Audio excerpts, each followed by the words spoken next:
everybody. Back to the iRacing. Hello. How's everyone doing? We are going to be checking out in this live stream one of the new Formula cars, as well as wet with dries is what we're going to be trying out in this stream. It should be good.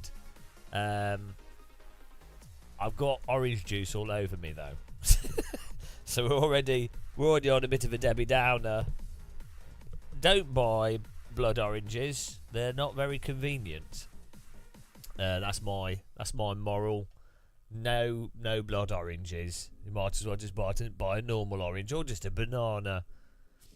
Hello, the shine. How's it going, man? Now we do have something that we're showing off. We've got something new here. We've cloned ourselves. So the haters, have another target to attack. We now have, guys.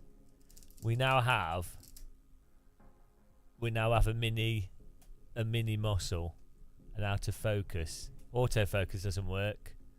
We have a mini muscle.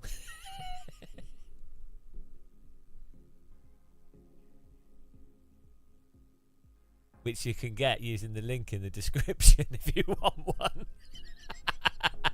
He's got a cup of tea. He's got a beard. He's depressed most of the time. Yeah, link in the description. This is Andy Mon, hand painted. So if you I don't know, if you like to waste money and want to feel bad all the time, then this is available to you. We're going to leave him here for now. This is the mini muscle stand at the moment. He's chilling out on the fan. He's just chilling out there. He'll come out every now and again. Stick your hands on the racing wheel. Yeah. Could really do with washing them. I haven't got any tissues or anything. We need to try. The new F3 car first, so we need to see what that's actually like. So I don't even know how you do that on iRacing. Hello, Sam. How do you try? Wait, is there like there should be a practice mode to iRacing. They've arbitrarily decided to change the layout of the user interface, which is really fun. How does it work? They've made it worse. The user interface is so like randomly different for no reason.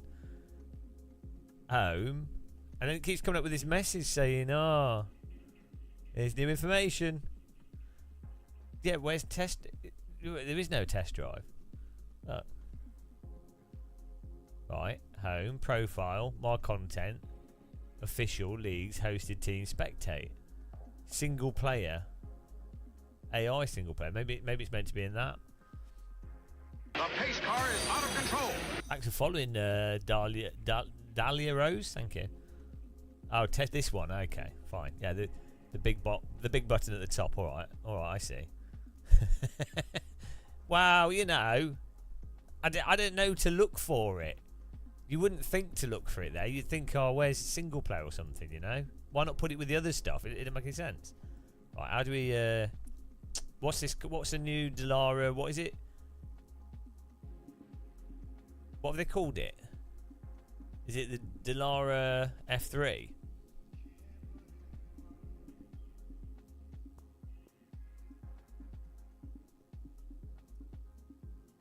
What's replaced? Is it the IR01? No. What's it called?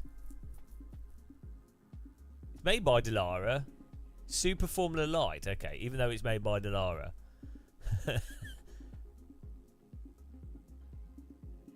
S Legacy. Oh, I'm going back. It's probably a search box somewhere. A B C D E F G H I J K L M N O P Q R S. Right, here we go.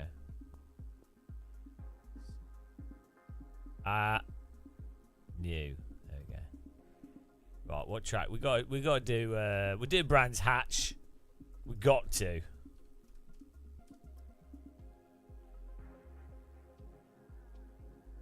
Okay. Normal weather. Right, here we go. Hello, man, sure. Yeah, I'm gonna work out where we can put this on my setup. Where we can put Mini Muscle. Do we put him on the wheel? I mean, you know, I should sellotape him to my forehead. Do we put him on the wheel?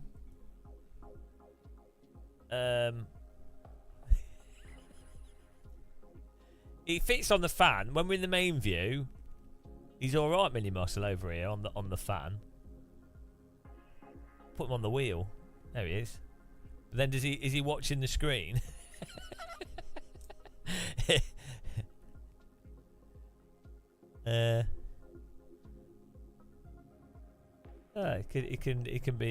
can help me drive. Yeah, on the fan's pretty good. Guys, check the link in the description if you want to get a hand manufactured Mini Muscle.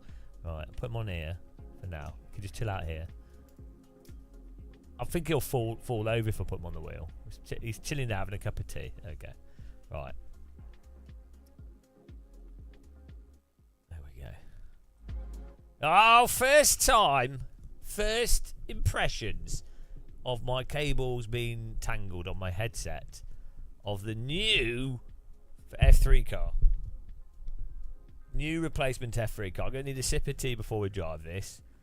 Oh dear, I'm a bit I'm a bit anxious.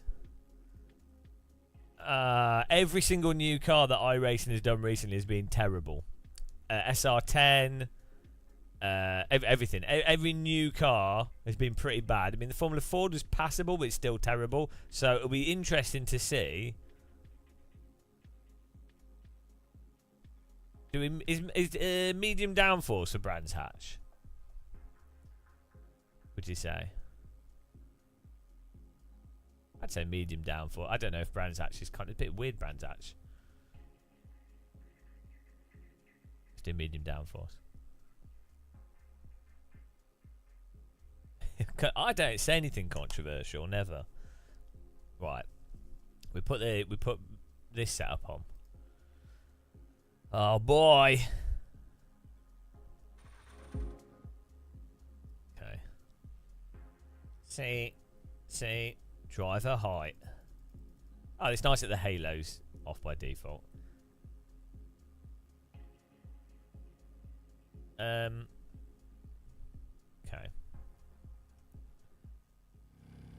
No PP. It's just F3. Front. Where's the brake? I must probably have a brake bias knob on there. Bottom.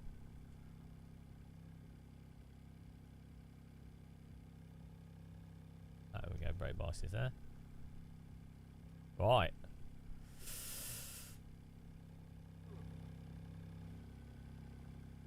Hello, Gary.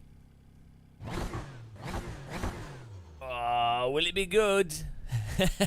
Will it be good? God. Orange, I need a horse to lick my hand.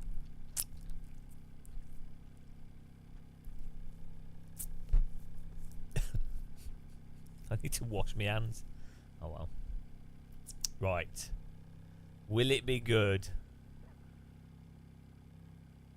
We did rain driving yesterday. It's actually easier to drive in the rain in iRacing than it is to drive in the dry. Which is pretty funny. Alright. Oh, guys! I want this car to be good. Because I like Formula cars, so I want it to be good. Look at the tyres. Yeah, I like F3. I like F4, generally speaking. Well, the wheels look really small. Hello, Andy Mon. So I want this to be good. What do you guys think in chat? Will, after 3 corners, will it just be like the same old, brake in a straight line, trail brake? Will it be more like the SR10, where it's really like sluggish and sloppy, and like, so more like the Super Formula, where it's all like washed out and wish-washy? Or will it be more like the older F3 car that was quite drifty but pokey? Right, so which... right. What will it be?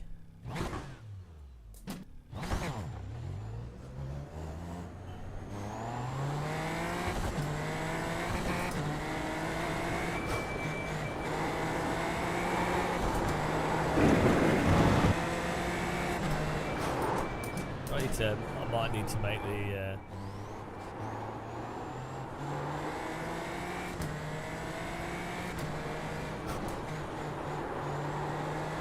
I think it might be wish-washy, guys. I think it might be sloppy slidey, like the SR10.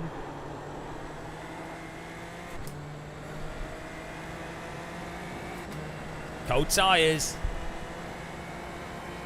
I am the champion of the thank ninja. you, Jim Law.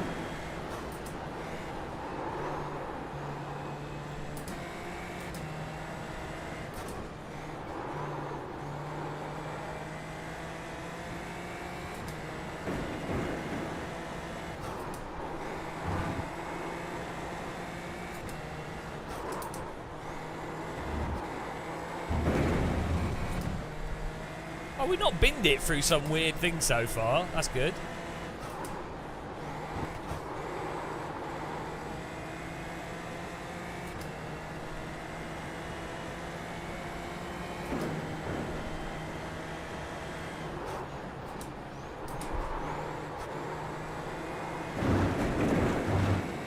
Hello, Cheddhead. Okay, well, this default setup is just understeery. So I think we just need a setup. Sounds nice. It seems just a bit slidey.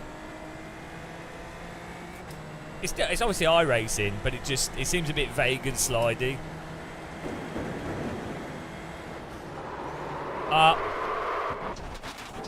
There it is. Yeah, it's wank. Yeah, it's shit, guys. Why would you not just counter steer that?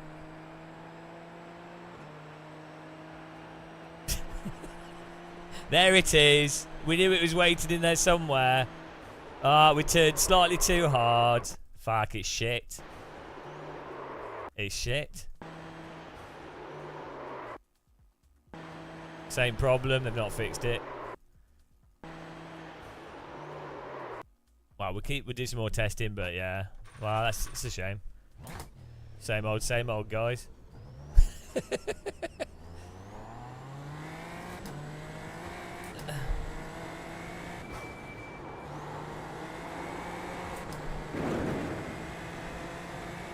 Womp womp. Yeah, it's basically it's sloppier.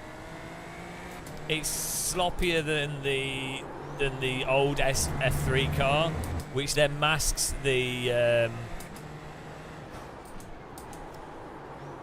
masks that iRacing weirdness where you can't just counter steer if you get a bit of snap oversteer.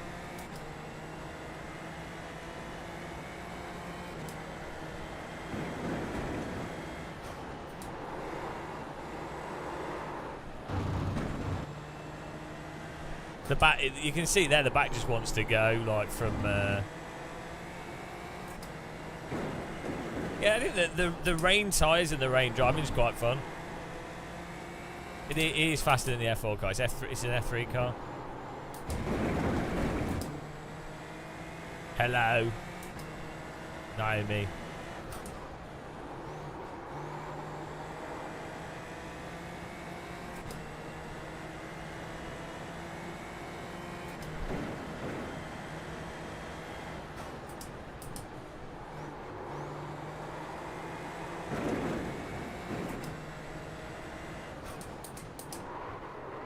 We don't have any rain at the moment because we're just trying out this new car.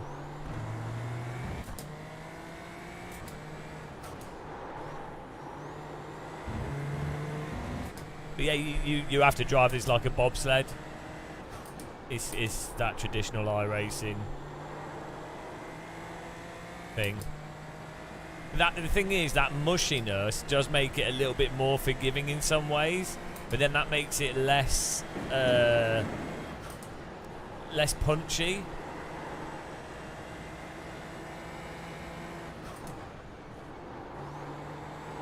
Or like makes it just makes it's a bit vague for the limit. But then the mushiness, I think, gives people a little bit of warning. But it feels like this car, the SR10 and like the newer iRacing vehicles, it feels like what they've tried to do is hide the glaring physics issues by just making it more slidey or something. Like it's,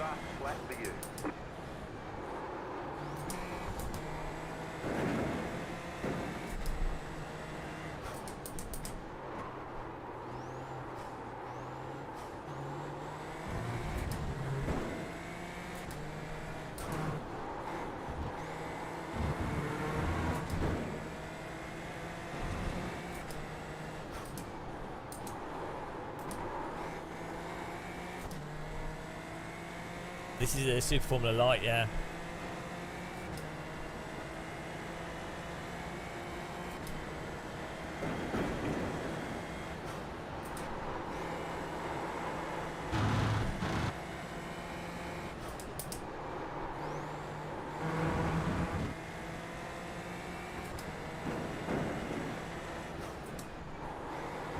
What track should we try it on?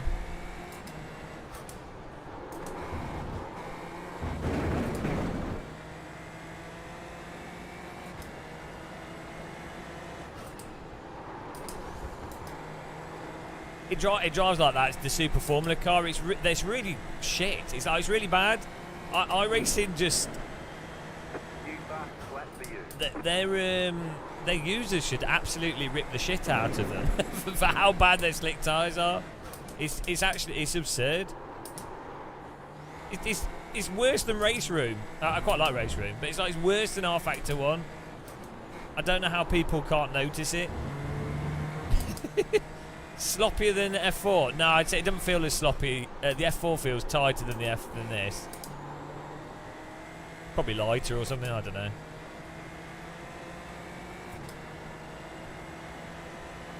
Yeah, the rain is really good. What they've done with the rain is awesome.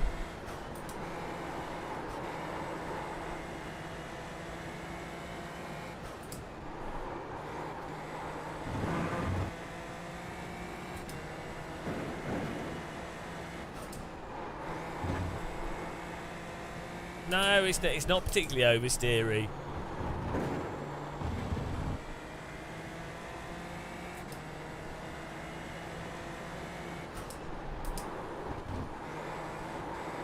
Oh, it's really shit.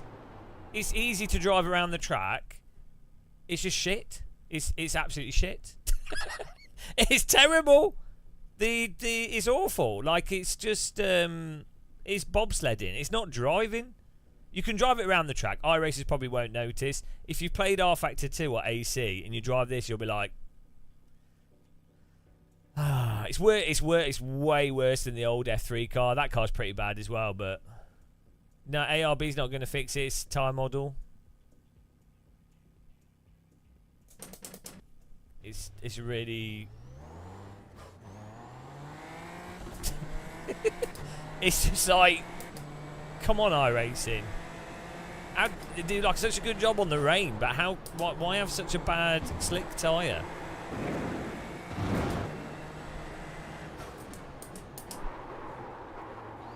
Look, it's weird. Like when you're sliding, that's just so weird. I'll induce it into a sloppy slide. It's bizarre. Like it's like the SR10. Look. How do people not... How can anyone think this is okay?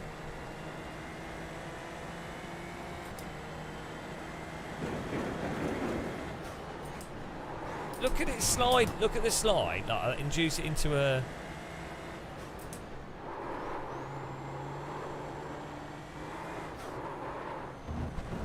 It's so unresponsive to what the... It's like the SR10. It's super messed up. Ah, it's such a shame. Because the rain is really good. The iRacing slick tyres are terrible. Probably the worst in sim racing.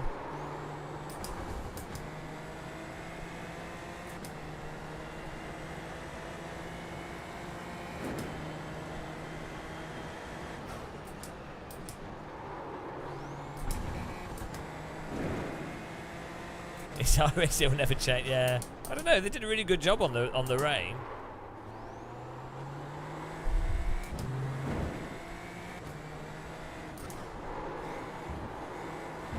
The thing is, a lot of iRacers only know one way to drive, the iRacing way to drive, and then they think that that's... So if you drive it like how you have to drive iRacing, then it feels slightly more forgiving.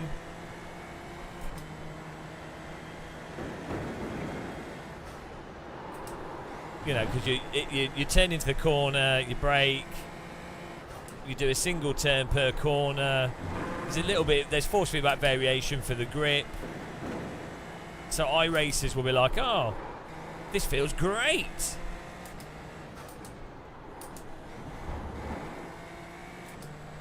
Yeah, IRFFB stops you from, it lets you know that the back's stepping out a bit, but it doesn't, the problem is the tyres, there's a fundamental issue with the tyres. So IRFFB can't fix that issue. So you're actually better off in many ways not using IRFFB and just using the sound to know if you're pushing the tyres or not, because you can only you can't counter steer properly when you're losing grip or in a useful way. So you're better off not doing it. So for me personally, I found that IRFFB lured me into thinking, oh, I could drive iRacing like you drive realistic simulators like R-Factor 2 and AC. Whereas you're better off not trying to counter steer. No, IRFFB was made for early DD wheels originally.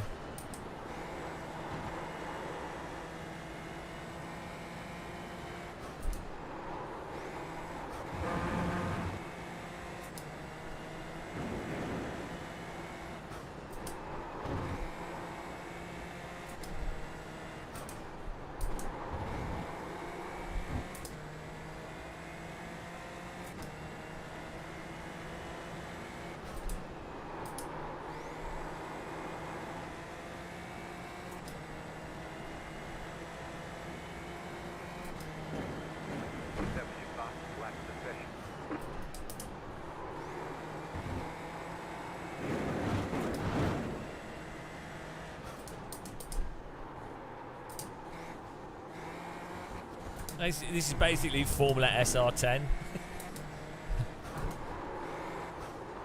Oh, look at these horrible slides.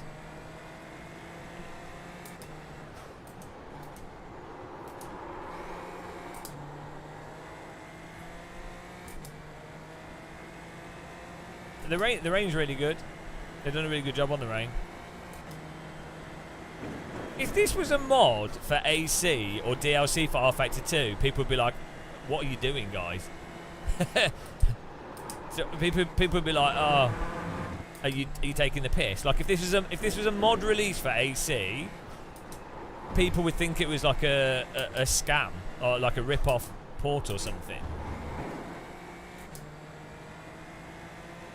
I mean, the racing might still be good with it, but I think this is actually worse than the original F3 car to drive.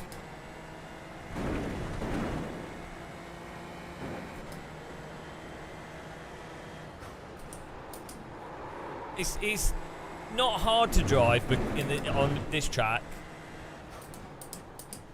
and once you just have to drive it like iRacing, you know, that sort of bobsled into the corner, single turn.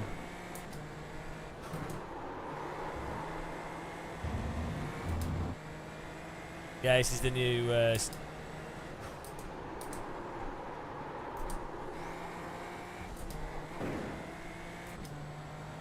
we'll try it. We'll try it with some wet. It's really bad.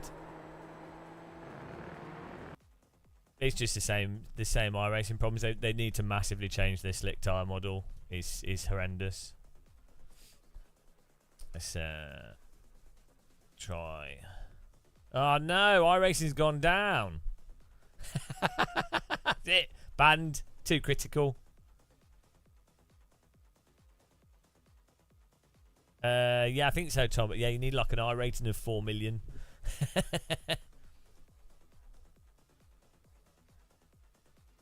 I should have just stayed in the server there. Oh no.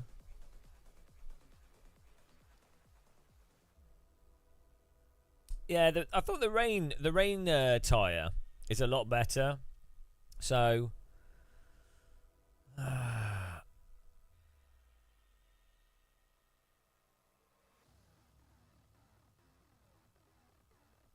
mean, iRacing must know. I mean, obviously we talk about this all the time.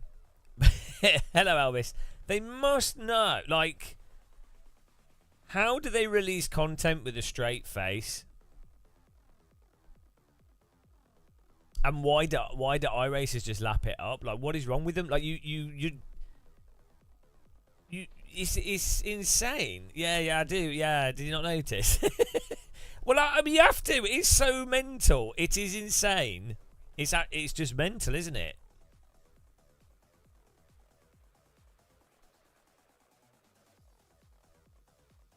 Yeah, I agree, Matthew. Weather only sim, yeah. You'll join the dark side eventually. I can't log in or anything. We should have just stayed in there driving around in circles. Oh, we can do test drive, can't we? Or do we have to? How do you do test? Do you have to log in?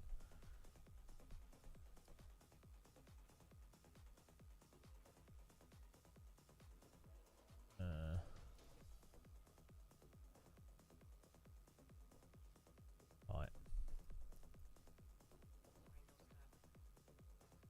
Oh no, it's not working. Man, that's sad that car is so bad. I mean, people will think it's fine. You can drive it, you can learn it, but I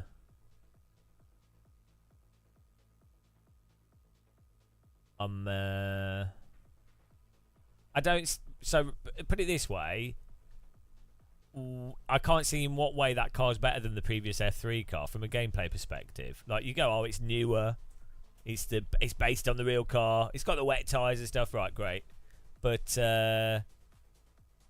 it's it doesn't actually drive better in the drive than the previous one, does it? It will do though, Porter Pearson, for sure. I know they've still got the F3 car kind of going around, but yeah, the rain's really good. But how can you have like really good rain, and also I think the wet rain tyre seems pretty good as well. Why would you do that before your slick tyre works like a slick tyre?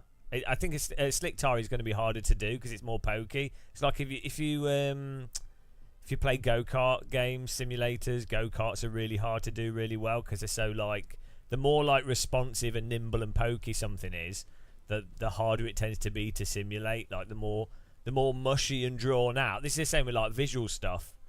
Like it's really hard to do like realistic water and flames than it is to do like melted jelly or like lava.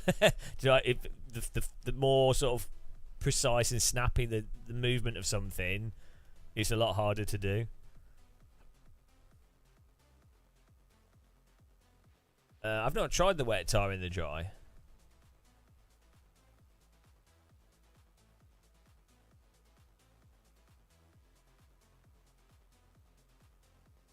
Yeah, that's what I think. That's what I think, Tom. And the same thing is with the SR10. But like, all right, watch this. Right, this is just this really highlights the absurdity. I don't think it's acceptable for them to release another new car that's completely just ridiculous with this slick tyre. Like, when it's so obviously stupid. I mean, they can do whatever they want. It's a video game, isn't it? So, but right, here we go. Here's iRacing's own video. Here's iRacing's own video. Right.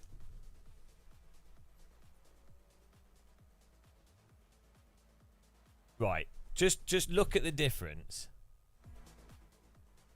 Is insane. It's absolutely insane. This is the SR10. Right. Just look at what the real driver's doing. Look at that. Right. I mean, you would have to be like completely blind to not understand the huge differences in. Right. So see the real driver. He turns it initially.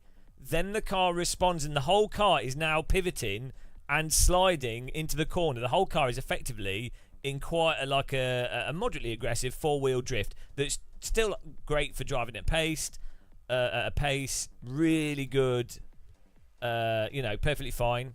What you would expect to just drive, that's how you'd expect to just drive the car, right? So just focus on the down thing. I'll break it down. So right, look at that correction. Look at the corrections of the bottom view. So he's turned it in. Car's now in a bit of a four-wheel slide. He's still turning left. You don't have to catch it immediately. It doesn't matter because you know the car's stable in that slide. Then he's still going. Then he pulls out of it a bit because the car's gone into a slide, but it's gone into a slide that's useful for hitting the apex. So the driver doesn't immediately have to correct it. He's allowing the vehicle to roll into the corner with a bit of slip. And it's not just the back's rotating in one direction. The whole car's moving.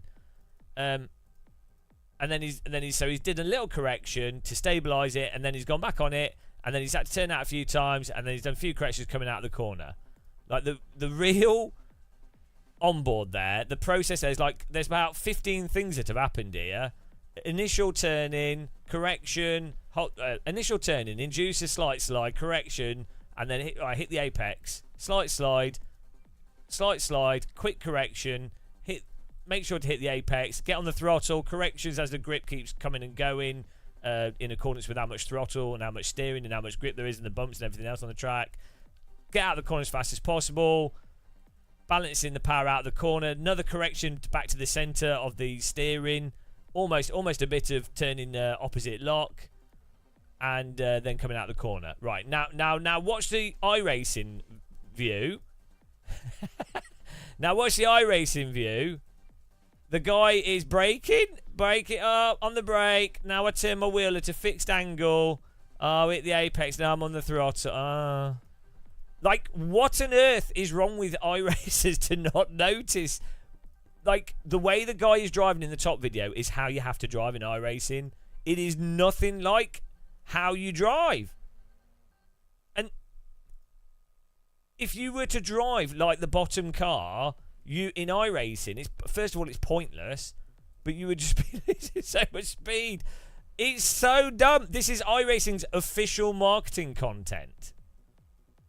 And this highlights exactly, because that's just one corner.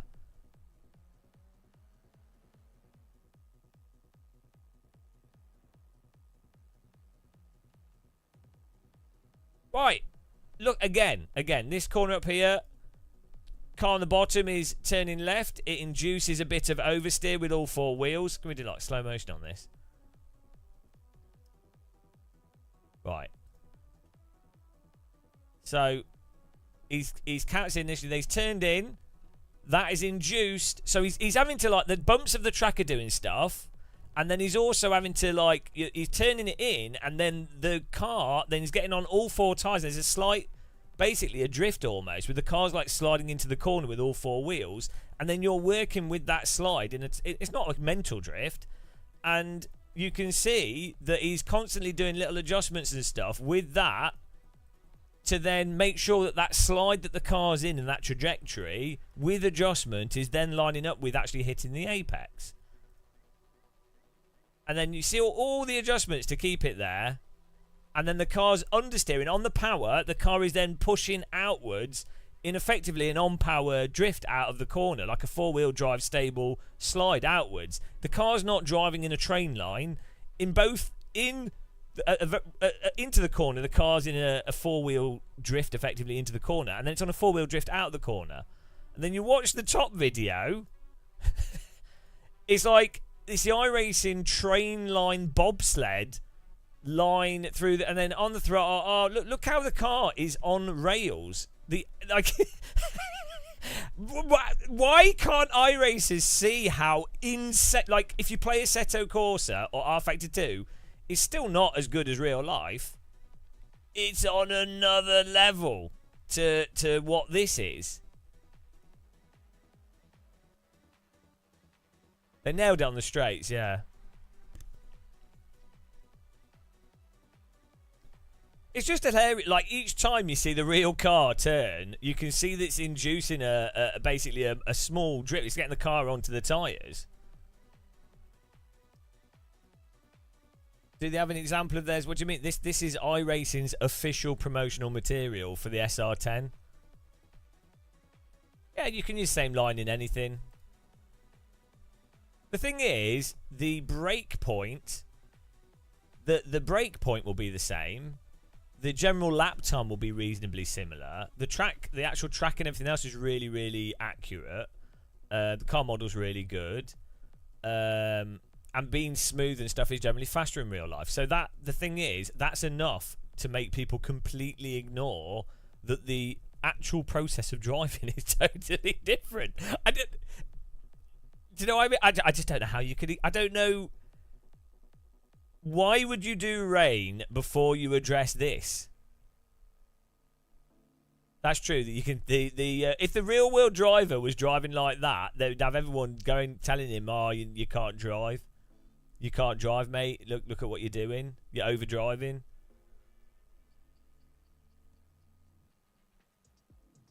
Well, it's not a physics lecture. It's a Game of Muscle shows. I don't like ACC. But I do like we were just driving the new car and they're just updating. It's just Game of Muscle uses iRacing's own promotional material to point out the fundamental differences that really are affecting iRacing's. it's really good. This why iRacing is really weird. Yeah, we use VRS setup sometimes. I need a cup of tea. Hang on. We can cut to, by the way, guys, if you've not seen it yet, we've got Mini Muscle here. Check the link in the description. You can have a Mini Muscle as well. Mini Muscle can be the critique of physics. We can just cut to Mini Muscle. He's smiling, but he's crying inside. He's really he's struggling. He's like, why are people so eager to deny reality? The smile is actually he is crying inside for sure. Oh no, Niels, you don't know what you're talking about, you idiot. Controversial. Here's Niels in chat with his controversy. Yeah, guys. If you press !SimStars, you can you'll get a link to the Mini Muscle. You can get one for yourself if you want to. But right, the fact that this is iRacing's own promotional material, this is exactly the same problem that the F3 car has. Look at all the corrections through the right-hander because he's feeling the grip, and then so. In real life, a car doesn't necessarily you don't just go.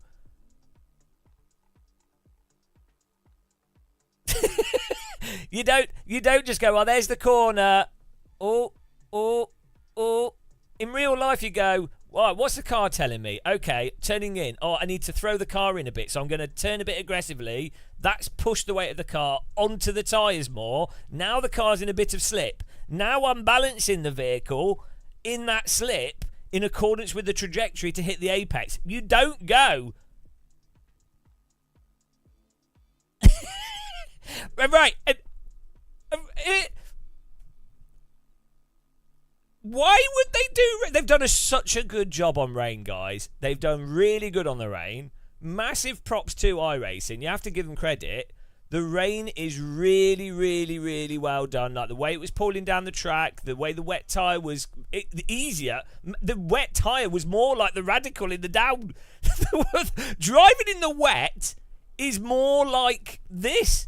Is more like the real car. The wet tyre is more like driving than the dry tyre is in the dry. Do you know what? If they put the wet tyre as the slick tyre, iRacing would be more realistic. So what? What? Like, it's just so stupid. Why are other people not mentioning it as much as me? That's what I don't understand. Like, okay, you want to be anodyne, you don't want to be critical, you don't want to be told that you can't drive and stuff. Fine, but this is like one of the most absurd things in sim racing. This is like the game being black and white, and people going, "Nah, mate, it's in colour, mate." Yeah, you're not a real race driver. You can't tell if it's black and white in real life because unless you've driven a real car, you can't tell if it's black and white. Have you been in the Formula One car? It's black and white in real life because I saw a black and white video from Max Verstappen. Who cares? Right, the reason why it matters and the reason why I bother is because one, iRacing is the most popular sim currently on the market and the most active sim currently on the market, and I play it a lot. I enjoy the online racing, and I like racing with people online, and I know categorically if they made it even slightly like reality, the sim would be 1,000 times more enjoyable to play. It'd also be more realistic, which is the point of a simulator. So that's just one aspect of it. You can't just go, well, it's a video game, doesn't matter. It's kind of a bit weird for it to take that approach with a sim. The other point is, for some reason, there's loads of people that are just they won't mention it. It doesn't matter if we're real drivers, Daniel. It's irrelevant. It matters if it's fun or not. That's the point. So DCS. So I'm gonna set my force feedback joystick up with DCS. Just because it's I was watching some more helicopter videos in DCS and it's more realistic, so it'll be more deep. It'll be more interesting to fly the Microsoft Flight Sim. So it'll be more fun to play as a game. So I need the problem is it's a pain in the arse to set with the force feedback joystick. That's why I put it off. But like that's the point. That's why it matters, because that's the point of a simulator. Yeah, probably man short. It's just we're filling time as well because the game's updated. Or has the update finished yet? Or fun is Simcade? Not really actually. Real life feels Simcade in many ways. No, the iRacing have done a really, really good job with the rain. The fact that it performs really well, the fact that it right, what's this from Niels? I have quite a few side-by-side videos on my channel. None is quite real. Some of the real what? What's he typing? He's not using air fryer recently. I have quite a few side-by-sides on my channel. None is quite real. Some of the real steering movements might also be prediction fails, but it's very sterile in iRacing. Yeah. What was I saying?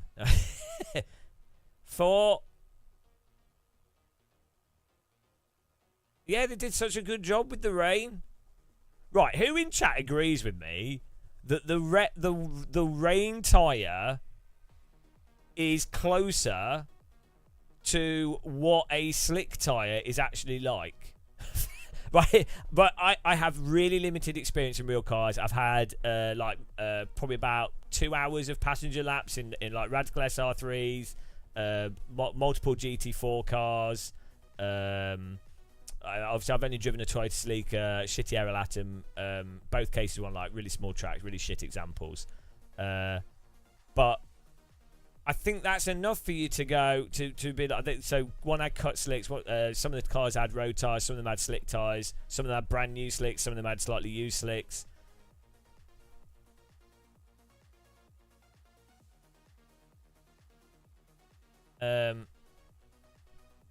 So yeah.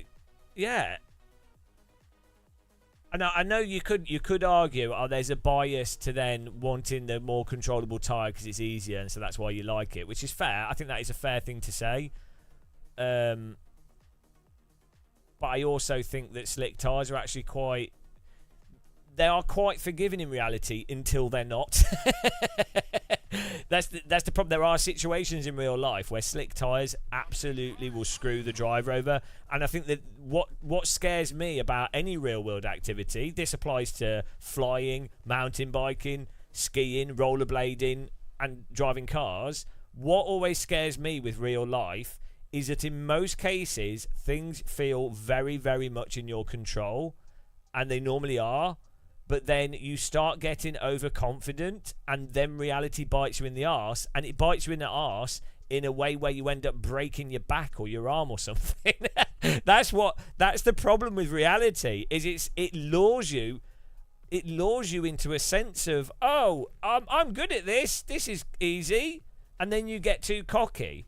And yeah, like I haven't done much mountain biking recently. I need to get back into it as part of losing weight. I used to do a lot of mountain biking, and not extreme downhill, just like general stuff, off-road things. Nothing crazy. I would jump off things, but like, I would be going down the hill, and I'm like, woo, doing really good, and then it's like we're really long hill. I'm like, oh, actually, I've been squeezing the handlebars too hard, and I can't feel my fingers. And I'll be like, oh, actually, now the road's really not that grippy. Oh, there's a hedge. I just have a shitty decathlon bike now. I used to have I had a Doors bike, and I had what else? I can't even remember the brand of the other one. I had nice, okay bikes, like sort of £800 bikes, but they were always stolen. So now I'll always just buy cheap bikes.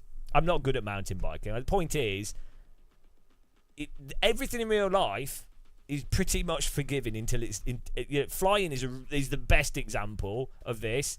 I really recommend watching like the flying crash videos and crash analysis videos, and it's really funny. You'll see there's like, oh, there's a stupid mistake they did, it was really obvious. Oh, they did this, then they did this, they did this, they did this, and there was like the whole like leading up to then like the point at where the plane just went, nope. The wings are falling off. Not, well, the wings don't fall off, but you know what I mean. They're like, it's very forgiving until it's not, and then the problem is with the plane, when it's not forgiving, you die. Same with motorbikes, I think. And that's so, as I say, the whole iRacing, it's not forgiving in the first place. It's just ridiculous all the way through. It's really not like the general experience of doing stuff. Also, when I've been at track days with like other drivers that are like good drivers, and there's been a crash, or someone's really gone off the road or messed something up, they feel embarrassed about it, but not because they're like, they're embarrassed because it's normally that they got bit in the arse for like them pushing themselves too much, and then they're like, oh yeah, like then it. Whereas if it was a completely surprise thing, or if it was like so hard, and they would be like, oh yeah, well, it just happened, right? But really often, it's like they're embarrassed because they knew they were pushing beyond their own limits and they got caught out. The pilot who did 5 things wrong in a road lead and end up crashing into a hangar. I saw that video. Is that the one where he's landing and the student pilot and he can't turn the engine off? Oh, I don't know. Anyway, let's keep watching this. And also, it's not to hate on iRacing. As I said, because iRacing is like one of the most popular sims, makes a lot of money, it costs quite a lot. I think they can take this from me. If this was like an indie title from like 3 developers, or something where there was like me being critical might ruin their business, I obviously wouldn't be as critical. iRacing claim to be the most realistic sim. They have some really good aspects to it. So I think it's completely fair to point out the absurdity. I'm not going to affect their bottom line. Well, if I do, tough shit. But I don't think I would anyway. Like, judging by the numbers of people playing it, I don't think what I say would financially damage them.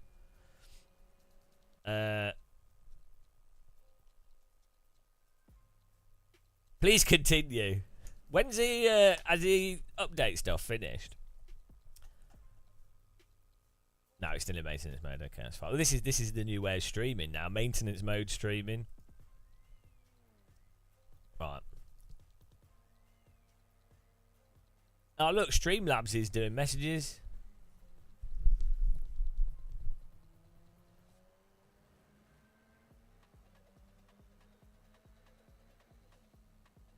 But to be fair, right, I tell you what, one really good thing about iRacing's bobsled way of driving, one really good thing is, as a streamer, it makes driving it a lot less taxing and a lot less physical.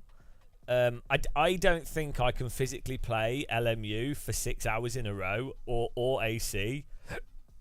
I don't think I could physically drive it for long, whereas I could definitely play. I can play iRacing for 6 hours non-stop because because the way you just turn into a corner and unwind a bit, and it's more about just on the pedals. You're just doing the whole sort of gentle braking thing. Well, brake hard, and it's just a. I mean, the pedals are the same as most sims, but it's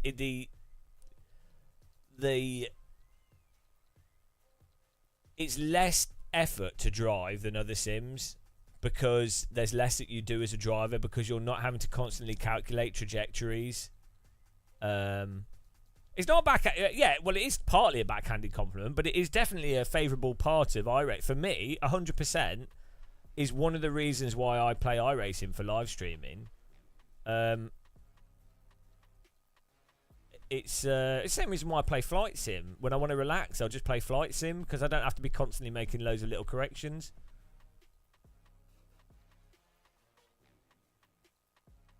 Smileable, you got your highest view count for a long time on my stream yesterday without being able to drive the car. You're on stream for 5 hours. What were you doing? That's good. Yeah, people like to chat. It's nice. They like to tear the hair out. And on that note, you could save yourself from tearing your hair out by getting a mini muscle. Yes. Do you feel depressed? You don't need to. Pass your depression and despair onto Mini Muscle. He has lots of despair. That's why he has no hair. But he's got a cup of tea. Check out the link in the description if you would like a Mini Muscle. They're not cheap, but they are handmade by a maiden, a sexy maiden. Yeah, I mean, it's identical.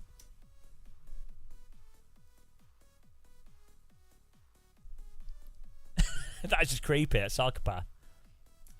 They're made by sexy women in a workshop. All individually made, all individually painted. But the link's in the description if you want to check it out. He's now taken over the channel. Right. Here we go. More analysis inbound, guys. Yeah. iRacing's... do you know what? These updates have been really good for simulating real-world driving of going to a track and them not being able to do anything and just being sat around. and then finding out the track's closed. This is like if you go to the Nordschleife for the Tourwagen, and you'd be like, oh yes, we're gonna get to do a lap. Woo! Ah no, some motorcyclists killed themselves. Got to wait for a helicopter. Oh, they've taken his body parts off the road. Right, let's go. Oh no, someone's driven into another car. There's a tow truck that needs to pick them up. It's the best part of motorsport, waiting. That's why I think race drivers are actually people that just haven't worked out that fishing's what they really want to be doing.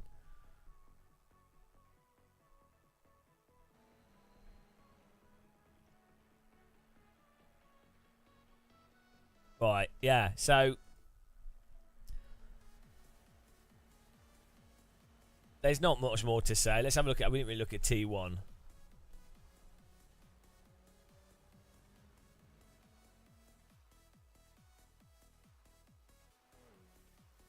Yeah.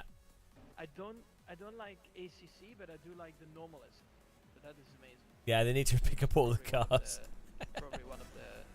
I think like the biggest example is this corner in this video that really hammers it home. GG mods. It's really good. Like, this concept is going to be entirely lost on iRacers. the concept of turning a little bit aggressively to have the whole car rotate into four-wheel slip, effectively a drift, allow the car to maintain that drift intentionally, then counter steer to stop the drift, so the car's now effectively driving in a not in a non-drift state, basically, and then power out of the corner in effectively a four-wheel, somewhat of a four-wheel slide out of the corner. Those are crucial core basic parts of driving, not in iRacing. But I don't know what I'm talking about. I'm just a hater. So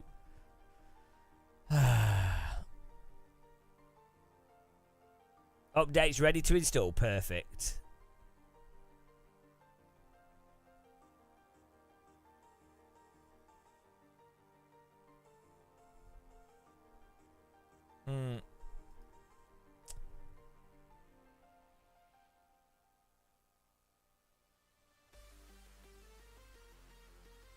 What we need to try is the dry tyre with the slight wet. And we also need to try the wet tyre in the dry.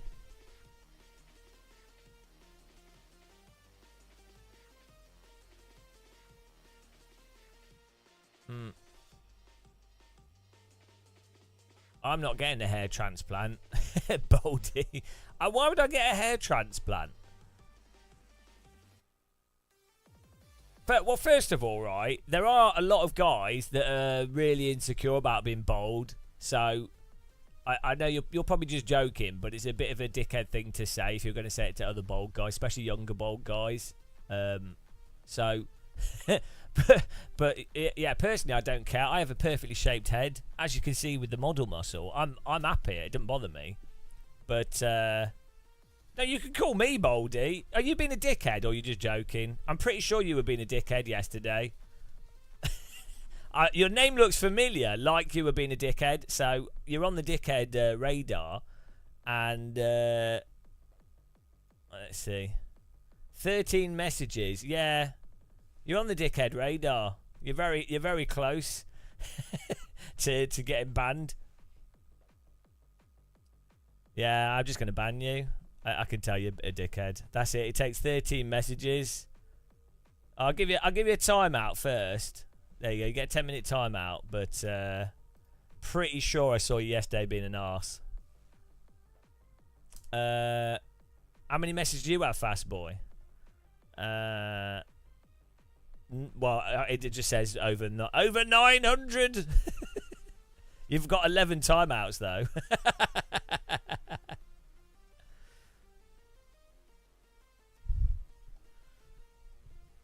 Yeah, unfortunately, there's quite a lot of children, I think, or just not just children. There's people that are a bit weird that have come over from iRacing. I think there might be like teenagers that they're trying to. Basically, they're not really developed a particularly sophisticated sense of humour, and then they're still in that sort of childlike thing of trying to work out how to sort of push boundaries. It's not pushing boundaries. They're like, it's a very normal part of child development where they're like, what can I say that I know is a little bit edgy or whatever, to test what I can get away, to see what the response. It's basically just to see what the response is, which is not, you know, as opposed to trying to think about stuff and framing it in a way that's actually funny. So like, you can really take the piss out of me being bold in really interesting and funny ways, or out of anyone. You know, there's actually. Do you know what I mean? Like, they've not developed the skill of being able to actually be creative with insulting, so it's an enjoyable thing rather than just an annoying thing.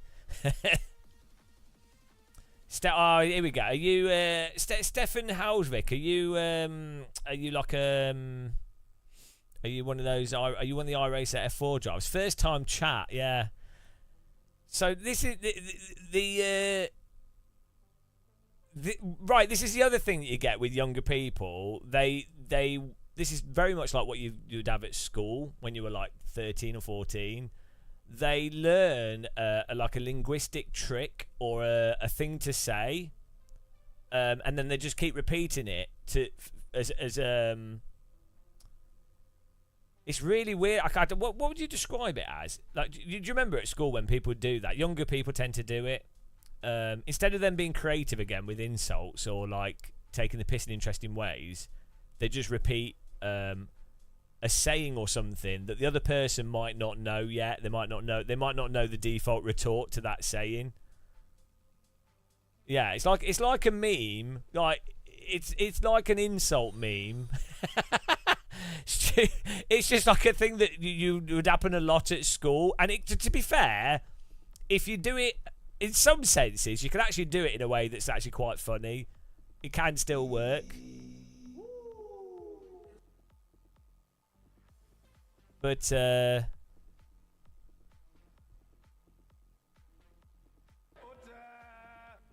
here we go. Why did you ban Stephanie? Was being he's not banned. He's timed out. Also, why would like 2 or 3 of you come in to defend someone that's being timed out? Are you one of the? Are you banned him? Right, fair enough. Thomas banned him. Are you one of the bandits in F4? Are you one of the bandits in F4? Like, there's a group of them that get. I get it. I've actually been reasonably successful. I have a full-time job as a YouTube channel. I get to say what I say. We've got an audience. I make jokes. So I get it. If you're like younger and you've not, you'll probably be successful you've got rich parents. You're doing Formula driving. It's very hard to fail at life in that scenario. But then you're probably like, oh, how can we be edgy against this person in a way? So I get it. I don't really blame them.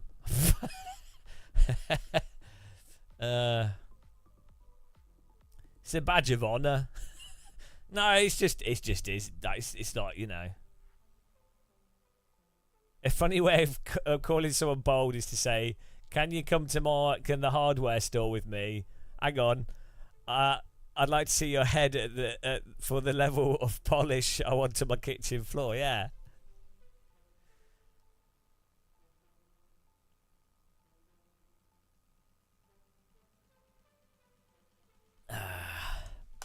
Twitch is having his tantrums. Yeah, like I said, I don't mind being bold. It's not affected me. Like I like not having to go to hairdressers, but I would say, well, the irony is as well with younger kids taking the piss out of bold people. They might go bold themselves, but anyway, the point is, there's a lot of guys that are like in their early 20s that are bolding, and because men don't talk about stuff, and because there's like these preemptive things of bold or whatever, for a lot of guys it is actually a really serious thing to the point where they do, it really has an effect on them. And so unless you knew for sure, it's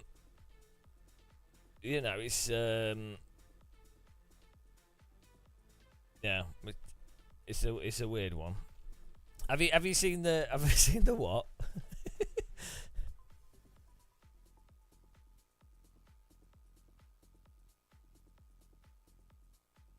Yeah, exactly. Yeah, I say I knew people that were, you don't go bold in the same way, or some people have different shaped heads. There's nothing wrong with people that want to have hair transplants as well. Like, it's just like you shouldn't really force people into it. Like, personally, I would like to have hair at times, because I'd be like, oh, that'd be cool. I could do different things with it. Like, why not? But I'd also be like, well, it costs a few grand to get a hair transplant, and there's also risks with any form of surgery, and it might not even work very well. So I'd be like, well, same with drugs. It's like and then I'd go, well, it doesn't really matter. It doesn't really matter that you haven't got any. Like, when I've been, so the only way it would matter to me, realistically, like the only people I would care how they thought of how I look like would be women I'm chatting up. And at no point in time has being bold been a negative thing. Like, if anything, it makes you stand out amongst women. When they're like, you make a joke about it, and then they're like, oh, you must be confident or whatever. It's not a negative. It's like, genuinely, being bold is a quite an advantage for chatting up girls. So it's I think a lot of guys don't realise that. The thing that the problem is if you're short is definitely, there's a lot of data to suggest that if you're short, that has a big impact for a lot of women unfairly judge short guys. But if you're tall and bold, it's like, what, it doesn't matter. So yeah, it helps that I'm black. Black guys look cool bold.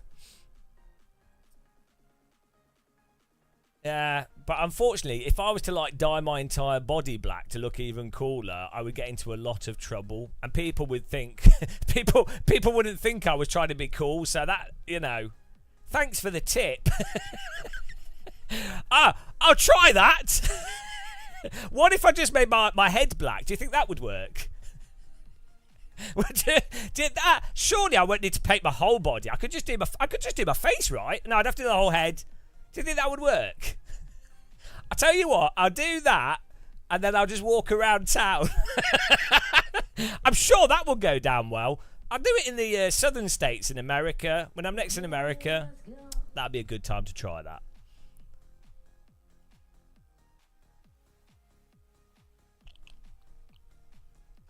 What, do you remember that guy that ate that stuff that made his skin blue? What could go wrong? Yeah, I'm sure people wouldn't get the wrong impression. People are quite reasonable. If you explain to them that a black guy in my live stream chat said that being black and bold is cool, and so I wanted to emulate that, so that's why I've done this, I'm sure they would all be like, oh yeah, no, that's totally reasonable, that makes sense. Yeah, we get why you've done that, and they totally would not lynch me. Blue, no, what was it he was eating? Was silver, wasn't it? It was like silver, because there was a meme about if you have silver, it's so silver particulate is antibacterial, and there's some like benefits to silver, like you need certain metals in your body anyway, but then some people obviously go like crazy, and yeah, and then it makes your skin go blue. Yeah, colloidal silver. Google it. Guy turns blue from eating silver. It's pretty funny. I don't think it poisons. Oh no, it can do actually. It can. I think it can damage organs. But like his whole body was blue.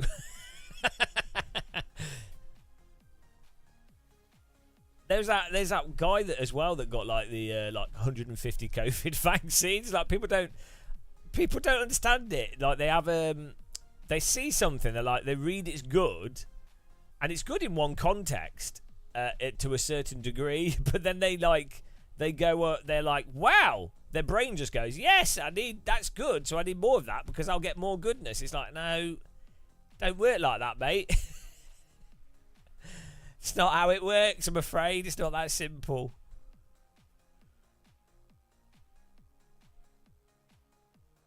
Well, this is nice, isn't it? Oh, I wonder how long it'll take him to update.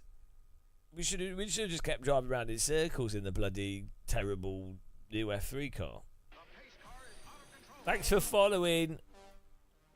150 times immune. Maximum immunity. Order.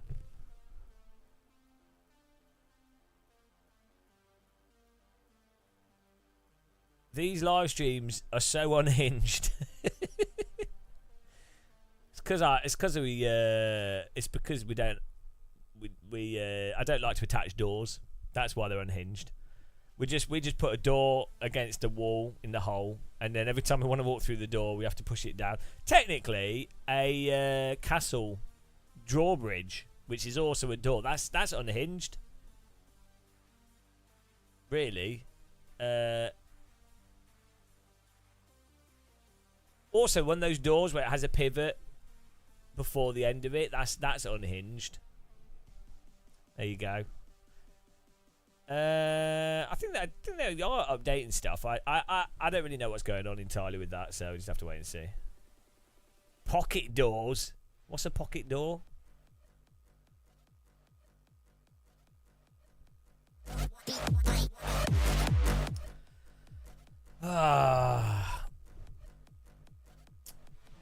Should we try? Let's try the F3 car in AC, and we can compare it. So the bog standard AC F3 car can be compared against the new iRacing F3 car.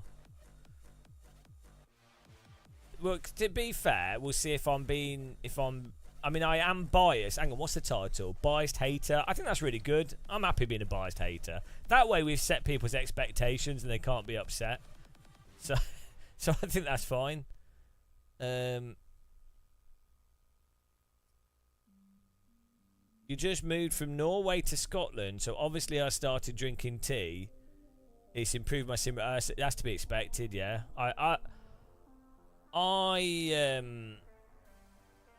Yeah. I like when I started drinking tea, I got a lot faster just immediately. Is the F3 car? It's an RSS F3 car, isn't it? It's not.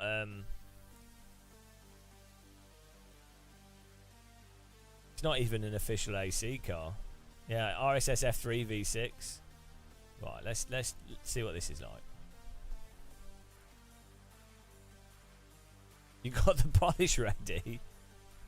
Hello, Mr. Git. How you doing, man? Guys, check out Mr. Git's channel. He does. He hosts like huge grid races. Sadly, he does a lot of ACC, unfortunately. But if you put that to one side, you know, when AC2 comes out, I'm sure he'll be doing stuff with that. He's been doing some LMU. He does screenshots and things, so give him a follow if you haven't. Right, let's see what this is like in comparison. Alright, let's turn off the halo because I don't need safety.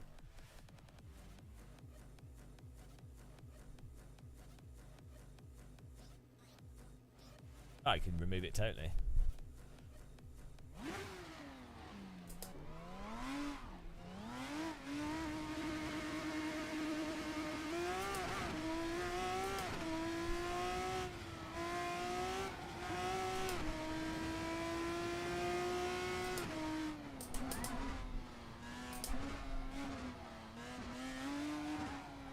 Yeah, so right, what it is straight away is the you know when you rotate, everything is happening in a tighter envelope as well. So like when this car rotates and you counter steer, it's all happening so much quicker that you have more opportunity to do more inputs and more actual control over the vehicle. Like just going through druids there,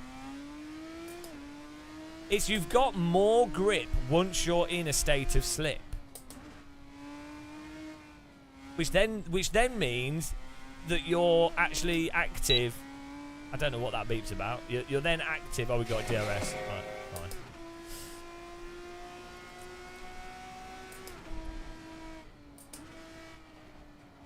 Yeah, so as we're going through that corner, there's reason to counter steer to feel where that limit is. I've got the force feedback turned right down as well.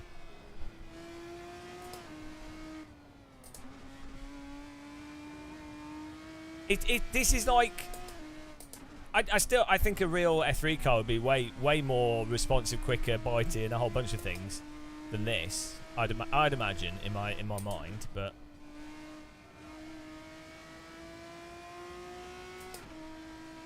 the envelope is the key, the crucial part of it. I think it is. Once you're at the limit of the tyre, in that slide, the tyre responds.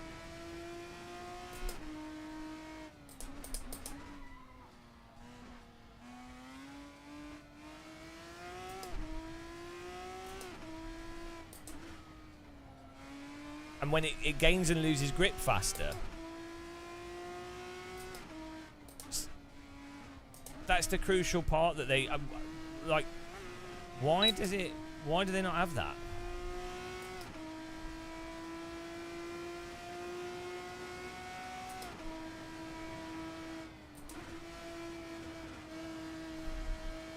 iRacing categorically will know that that's a big issue with the physics, but then they're releasing new content, and they've done a huge update with I don't like ACC, but I do like the normalist. That's amazing. and the rain update's really good, and the rain tyre's really good, but then they're going to have to replace all the slick tyres at some point. Even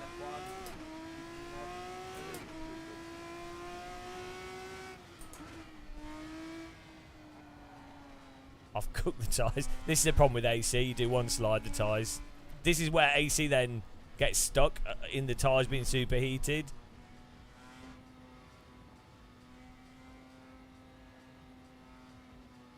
No, the rotation's actually really slow in iRacing. It's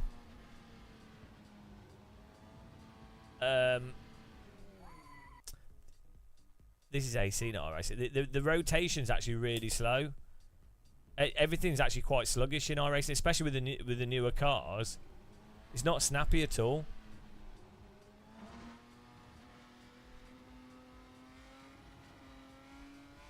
But this is AC.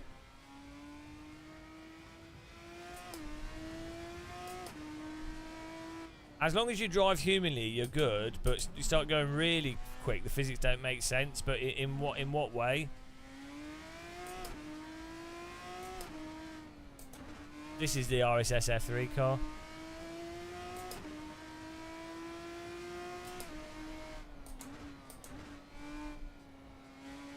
But wouldn't it be? I can kind of see what you're saying. Like when you start doing alien driving in Sims, it kind of they all break down to a bit of absurdity.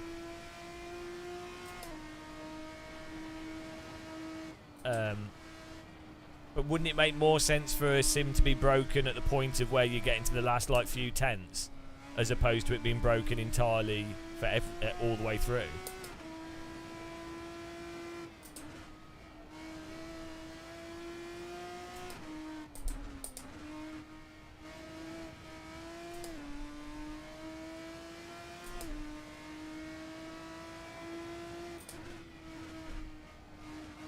The new super formula in iRacing is like the SR10. It's completely devoid of like. They drive like bobsleds. They don't drive like cars.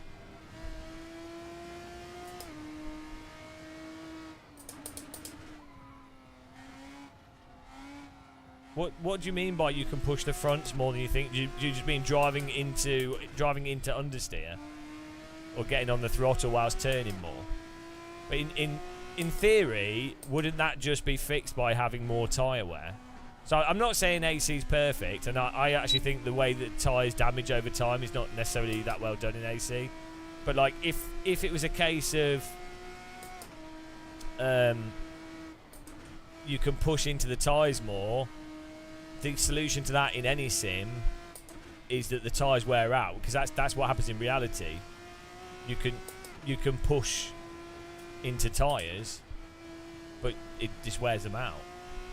So then they lose performance.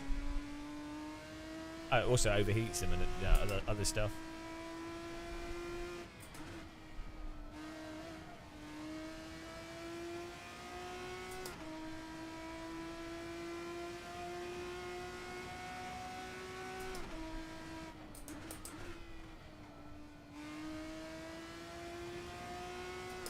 Yeah, I think LMU does the tyre wear and how the tyre wear affects grip. I think is done quite nicely. But the issue I have with LMU is that the force feedback doesn't describe where the limit is. So the handling is really quite forgiving and quite natural, I think, in many ways. I think it's a little bit. I think LMU's a little bit slidey under the limit, if that makes sense. Like the cars really want to just slide quite a lot, but the force feedback doesn't describe that absolute point of the limit, if that makes sense. Yeah, and there's no force feedback for braking in LMU. I think the setup I've got on this car's messed up. Yeah, there's no the force feedback's messed up. You can't feel braking.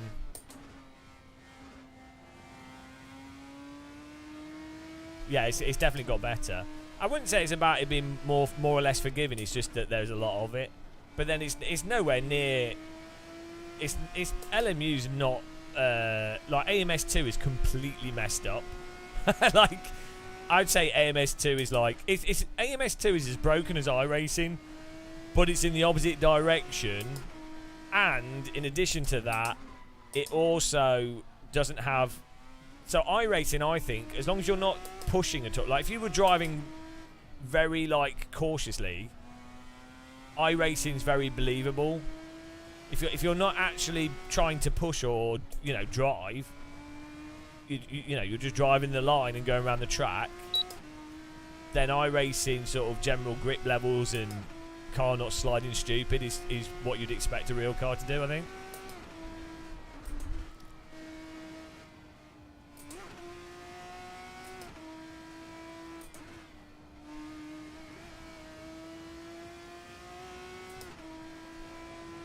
No, FFB is not subjective. Here we go. No, and it's not my wheel settings, so I don't... No. Oh, no. Keep in mind I own 8 DD wheels.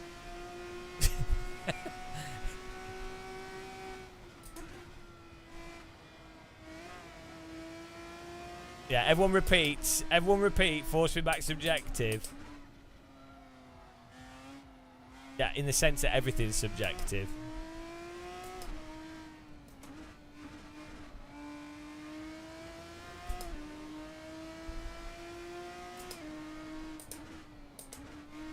No, so okay, right.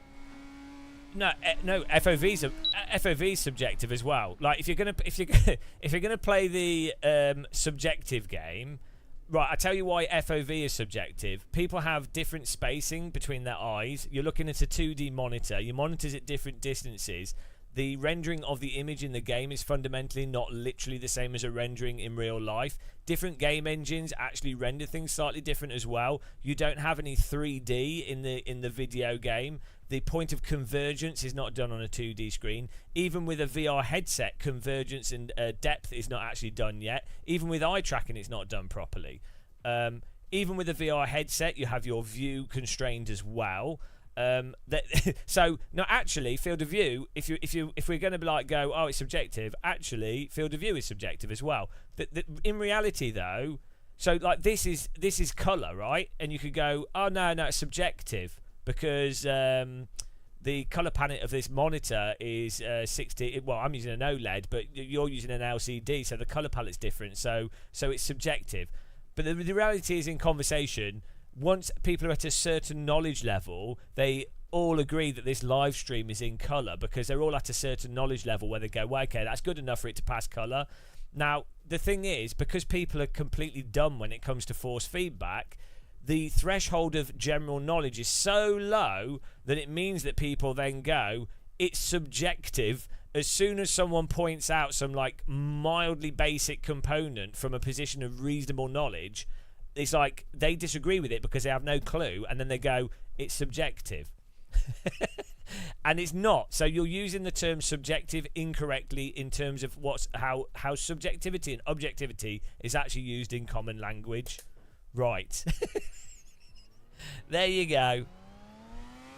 If so, like when people say it's subjective, and it's like, well, what do they want? It's like me going. It's like me if I was like a piano teacher. We've done that analogy too many times. A guitar teacher, right? And the student is playing really aggressively. And I was to say to the student, oh, you're playing those notes very, very loud. And then the student goes, oh, it's subjective. And it's like, well, okay, yeah, it is subjective because some people have different hearing degrees. Some people might prefer loud or whatever, and they might contextualize it differently. But for the sake of producing music, you have generally agreed upon ranges. Yeah, okay, you can measure volume, but it's not even that simple because you've got there's a whole bunch of different components to what makes things sound loud or actually physically be loud. Anyway, from the point of a teacher that's just telling someone, I'm not saying I'm the teacher in this scenario, but you would just go, yeah, okay, that is loud, because everyone agrees upon a level of going, okay, that's generally actually loud. Yeah, it is subjective, but generally that's loud.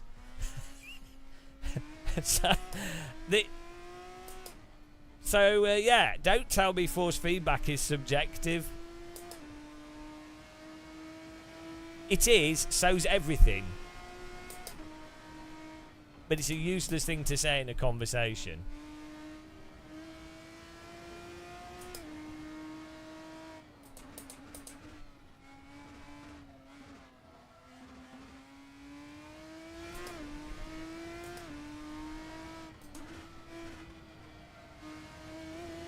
I definitely think the big difference really is, though, in that speed at which the grip returns once you start sliding. And that is what is creating your understanding of EPO is what? Hang on, what was that comment? It just sounded funny. Your understanding of ipolar geometry off is not consequential when the point of reference is 2D point, but only in VR. Do you mean? What do you mean? Like, what do you mean by epi? Did you type that wrong?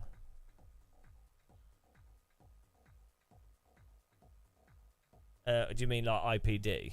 Do you mean like interpupillary distance and how that affects stereo? Wait, in what way is my understanding of it off? In what way? Well, no. So if obviously I was just giving a general example. In reality, for perception of stereo, you also have your head moving in the 3D space. So if you don't have head tracking, you also have vibrations. You also have the parallax movement. You're nitpicking. But I don't know what you're nitpicking. Also, on a 3D headset, you are effectively looking at a 2D plane.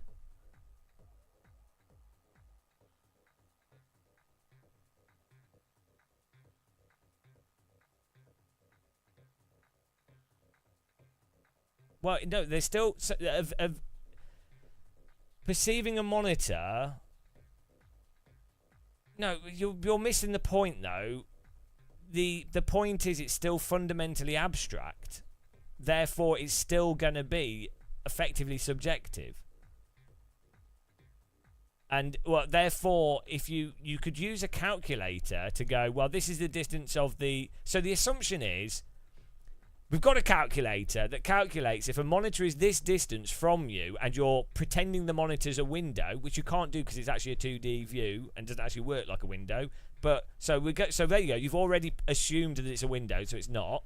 And it's a set distance, then you set the game field of view to a certain condition. Therefore, that image will be objectively as close as it is to reality.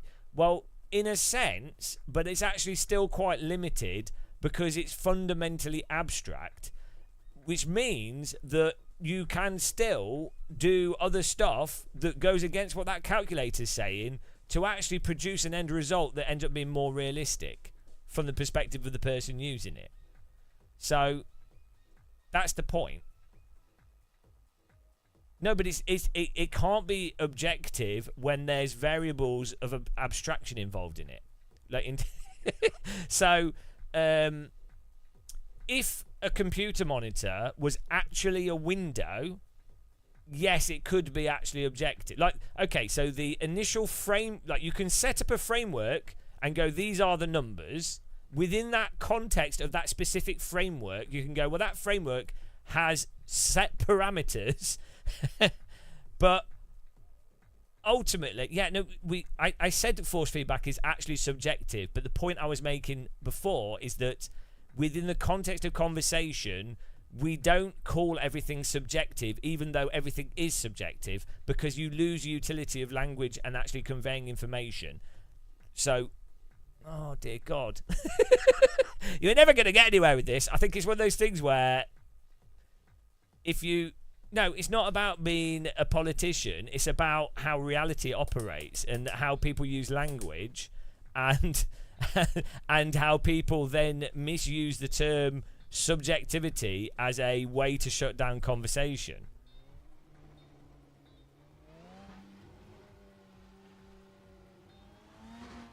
And then No, I'm not getting lost in semantics. That's precise. That's the point. I'm pointing out the semantic components. I'm pointing out the objective components. I'm pointing out how how the term subjective is often used, and how subjective is often used.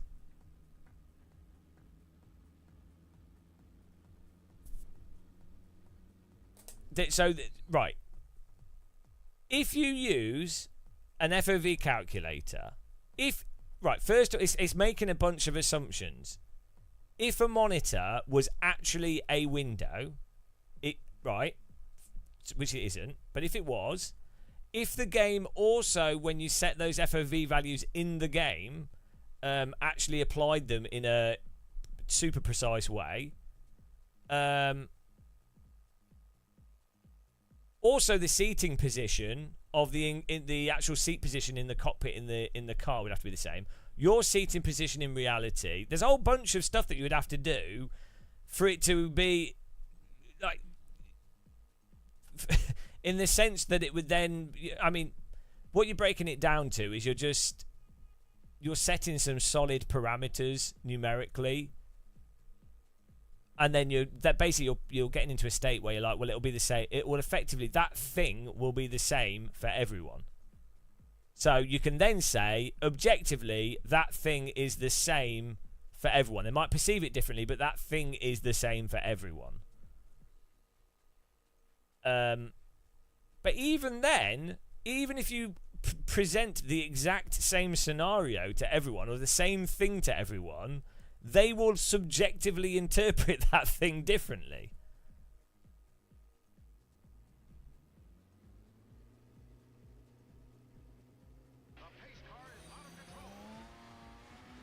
Thanks for following. So there's like 4 different conversations. There's the conversation on like how people use the word subjective and objective, and to what level they're using it. There's a philosophical argument on the degrees to where you can divide subjectivity and objectivity. There's a technical argument between defining when something is technically adequate, at what point you can say that it's actually locked in, the numbers are locked in. The more complex a thing is, the harder it is to get to actually lock everything in, and the more likely that something's going to be somewhat abstract anyway. So there's like 5 or 6 pretty complicated components to the discussion, and multiple parts of those components are going to not make any sense to anyone unless they already have a pretty good technical understanding of the reality of how FOVs are generated in games, how monitors work, how your eyes work, how your brain perceives things, and then also someone's going to have to understand the semantic components of it. So yeah, it's not going to be a productive conversation in a live stream to really go through. Like you'd have to just pick one of them. But anyway, the point is, people definitely use the saying, it's subjective, and as a way to shut down any conversation on stuff. And they will tend to do that. The more complex something is, and the more divide there is between knowledgeable people and less knowledgeable people on whatever it is, the easier it is for someone to claim it's subjective as a way to shut down conversation, and that people will go along with them just saying it's subjective.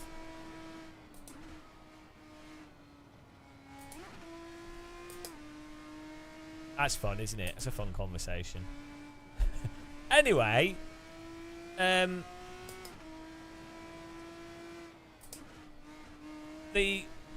I say, that component of the speed at which the grip comes and goes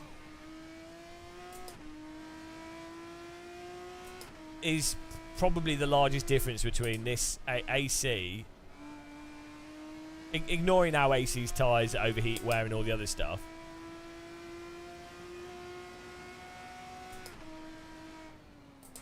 So I definitely do feel like if iRacing, so the thing in iRacing seems to be that the tyres get warm, and that correlates to how much grip they have. The warmth of the tyre is the main defining thing to how much grip it has through the corner.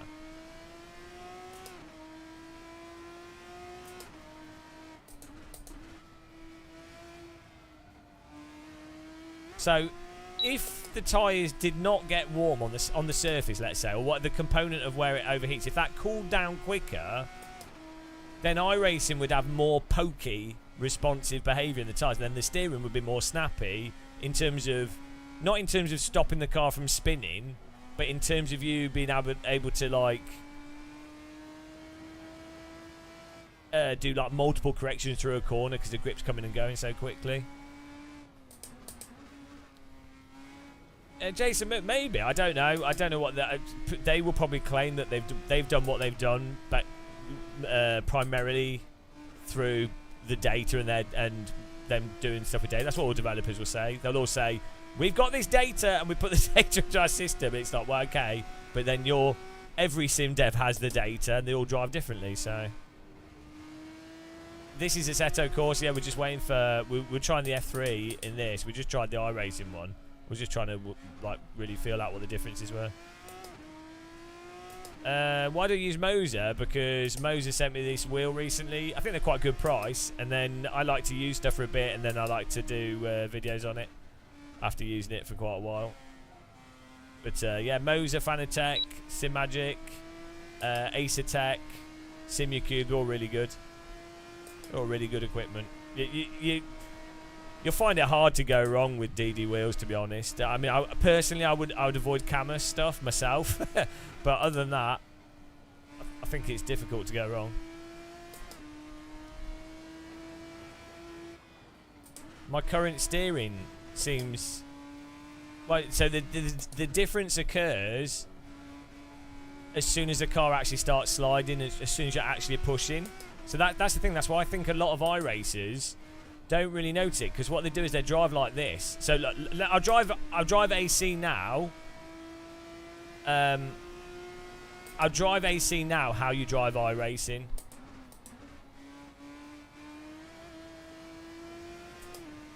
So this is why people cannot notice, because you can play any sim in the same way. And so they think, so I'm now driving this how you have to drive iRacing. Oh. Did I touch the curb? Did I get AC curbed?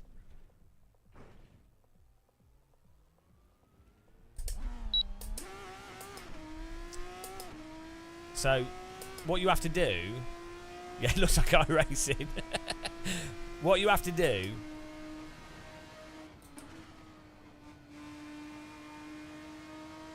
I know, that beeps well loud, isn't it? You basically have to not count... You have to not opposite lock at all, because that just doesn't work in iRacing. It's...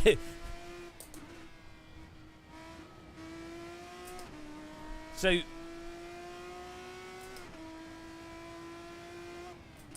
It's actually quite interesting, because if you drive this like iRacing, you do actually spin like how I just spun, and then that would lead you to the impression that the car is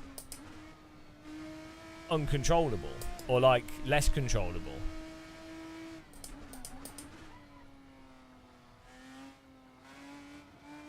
Because what you have to do if you're driving in iRacing, you really have to almost entirely drive on the pedals.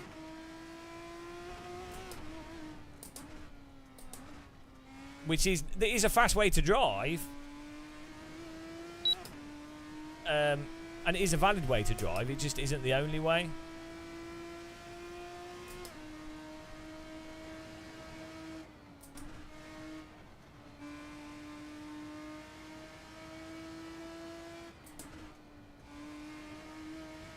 It's really weird. It's really weird driving AC like this.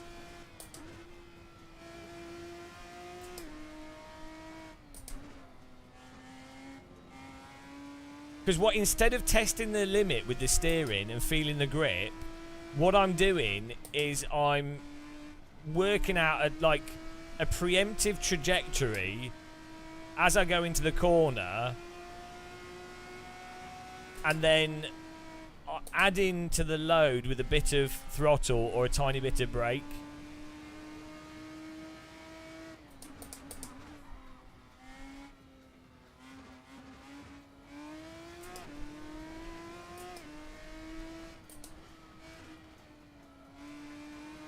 and then you unwind a bit, but you just never actually counter steer fully. Just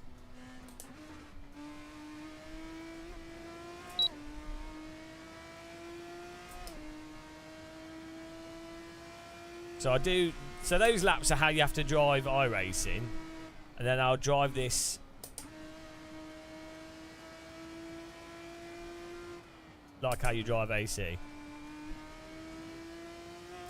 Or like how you can drive AC.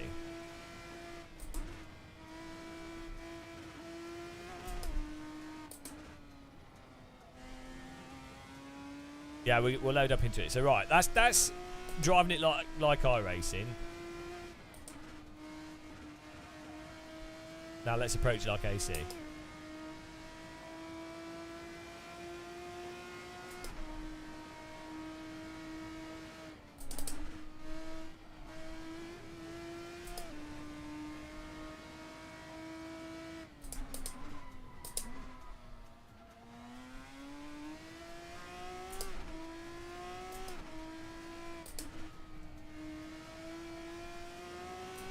The key thing is in AC, you give it more throttle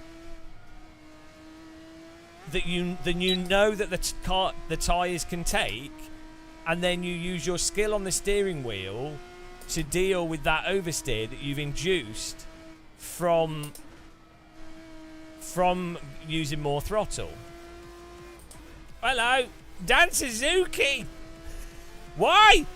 We just said he sent the old German assembly here. Oh dear. No, don't look at the screen, guys. This is Assetto. We're just going to go to iRacing. We were just trying the AC F3 car. Oh dear. Dan, when guys, look at this. Look at this, guys. So we just recently got a mini muscle. Link in the description. We just recently got a mini muscle here. When is Dan Suzuki getting a mini Suzuki? If you're a viewer of Dan Suzuki's channel, wouldn't you want to get one of these little mini Dan Suzukis? It's not going to be as sexy as mine, obviously. It's not going to be holding a cup of tea. I don't know what it'd be holding, but look, I think you guys need to like encourage Dan Suzuki to get a mini Dan Suzuki going. We've got a link in the description to ours if you want to, hand painted by beautiful German women. It can every time someone says something sarcastic, it can zoom into Dan Suzuki. Right, we're going to back to iRacing here. Really do appreciate the raid. Welcome along, guys.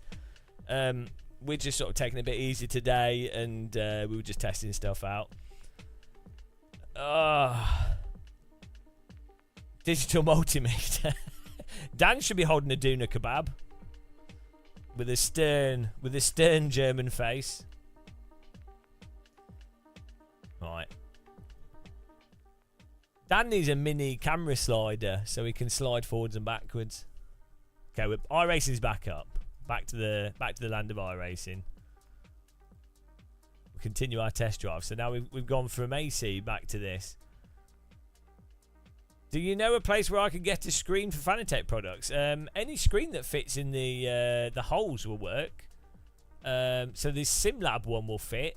The LED 3D Sim Gear, they do quite cheap screens actually that will fit in the holes. Who else? There's a few. You just make sure that they fit that. The bracket is a Fanatec bracket. Have I got a rant for the viewers? They're not going to stick around. They're gonna end up bold. How many Germans have we got in here? Guten Tag. Hallo. That'll work. Right, let's try some rain on this.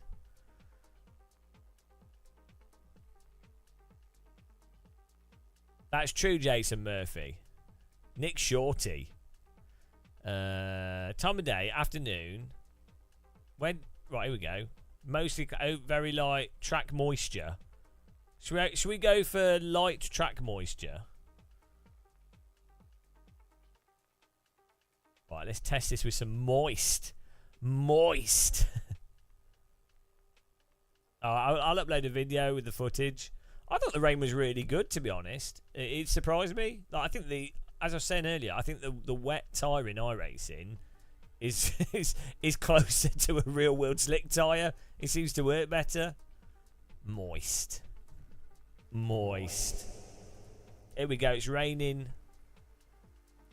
Raining on slicks. Oh, okay. That was supposed to be light. Okay. Yeah. Is it? That ain't gonna work, is it? You're on a dry tire. This isn't slightly moist. This is waterlogged.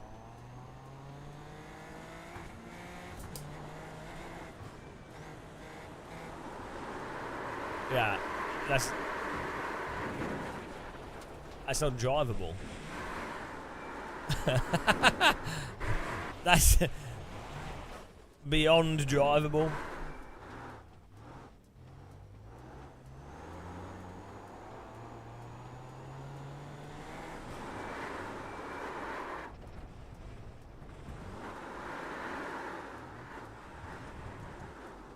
It's not working in this light. That's like pure aquaplaning.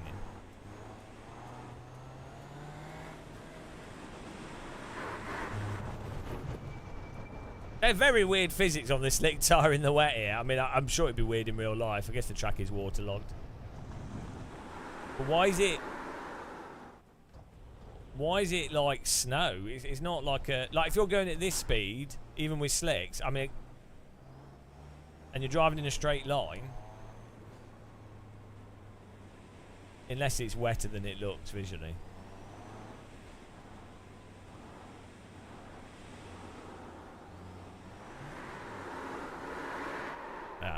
It's too wet. Let's try yeah,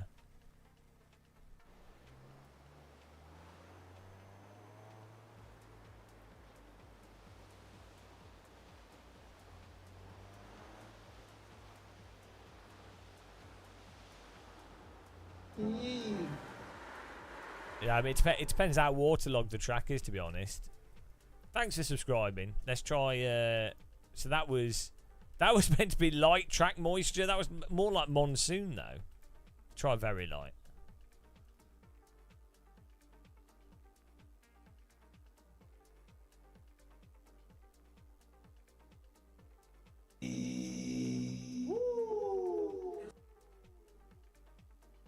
Jim J, yeah, probably. We've not tried wet on dry. We will do.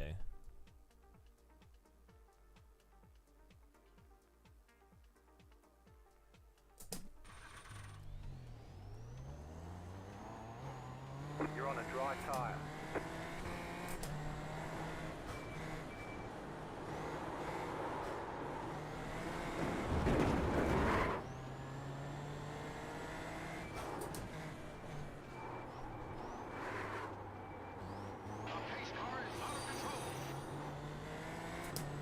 Thanks for following.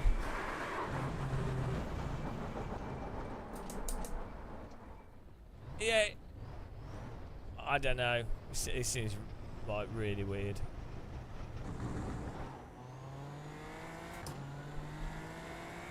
Obviously, slicks do not appreciate wet track.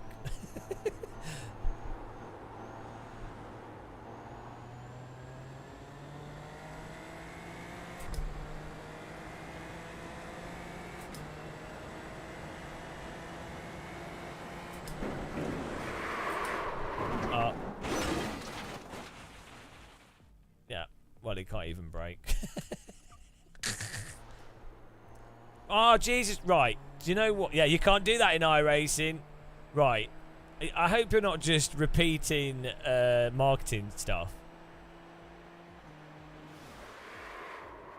Do you know what the problem is? Is that because you've now added the marketing, you're trolling. There's been like the marketing, and now it becomes like the de facto categorical meme because people have been educated on a single point. So now it's basically like, oh, did you know that the dry line is rubbered in? and that you can't drive at all on a dry line. Did you know? Did you know that, guys?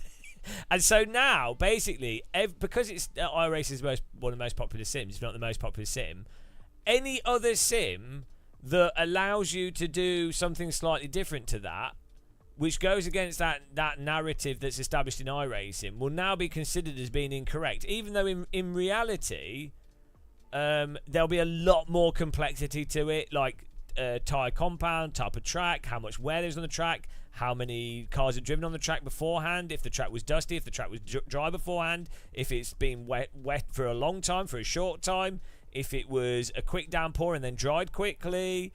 There's when it comes to road surfaces in real life, there's like a billion variables that are insane. You can't just break it down to dry line, wet line. Like, okay, in a simple sense, you can, but like it really isn't just. This is what happens with anything when one thing gets promoted.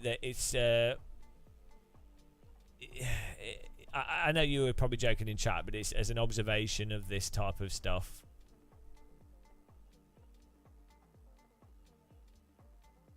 No, Max, you're missing the point. Right, you've earned yourself a timeout. So what's my point is, I think it was pretty self-explanatory. There you go. That's a timeout for that guy. Right. Let's try the wets on this. And we need to try wets in the dry as well. How does someone interpret what I was saying as I'm saying that iRacing has it wrong?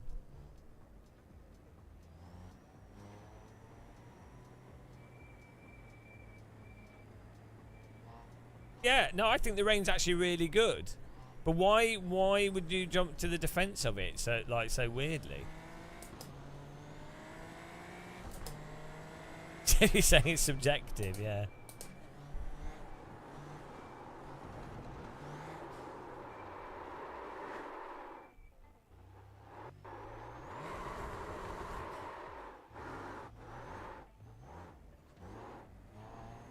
Yeah, I think that's what Naomi. I think that's what you have to do, really, with any video game. You, if you copy that, well, with any video game, what you have to do, you have to just test it as a player and be like, okay, in this scenario, how does it work? In this scenario, how does it work?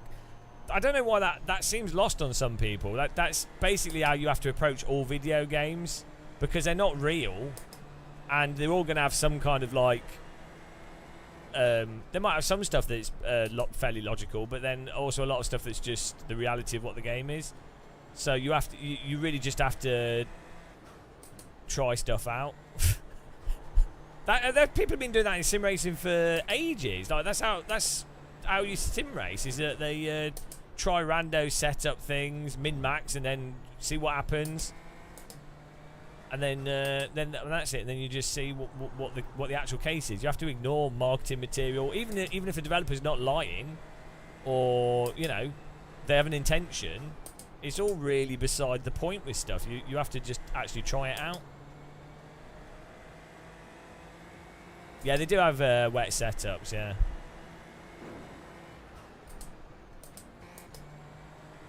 Yeah, I think the rain's done well in this as well. No, these aren't max graphical settings.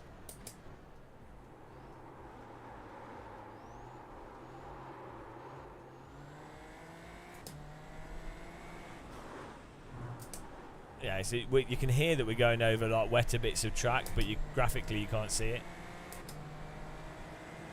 But I think they've done quite a good job on the sound. The thing, this car is so sloppy though, even in the dry.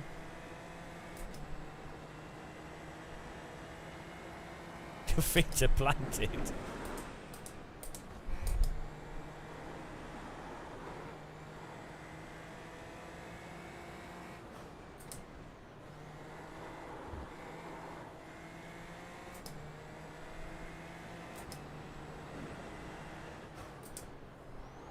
No, it still has the same physics of you basically.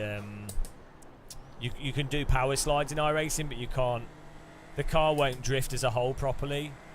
And if you go opposite lock in iRacing, it really is a bit weird. Like if you actually try to properly. Just watch. Yeah, we were playing it earlier. Watch the iRacing Radical SR10 real life compared to the game. It really just highlights exactly the differences between how you have to approach iRacing to how you'd expect to be able to approach things.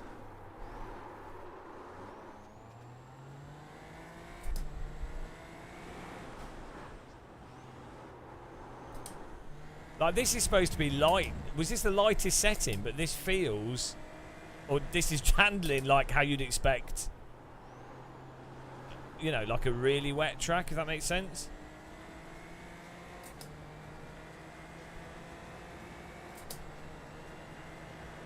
Like in Formula 1, this would be our red flag. You know what they're like in Formula 1? Oh, hang on a minute, it's a little bit of drizzle. Red flag. It's too dangerous, boys. We might damage one of our sponsors' reputations.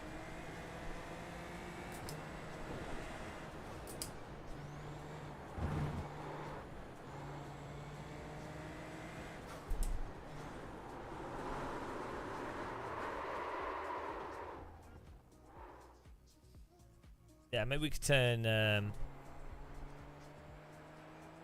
in the graphics. Yeah, the shader, the things are quite they affect quality quite a lot. Oh, we got a shader on ultra detail. So, what were you saying for the floor?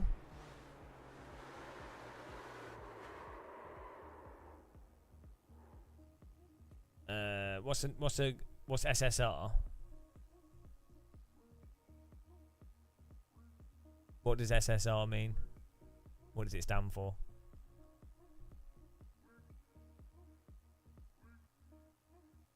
Screen space reflections. Yeah, that's more reflections than the actual texture color.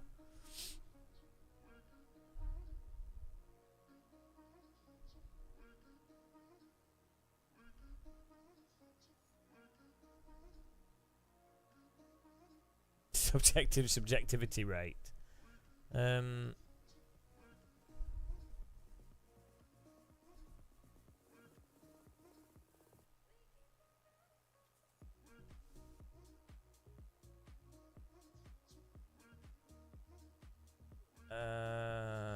Maybe is there a track detail? Look, what it is the track. What you would hope for is the dark, basically the how dark the track texture is. It's not that simple, but like it's very hard to see if it's wet. Like the track looks dry, apart from puddles.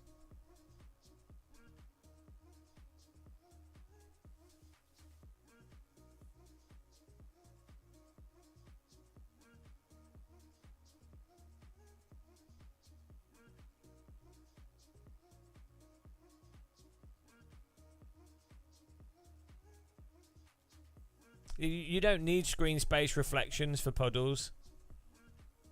You don't need that. It's just for puddles, so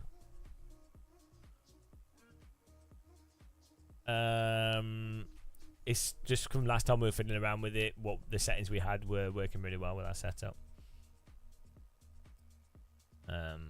I also run with for this stream setup. I run with the computer with VSync at 120, just because of the capture. Just my whole setup for this live stream.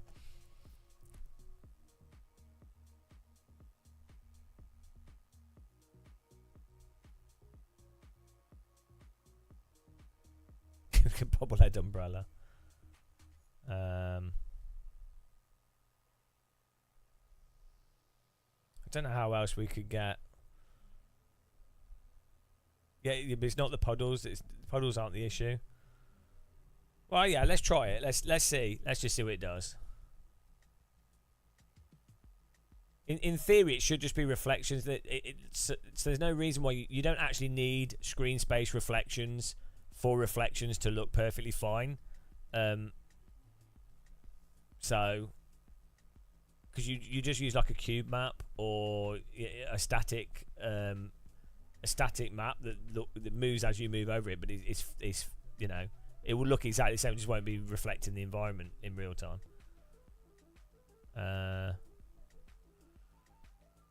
What can you do to increase textures? Or we've got, I mean, this thing is shader quality is normally the big one for the road surface.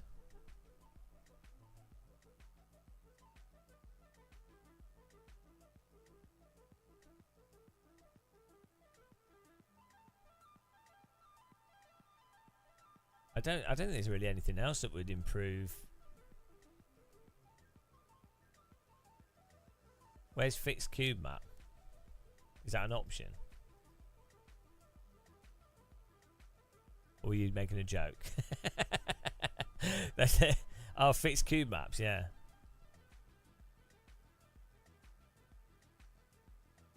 That's rendered per frame though. Let's try that. See what that looks like. What, the cube maps tank performance? Yeah, I have almost everything apart from this stuff that's useful. Why would cube maps? They shouldn't really tank performance. I mean, it can also be the lighting, to be honest. Like the when we were driving around the Nordschleife, the puddles and stuff look pretty good. So I don't think the track's meant to be that wet. This is light rain, so I don't think there's meant to be puddles. It's just really slippy. Oh yeah, this is running way worse with that on.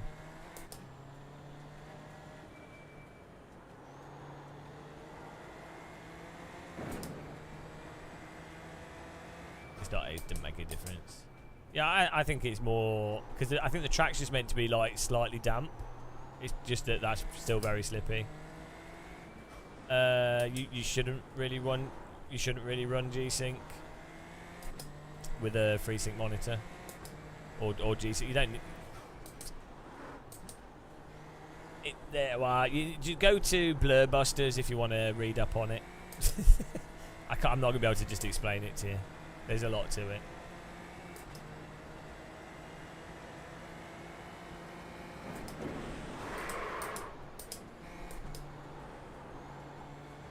And maybe it's not actually working properly, because when we went through the dip there, it sounded like we went through a puddle, but then there was no visual puddle.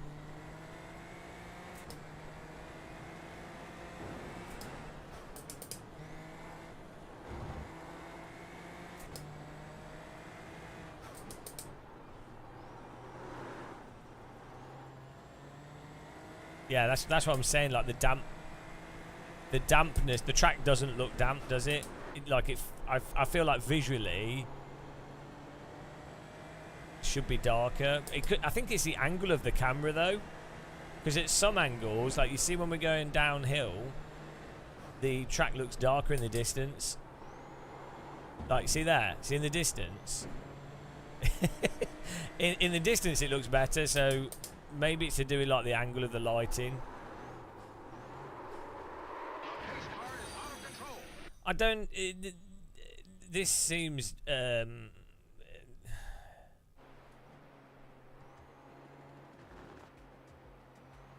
like it's very sloppy with this car.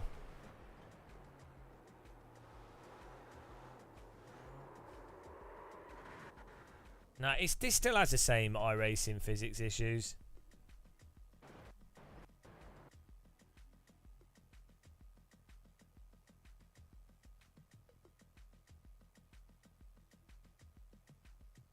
Maybe with the GT3 car, the systems were all... yeah, maybe the systems were all making it behave in a more realistic way.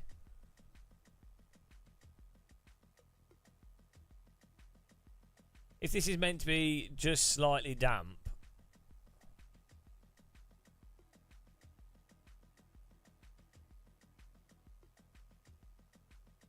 what I would imagine, I could be totally wrong, what I'd imagine you'd be doing is having to do like really quick snap corrections as tyres give out. So you'd be having to go, do you know what I mean? It wouldn't, it's not like, the old iRacing slow correction.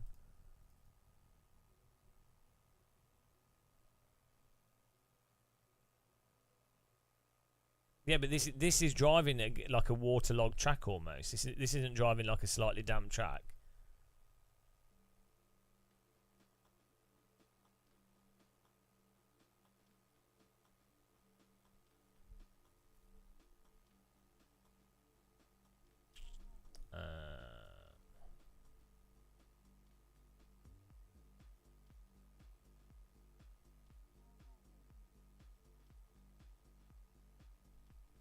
It's the car's just slopping out in a slow way.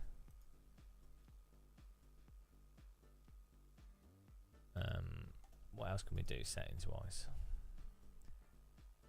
So that's on the very light rain setting. Well, let's put it on a heavy and do the wet tyres.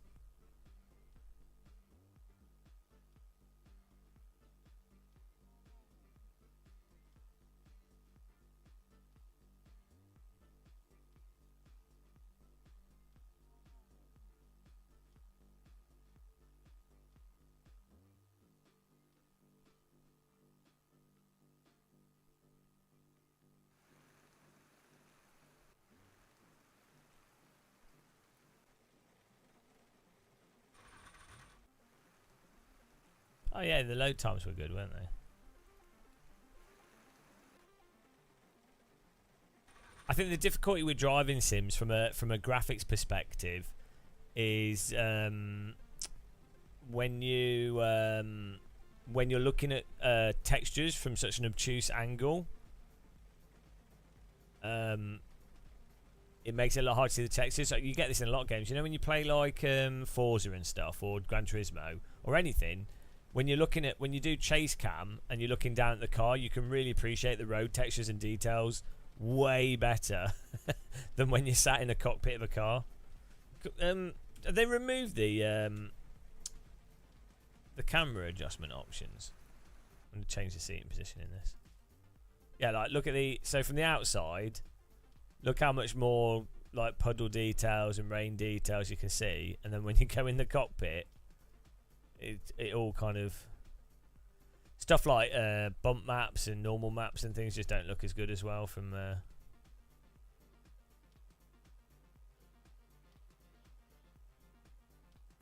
What's the shortcut to get the camera settings up, or have they changed it? I know you can do in-car adjustments, but do any of you guys know the setting?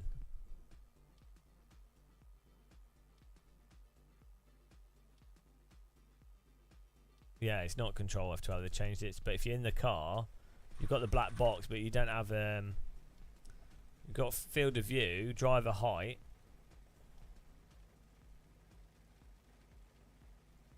But how do you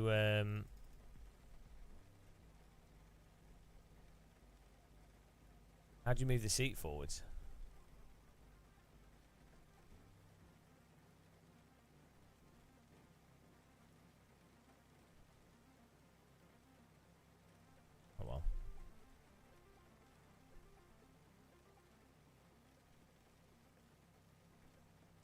Maybe I clicked on something.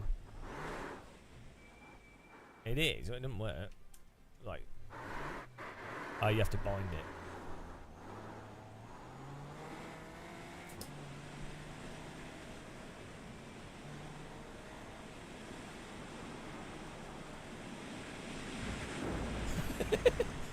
It's weird. We're doing some boating here, guys.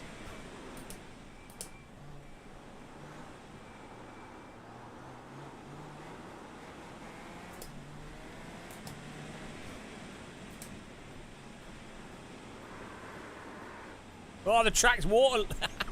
It's a river. But this is... It doesn't seem to drive that much worse when the track's a river from when it's just light.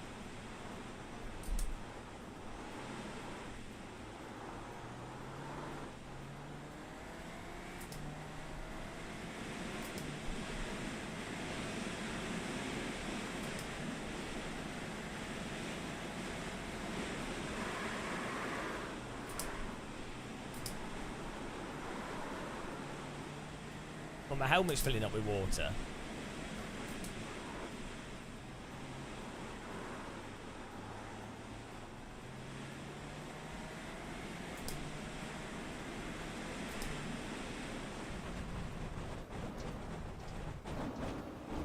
Well, the grass doesn't work. You might as well not have a. You might as well not bother with grass. You might as well just have a canyon. Might as well just have bombs in the car that go off.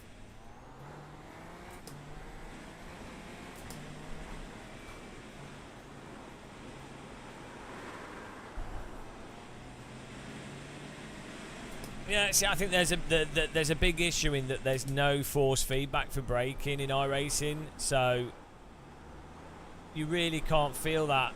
There's the self-aligning, so as the back steps out, it catches that, which really helps with not spinning.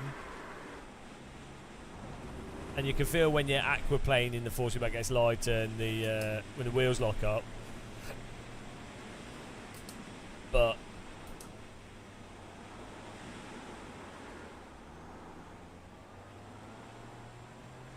they really need to make the force feedback a lot better, I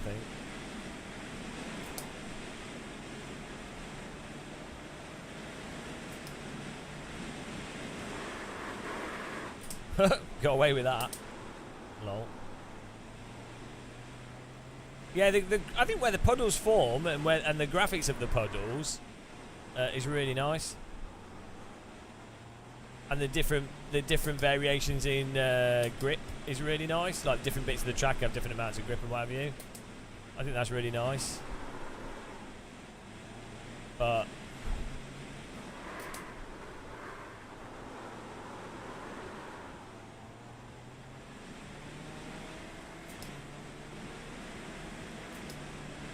I think that lack of force feedback is a bit of an issue.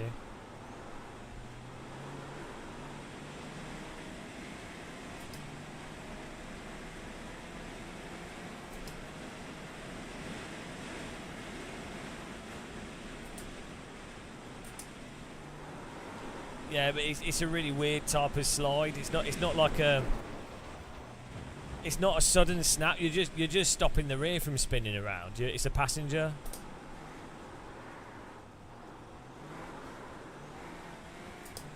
It's pure passenger driving. It's not.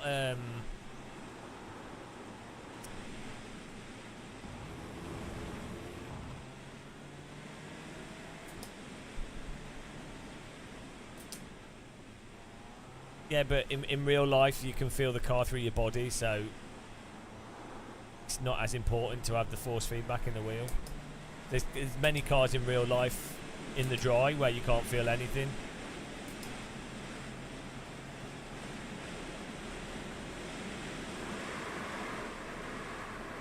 Oh, I locked the rear and it wouldn't come back. Let's try the light rain again.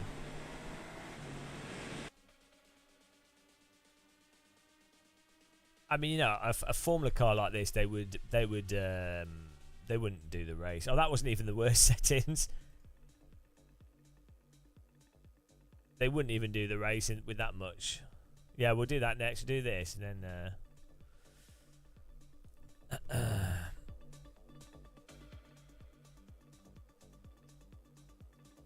I think the crucial thing, really, is not even the wet tyres. It's how are the slick tyres when it drizzles a little bit. That's the most interesting part of wet rain driving.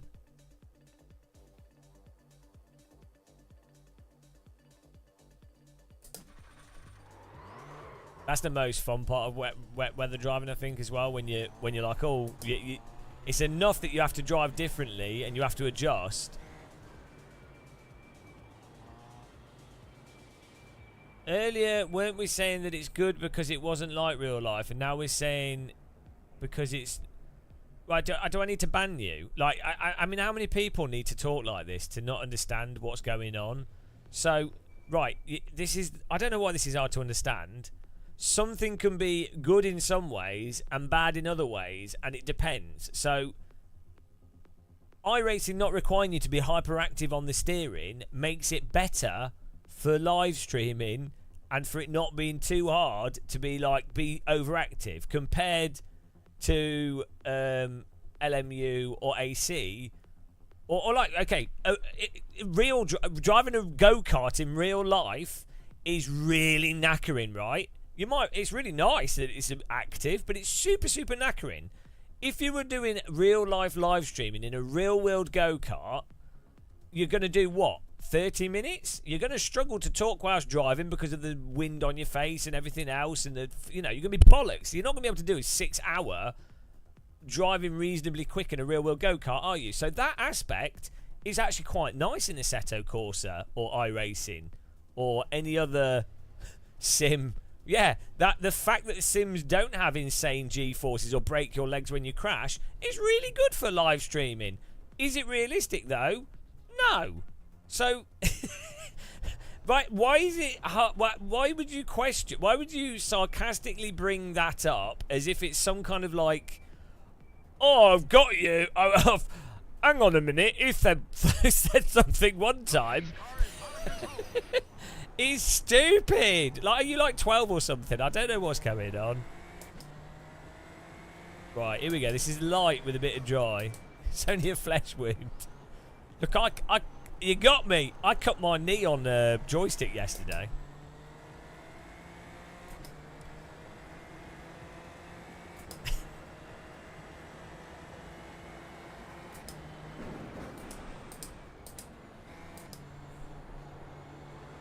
Yeah, I do think it is difficult with sims to differentiate between physics and force feedback differences as well. Like, see why it's tricky.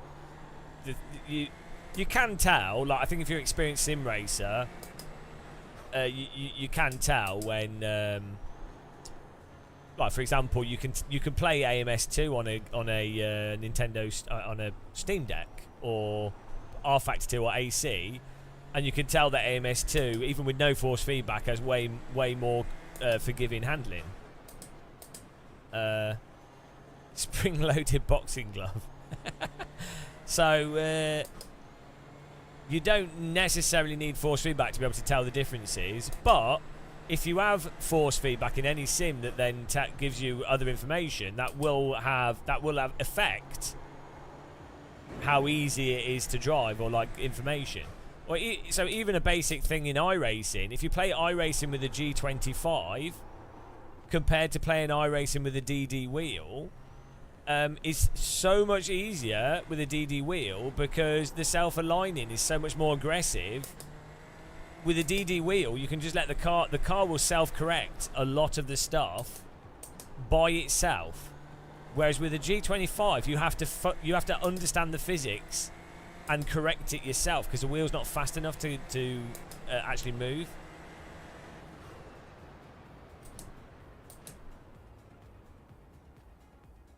Hang on, Mike Meckenpenner. I can't, Mr. Right. I can't read your name. Sorry. It's also hard to make it right because different companies will compromises will feel better for different people. That's why it will never be perfect. It's hard to compensate a few things that you can't have. Well, no, yes and no. So what you can do is you can actually expose the force feedback for people to be able to edit it themselves, so people can do what they like. So what, like AMS2 does, that's what you do. Now, so it's a really obvious solution. The simulator, by default, does force feedback in as literal a way as possible, where it's like, this is the steering column, this is how the steering column feels in the car, based off the data we have, based off everything else, we've done what we call native force feedback, or like it's still going to be different from reality. It's still, because of the physics won't be right and everything else, whatever. But this, by default, the simulator tries to just do reality force feedback. Fine. So you do that as a starting point. Then you just have additional options. You have either a customizable thing that you can edit and people can do whatever they want with it, but it can even be outside the game, so you're not confusing new consumers. Or you can have an additional option where it's like enhanced force feedback or whatever. It's not really hard. We have that for like look at right. Why does force feedback, which is force feedback is more important in a driving simulator than graphics? So why, when I go into this, why does force feedback have one setting that in iRacing really doesn't? It's it's whatever their thing is. That's it. Damping. We got stuff that really doesn't really it doesn't really affect the actual force feedback. I mean, it does, but not in it. You know what I mean? Why is that like 3 settings? Why is graphics this? Like, if someone was going to make the argument of, we don't want to confuse the consumer. Well, what the fuck is going on? Here is the most important part of a simulator for driving. Here is the connection to the virtual world is the steering wheel and the pedals. And that's the fundamental core of what a driving simulator is outside of its underlying physics engine. Right. This is the graphics. Like, also, the way that this is arranged is insane. Like, I have so I have a games design degree. It's a shit Mickey Mouse degree, but the point is, it's still like I can 3D model in 3ds Max. I've done games development. I've released Flash games. I've worked on Nintendo Wii titles with a games company. I've been in the games industry. I've done all that. So I'm not good at it. I'm not saying I'm good. I'm a reasonably technical person, though. I've worked as an IT technician in schools. I've set up IT labs. I've also done training for people in Photoshop, Adobe Premiere, and I've also done lessons of people building computers, all that. Right, so I'm not saying I'm good. I'm decidedly not very good at stuff. But my level of knowledge of technical stuff is going to be way, way, way, way higher than even your average general gamer, and probably higher than your average sim racer. Also, I've been live streaming for 5 years, 6 years. So it is an argument from authority, but it's a fallacy to say that an argument from authority is always incorrect. Like, sometimes an authority, if you actually have reasons behind that authority being correct, is actually not that's not fallacious. So with that in mind, this is a clusterfuck to me as someone with all that experience. So like, what's going on? Like, it's insane. It's so insane. It's a travesty of travesties.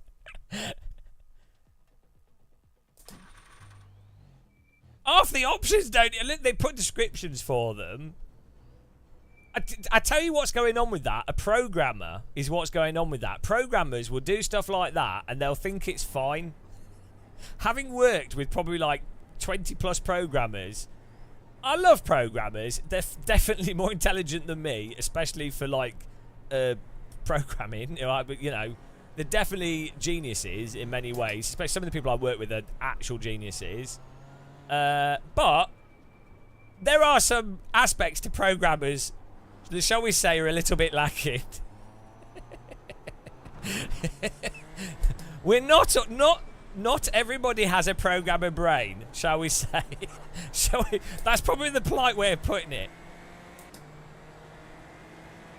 That is the polite way of putting it.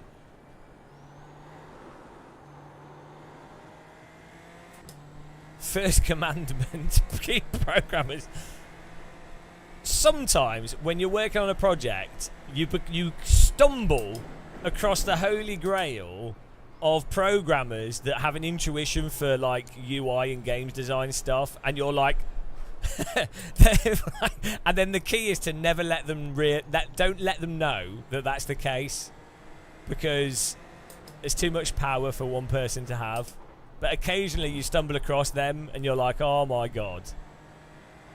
If you ever wonder why some video games are good, it's because the programmer happened to also understand basic human communication, user interfaces.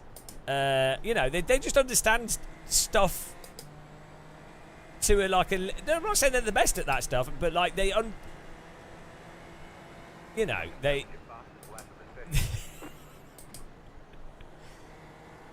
I'm not having to go at program. Like, I can't program at all. I can't do any maths. I have a complete blind spot to that. But at least I'm aware of it. Like, if someone said to me, we're making a game, can you do the programming for this? I'd be like, no.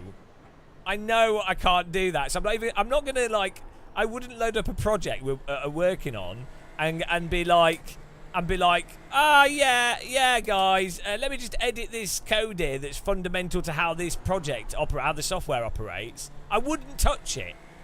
At best, like the furthest I've ever done when working on software, the furthest I've ever gone is editing some variables that are very well defined. And normally, when I've been doing projects, I will say to programmers, I'll be like, oh, can you point out to me the specific things for these specific things? Can you make sure it's commented in a certain way? And I would let them know exactly what I'm doing, so that they know that if I mess it up, why it's messed up. Or, do you know what I mean? That would be the absolute limitation of it.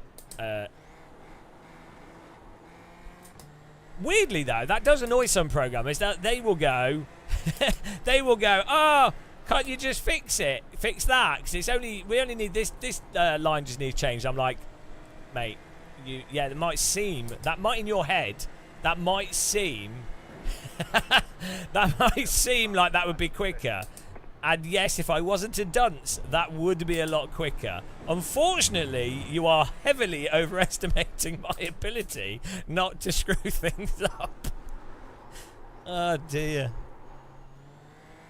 Yeah. Yeah, you just need to edit random shit and not tell anyone. That's the best way to do games development. And to be fair, how many programmers that I've worked with, when you ask them, how long would it take to do X, Y, Z? This is the simplest thing that we want to get done. Like, obviously, these are the objectives, but this simplest thing is probably the easiest thing to do. And then they go, 2 weeks. 2 weeks? It's always 2 weeks. It's never 2 weeks. It's either 5 minutes or 6 months. That is programmers. It's either 5 minutes or 6 months, or maybe like a year. That's how it operates. 5 minutes or a year. But there's binary. That's programmer timekeeping is entirely binary. 5 minutes or a year. That's the framework. That's the lesson you learn with ever working with the programmer. 5 minutes or a year. If they can't do it in 5 minutes, it's going to take a year. Quadruple everything that they say. Yeah. I think I could do that in a week. No, that's 2 months, 3 months. I'm scarred, guys. But I'm too thick to do any better, so.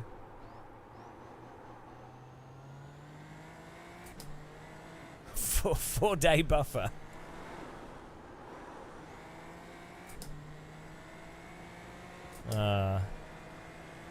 I've had multiple people recently go, "Oh, we're working on this game. Do you want to work on this game with us, or do you want to join this project?" And that part of me's like, "Oh yeah, you know what? Actually, I really like the creative part of stuff.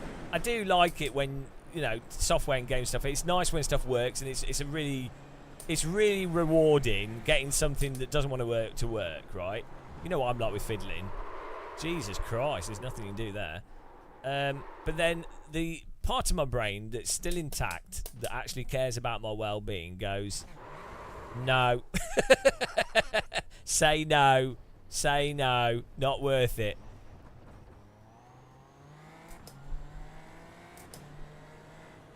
Saving the universe's problem. Yeah, but the problem with AI-assisted programming will be that you would actually need to be a really good programmer. Well, maybe not in the long term, but especially for the next 3 to 5 years, you'd need to be a really good programmer in the first place to be able to effectively look through the AI code to then see how that operates. To then know when, because you'll get to a point where you need to do something very specific, but you won't be able to understand the AI code to get that execution. Exactly the same problem that you have now with image generation, right? So you can use AI to generate a reasonable image really, really well. But like, if you want to try and generate a very, very specific image, an absolutely specific image is really, really, really hard to massage the AI into producing that very, very specific image.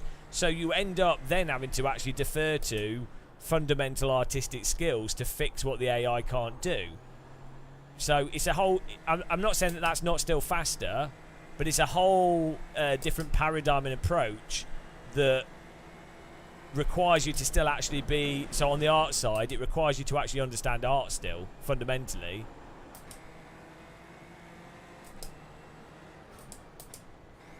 I'm not saying that's always going to be the case, though. You're not the person to ask what happened with Rain Spot. Well, I don't know what's going on fully, so... And yeah, we'll have to see.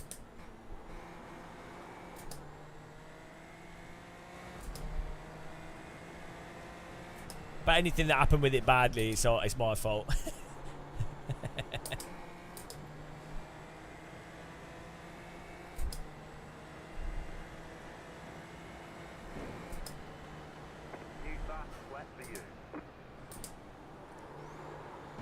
I mean, to be honest, driving in the wet with this car, effectively, I would say the GT3 car with the TC and the wet tyre and the GT3 car is really nice to drive, and does substantively feel different to just like general slick stuff.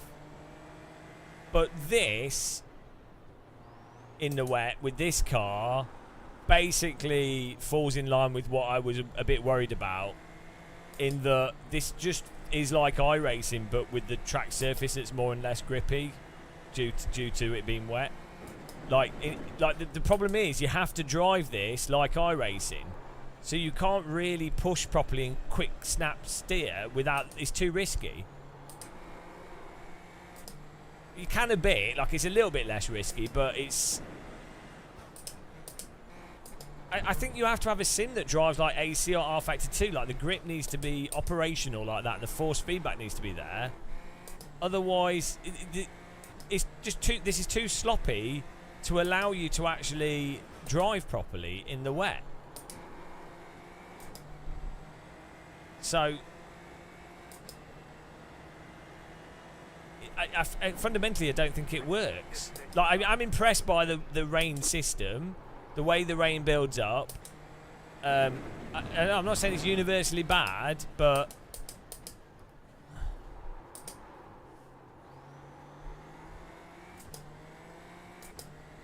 I really don't understand why iRacing would do this before fixing a slick tyre. Yeah, it might get better, but the problem is now they've introduced rain and a dynamic track, which makes everything 10 times more complicated before doing basic force feedback or a slick tyre. So maybe I'm universally bad. Right, is that a timeout? I mean, I am definitely universally bad. That's a timeout. Okay, goodbye. It's not a ban, that's a timeout. Because it was quite witty as well.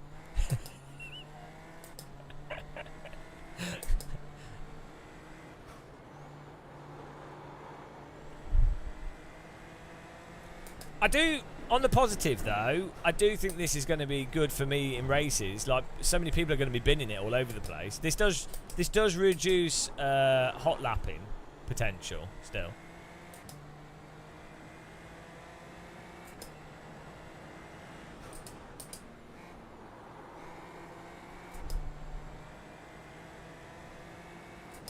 What do you mean AI helped? Yeah, no, it's yeah, but so Speed Force Sim Racer, that's a whole different thing. So AI is really good for certain tasks and things. That's a whole separate conversation. So for stuff like tumor identification, noticing patterns in changes in body, bits of body, brain, studying the brain, or like stuff that's very, very laborious for a human or people to go through. And looking and noticing new patterns. So it's like how they note, like for drug development and new chemical development stuff. The AI will be insane for that. I mean, it already is.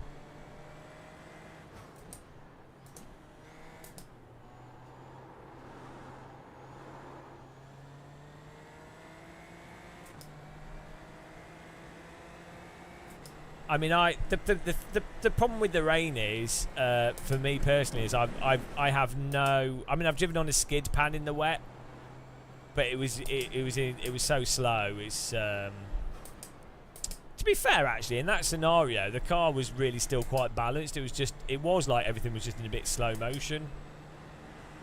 But I just wouldn't relate it to... I would imagine that a Formula car like this, on a non-wet setup, but with wet tyres, is... I don't think I'm going to really be able to have a particular... I don't think it would be... I don't really know how it would actually behave. Do you know what I mean? Like, I don't really have a framework for it.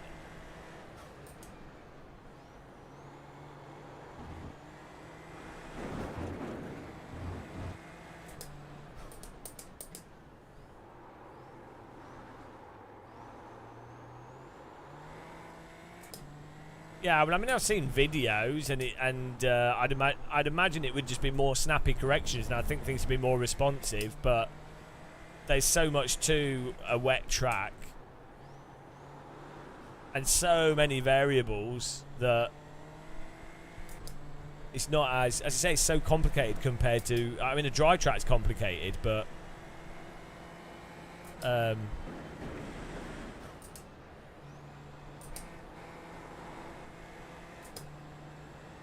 also, if you're driving a car on a absolute dry setup on a wet track which has got puddles, there's going to be so many like really mental interactions that are going to be doing really weird shit. do you know what I mean? Like, you'd expect it to be actually quite erratic in many ways.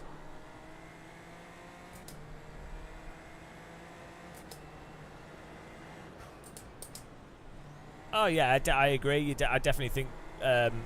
I think everyone's going to need to start using AI. But what you'll see, I think it will happen faster than what happened with computers. But what you'll find is it will take like 10, 15 years.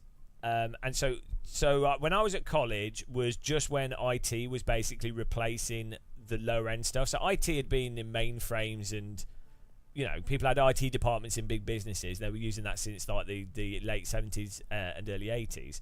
But the point of everyone having a desktop was sort of very much like a 90s thing. And then it took until about 2006, 2005, 2006, where basically it's just a default that you used a computer. Like, you don't, all the paper filing systems were all just replaced with computing. It is worth stopping the car. It's an exciting topic to talk through, you miserable bastard. Stop your car. So anyway, with AI, even though it's really obviously going to be what replaces stuff, humans would take ages to actually start using it, and then the workforce is going to have a certain amount of time before they get replaced anyway. Oh, filing cabinets.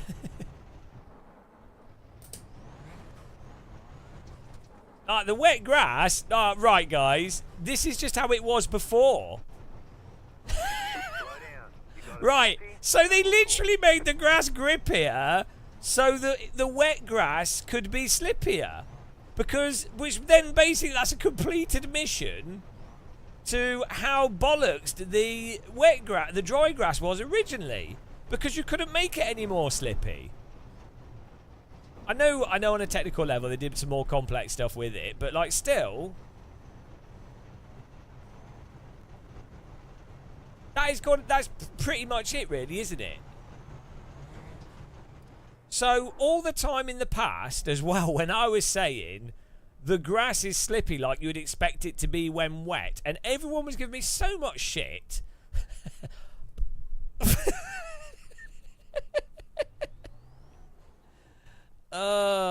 Yeah, but they only lowered it a touch, Heffen. It was still like way more grippy than it was. So they made it like super duper grippy, and then they reduced the grip. So they made it more grippy by like twice as grippy, and then removed it by like 30%, if that makes sense. Right, let's try and do a race.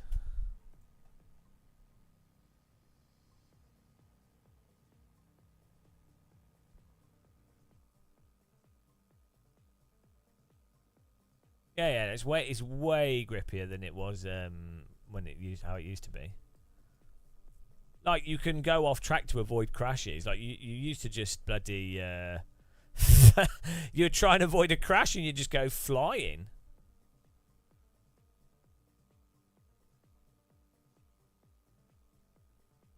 Yeah, so I don't know. So the way I'm seeing it, in my mind, the way I'm seeing this is I don't think there's any hope for iRacing. In the sense of it actually driving realistically. So you're just going to have to keep playing it as a game. If you're not, obviously if you're an iRacing fan, you won't care. You'll think it's what it is and you probably don't care. But if you feel that AC, R-Factor 2, LMU, and real cars are substantially different, you'll enjoy this is like the rain in Gran Turismo or shader patch rain ultimately, because until the tyres actually operate. No, because in the GT3 car, the wet tyre in the GT3 car with the traction control systems does make that car a lot more fun to drive and is a lot more controllable. Yeah, because it was more fun to drive and the graphics are nice and the way the track gets wet is nice.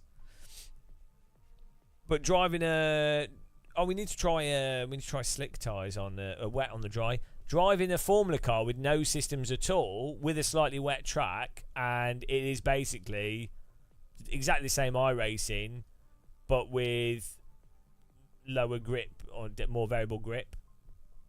You know, it's not fundamentally different. So.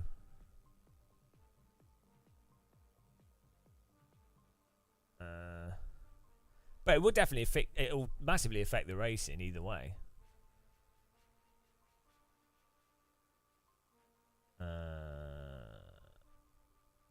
What was I going to do? Oh, test drive. We're going to do that in the dry.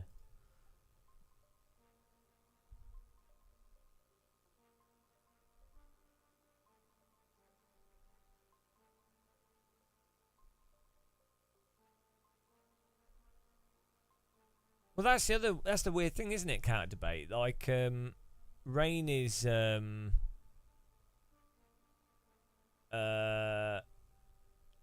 not gonna be like the interesting part of rain is when it's dry and it drizzles a little bit. No other game has big product. Yeah, the graphics and the dynamic, the way the track gets wet is really good. All that's the actual rain system I think is really nice. I think some graphics could be tweaked a bit, but like the way the water pools and all that stuff, that's fantastic. But that's the tyres need to work like tyres in the first place. That's the problem. As I said originally, the weather system could be fantastic, and I think it really is.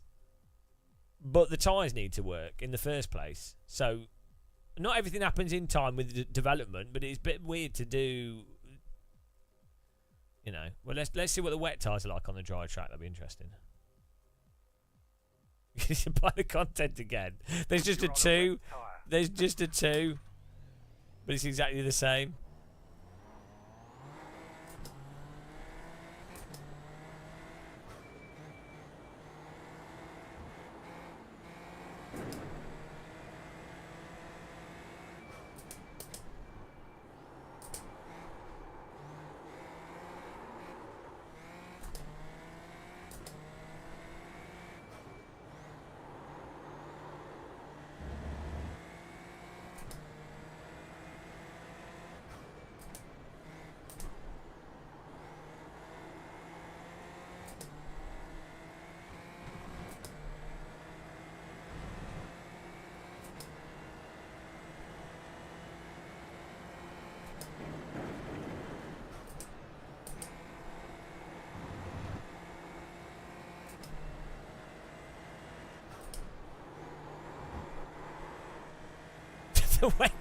The wet tyre in the dry is closer to AC.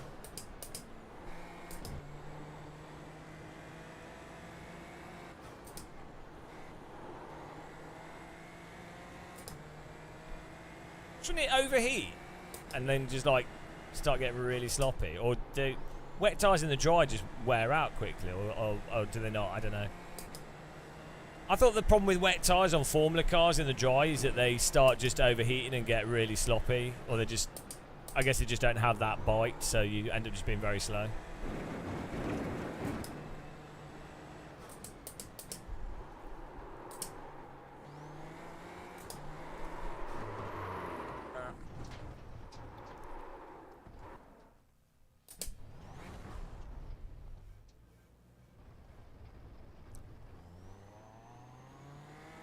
Well, that's the thing, Niels. I was thinking that maybe the water would cool the tyres, which would then make the dry tyres not have that overheating issue, which would allow the dry tyres, ironically, to then grip the track more. But they don't seem to, so maybe the water doesn't affect tyre temperature.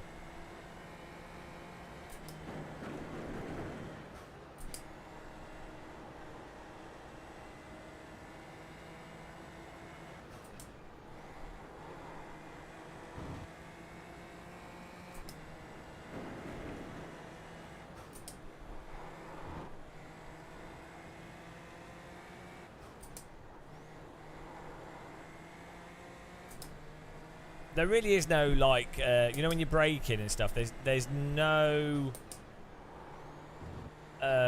force feedback for, like, the loading up of the vehicle.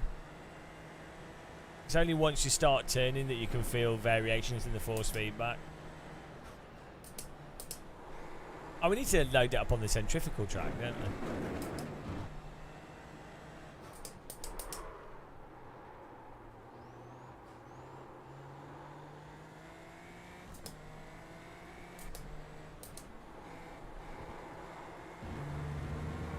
It's still very, like, mushy, though, and vague.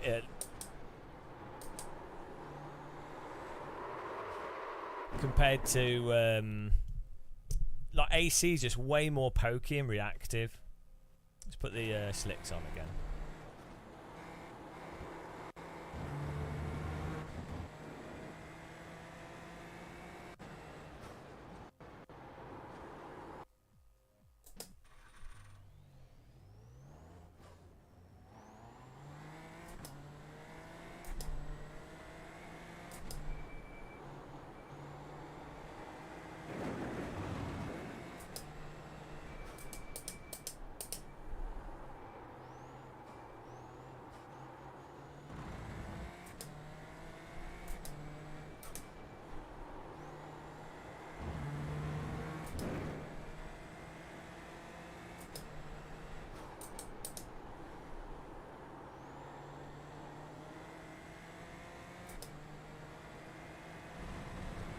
There's people straight up shitting on it. Who? Everything I've seen about it from, like, mainstream channels is super positive.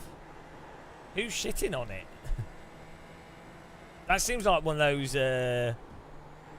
like more of like an insecure narrative type thing, where, like, how people that are right wing are always like, we're under attack as white men. We're under attack.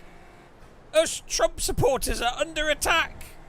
The lefties are coming for us. It's like, guys, you do know that there's hundreds of millions and billions put into things like Fox News, and you do know that you day-to-day life, you know, the police are much less likely to shoot you. I'm not saying that there aren't problems. Everyone faces problems, but if you were to really, you know, if you really to tally things up, you know, you are in a, you do have a, some people will have a more privileged position. Like, yeah, you are, there will be individual components where you are being unfairly attacked. But, like, it's just really funny when you have people that are in a position of power. Some countries might be doing that. And then they're in a position of real absolute power. They do have a right to, you know, they're not, they are subjugated, they are attacked. So there are, I'm not saying that then they'd have a right to, like, go, well, this is a problem, but they are not, like, they're in a position of real absolute power doing horrendous stuff, and then are complaining that they're, like, acting as if they're super marginalised. Actually, it's that, what's it called? It's a propaganda technique where you, what is it? It's where you basically, you say that the enemy is incredibly weak because you are really strong, But you also say the enemy is really strong because they can attack you at any moment. So you get the benefit of building like nationalism and strength and pride, whilst also justifying it that you have to defend yourself. It's a well-known propaganda technique. It's basically a form of that. Yeah, it's not just projection. It's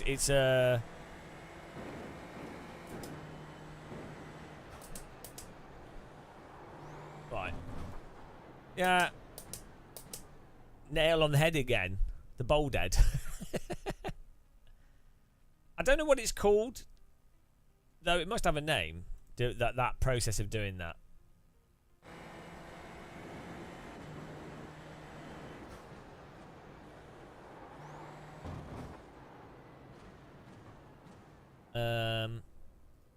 Right.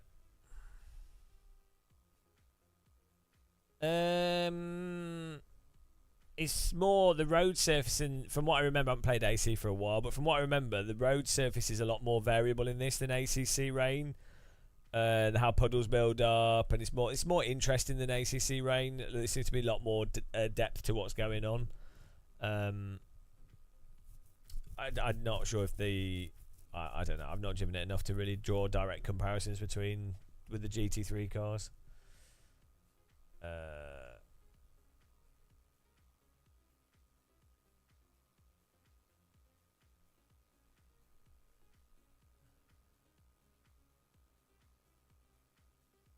What for the bobblehead? The bobblehead command's not working.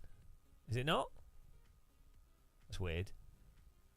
Well, the link's on YouTube if you hang on, let me there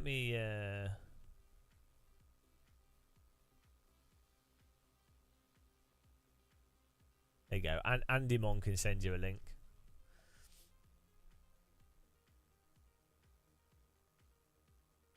How does it compare to AMS2 Rain? It doesn't look as nice, but it's a lot more complicated, I think. It's a lot more oh, hang on. We're just going to do that. Let's try the AMG.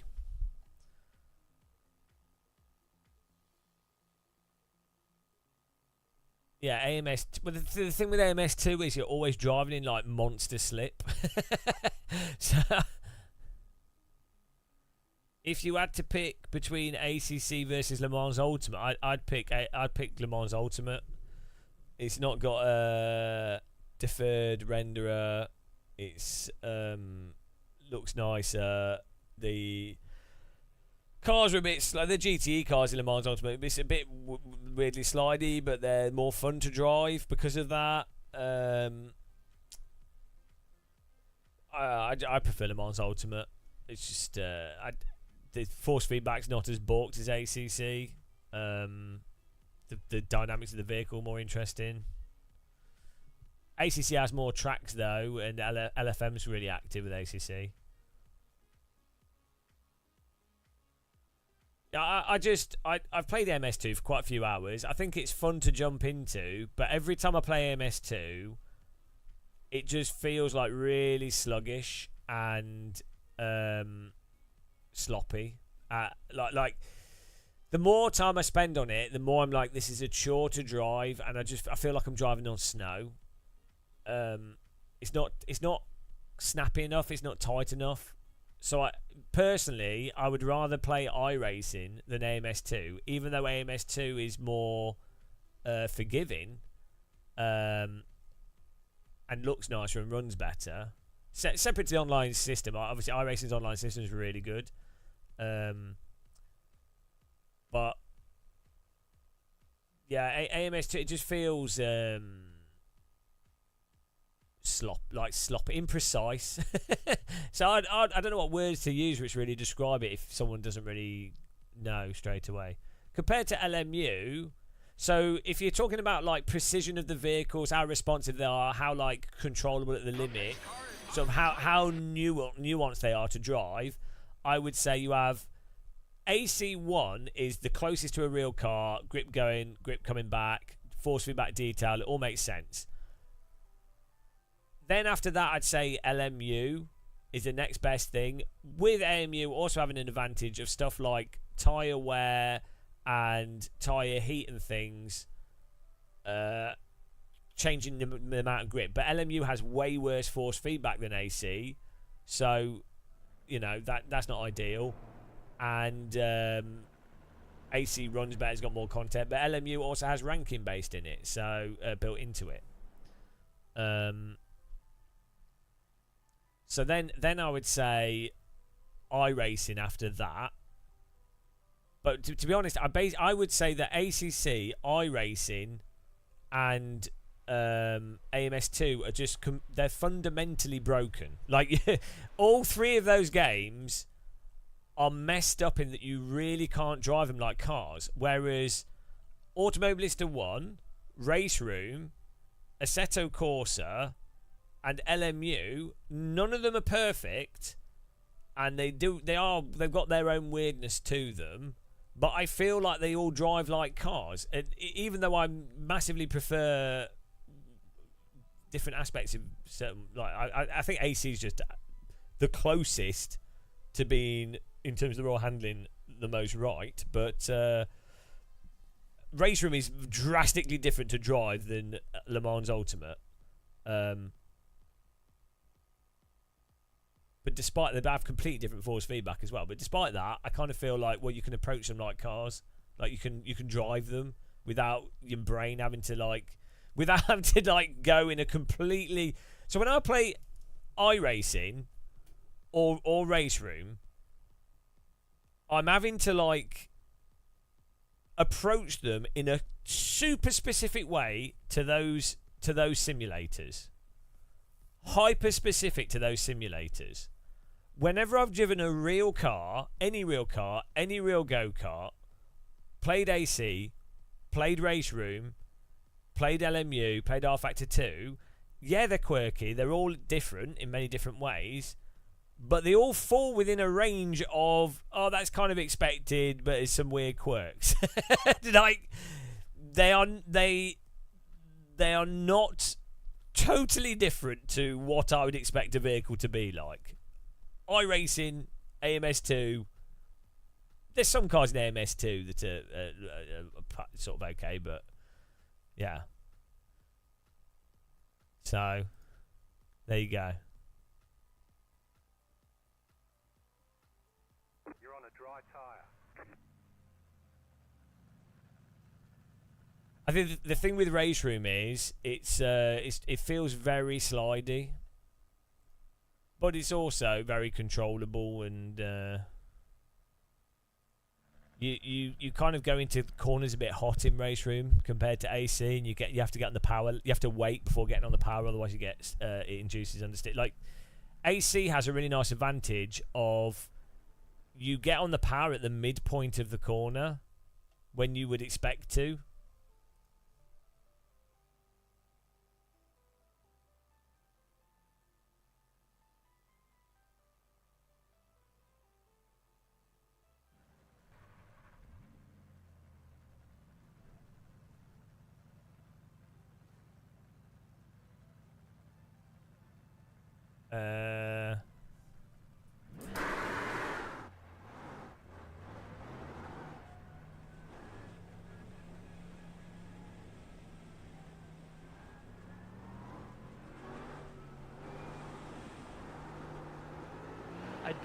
I don't like ACC, but I do like the normalist. That is amazing. It's probably one of the or not the best in practice. Like See, even F1, GT mods, it's really that's good. ridiculous. That's more like classical iRacing. We didn't have that problem with the Ferrari. It's just gone. Will ovals have rain? Do they do oval racing in the rain?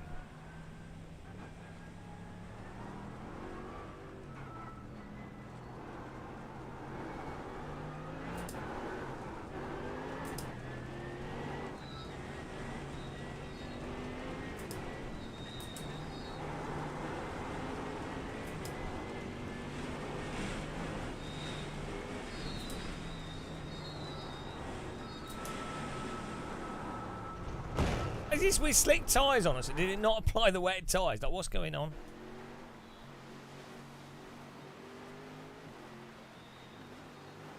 What's with the wet tyre on it? Why is it mental?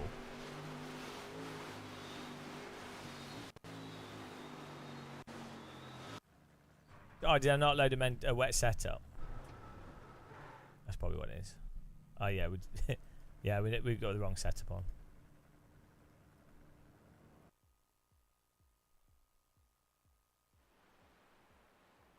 It's probably a really low setup.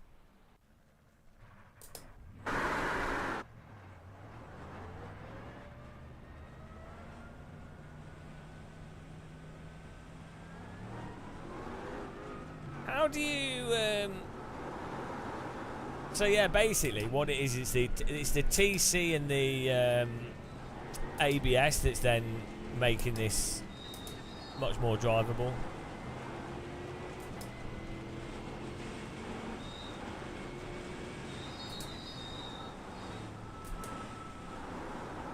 I know it's still wanting to.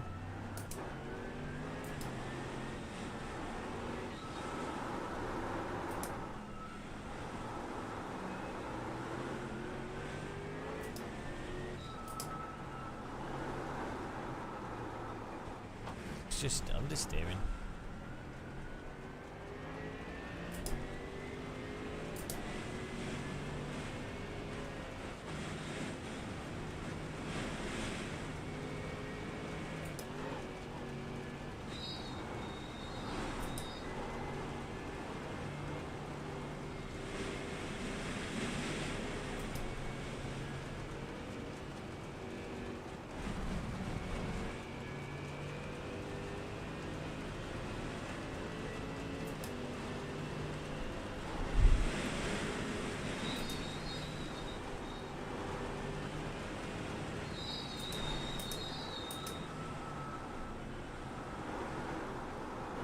What do you do in a race if you're in a GT3 race and it starts raining and you would have a setup on that's for the dry? What can they change in the pit lane? Like, I mean, obviously you can change the traction control and stuff instantly, you can do it in the car, but you're not going to be able to change much on the car setup, are you? Like, straight away.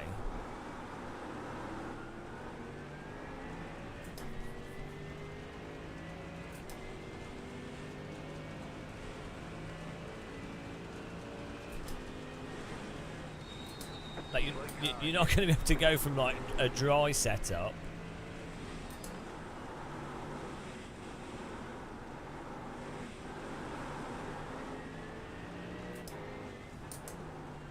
so actually I think what the rain is doing is magnifying how sloppy the slides are in iRacing. And if you I guess I bet you when you watch onboards of GT3s in the rain, the driver will be snapping the steering wheel constantly, like doing really quick snaps when because I don't know, maybe not with a GT3, but that's what I'd imagine. We'll have to find some GT3 onboards, but I'd probably imagine that like there'd be sudden loss of grip, and then the driver has to go really quickly, and then you know they're constantly doing that because they're feeling out the grip. They wouldn't be driving like it's like this is like it's like snow.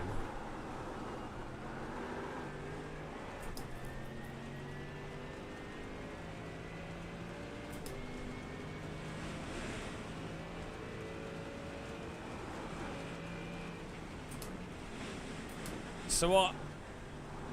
My impression is getting more and more too that the way the weather, the particle effects, the dampness on the road, all that stuff's absolutely fantastic. They've done a really, really, really good job at that. But it's actually highlighting iRacing's physics issues more, as you would expect. Though, ironically, because a wet tyre is closer to a road tyre, that is generally easier to drive because it's more progressive.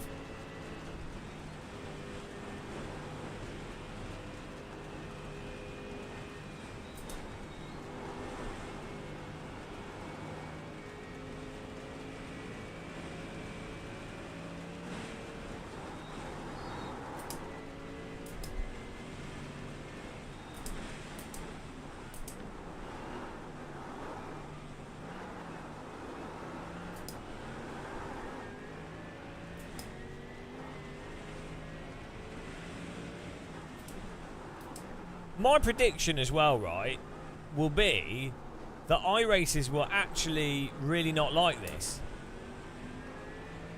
They will enjoy the gimmick of it initially, but then they will loathe the wet races because it will force them. Because when you have a sim where you fundamentally have to drive in a robotic way, and that's the one way you avoid annoying situations.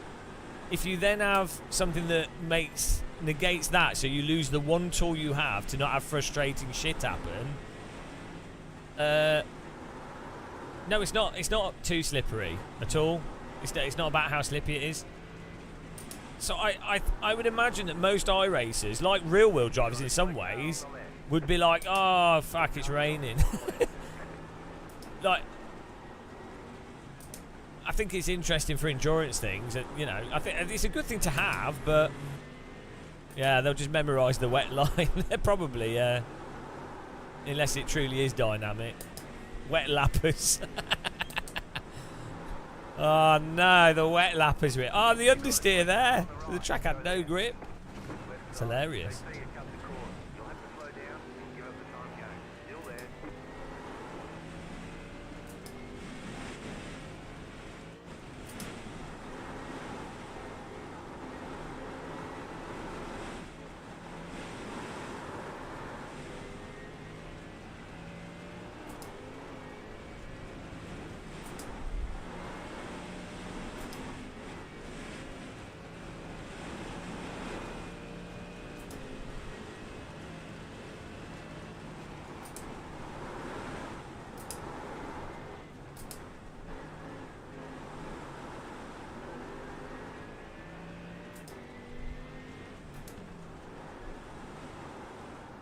Oh, I'm going to stay in the.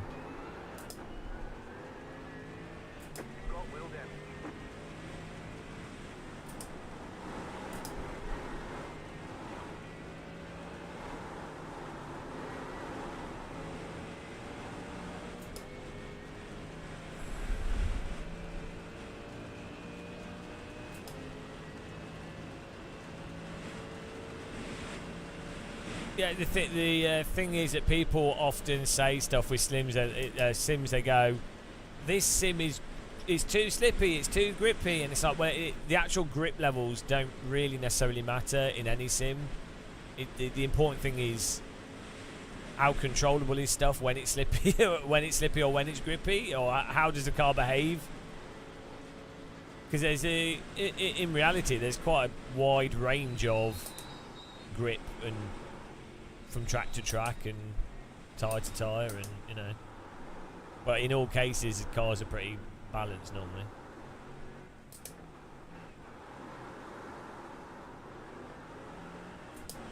My frame rate's terrible. It was a lot better in the Ferrari, but maybe the practice session's got more cars in it. It might be number of vehicles.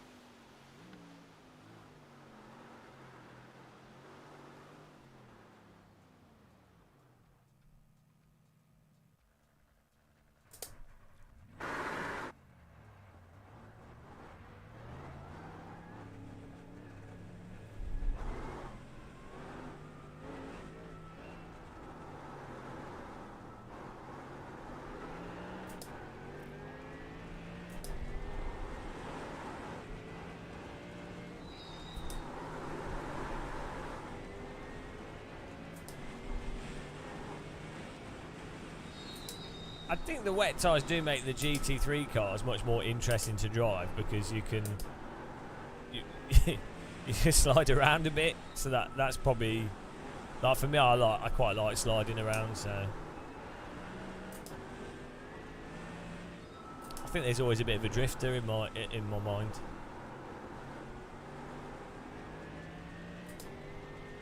Yeah, we'll have to try that, Ryan. Yeah, so I think the TC and stuff is helping to stabilise the GT3 car, so the drifting is more balanced.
I don't know how they've done it normally.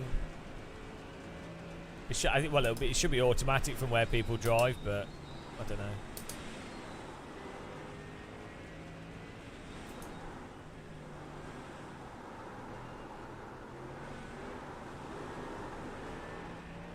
It's quite fun drifting this car. Well, like, we're not really drifting it. Until the fronts get stuck in understeer.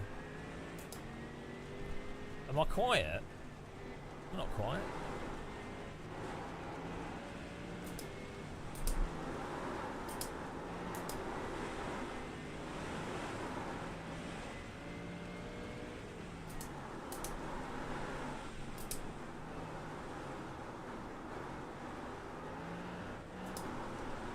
Yeah, I mean, ultimately, because of the lack of force feedback, in terms of actually going quickly, you are just going to have to go back to route memorization, but for wet. So more more lines of route memorization,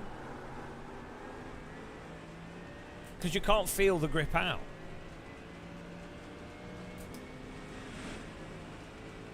So you'll just learn Nordschleifer in X wet conditions. Puddles tend to be here, dry line tends to be here, wet line's here.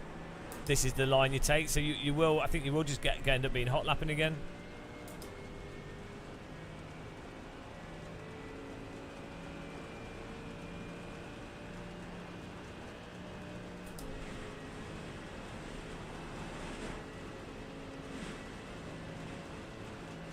The fog, well, not the fog, but like the rain in the distance from the fog's like simple, but looks is nice.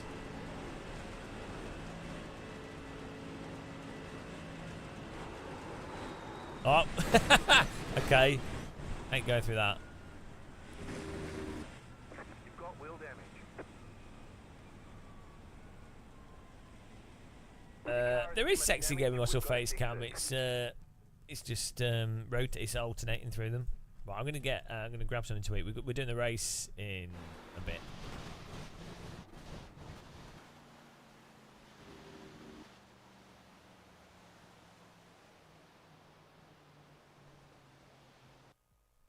It's definitely going to be interesting when we're doing like normal races.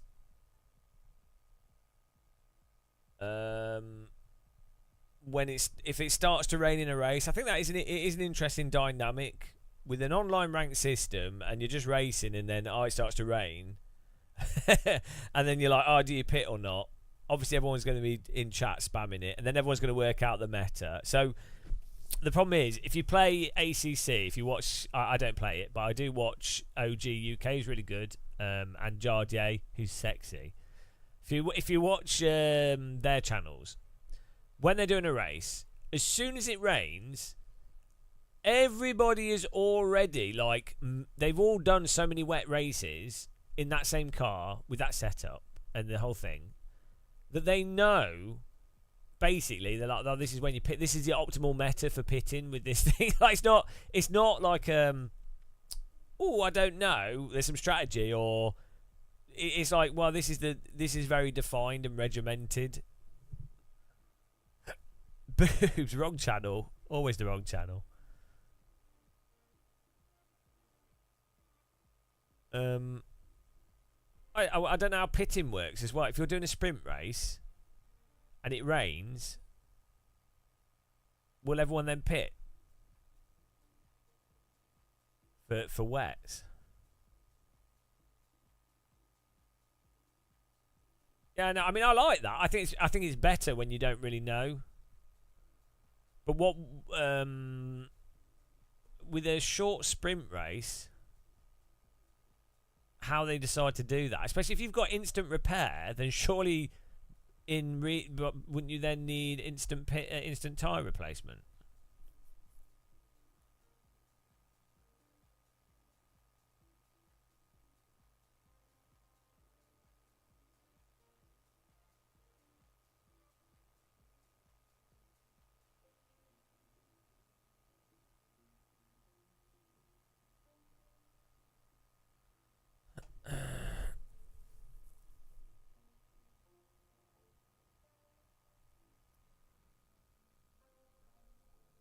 Well, why not below B class? Oh, because the races aren't long enough. Fair enough.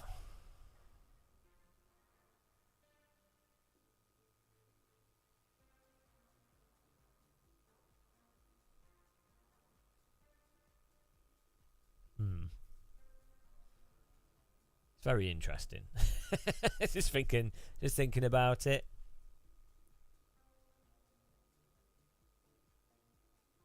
Yeah, that's it, Ryan. I'm thinking from my perspective, whenever we've done hosted races, if I was trying to set something up that's exciting, if we were doing AMS2, what you want to set up is random light drizzle, so you don't actually have to pit for tyres. You just have the component of the track getting slippier and then drying out, so it just makes the driving more interesting. That is the main. That's the best part of weather for sprint races.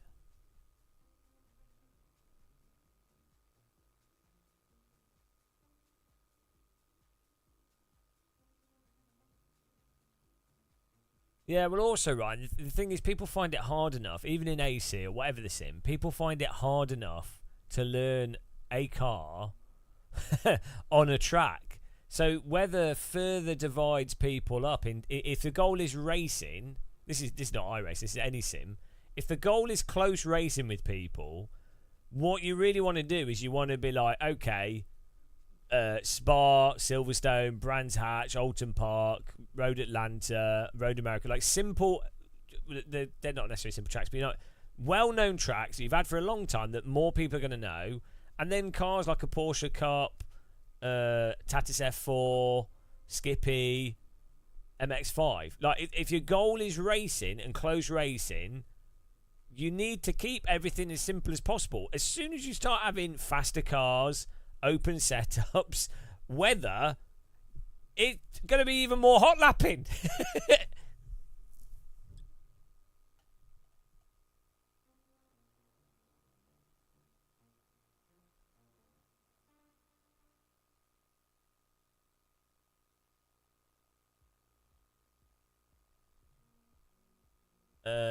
Your 2 cents on this. The McLaren F1 was very realistic and complex, but people complained so.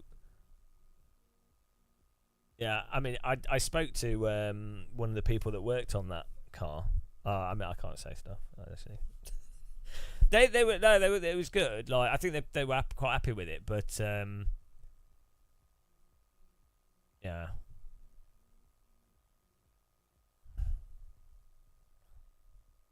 The problem with Formula cars is they're so hard to drive anyway, like competitively, regardless of if they're realistic or not.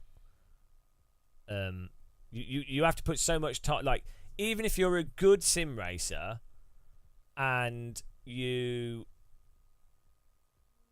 like, let's say you're above average sim racer, the whole point of a Formula car is that it's so fast that it magnifies the effect of not braking or accelerating or hitting the apex precisely.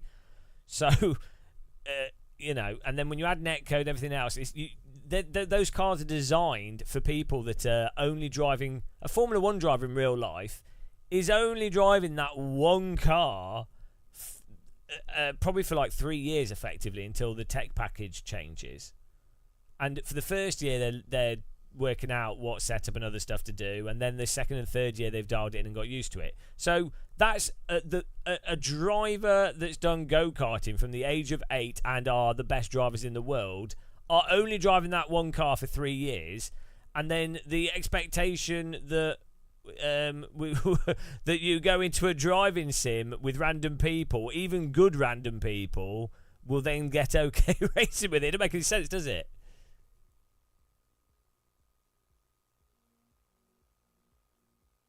You don't like the ESR idea? I don't know. Like, people just need to drive more carefully, don't they? But I think the actual solution is to just reduce damage. But I think that's the solution across iRacing.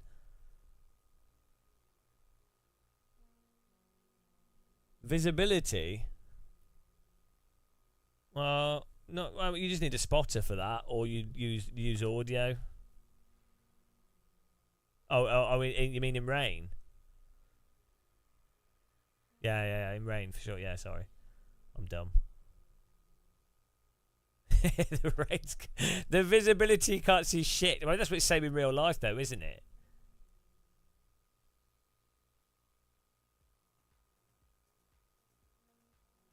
Oh, hang on, I'll be back in a minute, guys. I'm just going to grab something. Yeah, then you also need like a DD wheel minimum for the tighter, more snappy a car is, the more you're going to need a DD wheel to feel what it's doing. Alright, back in a minute, guys.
The pace car is out of control.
Oh, thanks for following, not Adrian.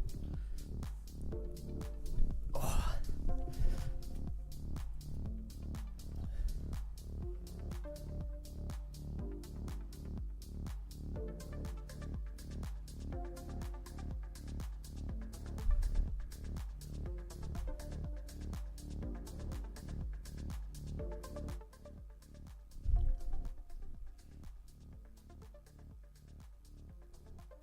What do iRacing do after this update?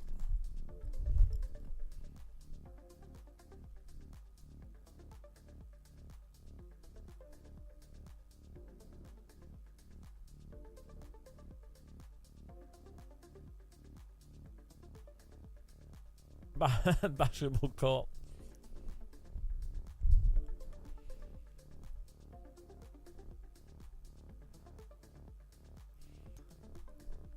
Call it a day, yeah.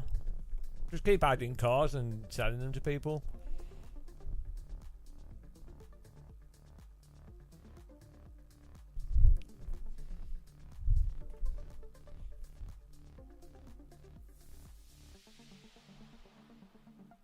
Beanbots, I think they might think it's fine.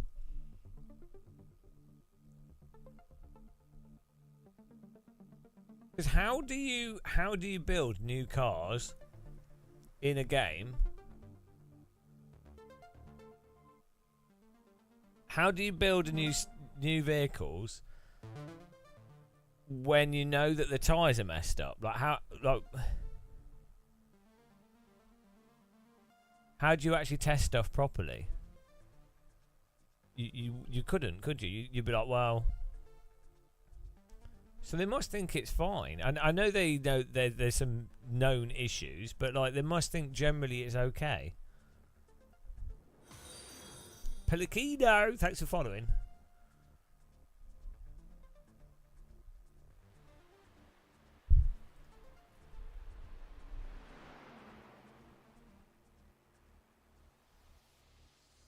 How many litres of fuel do you need for 3 laps of this track? Like 60? 60 litres has got to be enough, hasn't it?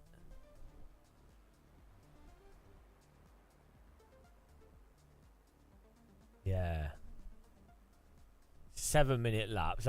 It's like 2 large racetracks worth of circuit.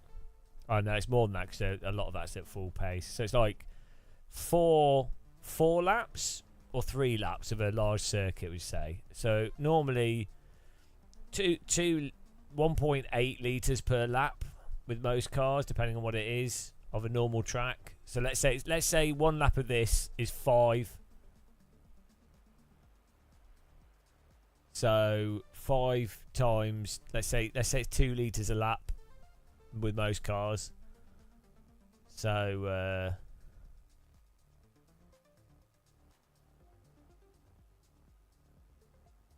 yeah, about 50.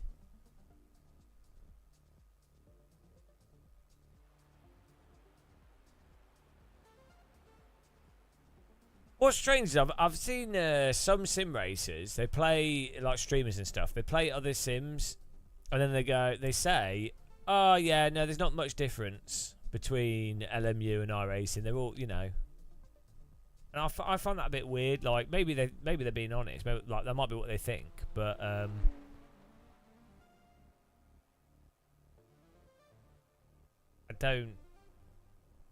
I'm not quite sure if you can really say that. Like they really are. If you were trying to say to someone, right, it's very likely that someone could totally struggle with AC and not race room, or they could really struggle with iRacing but not AC or ACC or what. The games are not similar, are they, in terms of driving? Like the difference between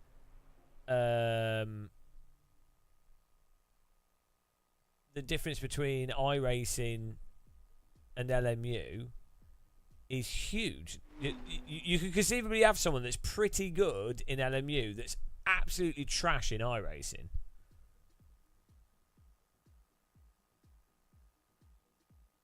That looks. See, from these angles, the track looks really good. The water on it.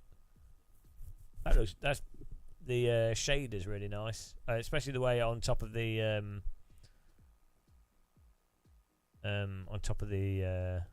graffiti. It's really nice.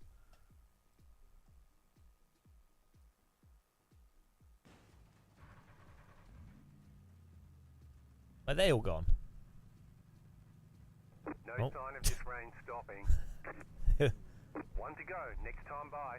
Line up on the left side. You're on a wet tyre. Closed. Pit road is closed. You're equally slow in all SOS sims. is 2,920.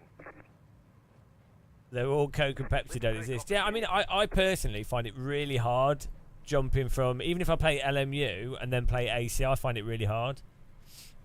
Then again, maybe if you're like really good at sim racing, maybe in your mind you do think they're similar. Like if you're like an alien or you're genuinely really good, maybe the differences don't really matter, because you like, obviously you have to approach them different still, but you'd just be like, well, you drive quickly. Catch up. 34 car.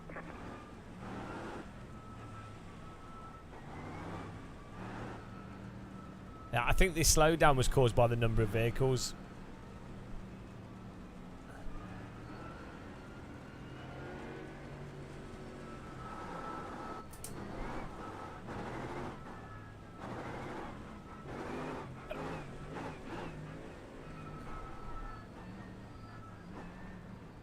I really like how it looks. I like rain. I mean, in real life, I quite like rain as long as I've got a Mac on. Most people don't like it. I find it quite comforting when it's raining. If I'm out walking and it's raining like this. The one thing I don't like with rain is when it's cold, really cold, and then it's like drizzle, and you're, or if it's quite warm and drizzling, and you can't tell if you need to take your coat off or not. Post car is off. Time to do your job. Green flag, green flag.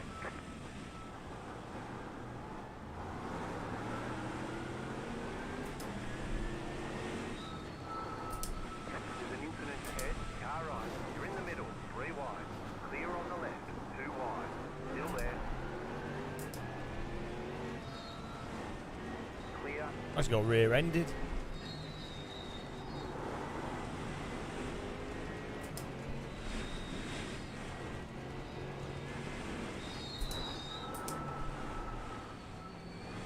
And again.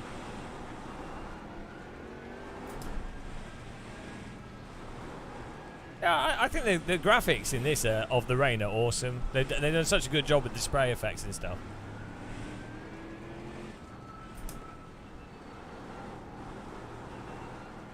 You really can't complain about the graphics, I don't think. Go right.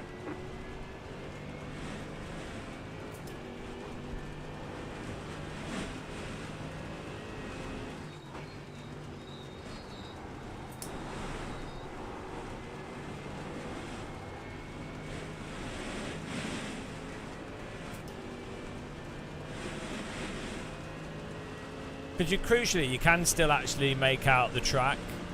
It doesn't just outright blanket blind you.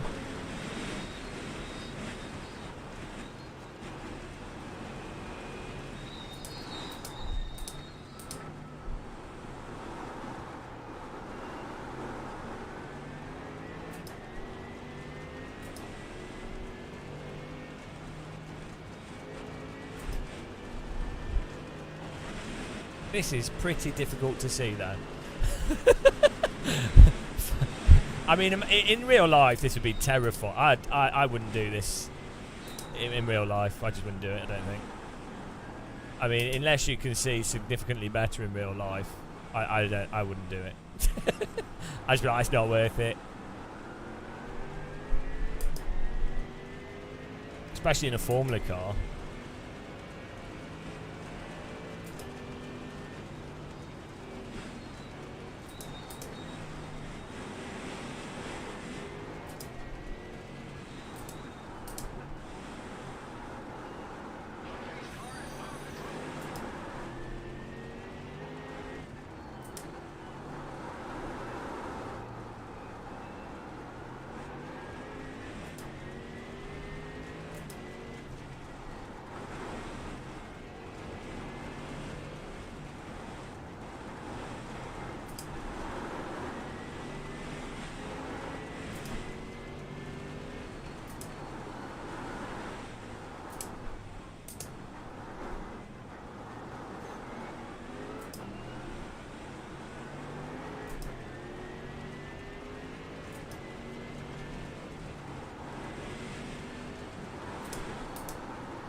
Oh.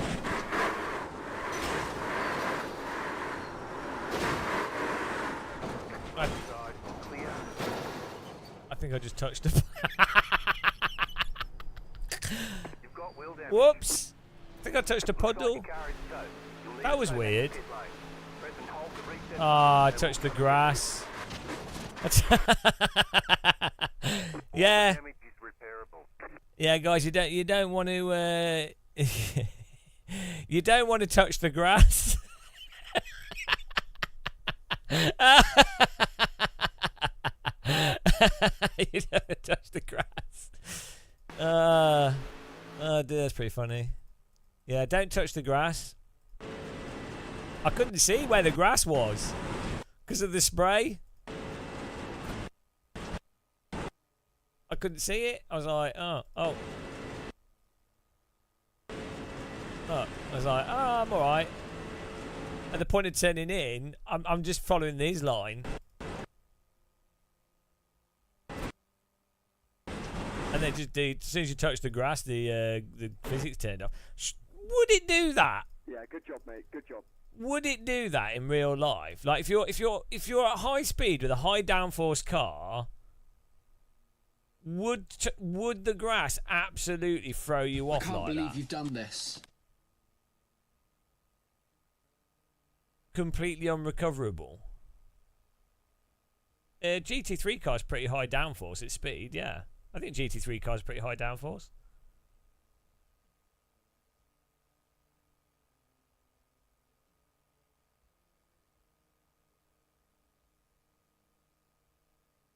I mean, you're turning.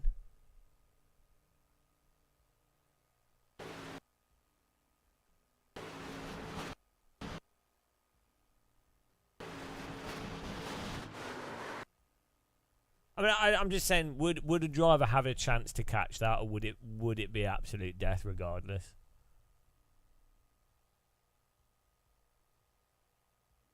There's a bump. I'm saying hypothetically. I'm not saying in this situation is right or wrong. I'm just saying I wonder in reality, are there situations where that would just you'd still just drive through it and catch it, or would it be insta death?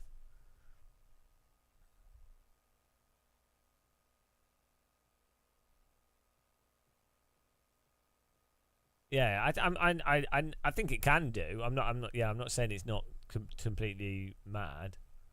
To be honest, if I hadn't tried catching it, maybe we would have got away with it. It's the correction that actually kills us. If I just didn't try and catch it, so here, when it slides out there, if I didn't try that, it actually responds to that, and then it's gone.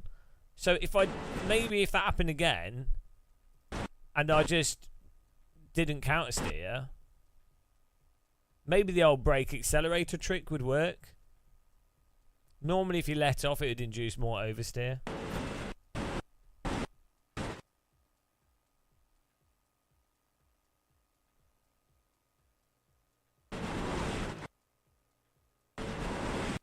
I think we just didn't need to catch it.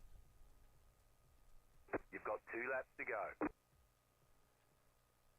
To be honest, it's not catching the problem as much as imprecise input is. What do you mean?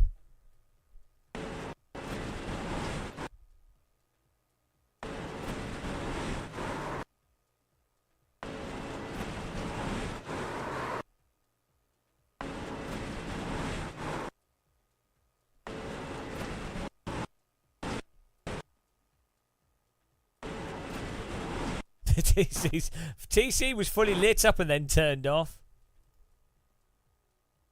In what way would my input be more precise? I don't understand what you're saying. I'm driving to what the sim's putting out through the force feedback.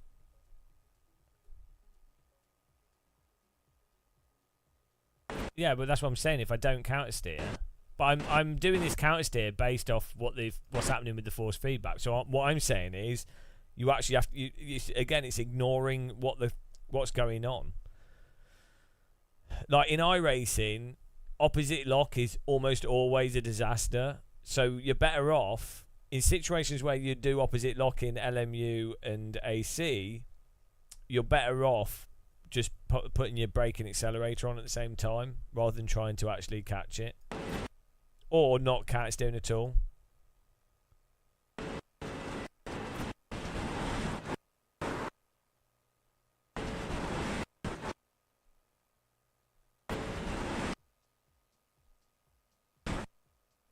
Also, what's weird is, so the TC is off, then we go on the grass, then TC's on full, then it's off again, and then it's on full again.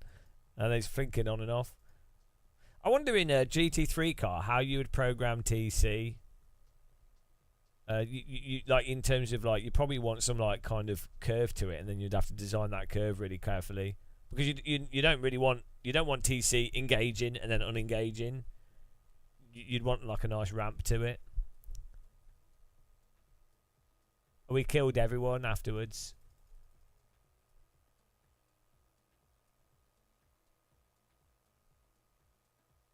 That's it, go.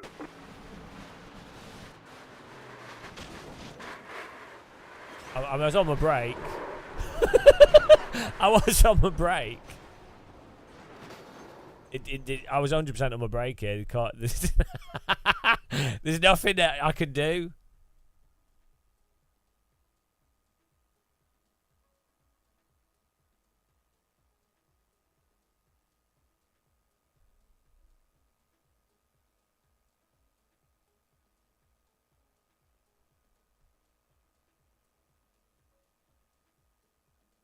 The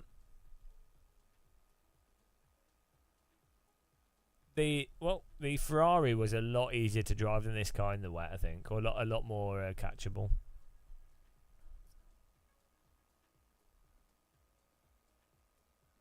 No, this is unranked.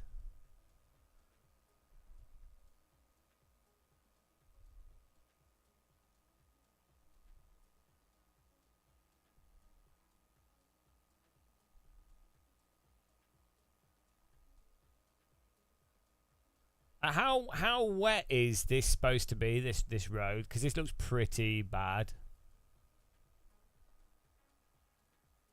Like if this was real life, as I said earlier, I don't think I would even. I'd be shitting myself. But like, if it was a little bit damp, but if the track is like waterlogged, you'd be tentatively driving it. Like you wouldn't be driving pushing really at all, would you? Yeah, it's hard to really tell if it's not. Get the calculator out. I mean, this is pretty bad. Like, well, visually, this looks like borderline on the cusp of the race would get red flagged rain.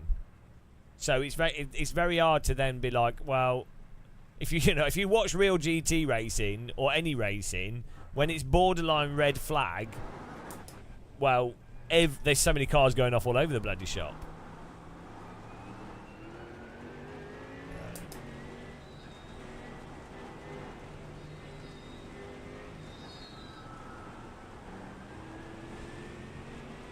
Yeah, well, no, so if they're doing like the 24 hours of Nürburgring, you sometimes get like mental downpours, but like if you have puddles, huge puddles like this on the inside of corners, I think that's when they start red flagging, isn't it? Because it's like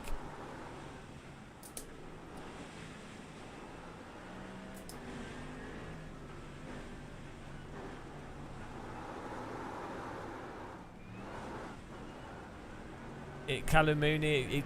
We didn't try it. No, we could do.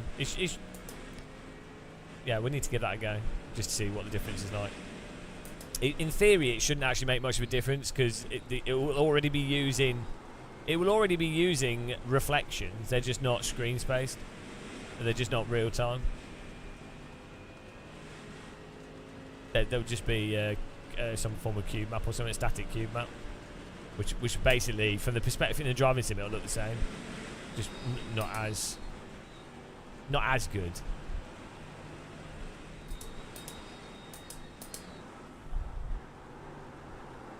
Maybe not. Well, we'll have to try it.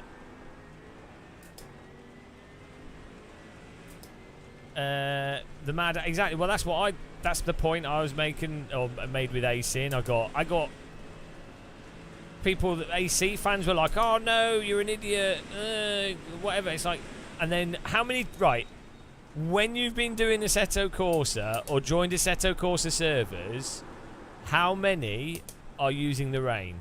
I guess no Hesse uses it. as a visual thing, but not to change the handling, because it's why? Like it's going to be annoying more than the visuals are nice, but in most cases it will be too much for most people.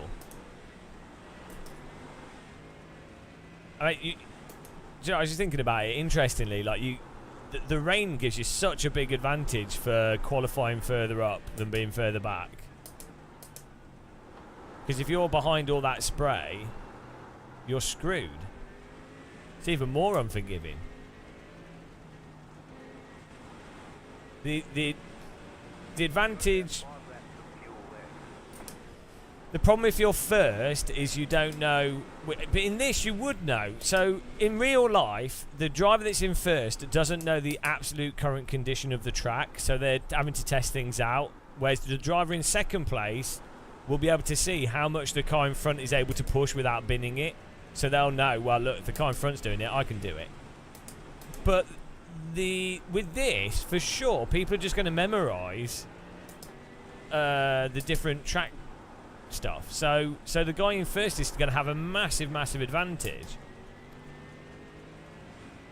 So again, this is probably going to emphasise hot lapping even more. It's hot lapping all the way down. We can't escape the hot lapping, guys.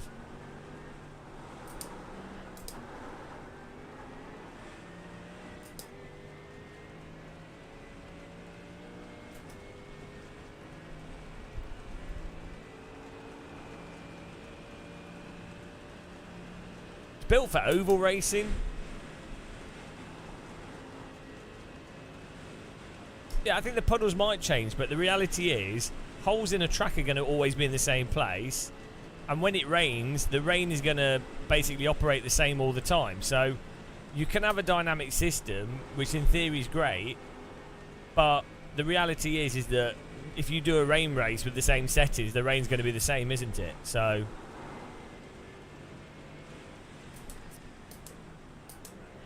Jerome, why you're going to get a timeout? You're on the limit of getting a timeout here. So, how would you interpret with what I've said? Is not. Oh, that's a timeout. You're getting a timeout. Yeah, I'm giving you a timeout. Here you go, timeout. Enjoy that. 10-minute timeout. No sarcasm allowed.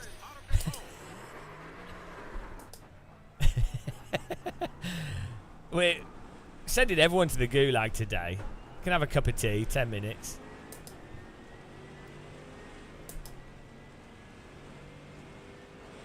When will people learn? I don't know, but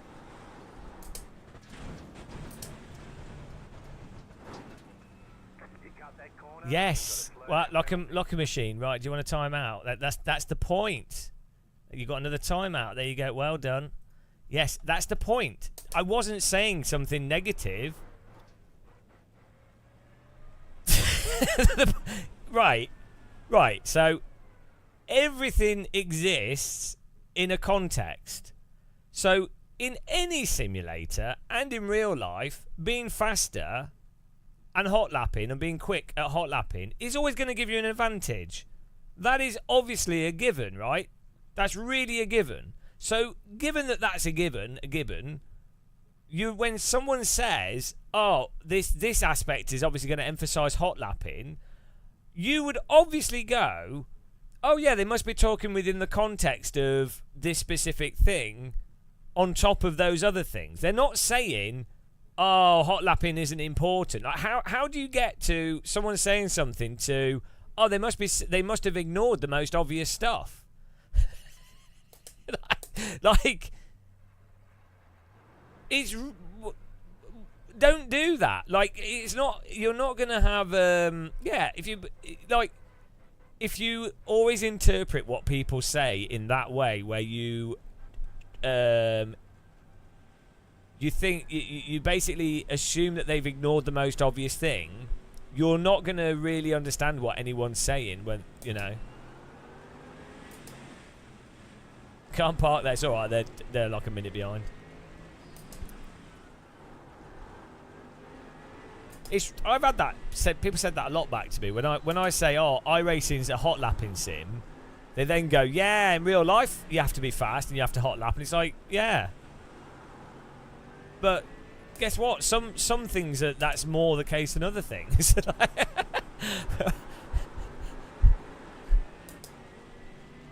But why does what? Why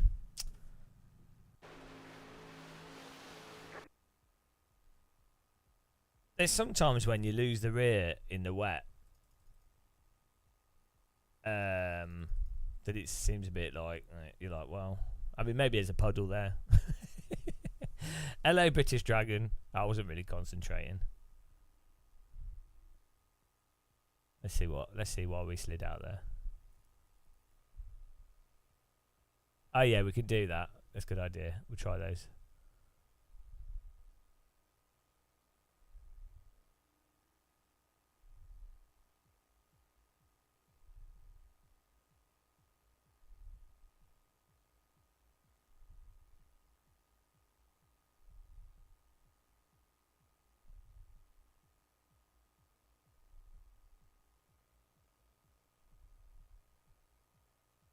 It's always a skill issue.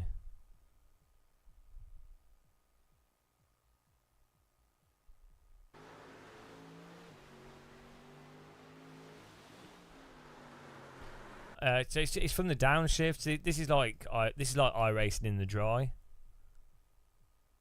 You're on the brake, and then the downshift then puts the tyres over the limit, and then it's gone. There's no catching it. It's stuck in the slide there. That's the same. That's the same physics issues that you have in the dry.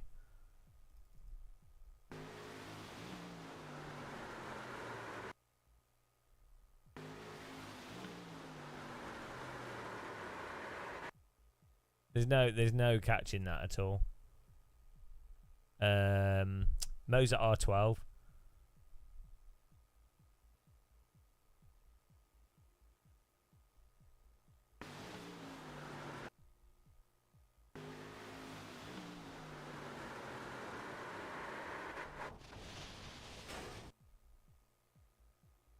I don't know. I'm using like a Formula, the Moser Formula rim that they do.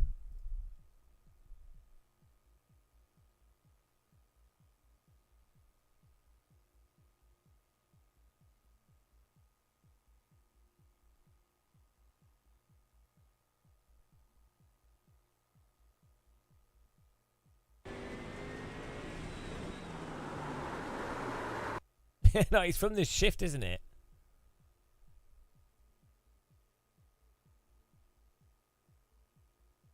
As soon as that downshift happens, that's it. And then you can see I think that it's going to catch it. But it's just gone. It's totally gone. Lewis are good. Right, you're banned. I'll put you in a timeout, actually. There you go. 10-minute timeout.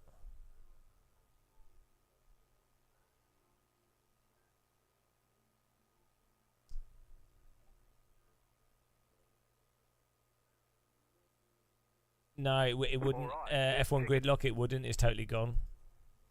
It wouldn't at all. Nothing would save it once it's got to that point. It's exactly the same as how it is in the dry.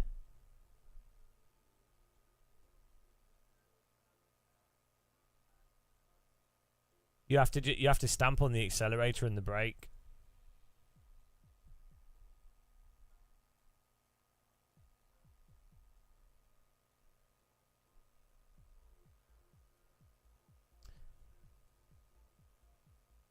Now, well, the thing is, because I'm not a real GT3 driver, even though what I'm saying is really fucking obvious to anybody that actually knows what they're doing, people just won't. You know, they'll go, "Well, you know, it's your wheel rotation, it's your field of view, it's you did this, you did that." It's like, no, it's not. But you know, so it really is pointless discussing with them. So It's just, how many Rolexes do I have? Oh, no. I pulled the handbrake. That's what I did wrong.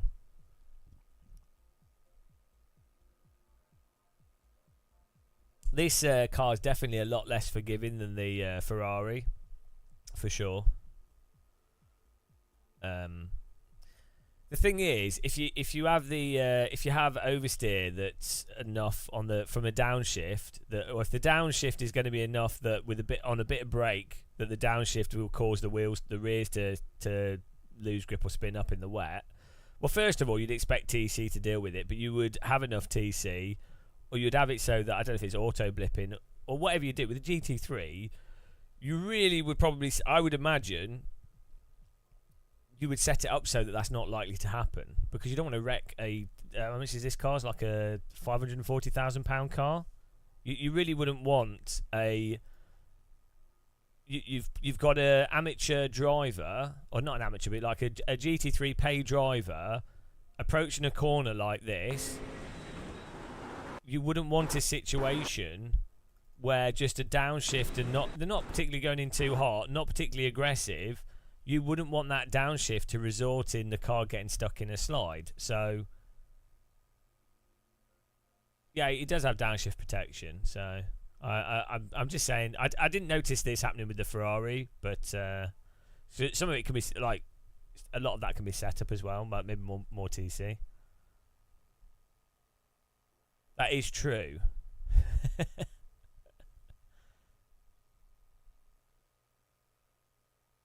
It is just, it's the same fundamental tire model, so you're obviously going to see the same stuff's going to arise, isn't it? Really, I think the obviously the rain tires they're less peaky, so you do find they're more slidey. They are more accommodating. You can recover wider slip. Obviously with the rain setup on the car, more TC and everything else, that's going to obviously make things less likely to go. It's going to stabilise the car a lot.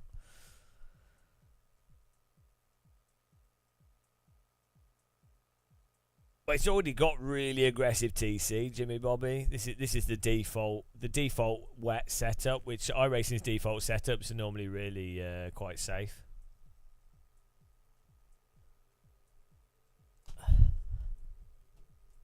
Well, we should try something else.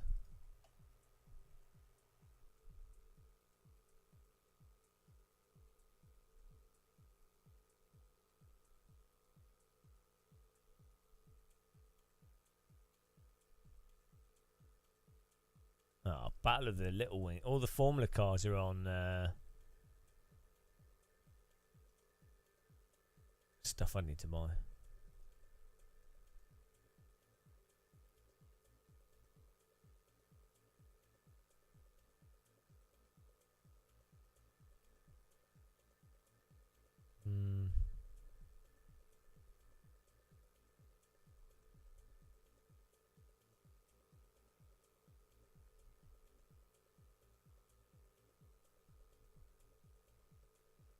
I don't know what to do.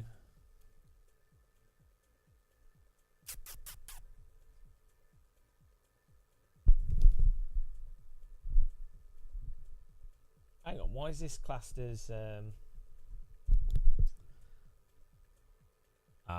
anything ranked?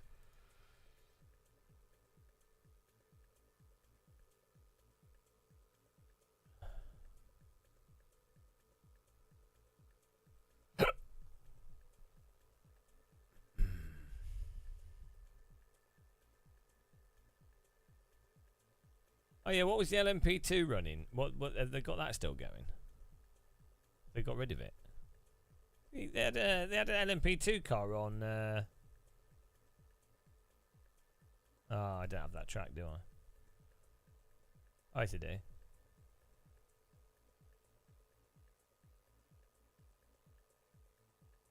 we go. We can do that. Oh, we could try the Porsche. There we go.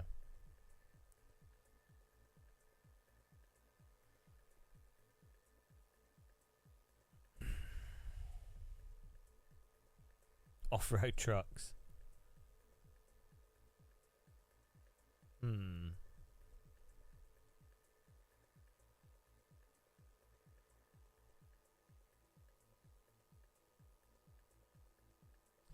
That's true, festival music. I did consider that. Oh, yeah, well, that's what we could have a look at. Oh, no, I'll get copyrighted.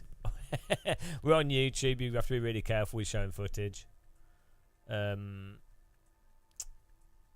I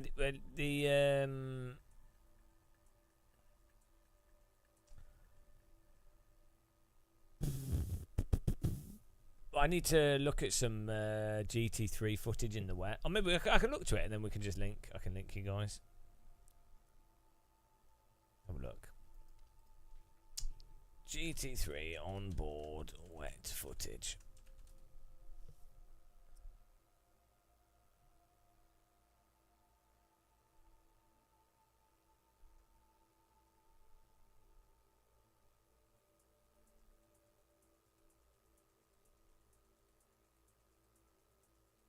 It's quite hard to find good quality wet footage, onboard footage of drivers that like pushing it, making mistakes and things. Yeah, we did British Dragon. It was all right.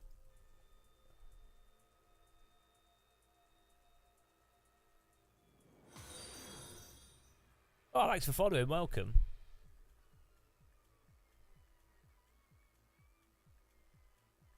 We need to try the screen space reflection option.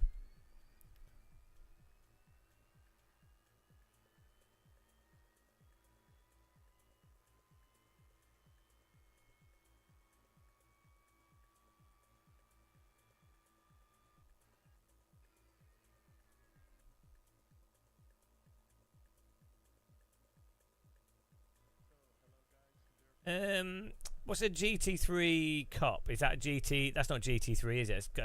That's a Cup car. Porsche 911 GT3 Cup is a Porsche Cup car, right? It's not actually a...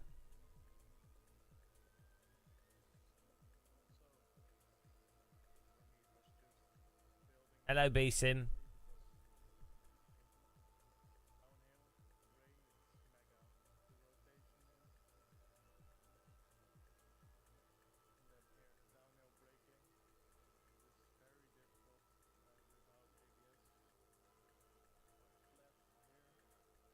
Yeah, I mean, again, so the thing is, with the onboard footage, the cars are not doing huge drifts. They're like, the whole car's sliding as a single unit. So, like, in iRacing, it's like this, the whole car, or like, oh, I'm doing a drift around the corner. In real life, it's like the car is like sliding out as a unit through the corner, and rather than going, and then rather than going on the same line, it's like the whole thing wants to move out, but balanced.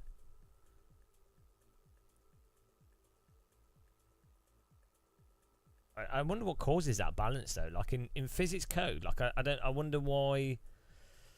I always have a suspicion that AC uses some like fudged math to like balance the vehicle somehow to then make it behave in that way. It does what in iRacing? iRacing, when you slide, it's like a really drawn out slide. It's not responsive. It's just like slop. It's like, I don't even know what to compare it to.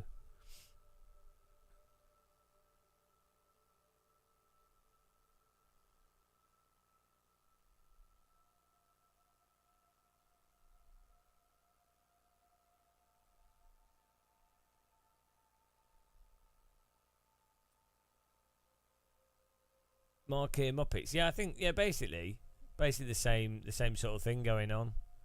Just one has lower grip and more variation to the grip.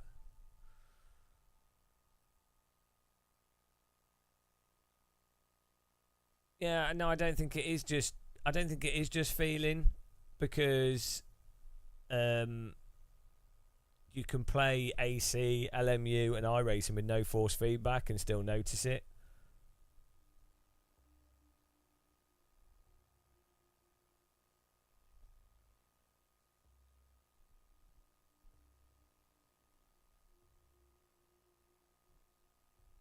What do you mean feels really active? You do. Are you new to the channel? No. Got two timeouts though, so. Right. I can guarantee you. I can pretty much guarantee you that. Do you think someone that owns 8 direct drive wheels, collects force feedback devices, would not possibly set up force feedback in the sim to get as much? I'll let you off then. But yeah, like you know what I'm like with force feedback. So obviously I've got the force feedback set up as best possible, pretty much. I mean, I could definitely tweak. It's not as best possible, but I know there's margin where I could tweak it. It's not to do with feel, because it's the you can just see how the cars are when they're in a slide.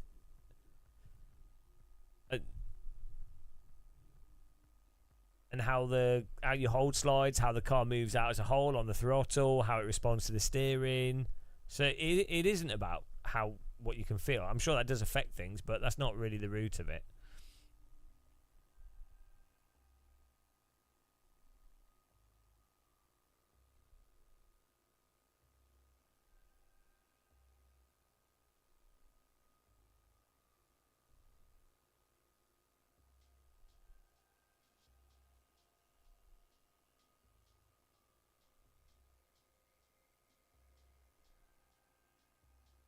I don't understand any acronyms or anything.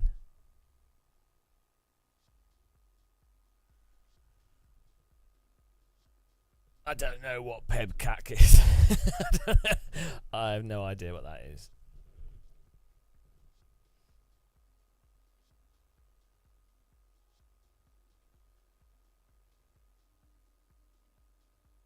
Yeah, I think the graphics are good. What's going on here? Is this actually loading, or is it? Oh no, it's just taking a long time. Or is it not started yet? I really don't know what's going on.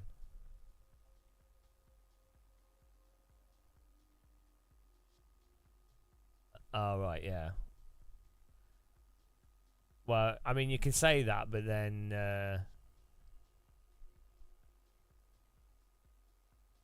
it still wouldn't make sense, because you'd have to go, well, why is it different to these other things?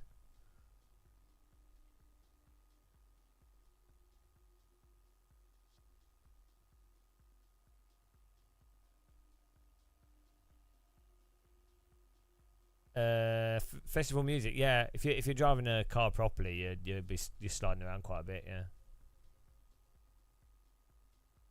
Yeah, it was weird. We loaded into the other stuff pretty quickly, but then this is a bit slow.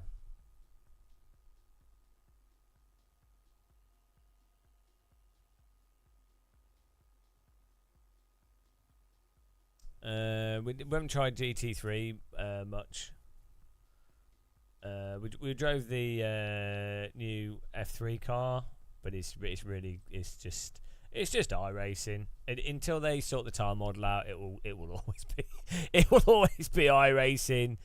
For some reason, I don't know. Some people can't tell. They just can't tell. So there's nothing you're gonna ever be able to say to them. They just won't. There's no. You know. And unless I was like, if I was Max Verstappen and I was like, oh, this is what if Max Verstappen gave a really piss poor explanation that was really not useful at all, but he was like, guys, it's you see, in a real car you can actually slide it around quite a bit, and it's really controllable, and it's like Assetto Corsa. People would all be like, oh yeah, iRacing needs to change it. But because I'm just a bold git in a sim rig, obviously it doesn't mean anything to anyone. So even if I point, I don't like. No, ACC, ignore but him. I do like the normalist.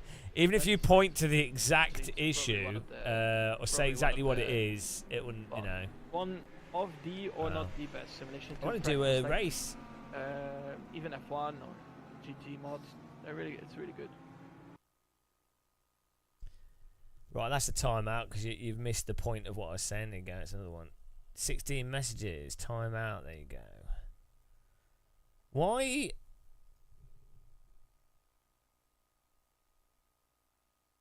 Do you I not- don't I don't like ACC, but I do like the normalist.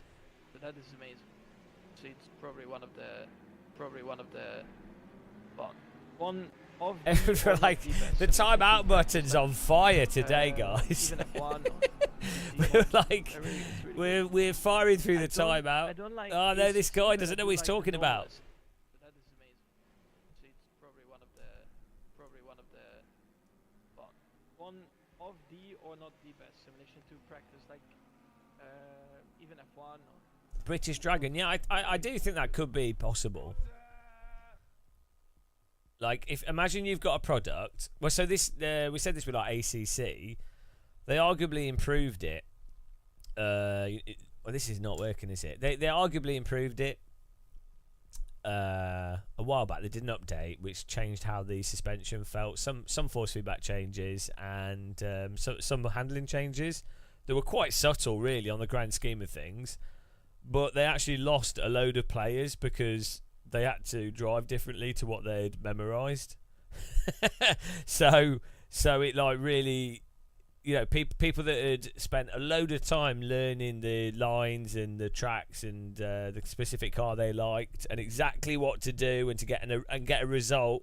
So their entertainment was largely coming from the predictability of, you do this, you will get that result, and you're chipping away at a very defined specific thing. So it's satisfying improving that. And the problem is, in any game or anything, if you then change the rules, even if you arguably made them better, now let's say you've got a musical instrument and you've spent 2-3 years learning how to play that instrument, a guitar, and then let's say the manufacturer realizes that you can make guitar strings that actually resonate better or do objectively, they'd stay in tune longer, they are better, they have better potential quality to what can come out of the strings, like they work better, like let's just hypothetically say they produce better guitar strings, but you have to play them slightly differently, like they're not they respond to a different amount of force in how you play the guitar with them, right?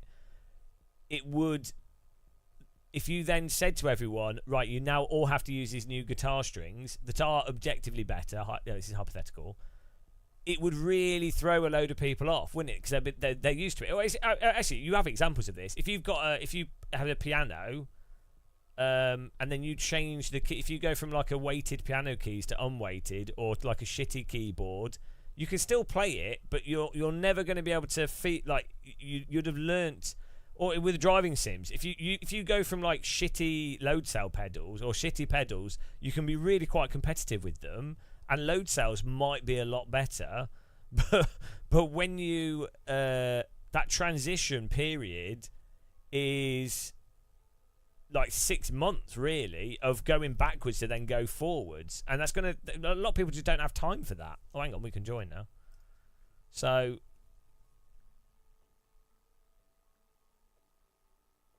well, that's the thing, isn't it, Motive? You would have thought they'd have more pressure from people, but a lot of people seem to think it's fine, and I think unless you had like all the main streamers publicly saying what I say, I don't think they would change it, would they? Because the narrative as it is now is the narrative as it is now is, oh, it's the best that there is. It could be better. It's not perfect, but it's pretty good.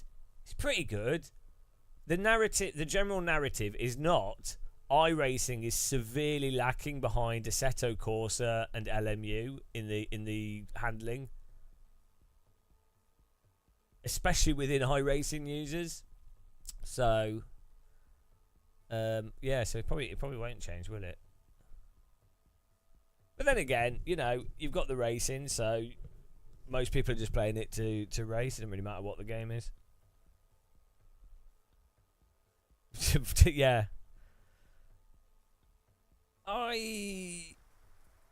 Weird. So I really like the. Do you remember the Thrustmaster T3PA pedals? I really like them, and most people hated them, but they weren't load cell. You're on a dry tyre.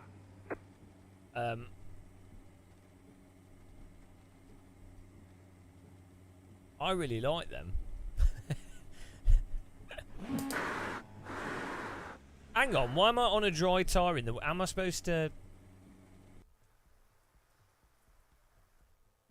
If something is flawed, I would change it, yeah. But then they might not think it is. Well, so there's a mixture of stuff, isn't there? It might be the best that they can do within the context they have. People have got used to it, so they don't think it's bad. It's like religion. Look at religion. It's mental.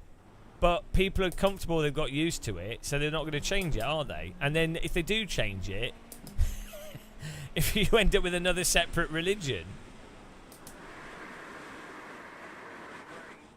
Okay.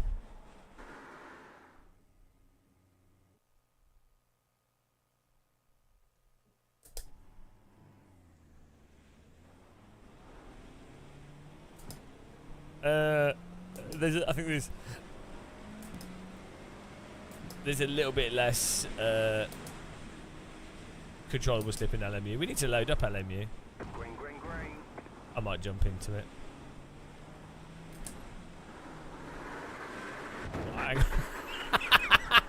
You definitely need a wet... it can't be this... It can't be this bad on a non... Like... Ah, shit, there's no...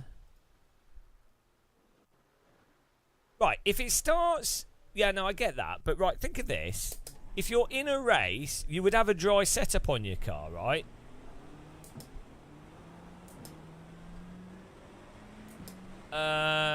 Obviously, TC and stuff will be a huge thing.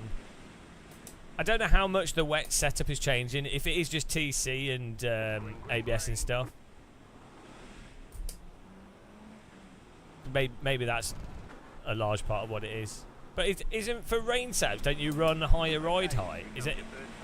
But then you can't. You couldn't possibly change that in a race, could you?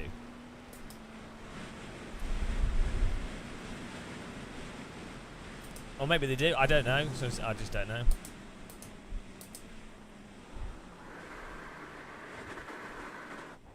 It locks up so easy.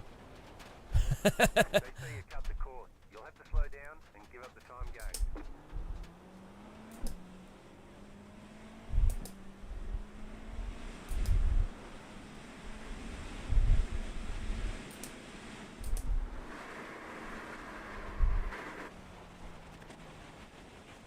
Yeah, no. It depends how hard you break off the line. Isn't it like...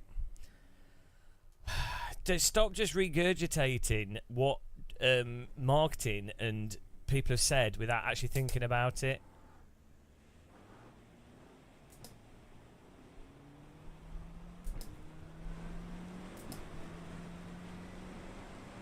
Little understeering.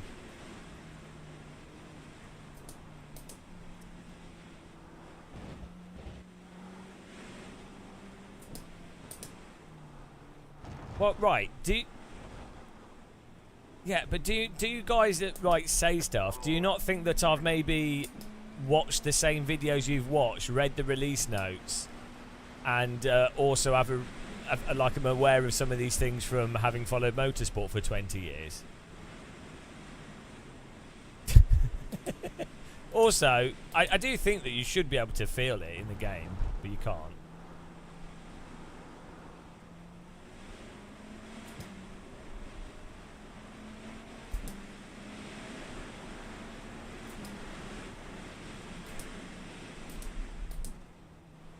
Well, no, because right. So you can just brake less. You do realise that even if a part of the track is still slippier, you can just brake less. Like, it's not going to be zero grip. It's not like the puddles in the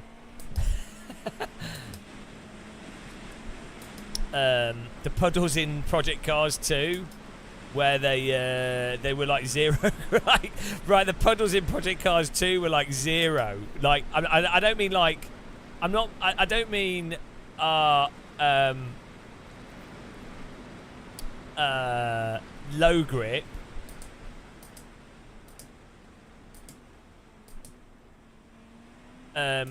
They had zero grip, so we were testing it, and you would drive up to the puddle at like 1 mile an hour, and then you tap the brake, and you hold it, and the car goes, like there's no, like you're in space. It's like there's no wind resistance, like no friction. It was really funny. Yeah, well, if it's my first time driving a car on the dry or in the wet, regardless of if the track's got a really slippy part or more grippy part or whatever, you just drive and get a feel for it. That's more important than going, this bit is wet, slippy. You drive. Do you know what I mean? Also, it's like someone saying, puddles you need to avoid puddles. Well, actually, what I found in iRacing, weirdly, and it's wet stuff in the rain, it's actually really quite forgiving through a lot of the puddles. Even the ones that look like they would be crazy. So, actually, ignoring the advice of in many cases, you're better off ploughing through the puddle, and you're going to need to do that to have an idea of what happens. So, yeah, there's just this really, it's really the degree to which people will just repeat stuff, not applying any thought to it.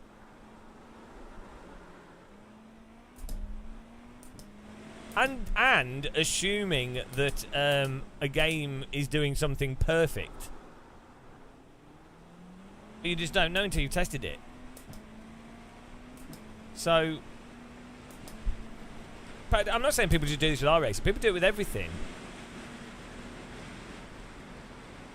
Another example.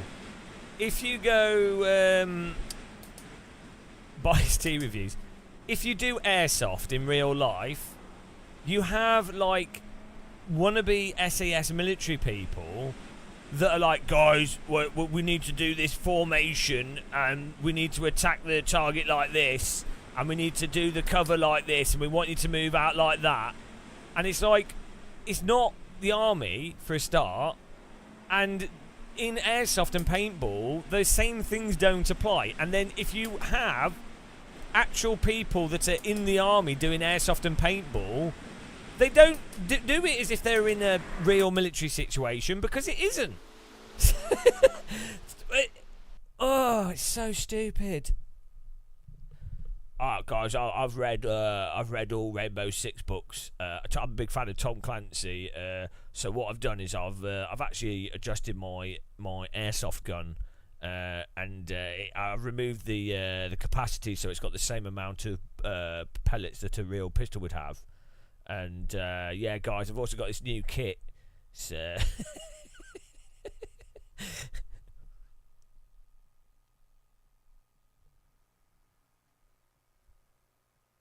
oh, it's exactly the same in sim racing and flight sims.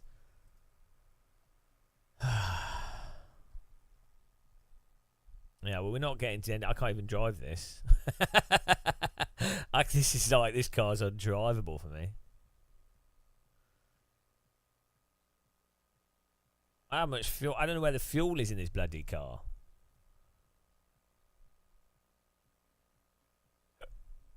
Oh, it doesn't really matter. I can't drive, so we've got a minute to find the fuel. Where is the fuel hidden?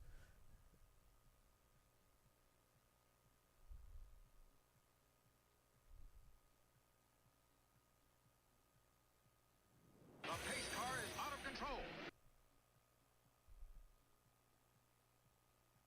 I don't know where the fuel is in this car. Where would you put it? What page is it on?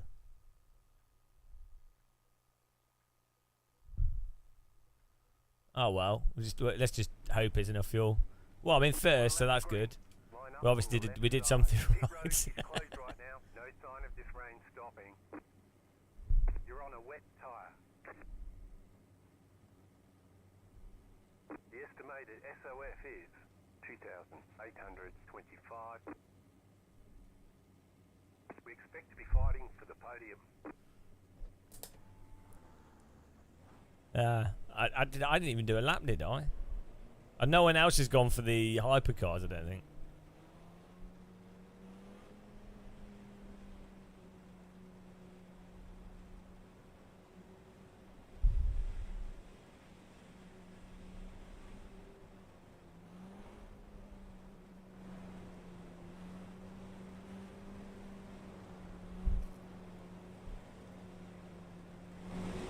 I've turned it up.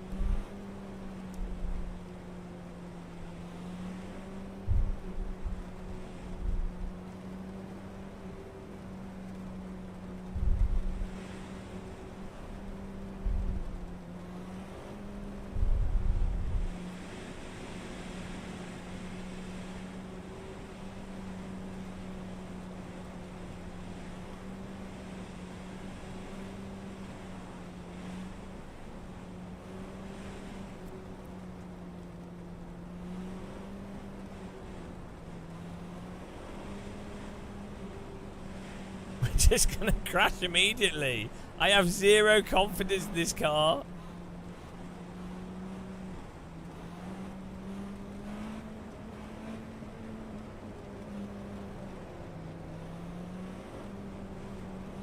Okay, let's go.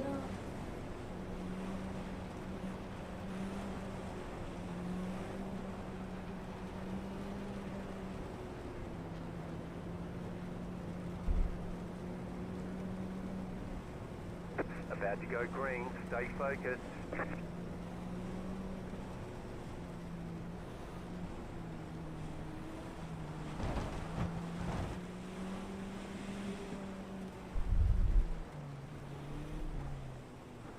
What? Post car is off. Time to What? do your job. What?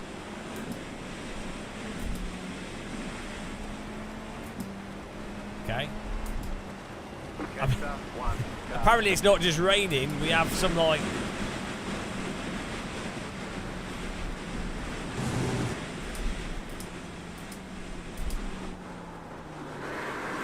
Yeah, it's not even turning for that. There's an incident behind. Catch up. 47. Car. Catch up. That went well. 47. Car. Catch up. 33. Car. The- Catch up. 47. Car.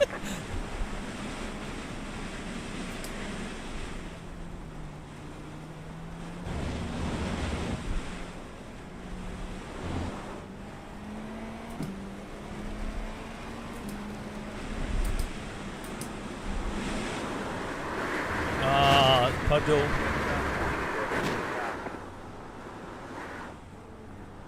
Puddle. Oh, car's broken. I mean, it's undrivable, that. That's just totally undrivable. Puddle. All the damage is repairable. Oh, no, to the puddle. That's it. And then the car behind drove into us, I think. Yeah. Yeah. I mean, it's just silly. Like, they were in the GT3 cars, but not in this, clearly.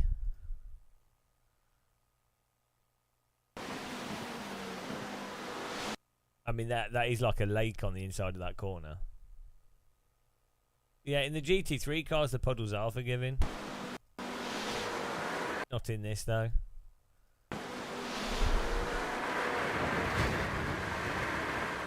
Half the grid's crashed as well. I mean, how is this meant to be fun, though, really? In it, like, it's fun in a silly way, but, like, when when it actually comes to people trying to race, this is going to be, like, absolutely ridiculous. Was everyone else in LMP2? Because the LMP2 was at Spa was all right. Are they? Oh, I don't know. Oh, what's happened to him? Ah, oh, what is even going on? Like, honestly. We got some oversteer, and then he made the mistake of trying to catch it, which you shouldn't do in iRacing. Yeah, this is just magnified the physics issues that iRacing has. A sim needs to have force feedback and physics that work in the dry properly. Otherwise, the rain is just going to be a bit mental.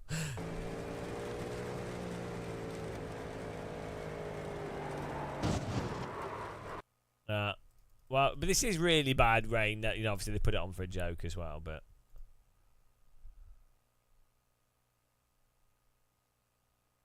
His car was gone regardless. It's not a case of overcorrecting. There's nothing you can do once it steps out. Right, Ingenuity 1. Are you being sarcastic or are you looking for a timeout? You've only got 10 messages. That's very close to the traditional. That's very close to the traditional. Why? Anytime someone's critical, why play it? Comment. Yeah, the LMP2 car is a lot better in the wet, or a lot easier to drive at least. Ah, too much throttle. He's gone. Oh, no. Oh, dear. Right, we're punching it.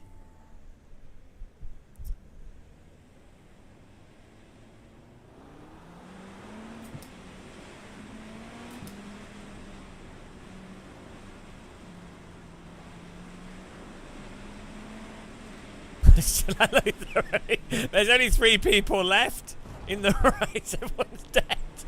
Everyone's dead. They're all dead. No, let's let them go. They're all dead. Oh.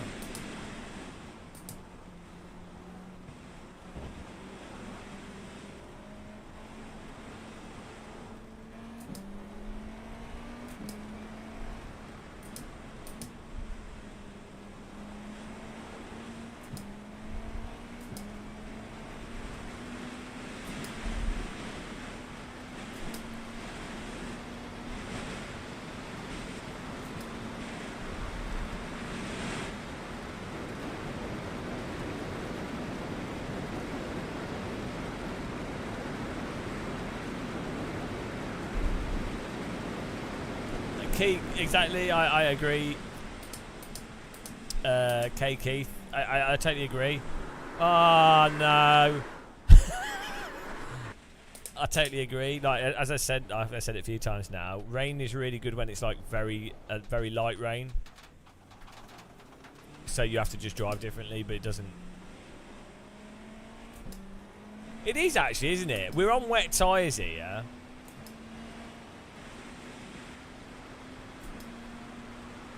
I mean, I'm sure. Like, I'm sure it's very hard, but I'm winning. I'm sure driving in the wet in these cars in real life would be mental, but I also think it wouldn't just be like dead. Otherwise, it'd be too dangerous. Like, unless this is red flag conditions. Is there really only 4 people left in the race? No, that can't be right. No, there is. There's only 5 people left.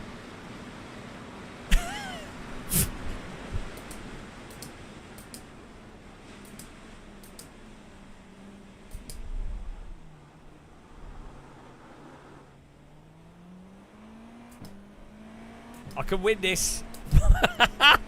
Oh, no. Oh, Alex. Thanks, man. Alex Gillian in the house. Alex Gillian, quiet as a mouse. Alex Gillian in his Formula 1 car. How is he doing? How is he doing so far? Will he be watching all of this year's Max Verstappen? Max Verstappen pole. Max Verstappen pole. Max Verstappen pole by 14 hours. Thank you for the raid, man. The pace car is out of control. Guys, we've got a Formula 1 pleb here. Welcome to snow driving. Check out Alex Gillian, guys, if you haven't. He does a lot of Formula stuff. Welcome along, Gillyites. The Gillyites! Sounds like the Gillyite people. It's so good in the wet. Yeah. Yeah. Well, it's interesting. It's interesting.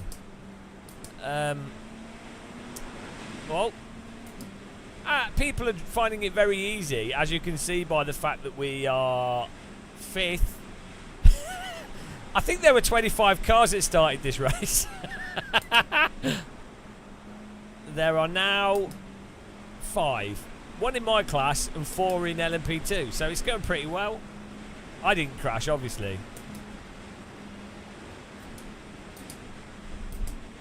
Now I want a barbecue. What have you been up to, Alex?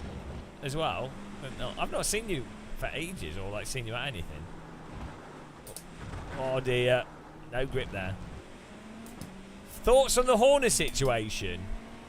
I don't really know the detail. I don't really care, so I don't really follow it. It's, you know. Did they? What about the owner of the FIA thing? What about that situation? I honestly, I really don't care, to be honest. I'm not into it. It's really, you know. I like side-by-side racing and racecraft.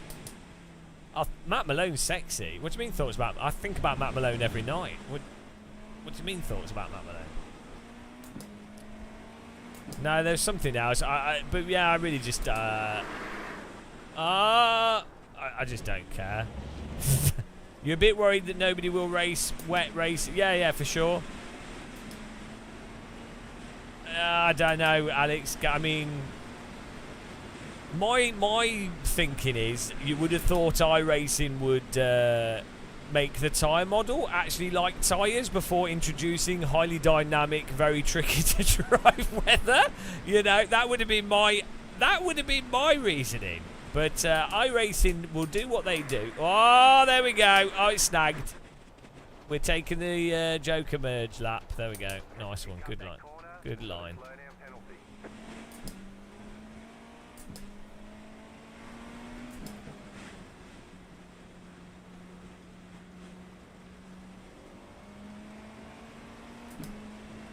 I don't really mind a driver winning outright in races, to be honest. I don't know. For me, the problem with Formula 1 is the commentary is like all over, is fake. The whole sport is, it's not a sport. The whole thing is totally broken all the way up. All the motorsport's basically broken. So, you know, it's a business. Like, it works well as a business. But I don't like ACC, but I do like the normalist. That is amazing. So it's probably one of the well, one. Hello, of David John the, Gibbons. or not the best simulation to practice, like even F1 or GT mods. It's really good.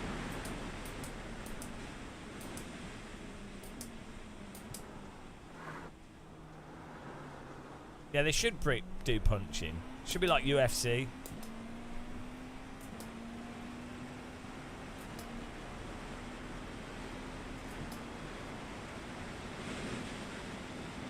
Well, I'm risking it through the puddle. I really just don't feel in control of the car at all.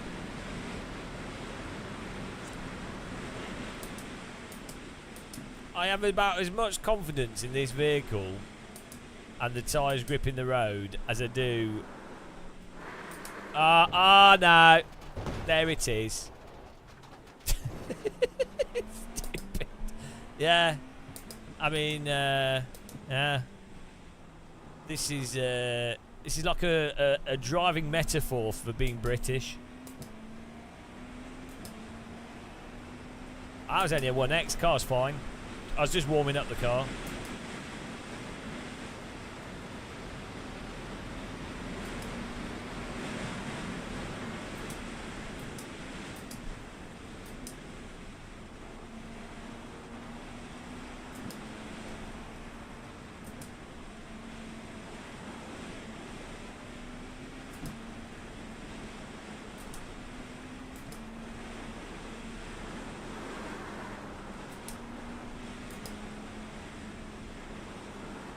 he's going to get stuck. Oh, no. We're all right. We're all right. There we go.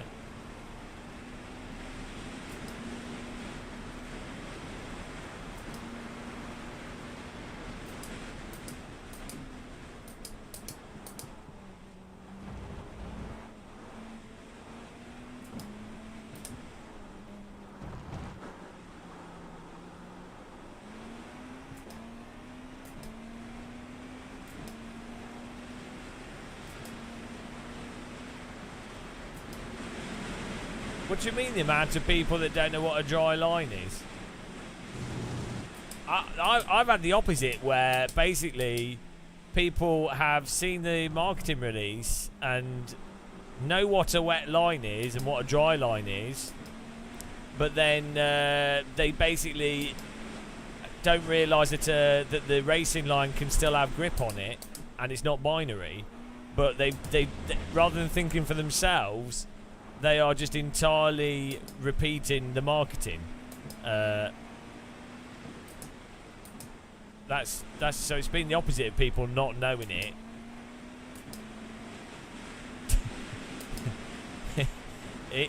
It's been people equally uncritically just going, there's the dry line, the wet line, the wet line. The dry line has got rubber on it, and so it's more slippy in the wet. Did you know? It's like, oh no, I didn't know. Didn't know. Nobody knew. I'm in third place. I'm getting a podium out of this on raw talent and pace alone. As you can see, this has been really fun racing as well. What would be? Yeah, I don't know. So someone, yeah.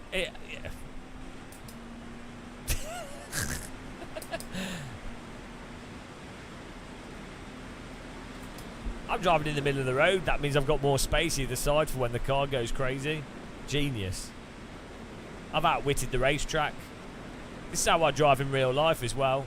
I've only had 12 accidents this week.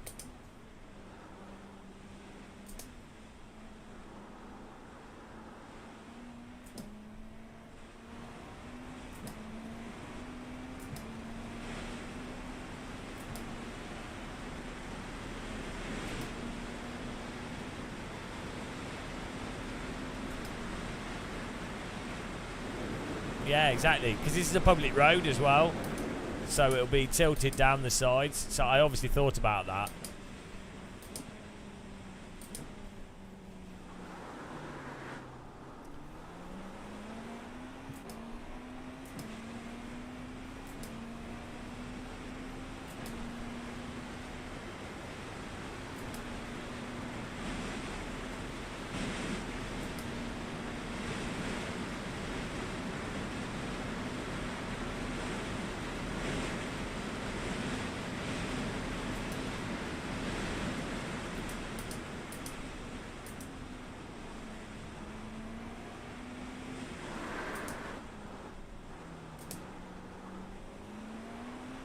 The thing is, you would have way more feel in reality from the G-forces as well of when you start braking it, how if the car's slowing down or not.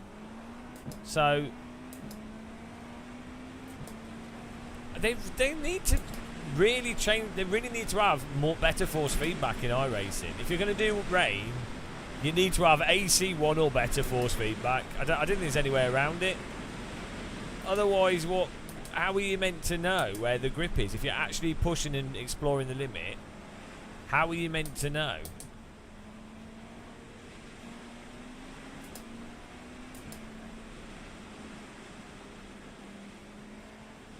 No, motion rig platforms don't give you any more information for that. Whoa. Whoa. Hey, whoa. Whoa. Slow down. You got a penalty for cutting the We've got a penalty. I'm glad to still be alive here.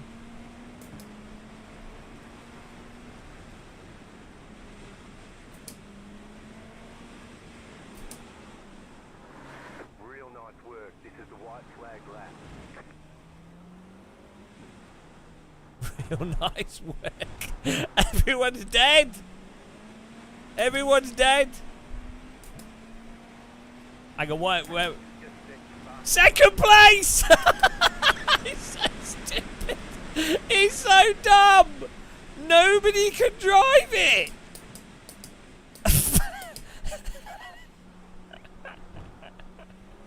Oh, it's so stupid because anybody that tries to like balance or do anything or push slightly just dies.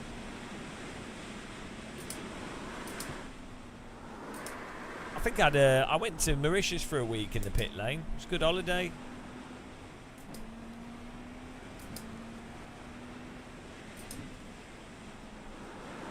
Ah, it's alright, I've got it, guys. Ah, throttle brake works! Throttle brake stabilises the car even better. I mean, it should work. Forget counter steer, forget skill, throttle and brake. Genius.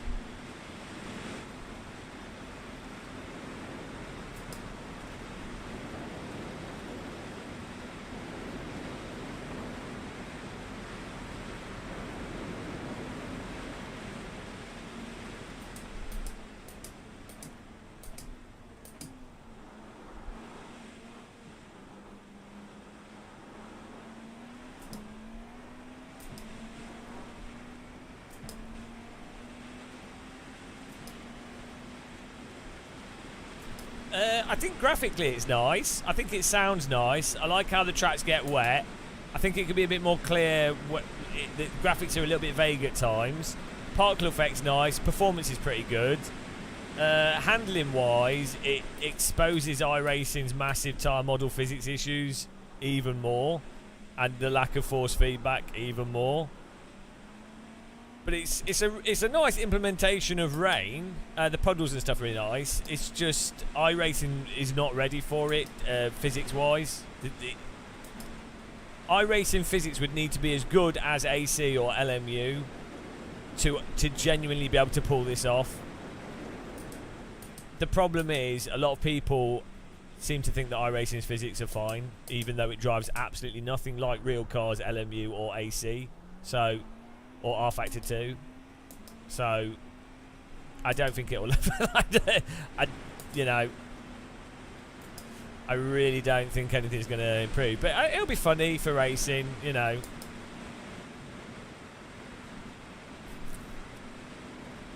I think if other sim, if iRacing genuinely sorted its tire model out and force feedback, other sims would be in a real big pickle.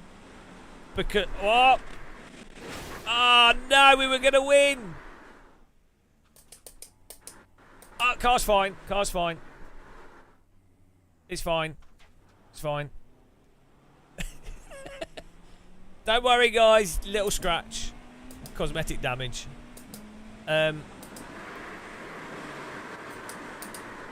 It ain't braking too effective there. No, car's fine. Yeah, if iRacing had realistic tyre physics, LMU would be completely screwed. Maybe not on price, but on just about everything else. AC would be totally pointless to play, apart from price. And then no other sim would be able to... Like, why would you play any other simulator? I mean, I guess with AC you still have mods and things, but... realistically, like, who in chat, if iRacing handled as good or better than LMU or R Factor 2, who would then play other simulators? Like racing simulators? I don't think you would. Like, why would you? Outside of price?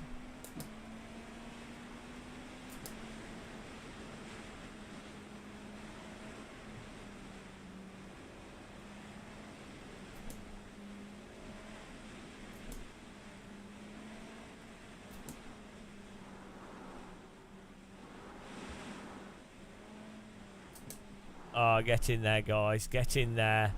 Well-deserved second place.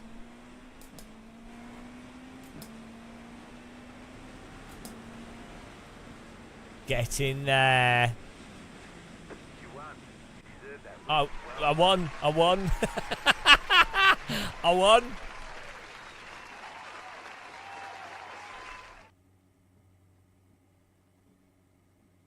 Yeah, that's what I'm thinking. Ingenuity won. Because most iRacers, in general are happy with it, or they say it could be better, but it is what it is. Obviously, iRacing are working on doing whatever they do to it, but outside of iRacing arbitrarily deciding to do stuff. And how many cars were in this? 23 cars, and we got second after binning it twice. I didn't even make the first corner. As you can see, rain driving is very compelling for racing action. 6K rating, here we come.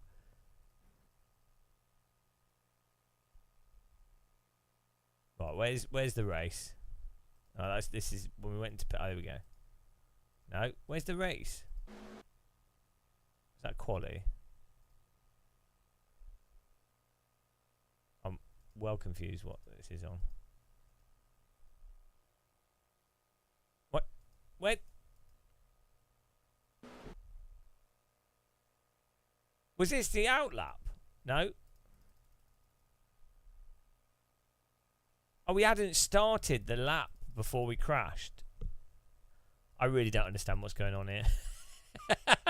I'm really confused. So, because this is still lap 0, so the replay system doesn't know.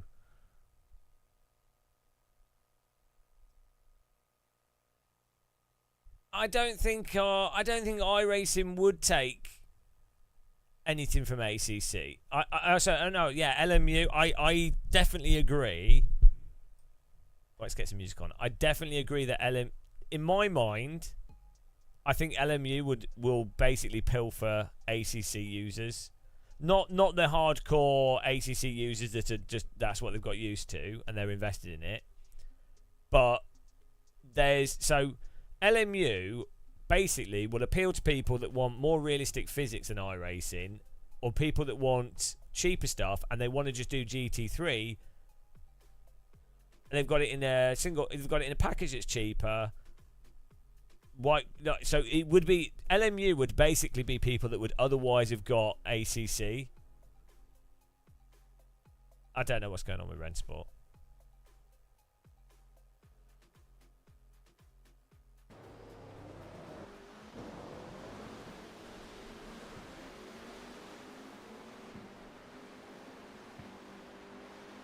Right.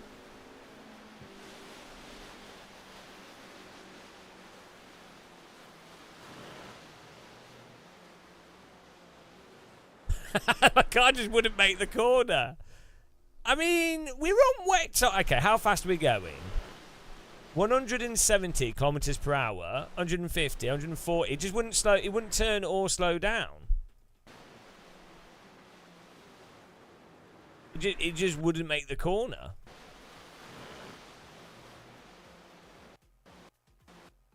We're not really on the racing line.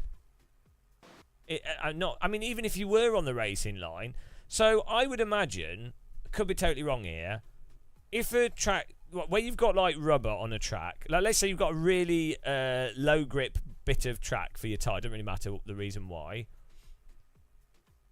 you would think that you would either look like the front steering would get super vague on it straight away. When you brake, the risk of like snagging lockups would be a lot higher. And then also the whole thing of the car just like so if you've ever been skiing and you ski on ice, you just start skidding. But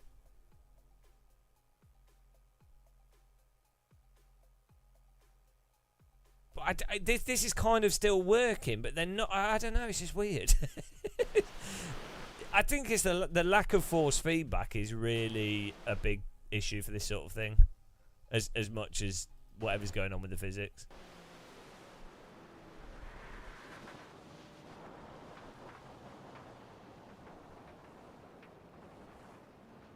But this car's got ABS. Pump the brake.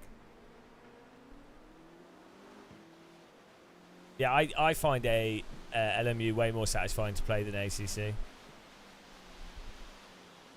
You can't brake any harder, otherwise it locks up. Hugh Barrett Racing. There's no feel in the force feedback to know how hard you can brake before it locks up. No, the throttle thing's to do with the car systems. I'm not actually. That's not to do with me being on the throttle.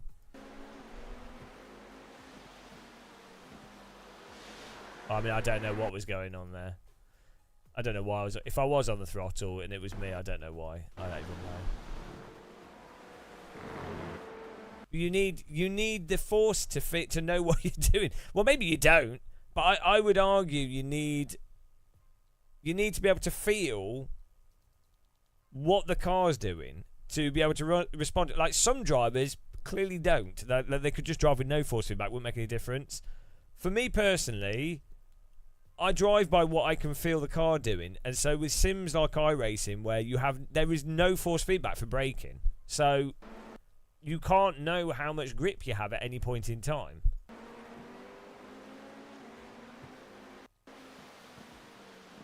Like the force feedback in iRacing, when you're going through a corner and the wheels start and it gets lighter, it gets lighter there. Like the force feedback gets lighter in that scenario. Once you're already in the corner, if you lock up, it changes the force feedback. But they're all things that happen after you've done the wrong thing or overdriven.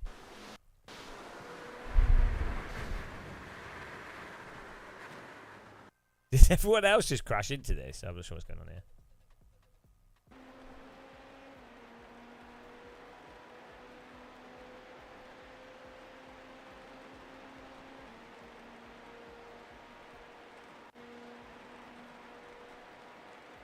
No, so the F1 West Coast, UK West.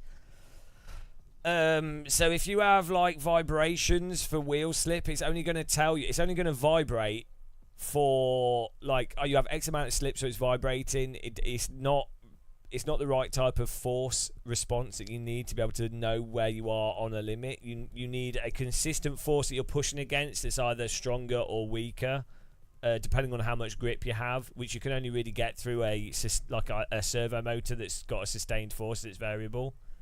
Vibration motors don't do it, and no motion rig can do it either. Yeah, but right, so look, this whole dry line has no grip thing is very similar to the argument of cold tyres have less grip, they take 2 laps to warm up. It is honestly like one of the most moronic things that people can say. Now, on the face of it, it's not moronic. There is the racing line will have less grip in the wet, potentially, because of the nature of how the grip is on the racing line versus off the racing line. Even that's not that simple. It would depend on how many laps have been done beforehand, how green the track was, how fast the rain came in, the temperature, the tyres that you're using, a whole load of variables. But right, so everyone knows there's a racing line and not the racing line and some in between. That's a given. That's still oh my god. I just don't think you can get anywhere. Like, this is something I've noticed. When anything is slightly complicated, people latch onto the simple, notable information nugget. So, cold tyres, it's like, oh yeah, well, tyres are more slippy when they're cold and they have to get warm and there's an optimal window for tyre temperature. So they latch onto that as the be-all and end-all, and then it becomes the main, the way that they then shoehorn all thinking about how a car would drive, as a justification for the car sliding or everything happening, rather than them going, maybe the tyres are cold and it's less grippy, but there's also other complex components going on and aspects with physics and things happening, and it's not just cold tyres. So when it comes to like a slippier part of the track versus a less slippier part of the track, a spin that happens or a car not being controllable isn't entirely down to the binary of don't touch that bit of the track. Like, there's still, even on the slippiest part of the track, it depends, but if a slippy part of the track still has some amount of grip to it, depending on the tyres or whatever, but some amount of grip, some amount of friction, then it's still going to operate to some capacity. So, I don't know, we were in the LMDH, we were just trundling around.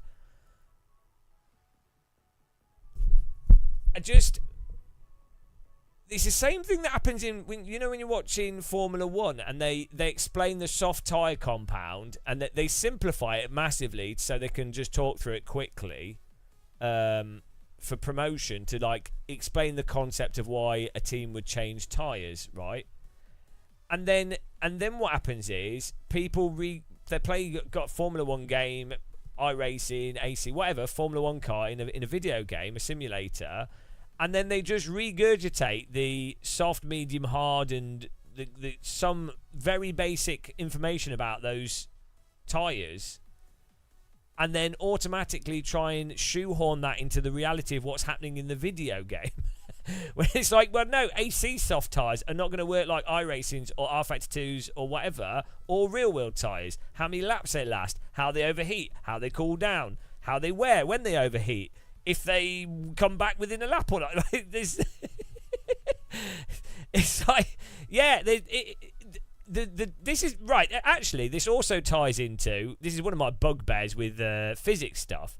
So, like quantum physics and those types of science documentaries where they go on about, this is how the quantum universe works. It's more confusing than you could possibly imagine. This is string theory, this is N theory, this is wave theory, this is whatever, right? And then they show CGI and they're like, blah, blah, blah, right, whatever.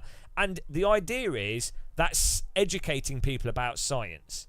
The problem is those documentaries do not actually explain the reality of string theory or quantum physics in any meaningful way whatsoever, outside of someone literally in a 1 minute in a sentence going, quantum theory is very complicated. You need mathematical models to understand it. You need to be a mathematician with full algebra understanding, and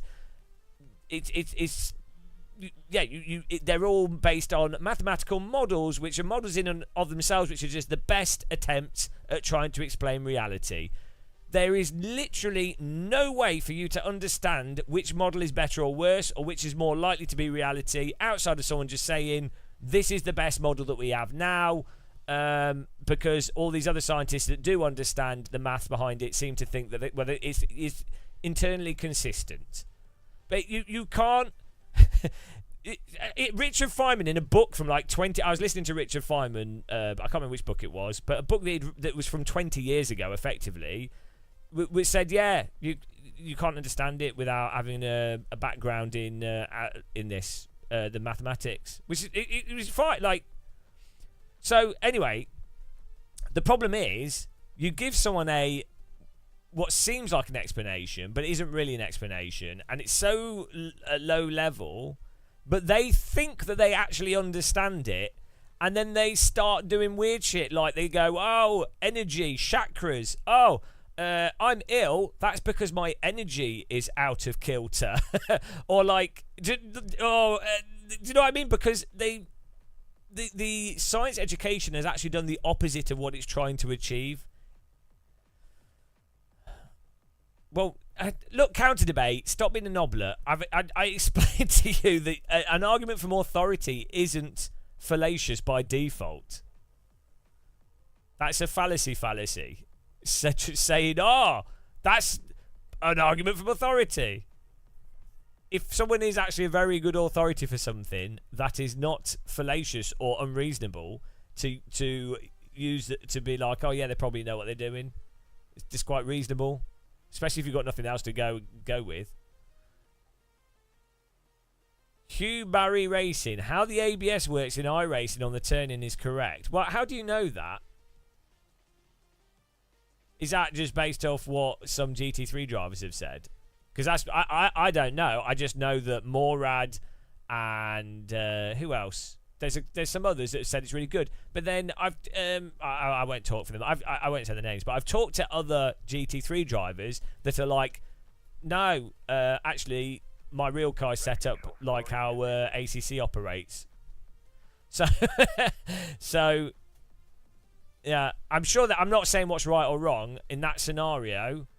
I prefer how the trail braking is in iRacing to ACC. I think it's more interesting. So from a gameplay perspective, I prefer that. But locking and everything else is mental. What do you mean by how it works on peak is wrong? But that's basically what I'm saying. The tire modders don't work at the limit. So the trail brake and everything works until you actually get to the limit of the tyre.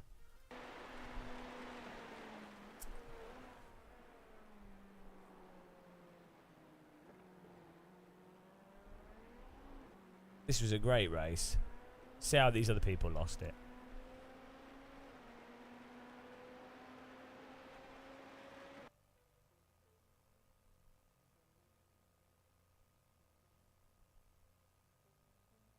What? Hang on. So I was like, this is car carnage.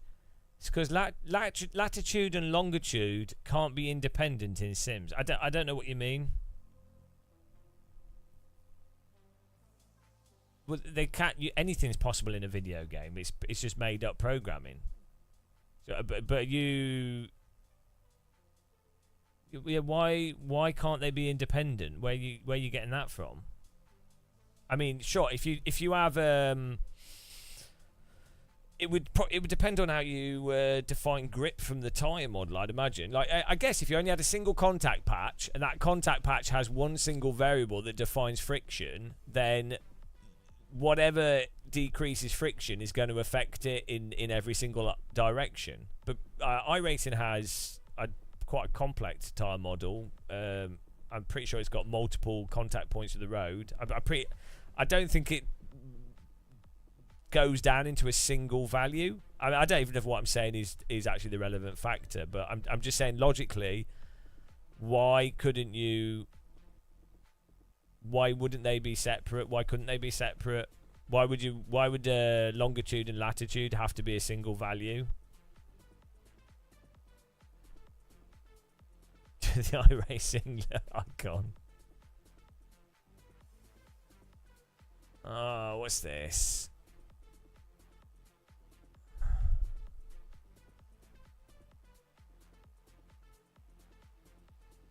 Oh, were you just talking about ABS? I don't know what you're saying. Okay, let's go.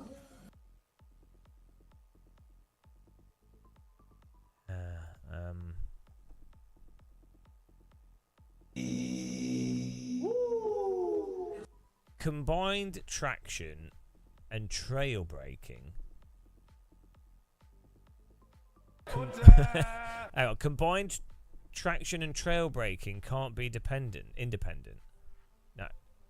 The traction and trail braking are taken from the same values.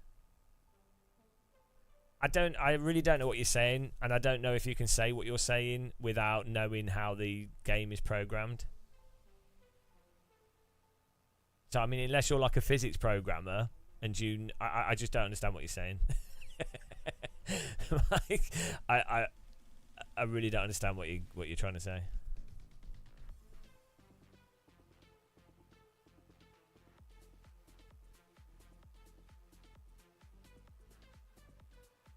Yeah, I mean, I can't understand what you're actually trying to say. It seems to me like you're making certain assumptions, and yeah, I don't know. I really just don't know. What happened here?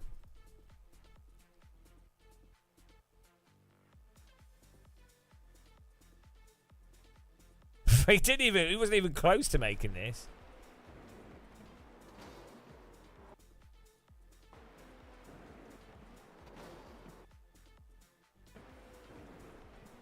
What was he doing? Is it just from locking up?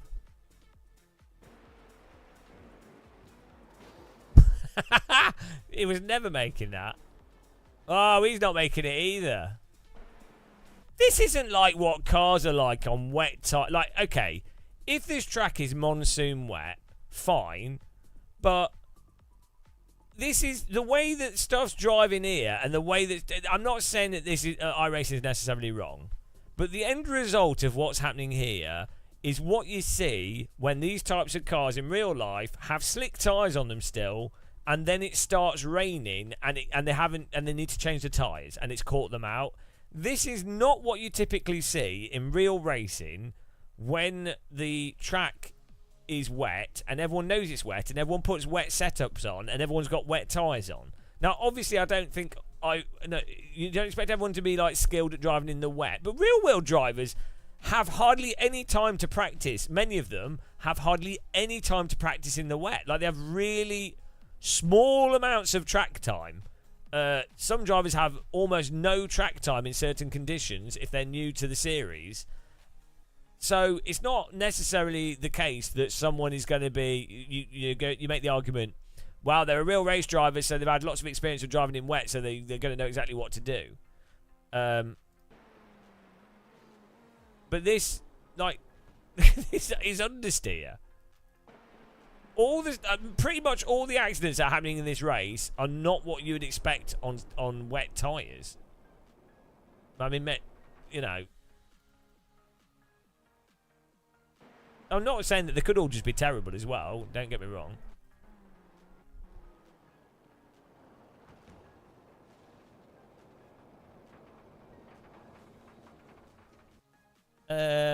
I've met Perry McCarthy and talked with him about simulators. He's actually a really friendly guy. He's also bold, so that's always good.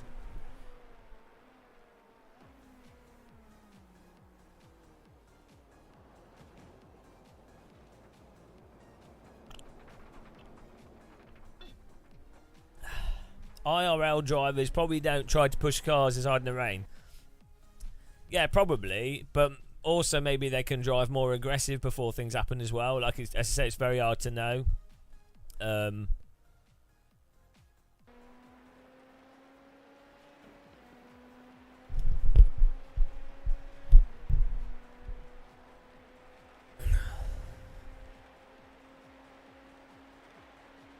Given how tentatively you have to drive in iRacing, I imagine these drivers are also being careful on the iRacing scale.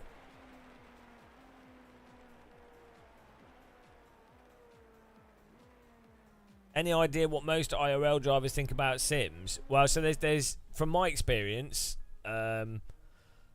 generally the older drivers, so the ones that were sort of retiring about 5 or 6 years ago, or like the ones that were in that sort of retirement bracket 10 years ago, they pretty much universally absolutely hate racing simulators.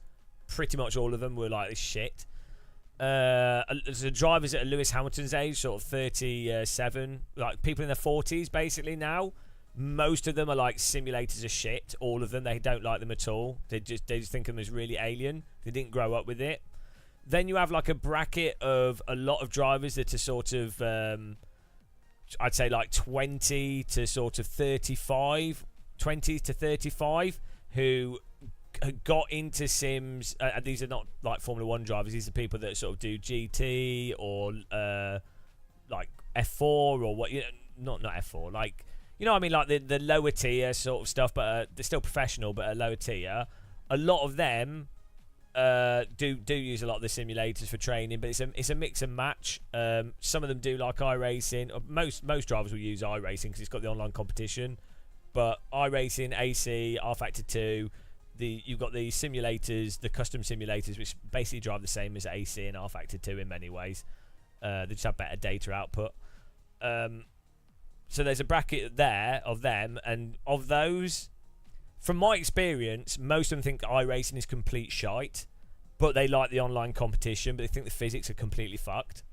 To put it mildly, they think it's absolute shit. Like, they're more critical of it than I am, by far. The majority of them. Like, by far. You think I'm bad? Right, so, but there are a group of them that do really like iRacing as well, in fairness. There's a small number that do like it. There's also a small number of drivers that, you'd be surprised, really like some of the console games and things, because they're just like, wow, it doesn't matter. It's a driving game, whatever. It's not the real thing. They can drive the real car. They don't really care. They're not that nitpicky. Then you have a lot. I would say they're like really the younger drivers that are like the sort of 8 to 20-year-olds that have grown up with the current simulators, and they are basically just doing the go-kart and the sim racing together. And I don't really know particularly what they would tend to go towards. I have a suspicion that a lot of them would go towards iRacing, to be honest, because of the competition, and just like the online, and just being able to put the time on it. But yeah, I guess they'll want to do like the sort of Max Verstappen thing, where it's just like they absolutely just grind everything. But I've not spoken to many of the younger sim racers, to be honest. But apart from some of the esports drivers, I guess some of them are quite young and they don't really like iRacing generally, but you know.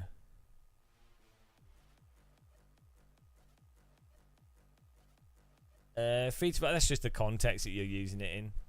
But to be honest, if you were like like say you had a child yourself, or you had a, let's say you were a sim training center, or you would just, what you would say to them is you would go you would say to them, right, you want to be you want to be as best as you possibly can at go-kart, you want to try and get into Formula 1, and then let's say they're like 8 to 12, 13 years old and they come from a rich family. Well, you would obviously you get to do as much karting as possible. You would have them with a coach as well, and then you would also have them do the different simulators. You'd have them play like whatever the big sims are, probably LMU, maybe AC if they've got you. It'd just be a case of have they got the go-kart track or the content or whatever that they can practice, or any competitions that are running or anything that just gets more practice. And you do AC, iRacing, and you explain to them, you're like, why? You explain to them that there are differences between the sims. You'd explain the differences between this is what you have in the go-karting, and this is what you'd expect the differences would be with a full-size car. Maybe not when they're 8, but like as they get older, you would make them aware of what the differences were, so that when they were training and when they were actually practicing, that they are consciously mindful of what those differences are, so they can then, when they develop the skills, they're just thinking about things. So yeah, you'd ultimately just use all the tools available to you, and then there's components to. I mean, there's a lot of the dedicated training centers that have like the full sort of car and a rig thing, and they do the full telemetry analysis. It's not even really just about the simulator. It's more about having someone to analyze the telemetry and then talk through with them and go through everything as much as it is the actual sim. But those sim centers often just use Assetto Corsa. So, but yeah. You just use what tools are available, wouldn't you? Like, you wouldn't limit yourself to one thing. You just focus on the best parts of each thing and use them accordingly. Lorenzo, would you do IRL Le Mans in California? No, I wouldn't bother.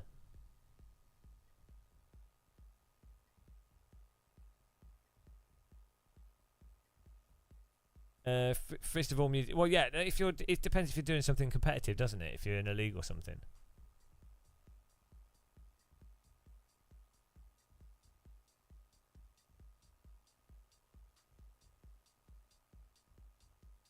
Are there any upcoming sims? There's a couple of. There's some interesting stuff coming that's on the way. Yeah.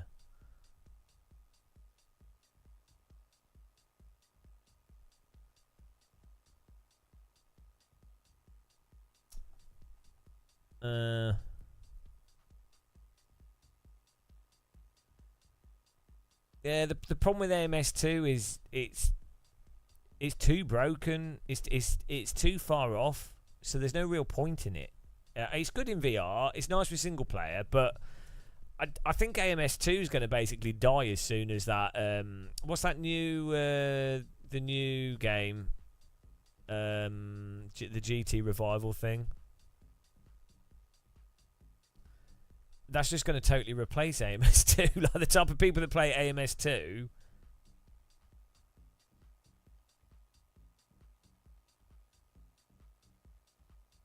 What's the memo? Am I meant to say AMS2 is amazing? AC2.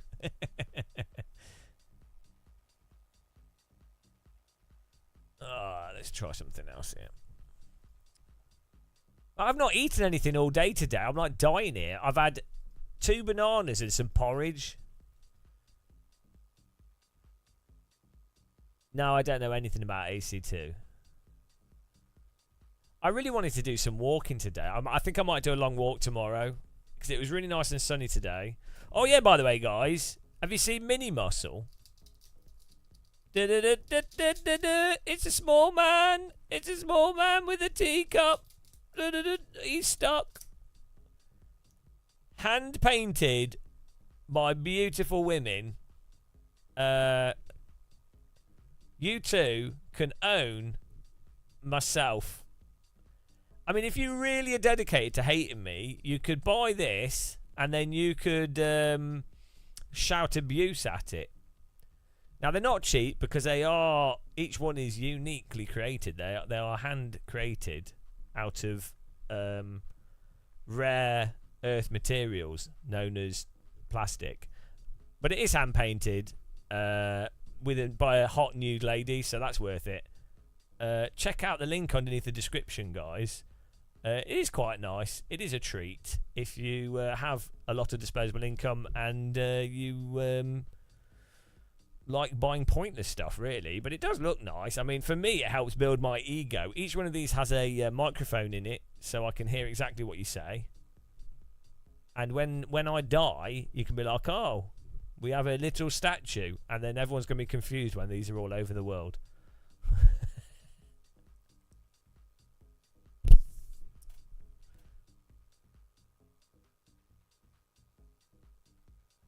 Yeah, the head body is spot on.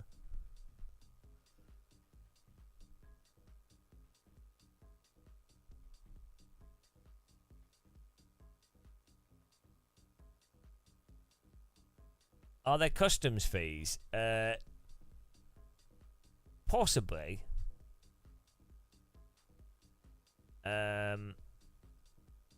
Yeah, it depends. You might be able to get away with it. To be honest, it depends. If there were custom fees, it shouldn't be a huge amount. I don't know. The problem with custom fees is it can be the processing fees that they have can be stupid. The pace car is out of control. Right, what are we gonna drive? Oh, pickup cup. Oh, it's 25 minutes. Oh, hang on. What's going on in Oval? What's going on in Oval? Delara Dash. What does he want me to buy? Always wants me to buy stuff. I've bought so much stuff in iRacing, and it's still like, well, buy this, buy this, buy this.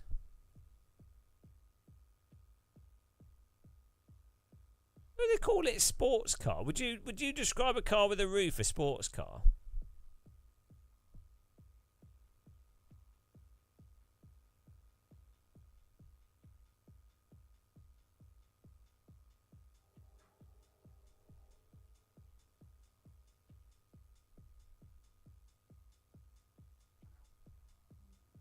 Yeah, that seemed Zabby, that new endurance, the other endurance sim from the who's it from? It's not Big Bet. Who is it? But the that as a new thing is I think they're in a bit of a pickle. Like how you so LMU makes sense because it has better physics and is cheaper than iRacing. And it's all like in one package, so it's nice and simple. And actually, let's try LMU now. Actually, as a direct comparison with iRacing. And then iRacing does the whole team stuff really, really well. So if you're going to do like a team big event and they've got the servers for it and everything, so you've got that with iRacing. Why would you play something else? Like, how is it going to appear? Unless you had amazing single player, which is going to be very hard to do. How are you going to compete with LMU, which has like 10 years of R-Factor 2 development behind it, or iRacing? Like, why would you even bother doing it? Why would you bother doing that game? It seems like a really strange thing. Like, Rally makes sense because there's not any good games in that, but it's not popular. a dedicated GT3 game, you could probably blag it. Maybe still people do like it, but it's not really that popular. I mean, if it, you would have thought like a cruising game would be the really obvious thing to do. Like a really dedicated cruising game. You use a small dev team, like a really small dev team, and you focus on like, you know, like the like a you market it in the same way that you would market Euro Truck Simulator. Oh, is it a management game? Oh, okay, fair enough. That makes sense then. Yeah, that would make sense. Yeah, I couldn't really understand it otherwise. You might be right. That would make sense. Oh, games.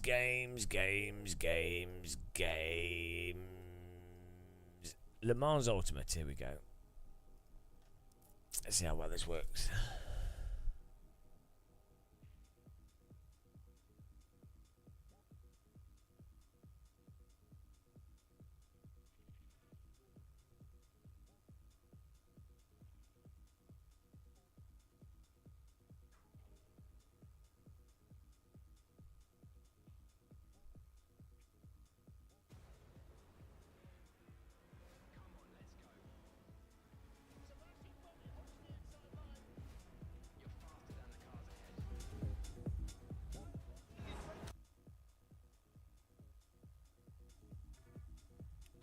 Is it still quite active online? Hang on a second.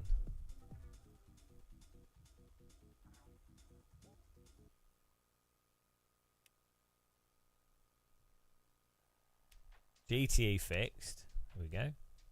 So if we could just do this, register up, GTE, and jump straight in. That's the value of this. Like this effectively does what the value of iRacing, I think for most people, is I want to do some racing. I don't really want to think too much. This is really good. Like, this is still really active, so this is awesome. I can't get into practice though because all the servers are full. Can I just? No, what's going on here? I don't know what's happening. It's dead. What's going on here?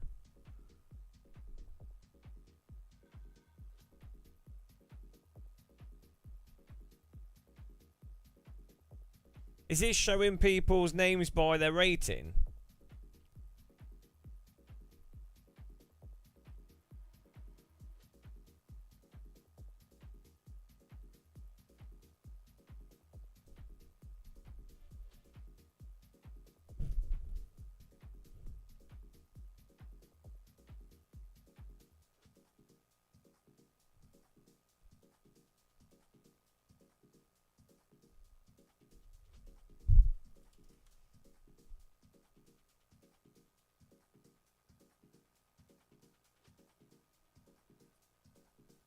How on earth do you spell Le Mans Ultimate?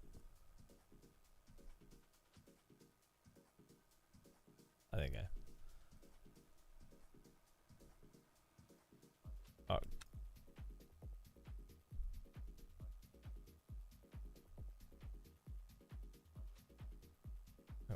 What is this? What's going on? Okay, the UI is still a bit buggered.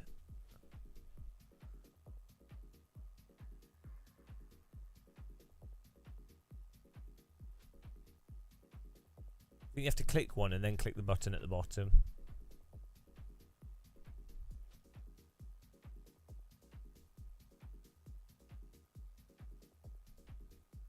Yeah, the UI does have a very Forza style into it.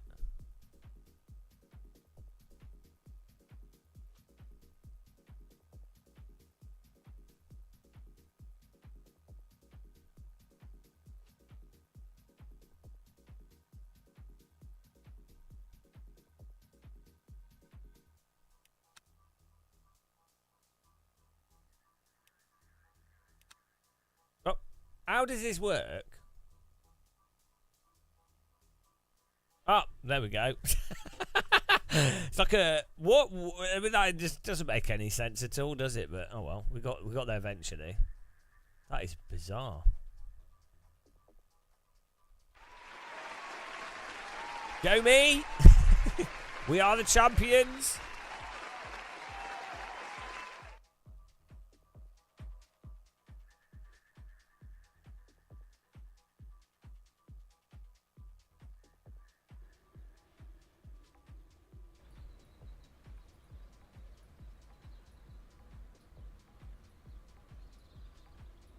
The old slow R factor 2 loading everyone in.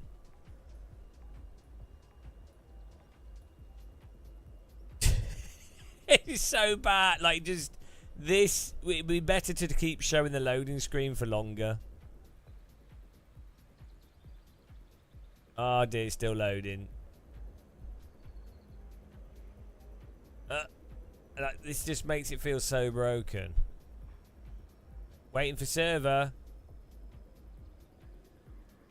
Ah, dear.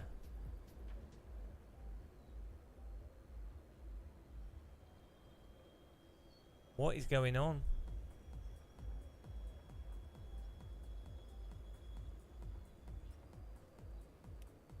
Oh, this is... Oh. Oh. Oh, there you go. Instant. Just as I was expecting. Right, here we go. That was really strange. Like, why not have a loading thing on the screen?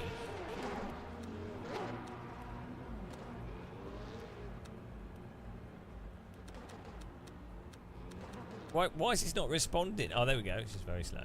Right, okay.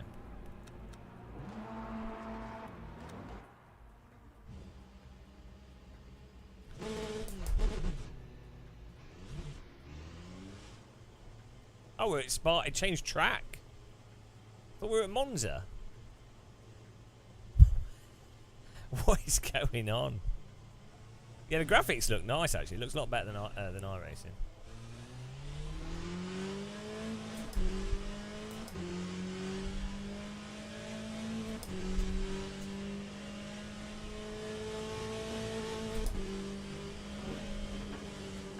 Oh, my force feedback's clipping.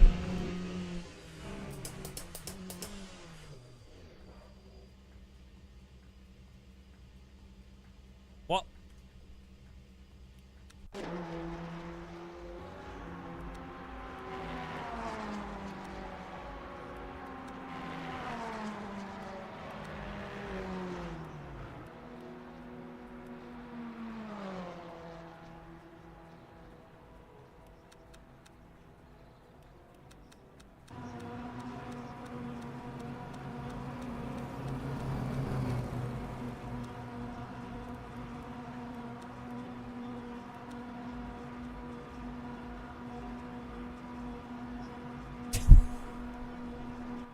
There we go.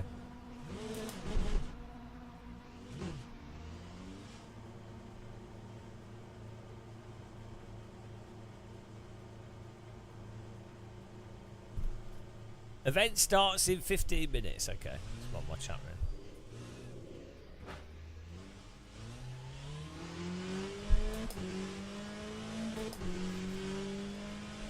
Hello, Lawrence. We've been messing around with iRacing.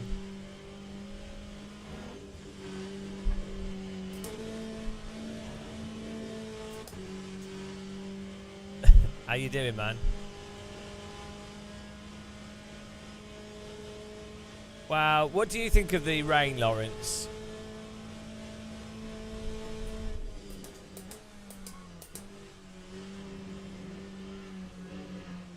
What is going on?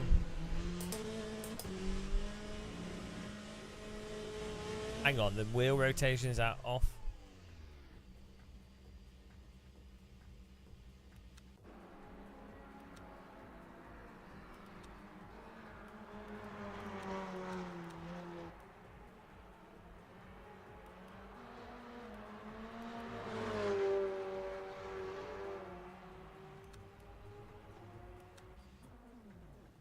There we go. Too busy organising. That's your fault. Why would you want to organise stuff? Guys, you need to what can they follow up really? Is he I don't know what I'm saying. I'm too tired.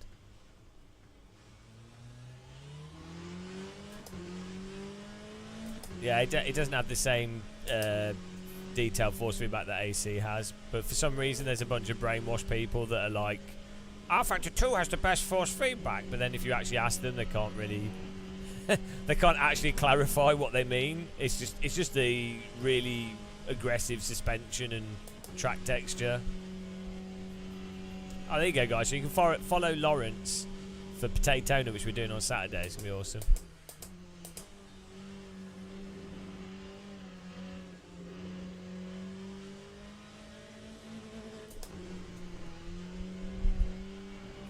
I mean, I do think the physics in this feel a bit wonky compared to AC. Like, the sliding is controllable, and the car does slide out as a whole unit when you counter steer, which is not what iRacing does at all. So you see how when the car was sliding out and when I counter steer, the whole car moves. It's not that just the back is coming out separate from the front. I am the champion of the ninjas. Kick. 6 more months of this and No. I'll be bald. Thank you very much for the sub. So, that one aspect of iRacing where when you counter steer, it's just to correct the rear, it doesn't actually bring the front out. Which is, I don't know how people don't notice it more, or like why it doesn't wind them up. It's such a fundamental different like completely different nature of handling. So like utterly different aspect of handling. The rear only coming out and then you being able to stop the rear coming out versus the whole car sliding as a whole. Hello, Paul.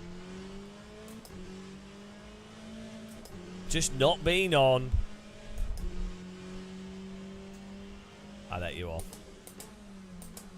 Yeah, the force feedback's really bad in this game, really, compared to AC. But the cars are easy to drive, so that's always good.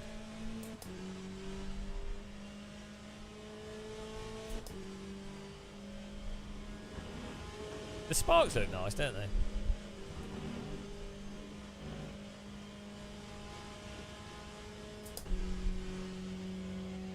I think they've done a really good, considering this is R-Factor 2 engine, they've done a really good job with the graphics.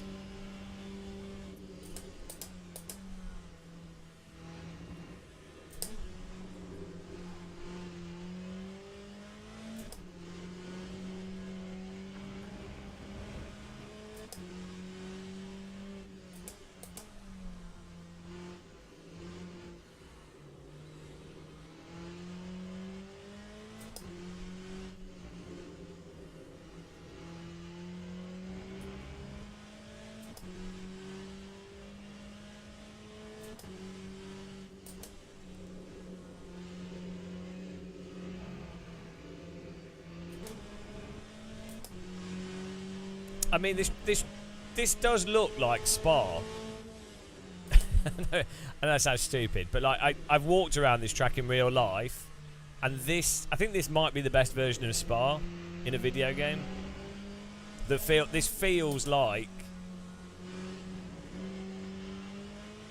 feels like how the track feels like in real life. This is a really weird thing I noticed. I've been really lucky to go to like tracks that I'd never go to normally. It's like Monza and Spa and stuff. Like Monza in real life looks nothing, absolutely nothing like any of the simulators. Like the vibe and the feel and the sense of location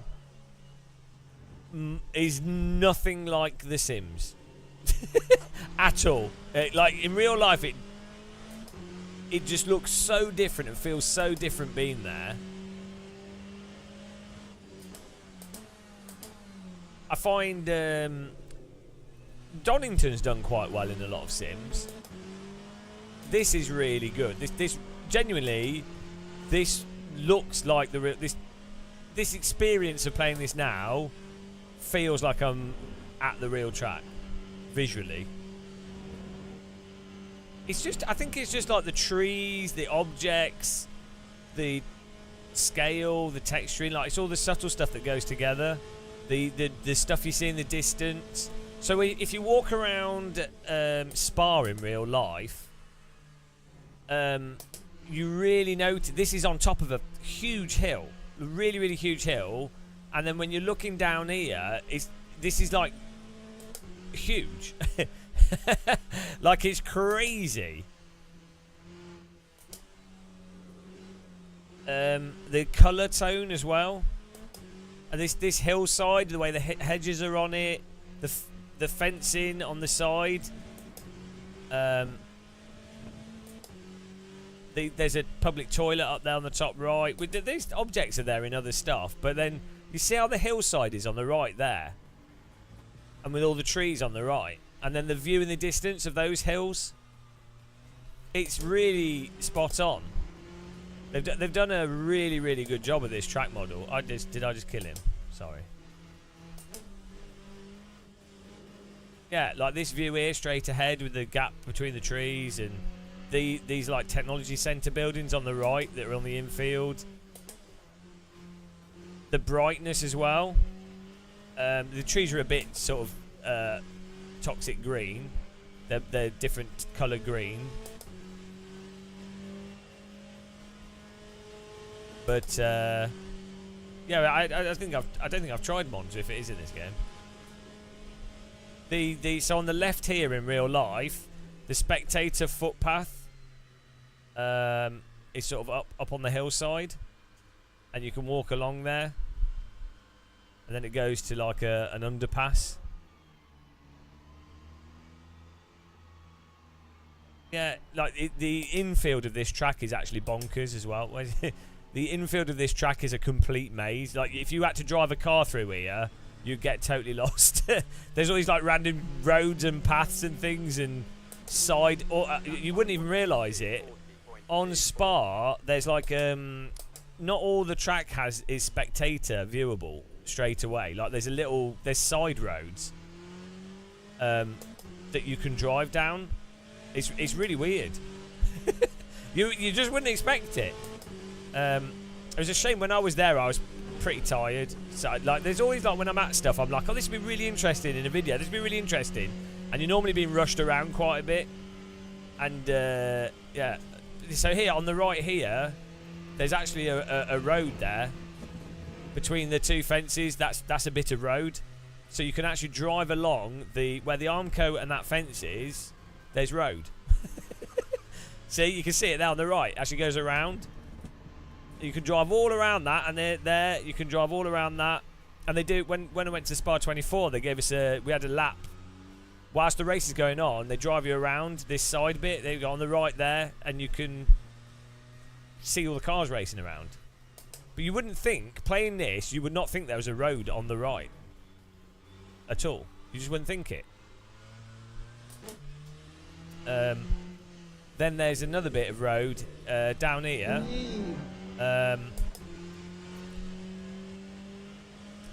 So this catchment fence in here, there's a bunch of square bits for like photographer boxes. But there's also here there's a whole road bit as well. It's between this bit of catchment fence and this Armco, there's road. You wouldn't know it, would you? There's no way that you would know it unless you went there in real life. You just wouldn't be aware. You'd be, oh, it's a bit of pavement or something. Crazy.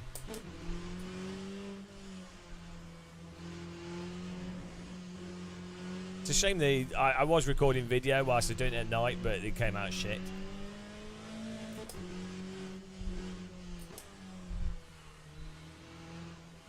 Yeah, there's a lot of trees here. This whole area is in a forest as well. I really like Belgium. This part of Belgium's so nice as well. Really nice countryside. I think I might go walking around here one time.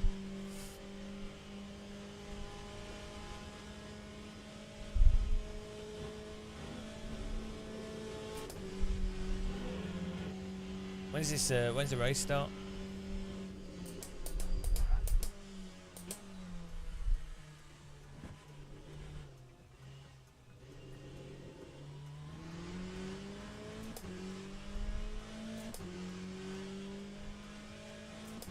Lap 2, 54.33. Does it put us in the race automatically? Better than any socks. Oh, they're just random socks. Oh, I forgot to buy washing up liquid. For my clothes washing. I need to put the other washing out actually to dry.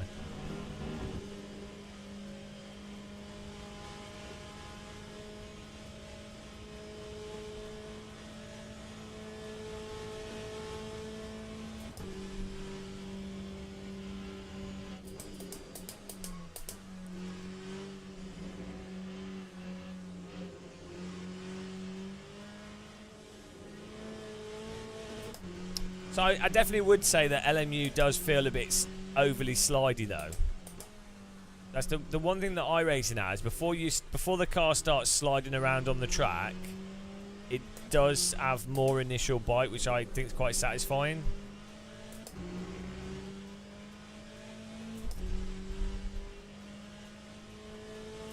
Then I think AC1 is just spot on.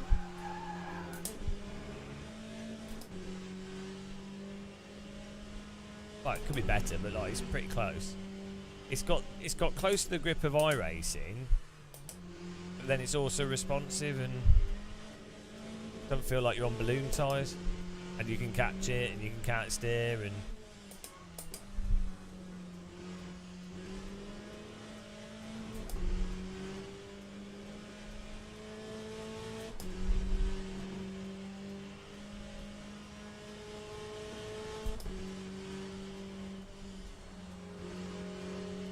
Right, hang on. How do I go into this? Do I go in the session now? Connection lost. Is it going to kick us out or? Oh.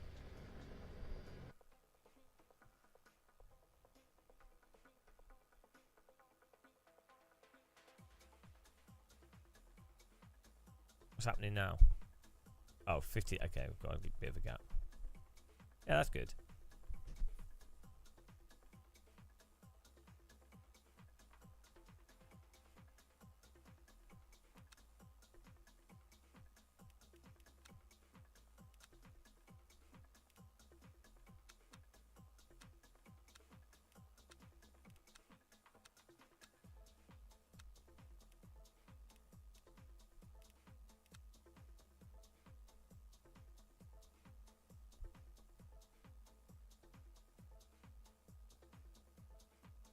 Yeah, if AC1 just had ranked racing built into the game, so you're like natively into the game, and then that ranked racing was just Tatus F4, just MX5. It was just this. If AC1 was just this, you could re-release the game for £30. I would pay £50. If someone said, we're relaunching AC1. We're calling it AC competitive. It's £50, and what it is a really cut down version of the game with nice graphics, upgraded graphics, and this sort of ranking mode. And it just shows your ranking, and yeah, it's like a race after race online.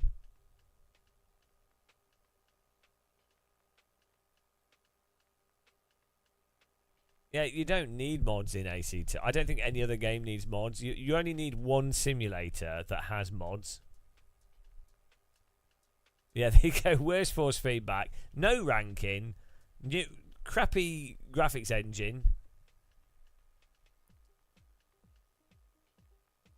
Yeah, if you do have mods, you need to do. You need it to be done where it's an in-game store, and so like Microsoft Flight Sim or something. And it's just separate from multiplayer. Or, yeah, it's just a separate thing. Yeah, exactly, Jason Murphy. Le Mans Ultimate basically does what Le Mans Ultimate is what ACC should have been out of the box. 7 tracks.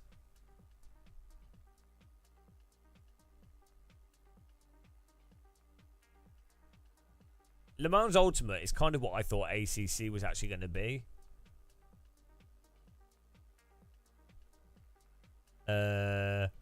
Spa, Monza.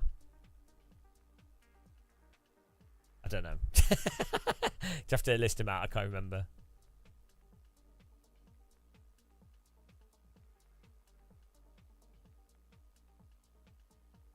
Oh no, not GT3. Portimao, yeah, Fuji, Le Mans. Why is this not working? What's going on? Oh, okay. This UI stuff needs to be fixed, so this is it's really bad.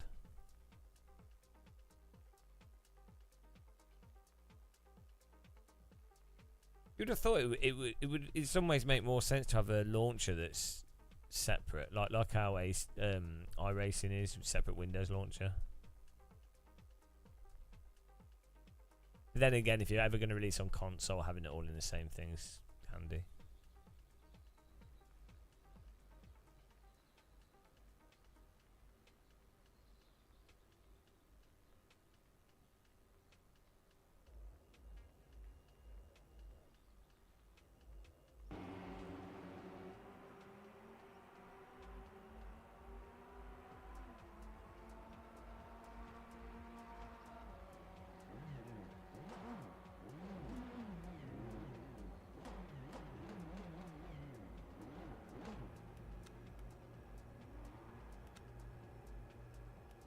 I feel like the esports guys have got on board with Le Mans Ultimate. I think a lot of them would much rather be playing Le Mans Ultimate than iRacing. But then, I mean, there's a whole... It's really weird with esports people. Like, there's a whole bunch of them that just play like F1 esports. There's a whole bunch of them that do whatever they like. They're like a separate category of sim racer, like the ones that do Gran Turismo. It's really they seem to have a very different approach to average sim racer, if that makes sense. Which makes, I mean, I guess they're just they're looking for competition with paying prizes.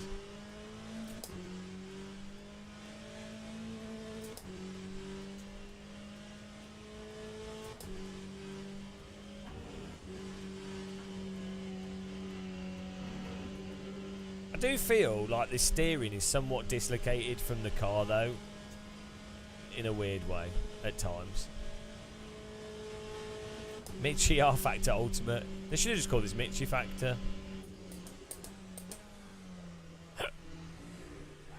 Oh, AC curbing. Maybe AC is realistic.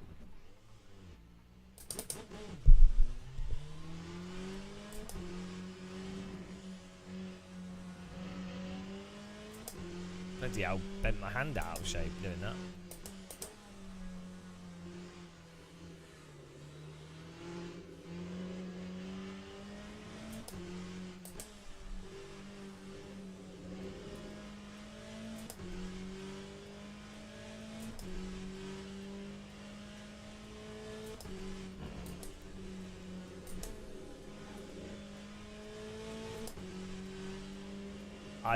I'm not even driving properly, so I don't really care Aussie at the moment. Oh, flat spot. The flat spot is way over the top in this game. That's a R Factor 2 flat spot classic.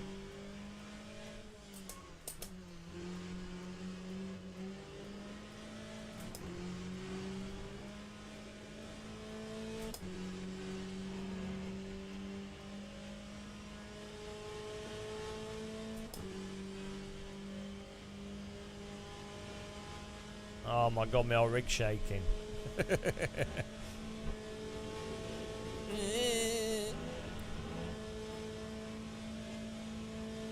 I like lift-off oversteer. The Porsche has loads of lift-off oversteer, but I like, personally, that's a preference of mine.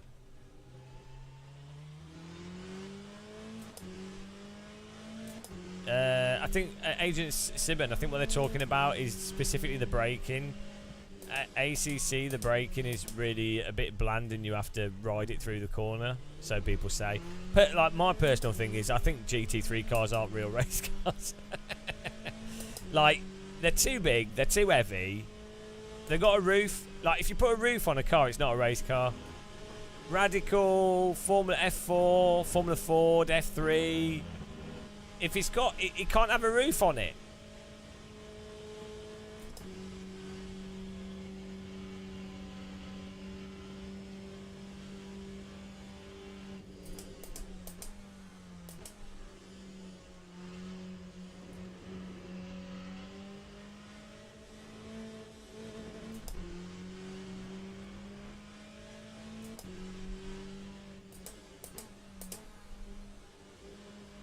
Yeah, race cars shouldn't have ABS, and even traction control is debatable. But then, I mean, was it the Maserati MC12 has traction control? So I let it go. Playing this game is like you're having sporadic seizures every now and again when it goes from thing to thing. Was that practice? Was that qualified? What was that? Was that practice? No, of course I don't put milk in my tea first, you shit. Do you think I'm some kind of madman? The problem with the one of the problems with the force feedback in this and R52, if you add more smoothing to get rid of the over the top flat spotting, you then lose the snappiness of the self-aligning.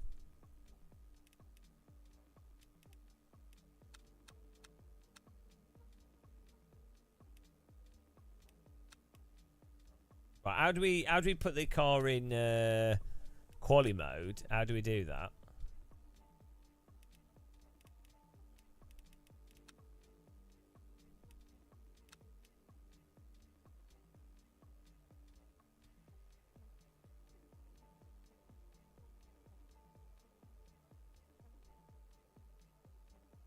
Put double, yeah, but then if you put double torque in it, it basically scales the force feedback across it in half.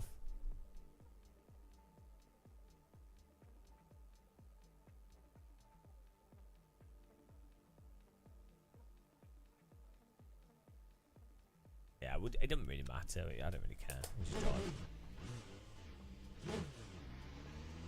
Yeah, it's fixed setup.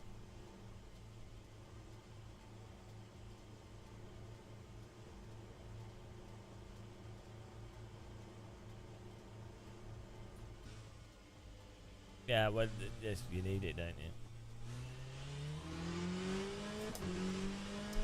you? Is there a Corvette GT3 car?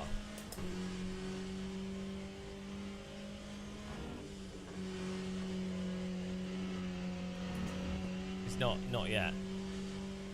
Have you seen the prices of the new GT, like that new Ferrari is £750,000 for the car. The last Ferrari was like 450,000. The cheapest GT3 cars, I think the Mercedes was like £280,000. That's just a car. Like, you're going to need to employ people. You probably need a team of like 4 or 5 people. So that they're going to be on like 40k, what, 30-40k a year at least. All the other shit, tyres is £1,200 per set. Like each tyre is like £400 or something.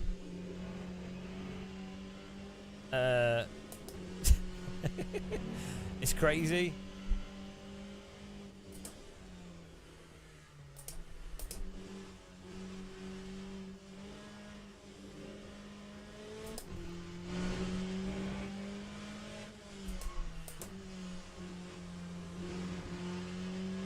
Yeah, 120 works out about 130,000 pounds for a Radical with a trailer and stuff. Swolio bought the new one, which is good. It's nice. It's nice of him to give it to me when he's finished with it as well.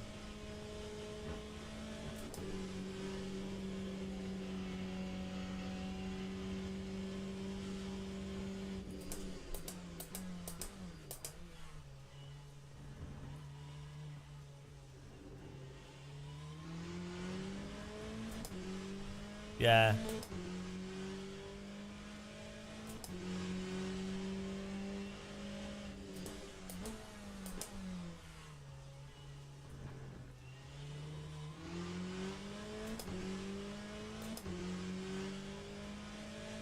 I thought he did. I thought he's got the new one, but with a slightly slower engine on it.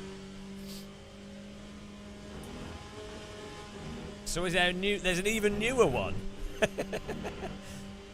Oh no! So hang on. I thought the XXR. So they've got a new XXR.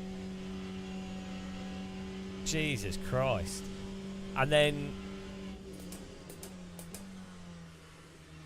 bloody hell! Like, do they just keep bringing them out then? I don't play any of the F1 games now. No. So the developer fixed the camera settings in R Factor 2 and LMU. The XXXXXXXXXR sounds like clothing for obese people.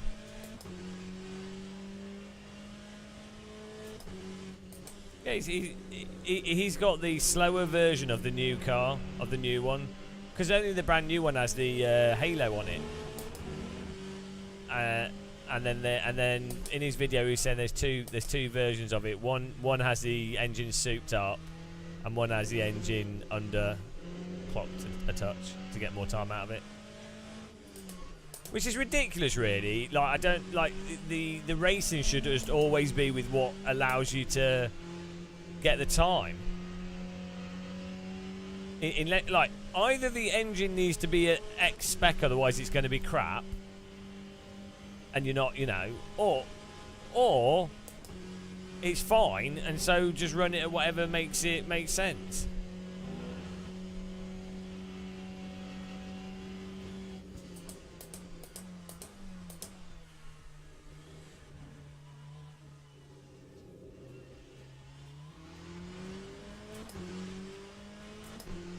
I don't know. You'd have to get. I don't know how much engine rebuild is. That time was a 2:19.45. Oh, is it straight line speed though, or is it just quicker all round acceleration, everything? Oh, what? 2 seconds is loads.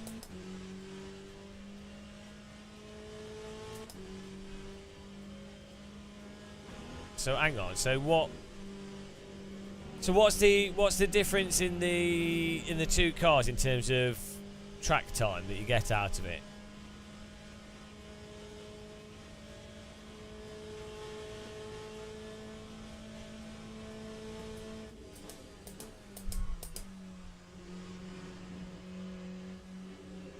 Okay. Well, that is quite a lot though, isn't it? I guess the point would be is if you were using it to be in the most competitive series versus if you're using it to get as much track time as possible. That's really the choice, isn't it? Oh, do I get to finish my lap time?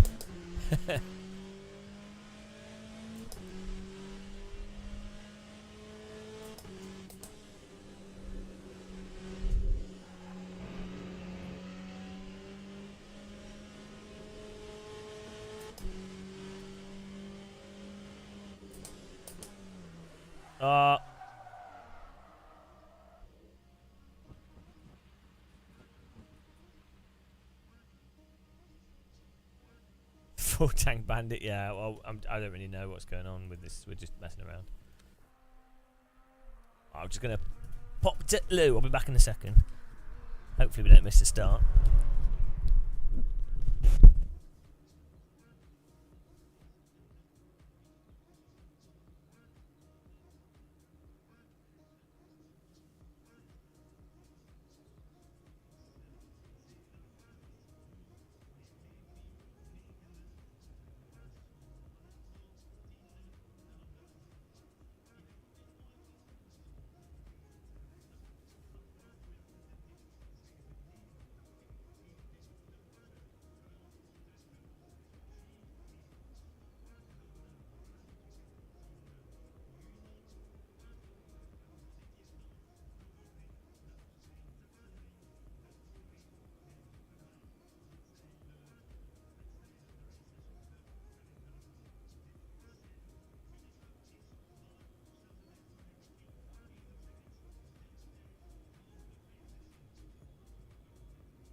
Ladies and gentlemen, please start your engine.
Easy.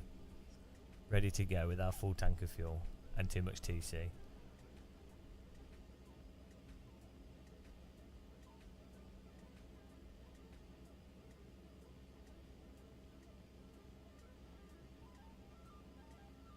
Oh yeah. Why does it say -2 laps for the cars in front? That doesn't make any sense.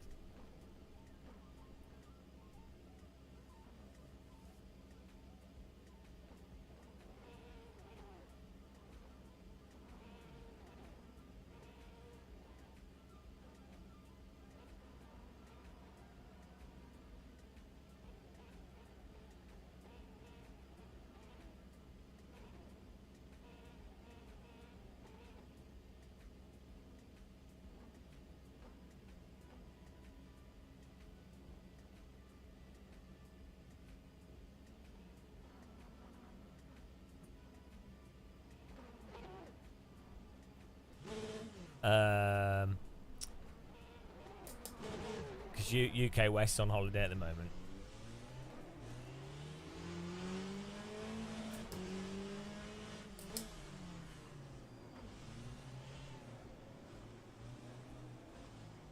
Green, green, let's go. Let's go.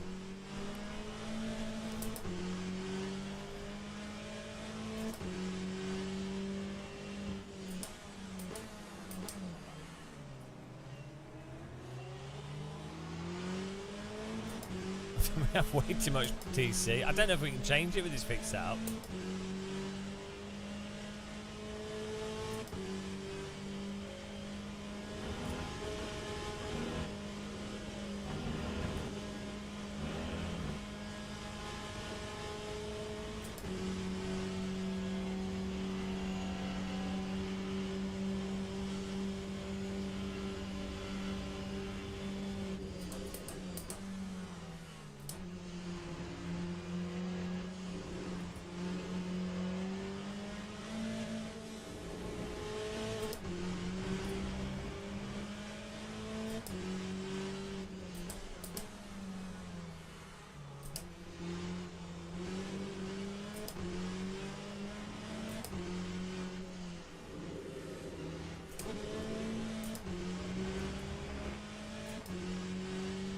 Well, I don't have that set up. unless the buttons are auto bound. Oh, safety car, race lean, race. Okay, they're pre-bound. Let's just rotate knobs until stuff happens. Best way to do it. Oh, there we go. That's TC.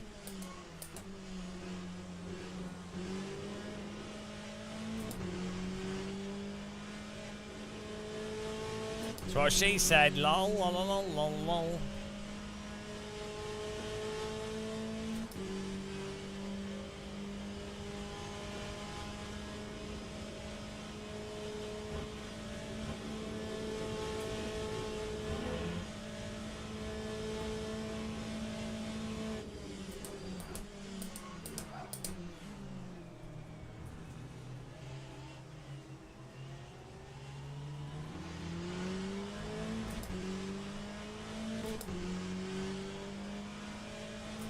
That time was a 2:28.0.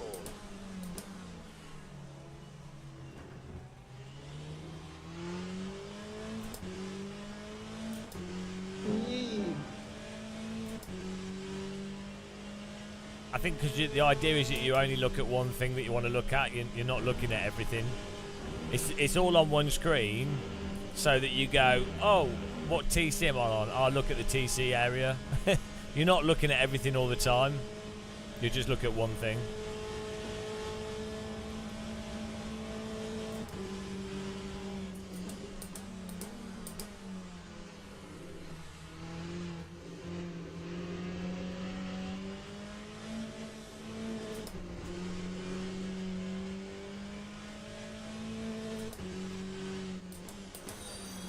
Thanks for following.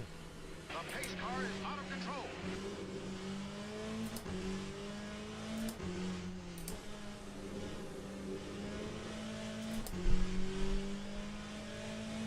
Yeah, you might as well just look at everything, see what happens.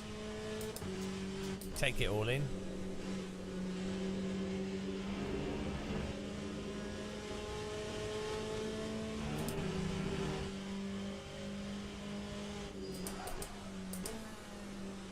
So this car have ABS, we just locked up one wheel then. Right, you see how I'm counter steering here? This is just not how you can't drive like that in iRacing at all. Like the back moves independently to the front. It's so, iRacing is so messed up. So messed up. And people just, oh yeah, it's insane. Like, you might not like the envelope of this car. Like, I'd rather it be more grippy and, you know, there's a weird disconnect with some things. But at least you can counter steer how you would expect to counter steer.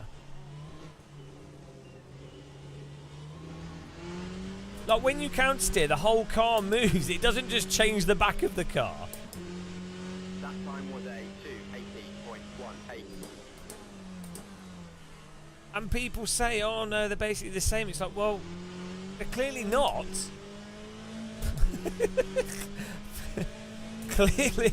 Clearly not at all. Yeah, in one game, when you turn the wheel, a completely different thing happens. Oh.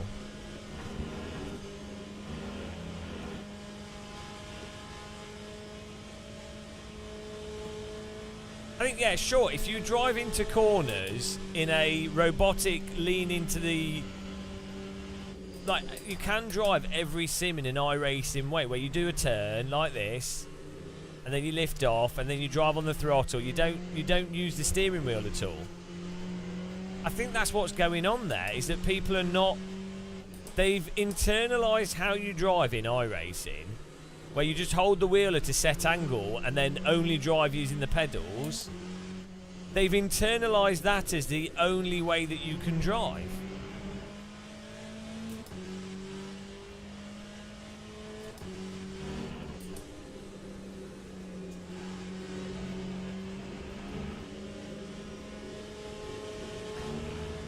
Yeah, well, I think it does really. I think iRacing really does teach you to not counter steer. Like, you can pull out of a corner, but never, like, really try not to counter steer. just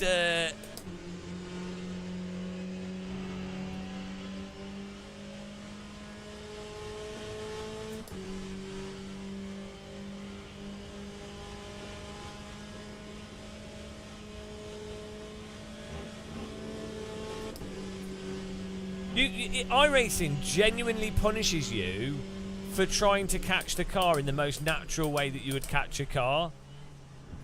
And then iRacers have the gall to then go, yeah, no, you just can't drive. It's like, no, I expected to be able to do what I can do in every other sim and real cars. And it's just not, no, you're telling me for this one sim I have to not do this totally normal thing. AC's more realistic than LMU, I think. Better force feedback. There's some weird... I think there's some really weird stuff going on in LMU, but...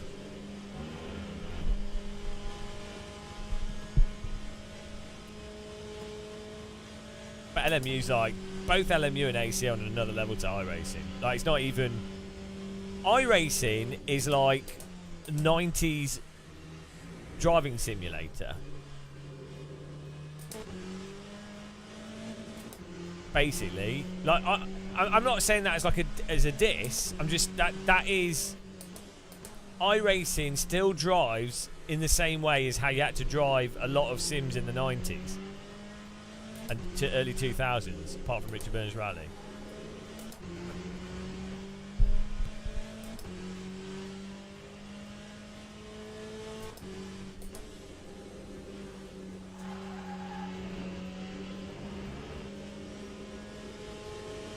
Ah! Screen turned off. I need to swap my capture card over.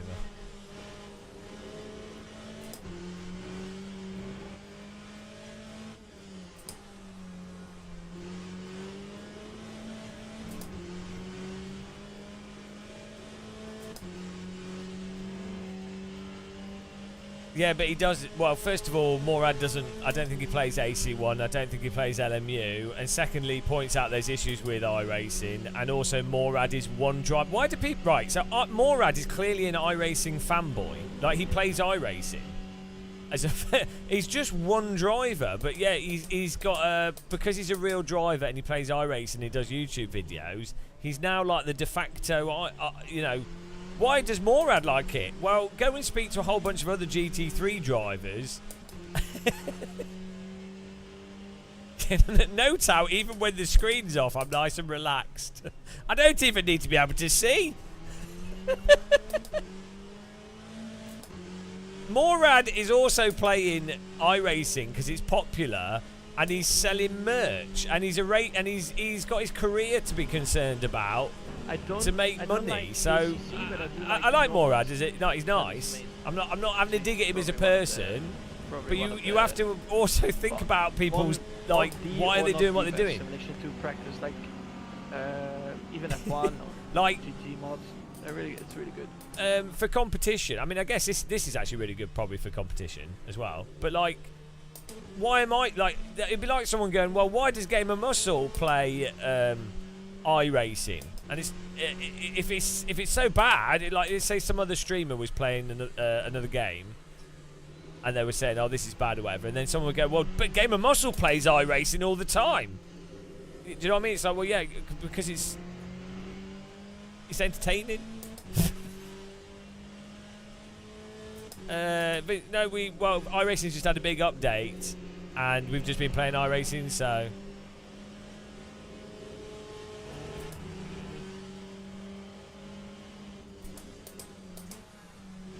Yeah, right, also, you have to think that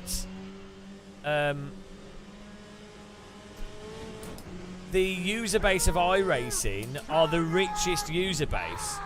So, if you were going to sell... Bloody hell, what's going on with my tyres? If you were going to sell coaching or merch or steering wheels or anything, I'm not saying that's like the single motivation of stuff, but if you are selling equipment... like if you want to make money out of sim racers, the richest sim racers are on iRacing. So, you would use if you get iRacers on your side and appeal to them, you will sell more. There's more of a market there.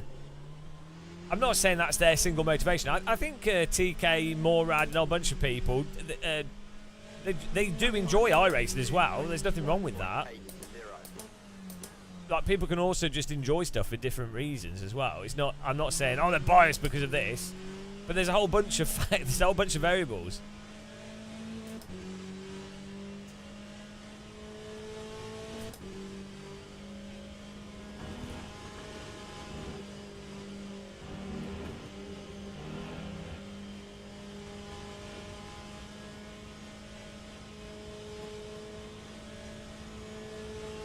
Well, I don't think it'll ever go free to play. No, I think they might reduce the monthly fee. They've added more and more stuff to the monthly fee, but then they make so much money out of that monthly fee. So I don't know. I don't know what would happen. It would be nice for it to get cheaper for people. Yeah. Well, also if I'm doing YouTube content, it's going to be I'm way more likely to get a more compelling video out of playing iRacing than I'm going to get out of AC, right? So it's going to be more entertaining. So, and that's going to add into the marketing. And then, let's say you weren't as much as anally retentive as me when it comes to force feedback and physics. Well, then you're going to correlate that game, getting good at that game, doing better at that game, it making you more money, it building your channel. I am the champion thank of the you. ninjas. You'll correlate all that with positivity as well. Same with, there's a whole bunch of variables. It's not just a simple case of X person plays that game, therefore it's the best or the worst or whatever. Thanks, Agent Sabine7. Really appreciate the sub. Yeah, iRacing's way more entertaining to watch. It's hilarious. The voice chat, the crashes, the weird shit that happens in it. The replay system's really good as well. Even the or not the best simulation to practice, like even F1. Even the toxic. It's really good. Teenagers that come into my chat to harass me for me saying stuff. Oh, what are you doing, you idiot? Oh, you're not even making the corner after dive bombing it. He goes for the cut back send and then just still understand. It's like, I pulled out of the way, mate. You could have just gone.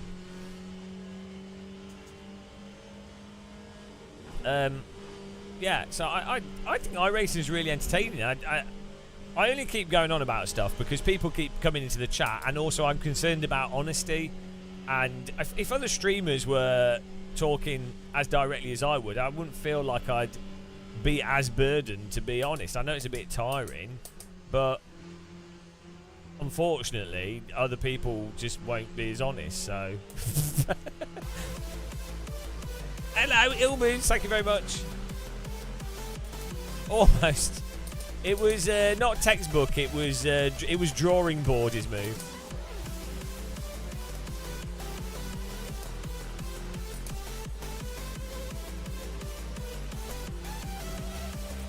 No, they're not lying. So this is the thing, right?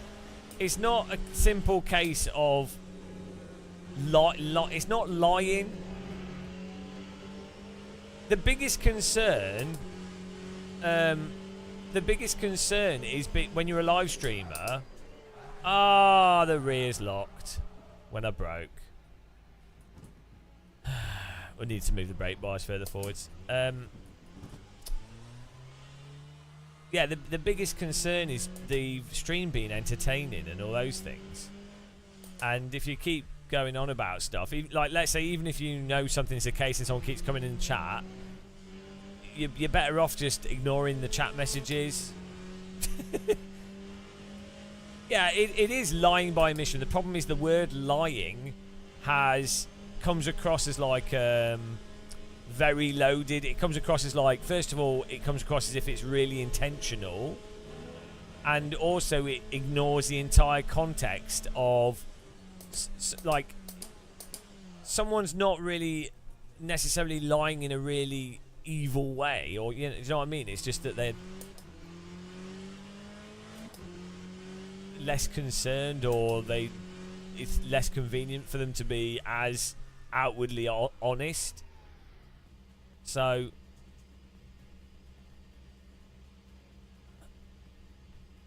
yeah, well obviously that's the authority part of it, isn't it? Also, the other thing is, if you are more successful, so like if you're TK, Morad, Jimmy, or if you're a more successful channel, right, or brand, Formula 1 driver, if a Formula 1 driver was to say be as direct as I am and was to say, iRacing, the physics is shit. Well, that's going to carry like so much more weight, and also even if they said something correct or incorrect, it'll just be regurgitated by people. So they also have to be well, they don't have to be, but generally speaking, if they aren't anodyne, they will get framed as being overly argumentative or overly whatever, even if they're not, even if they're being totally down the line honest. So, like, in current Formula 1, it's real life Formula 1, it's clearly shit in how it operates and how the finances of it work, how fair it is for the different teams. It's clearly shit. Also, it's behind closed doors. So people, they're not going to be happy, right? In many cases, but they're contractually not able to say, this sport's a bit shit, because then it brings the sport into disrepute and then potentially costs money. So there's like, you know.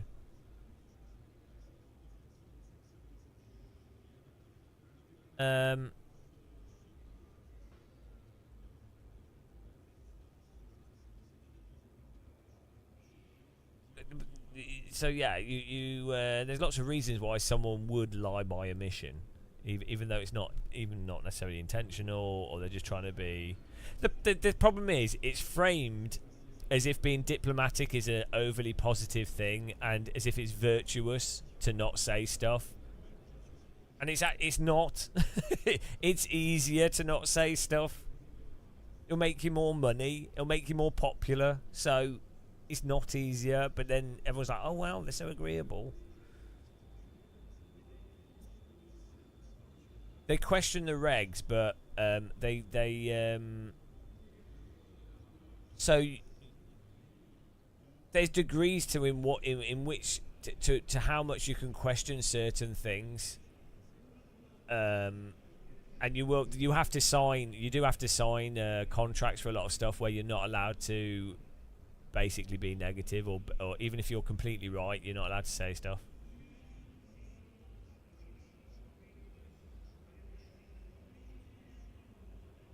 Yeah, also, the more successful you are, the more you have to lose. Hang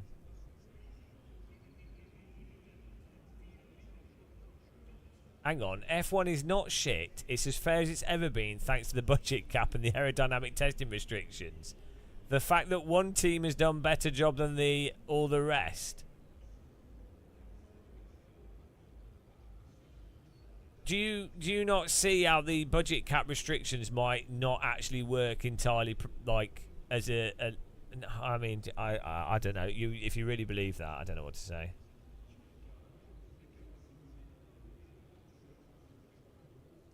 Yeah. I just don't know what to say to that. Yeah, exactly. Yeah, I mean, even so, as you know, like, yeah, exactly. The bigger you are, the more mental fans you have. Yeah, they'll harass other people as well, and you don't want to.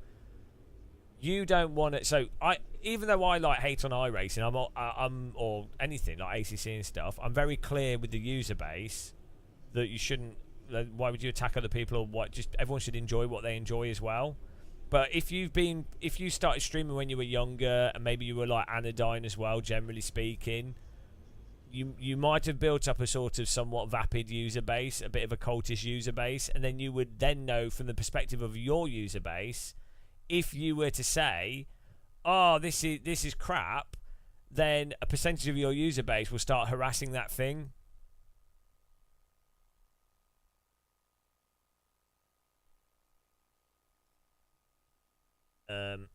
And you would be aware that you don't want them to do that.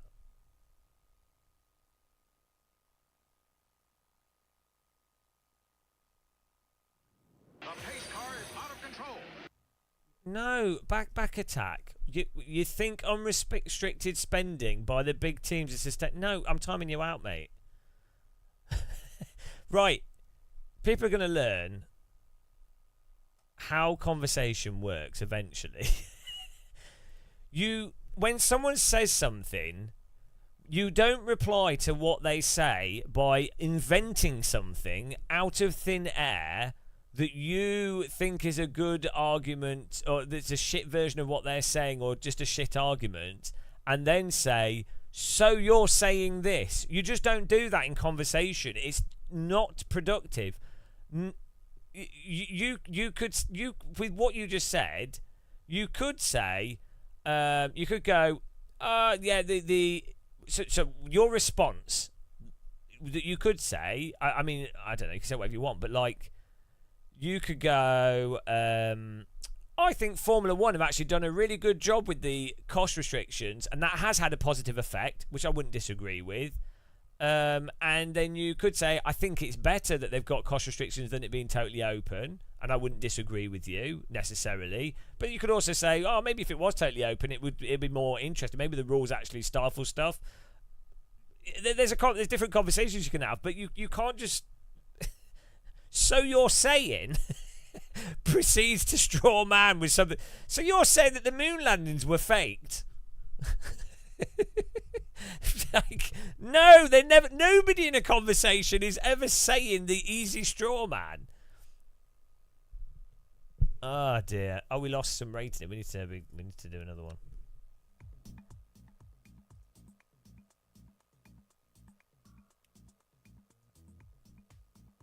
Spinelli, testing restriction is broken. It's all about CFD computer power, more physical analog testing. Yeah. Right. So you in business, you would always have there's going to be so many tangential parts of those companies where they can use clever accounting to get around certain things just on a raw financial level. Even if you clamp down on that really massively, you will have some teams that have more developed in certain forms of tech that happen to fall in line with the regulations of that time. You will have some teams that are closer to the governing body and how I mean, even by design, isn't that how the top teams can veto stuff but lower teams can't? Then you have the whole thing where various teams target certain development phases. It doesn't work as a sport. Like, Formula One is just absolutely ridiculous. It works as a business for those that are already rich in that business. It just does not work as a sport. Hey, we're talking about Formula One. We don't normally talk about Formula One. Vincent Q1. It's like watching watching an ill person talk about the same 3 topics for hours every day. 22 messages. Right, that's a timeout, I think, as well. You might be correct. I mean, that's not what it's like. That is what it is. But do you know what would move things forwards if people actually listened and didn't keep bringing up the same shit over and over again? But, you know, one can only hope. Alan Murray. I love Formula One, and for me, they have to do something about one team running away with it.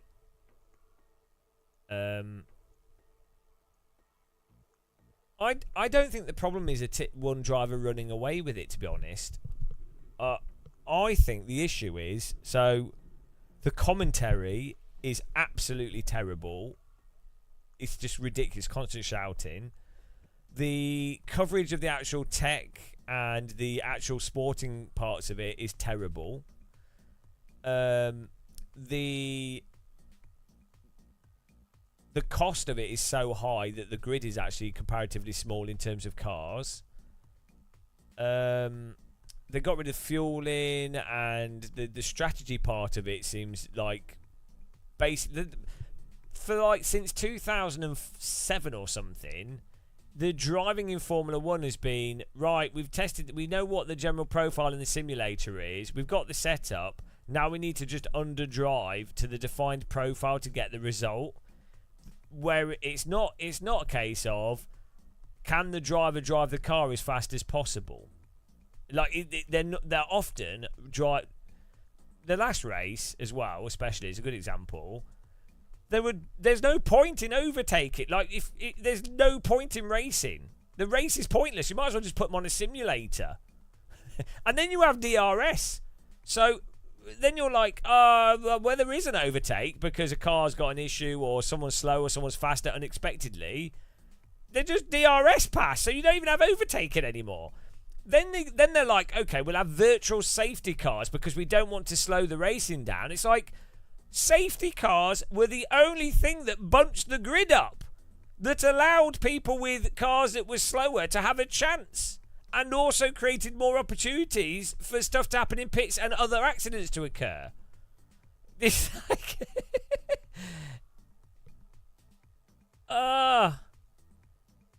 it's yeah. That's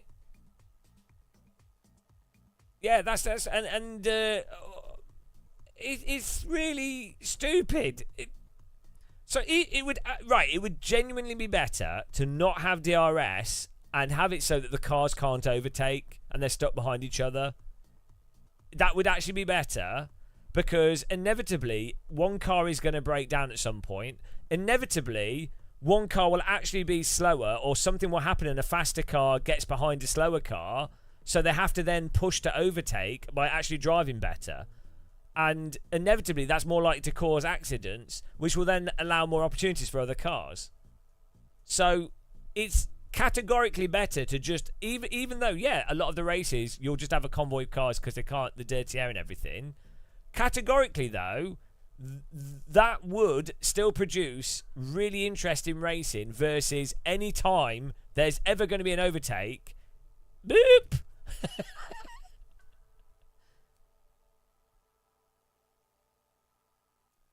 Yeah, it doesn't matter about the aero wash. It doesn't matter, because there will be, in qualifying, a driver will get disqualified in qualifying and mess it up. There will be a tyre problem. There will be a pit stop problem when swapping the tyres that slows them down. There will be a yellow flag from another car making a mistake. There'll be something that causes a way faster car. Keep in mind that the top 4 or 5 cars are like 3 seconds, well, a second a lap at least. 2 seconds a lap at least faster. They can overtake without DRS for sure. It's you know, so oh dear.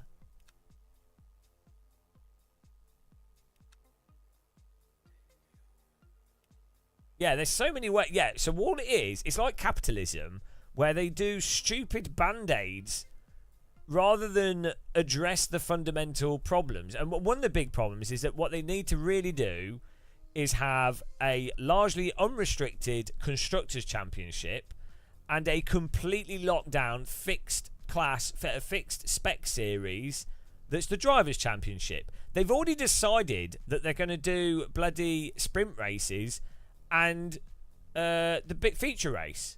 So they've already diluted which is the biggest thing. So they're already doing it. Do the sprint race in F2 cars and do the feature race in the Constructor Championship cars. You already have a Drivers' Championship and a Constructors' Championship. You already have the two things there, so you can't make an argument of going, wow, now it's confusing. It's already confusing. You're already doing 2 races. Just do one in spec cars. And then you would be like, oh, who's the best driver? Well, we can tell because they're all in the same car, and the racing would be better. And that's why they don't do it, because the companies have bribed and bought themselves into a position of being the faster teams. And that's the value of Formula 1, is that, oh, the camera's zoomed in on that car brand. It's just all business. It's just fake. Yeah, in the all the way up until like the 2000s, 2004, 2005, you would have so many failures and the cars being run on the absolute limit and all this stuff that would increase the variability and then allow for better drivers in worse equipment to do better. But this is all known. This has been known for 10 plus years. It's exactly like modern politics and general modern capitalism. It's by design. It's absolutely by design, because it doesn't exist for a sport. It exists for these big brands to just make shitloads of money out of this whole like fashion, ridiculous parade. Basically, it's a circus.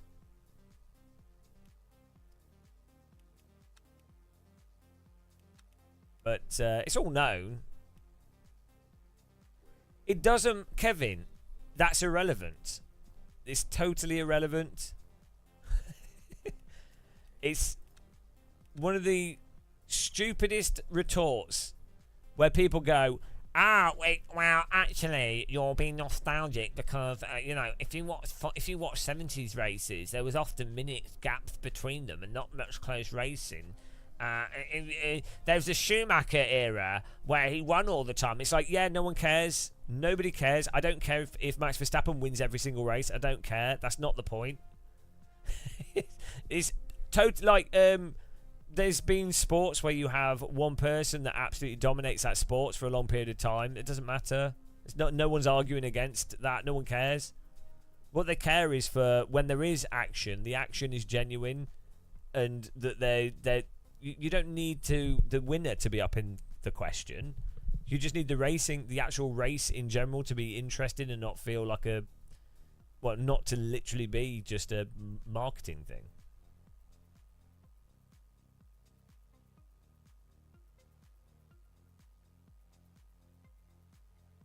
Yeah. Well, you know.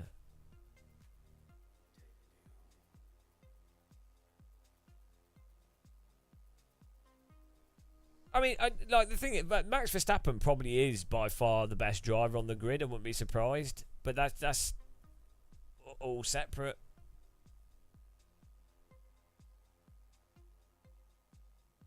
Yeah, that's not really. So some people watch sports because they want their team to win, which is just sad. I mean, I find like you could, as an arbitrary thing, I can get the entertainment value of that.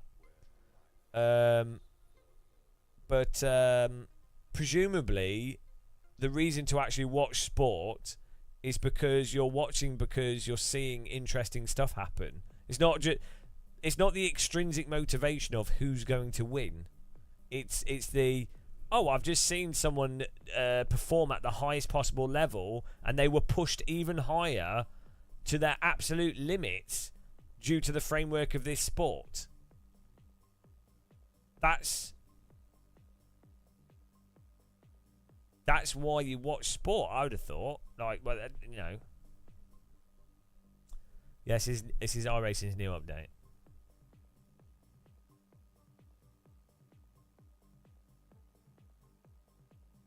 Smoking or crypto? Oh dear. Yeah, that's so funny as well with the advertising. Where Formula One acts as if it's like really caring about stuff, and then all through history, Formula One has been advertising the worst stuff.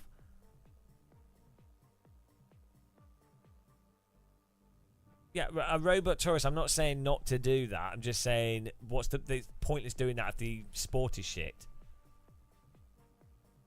Alan Murray, you just want 2020 season each year. Now the ending was amazing. No, the 2020 ending was so good. I was crying with laughter. It was the funniest. I would say 2020. Was it 2020? No, was it 21? Sorry, 21. Yeah, 21 was the best. Like that almost justified 5 years, 10 years of terrible Formula One. that alone, I couldn't breathe from laughing so much. I was hyperventilating and I was dizzy. I almost passed out from laughing. It was so good because of how ridiculous it was. You just couldn't take it in. It was amazing. So, like, yeah, okay. If we're keeping with the shit that Formula One is now, do that. Go, like, turn it into, like, 90s Gladiators or something. Where it's just totally like, oval racing, where it's just completely random and just be like, oh, wow, you know, it's a spectacle. Let's see what happens. Do that. I'm all up for that. If you can't have genuine sport, go full wrestling. Yeah, make them run to the cars. The other weird thing with Formula One that I think is really strange is they keep... So, if they left the cars exactly the same for like 5 years and they said, right, we're not changing any of the rules for 5 years, I think that by year 3, the teams would all be a lot closer. They could still adjust their cars, obviously, at the end of each year, but they would all be a lot closer within the package of those rule sets because the shitter teams would have been able to copy the good things from the better teams. The better teams would still have an advantage because they still, you know, do little tweaks and things. But instead, every like 3 years, they're like, we'll fix it this time. And then they just change it. And it's like, okay, it has fixed something. But then all the shit teams, everyone has to relearn everything. And, oh, surprise, surprise. Just like every time they change it, one team has come up with some rando shit that the other teams take half a year to catch up with. And then they can't. So just leave it the same.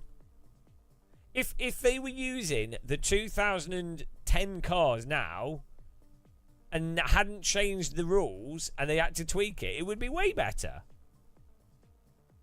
Even though those cars are going to be not very good.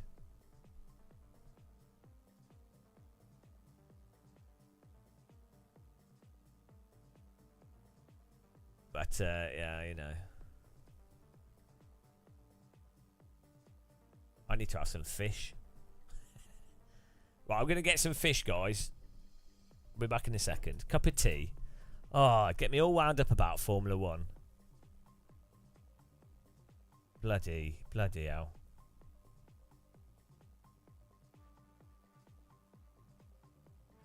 £1 fish. I'll leave you with we can put mini mussel. If you want to get a mini mussel, these are handmade by beautiful naked women. Link is in the description. Exclamation mark SimStars. They're not cheap, and they're not good value for money, to be honest. But it is unique and handmade, and hand painted, and you can shout abuse at it. These are very much like prototype. These are not mass produced. There you go.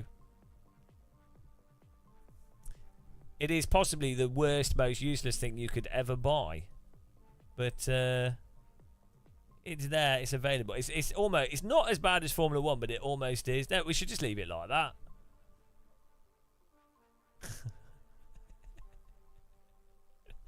Whoa! You just dropped the price by. There you go. £10 price drop. Bargain. It has a wide head.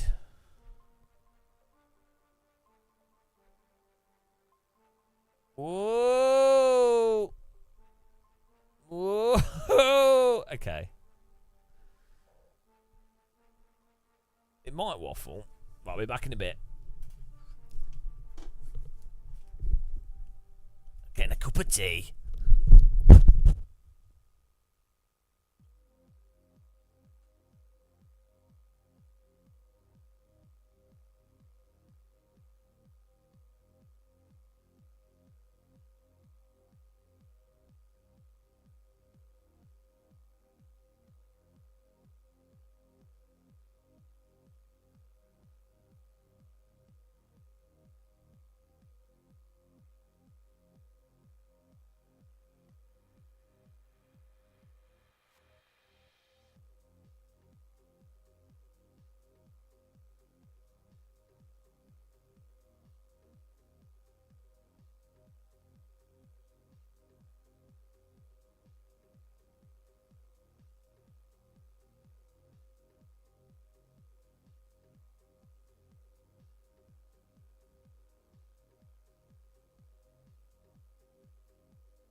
Hello.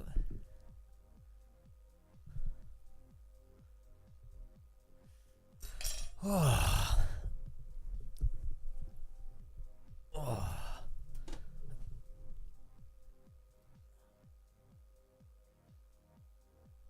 Got some fish here. Hello. Who spent internet points? Now we've got some smoked salmon. I've not eaten anything today though. I don't know. Maybe this diet I'm doing is effective. I'm not eating any processed foods. I'm not eating biscuits or like. I mean, the only processing I'm having is porridge with bananas, but I'm not adding sugar to anything. But I'm not that hungry today. I mean, I'm just eating oranges, bananas, fish. Nothing. I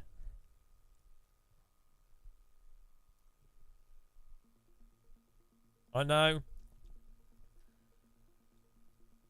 But I mean, I don't actually feel like I want biscuits. I mean, I do, but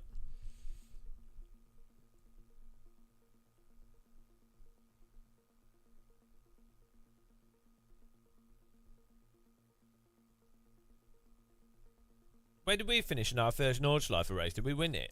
I don't know. We came third as well.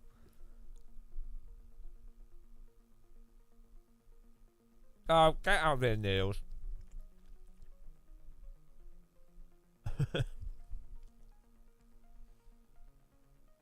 I just need to. Maybe tomorrow we'll walk and stream tomorrow, and I'll try and do.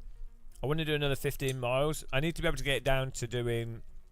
We'll put another like 3 kilograms in a backpack, and so we need to be able to do. I need to be able to do 4 days of 15 miles with the backpack at like I think it's about 8 or 9 kilograms total, and then we'll be able to walk across Scotland.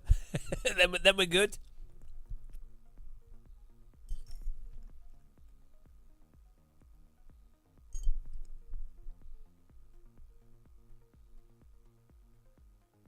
But if I can do every other day at the moment, if we can do like 12, 13 miles with a backpack, that'd be really good.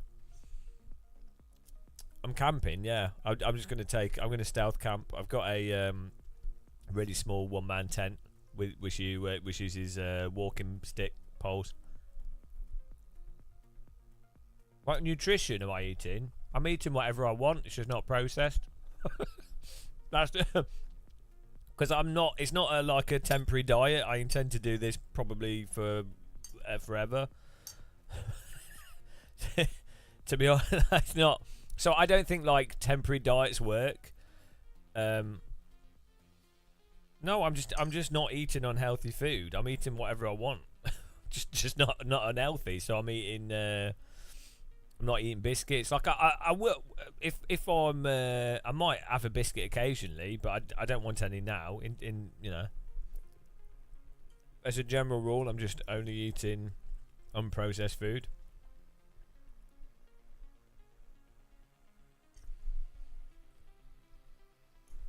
And mostly vegetables, mostly fruit, and then some like fish and chicken and stuff. Some potato. Well, lots of vegetables.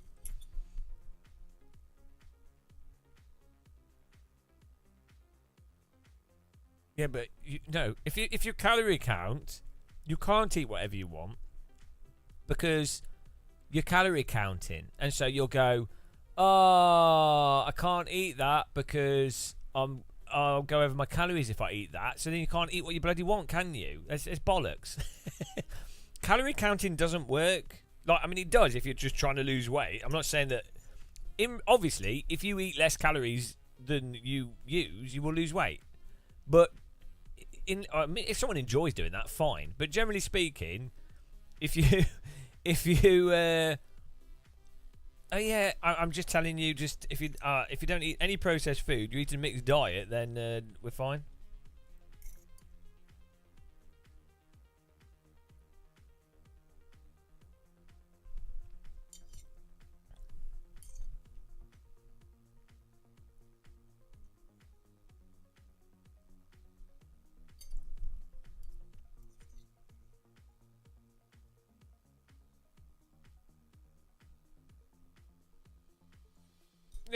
the thing is, different things will work for different people.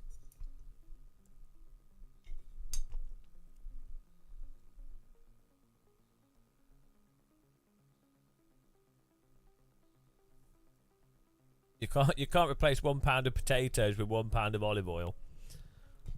The thing is, though, if someone,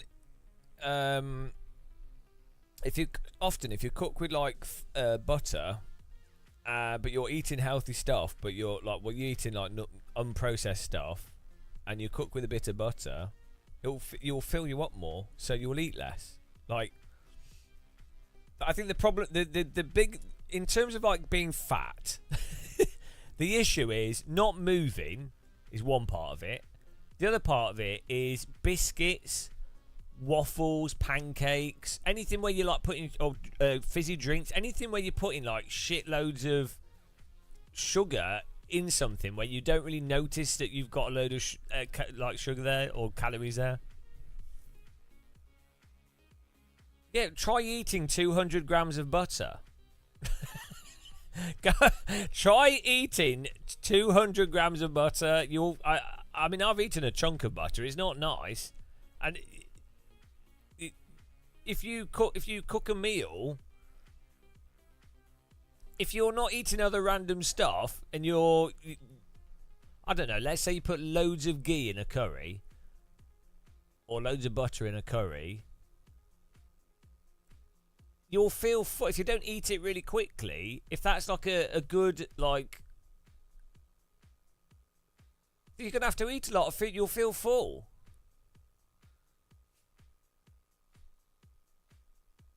Yeah, but bread is another thing that's very easy to overeat. So, I think bread is classed as pretty processed.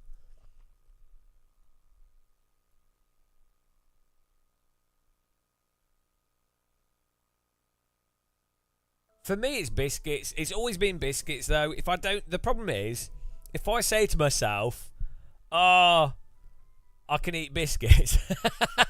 That's the problem. It's not other food, because I think some people, crisps as well are easy to eat.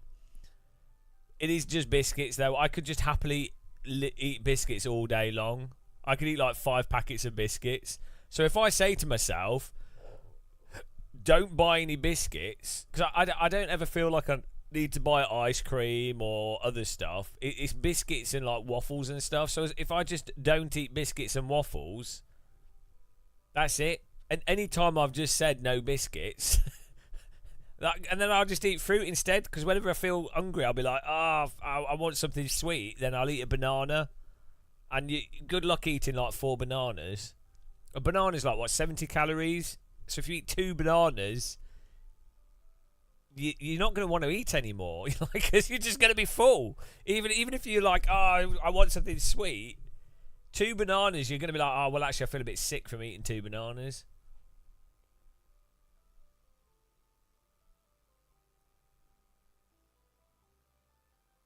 You need to stay away from lectins. What's this? This sounds like bollocks. Why does this happen every time we talk about this? We're getting on to cold tyres.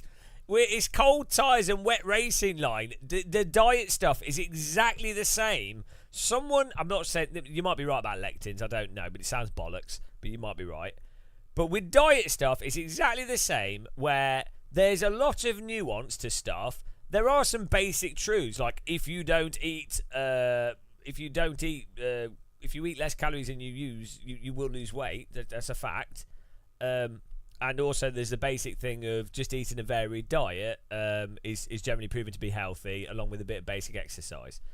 But then there are obviously like the human component of some people have cravings for like ice cream or milk or sugar, or they got used to toast or biscuits in my case, and so that's where you have the different stuff where you'd be like, okay, well you're an idiot, gain a muscle, you're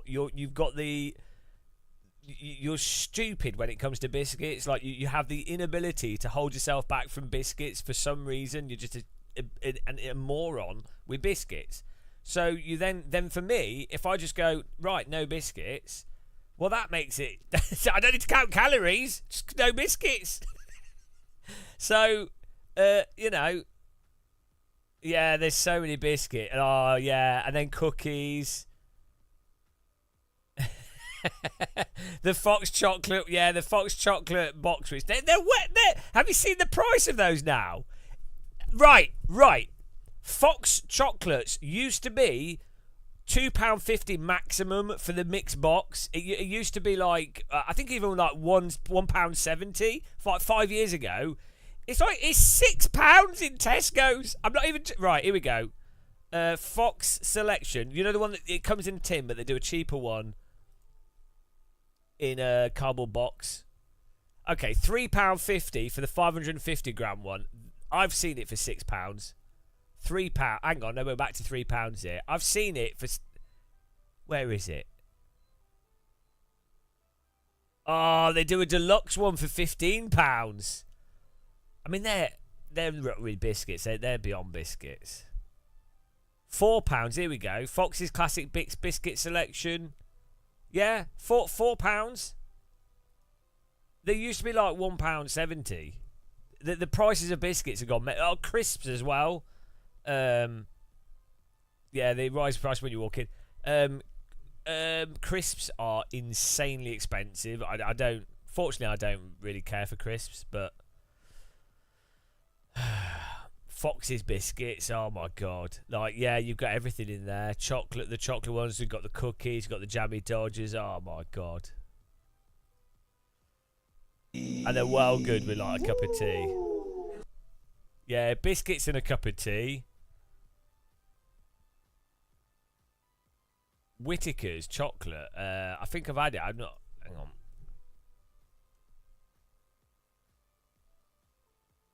Proper Belgian waffles, really nice as well. No, we don't. I don't think we do get Whittaker's. No. Or if we, well, maybe we do. This is like fancy bollocks.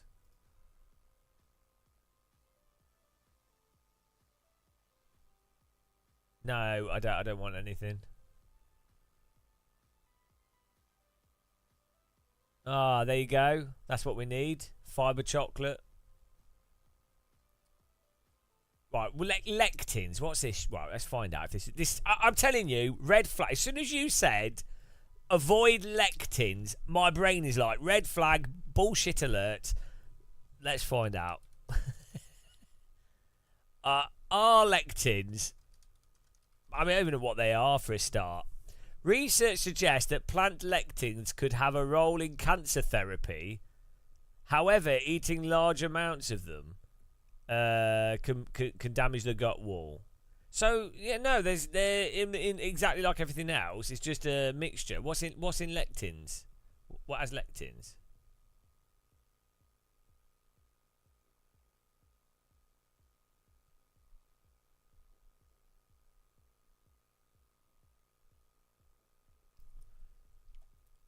Beans and pulses, which are generally really healthy, considered healthy, like as something you could eat a lot. Generally, like it could be a staple.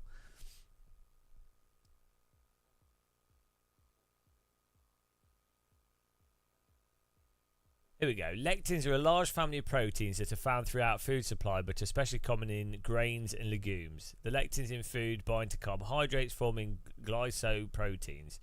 These glycoproteins perform many functions in the body, from regulating the immune system to keeping protein levels in the blood sugar under control. However, consuming what's classed as too many?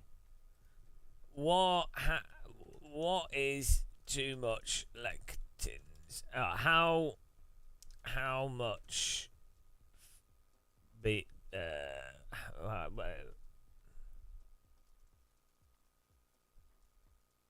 We need to know the actual amount. That's the thing. If it's like 5 tins of bean a day. Yeah, isn't it one of those things where if you cook it more, it's less of a thing?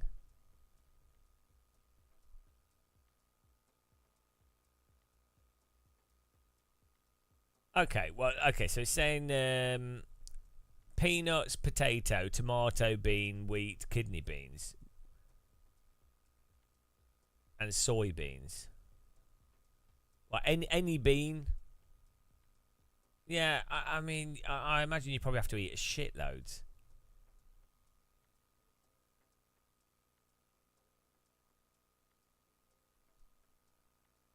You recommend reading The Plant Paradox. It's a child's heart surgery. Oh, here we go. Right. Is this Frank Zappa?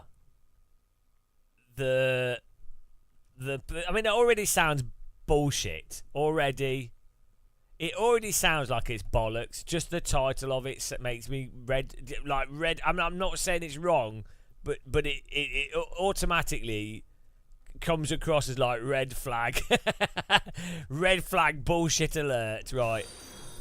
Oh, thanks for following. From renowned cardiac surgeon.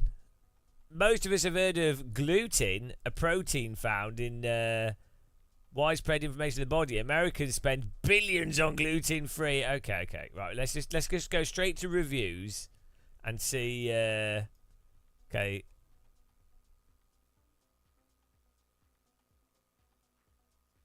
All right, here we go. Of the 1-star reviews, the first 1-star review. Some lectins are toxic. Therefore, lectins should be eliminated from the human diet. All of them, according to this book, pure marketing. Take a simple fact and spin it out into a sales strategy. So badly written, I found it most impossible to read. It's very American in style. And well, there you go. And as an Englishman, I didn't recognise most of the products he mentions. Wow, there you go.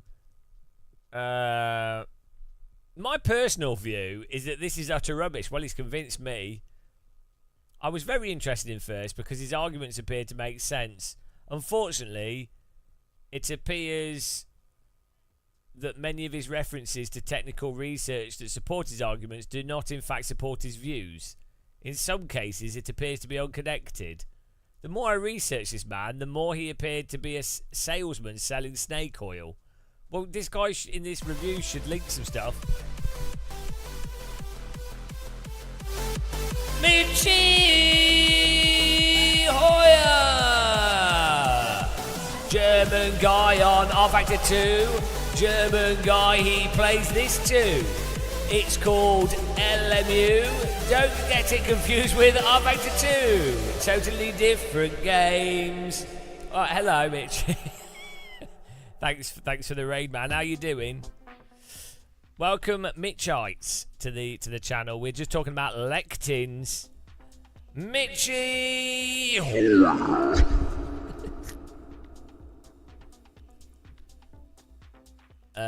Lectin. Where's the lectin skepticism? Let's see the 5-star reviews.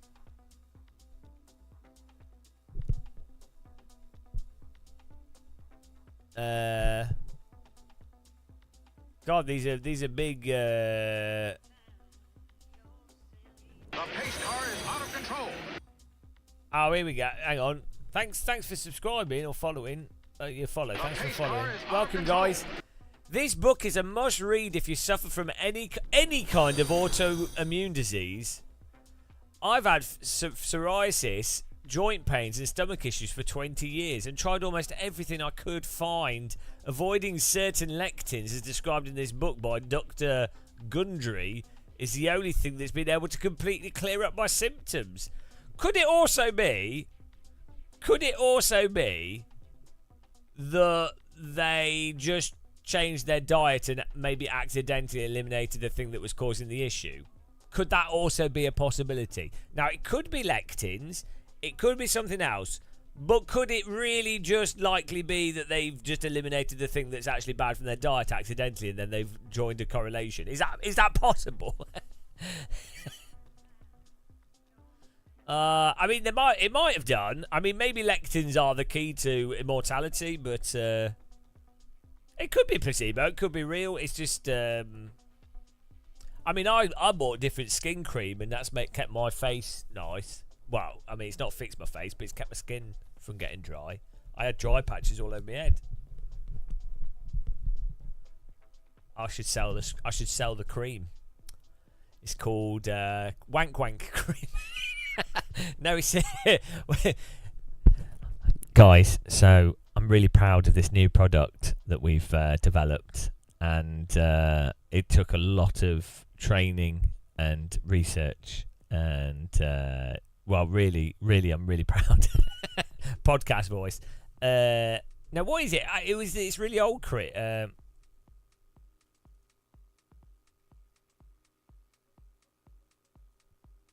Yeah, I stopped eating biscuits. That's what it is.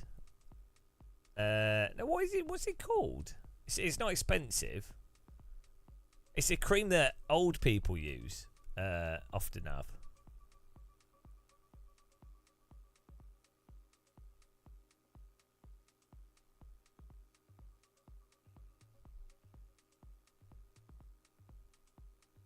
Pond's. There you go. Pond's skin cream. It works really well. It smells of elderly person, and it's really quite greasy and oily. But it's also it does actually. For me, I used to get dry patches on my face. It works really well. But no, it works. E45 cream doesn't work for me as well. I try E45. There's another cream that I use that has like urea in it. I can't remember what it's called. But yeah, basically, this is just another one of those really basic creams.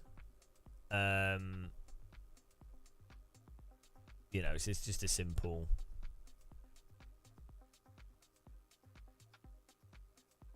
A lot of people with eczema and stuff, urea cream can work quite well. But yeah, no, for some reason, maybe because it's probably not the ingredients. It's probably just that it's probably just really greasy, and so it just stays on the skin more.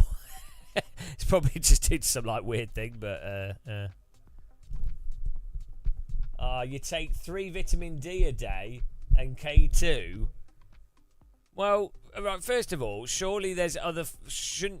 Wouldn't it be better to just eat food that has vitamin D in it and get the minimum amount of sun? Probably that's better. How do you know it's really good? Like, unless you've done a clinical study on yourself, how would you know? Like, maybe it is, maybe it isn't. Like, unless you're vitamin deficient and you have a health condition, so you know you've had tests and it's like, oh yeah, clearly I'm iron deficient or I'm, you know, whatever. So I need to take supplements because clearly my body's not absorbing it, or I need to change my diet. I know so many people that take like vitamin tablets. Well, I don't know so many people. I used to know a few because of a partner, and I mean, it's probably what doesn't do any harm, but it's just weird that people are like, yeah. Have you tried a duck urine to cleanse? Yeah, every night. If it works for you, rock on. Everyone's different. Yeah, no. Alan Murray. Right, yes and no. That again, that is like saying it's subjective. You're back in that territory where you're like going, it worked for me. So this is what people do with like homeopathy. They're like, I was feeling really sick, and then I took these homeopathic pills, and now I'm better. And it's like, yeah, but we all know that homeopathy's bollocks. Like, there's no evidence. So it's like, yeah, I'm glad you feel better, but there's no evidence that thing actually does anything. So it's not an argument, really. It's like, and then people say, well, how dare you take away homeopathy from people? It's like, well, actually, some people die because they have cancer, and instead of going to the doctor or getting treatment, probably you can't get treatment anywhere in the UK, you die anyway, so it actually doesn't matter anymore. But like, in theory, if the NHS worked, you go to the doctor, and they're like, oh yeah, you can't take, homeopathy's not going to help you. We need to actually deal with this. So that's why these things are stupid. Like, acupuncture is still like, what was that? I was watching something. It was about it was a therapy centre. It was a rehabilitation centre. There was an advert for that, and they have footage of people getting acupuncture. There's no evidence to support acupuncture working. There's no evidence at all, and yet still doing it. I think she'll still do it on the NHS. Streamlabs is screaming at you to follow me on Twitter, YouTube, Instagram. Links on the screen. You will regret it. Streamlabs is unhinged.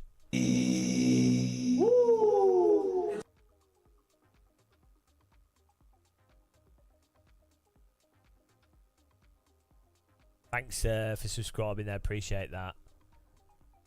Hang on, did Ben Fox donate whilst I was getting my fish?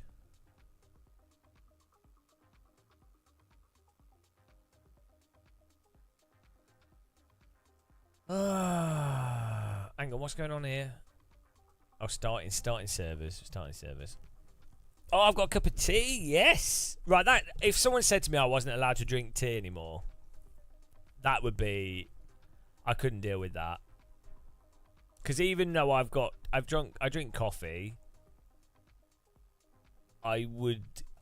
It really is shit if you can't drink tea with a bit of milk.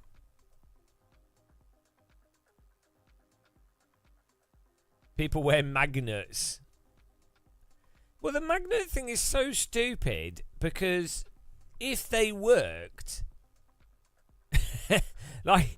If magnets actually, if your blood was like affected by magnets, you would be so screwed.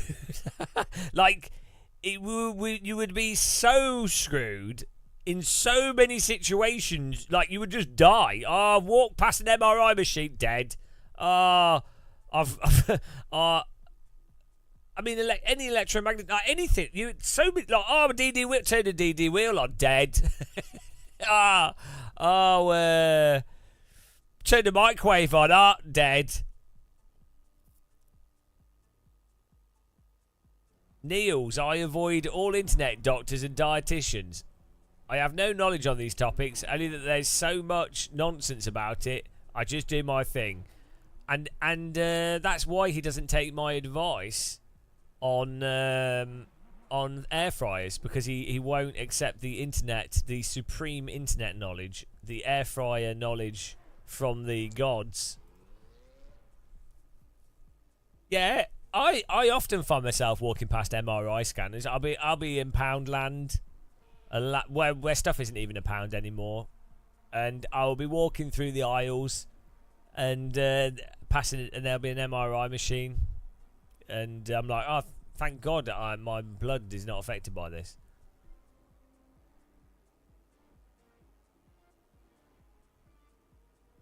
I know someone that was diagnosed with cancer and they decided to go on a fruit diet. It was a curable form of cancer. They went on a fruit diet, and then they died. Now, wouldn't it be weird if that person was like a billionaire that had no need to do that? And wouldn't that be an insight into the fact that... that was the joke, Ludwig! That was the joke! It was a terrible joke. I was getting there. Bloody, I need to work on it. I've tried. Homeopathy must work. The more you dilute the medication, the stronger it is. So diluting it to 0 molecules left is... Right. No, it's all right, Ludwig. I was just being stupid. The homeopathy thing... The logical conclusion would be, if you take it to its conclusion, surely just drinking tap water would automatically be the most powerful homeopathic medicine, right? If the more diluted it is, the more effect it has, we'll just drink some seawater, and there you go, you're cured of everything. It's so stupid. I'm sure they have a excuse for that. They'll be like, oh well, you know, it's not being filtered properly. The memory's all confused.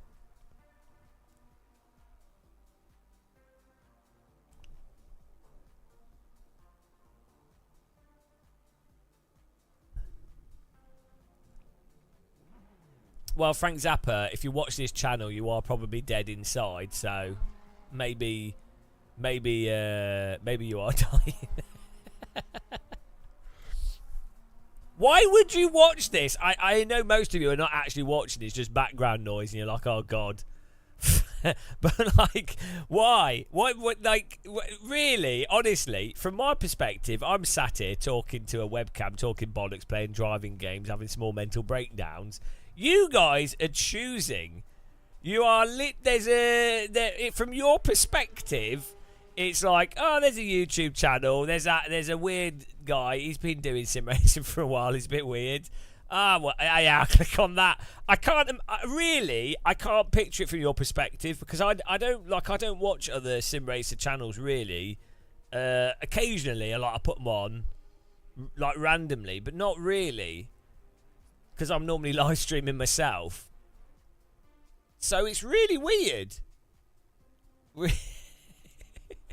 It's really like, yeah, no, but it's just a bit strange. Like, if I was to go into your mind, from my perspective to your perspective, you're like, I know it's just background noise.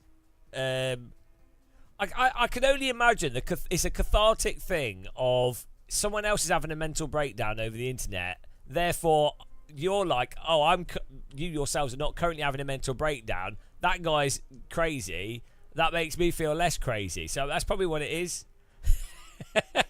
Like, that's the only logical thing I can conclude. That's why I watch like Limmy or something. But he's not unhinged anymore.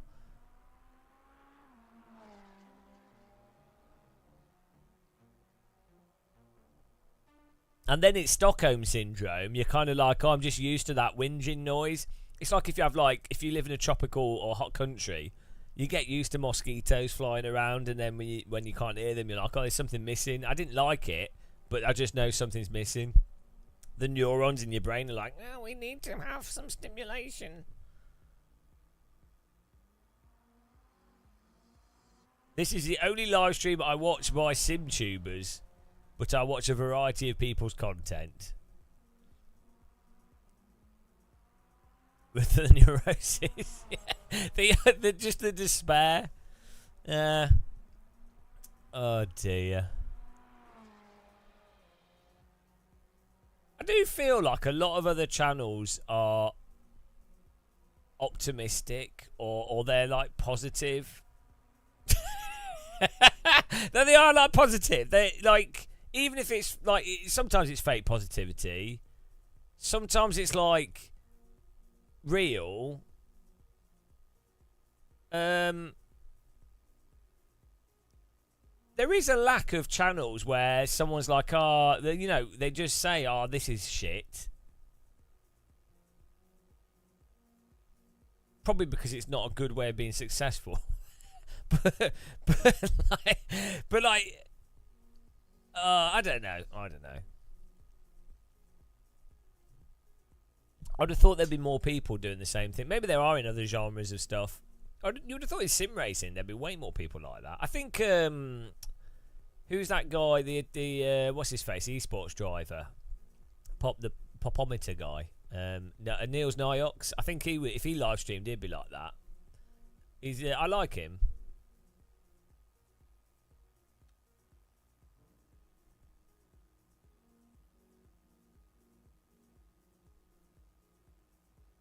There's a lack of sim racing related streamers who have a personality beyond being quick on track. Yeah, but you'd probably argue that being quick on track and a personality would help. I'll infer what you were trying to say is that I was quick on track there. No, if you were to do that, you would be too depressed.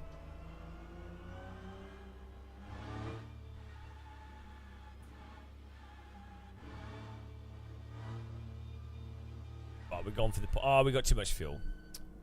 I keep forgetting that the fuel is mental on the default.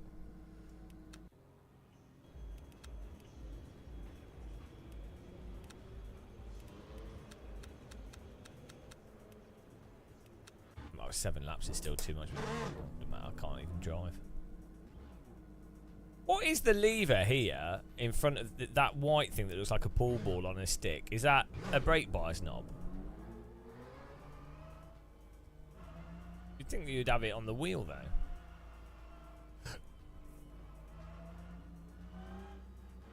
though. Oh, sorry. Hiccups. It's the gumball dispenser. It's the rocket. It's the oil slick release.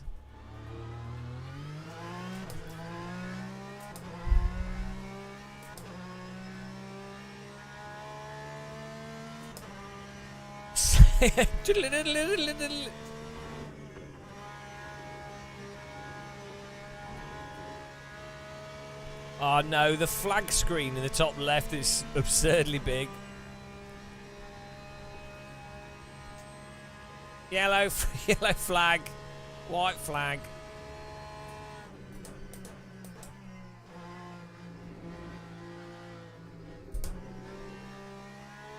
Yeah, this Porsche definitely feels a lot more natural than the the Corvette.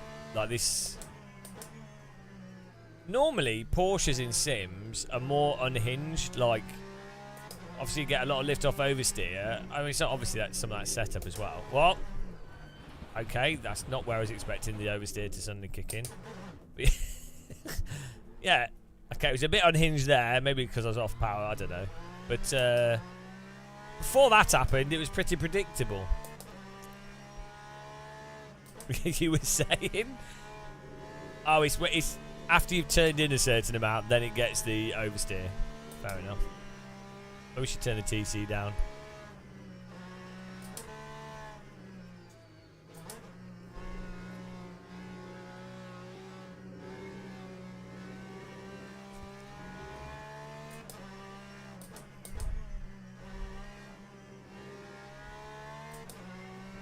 I really like the hillside's done really well in this.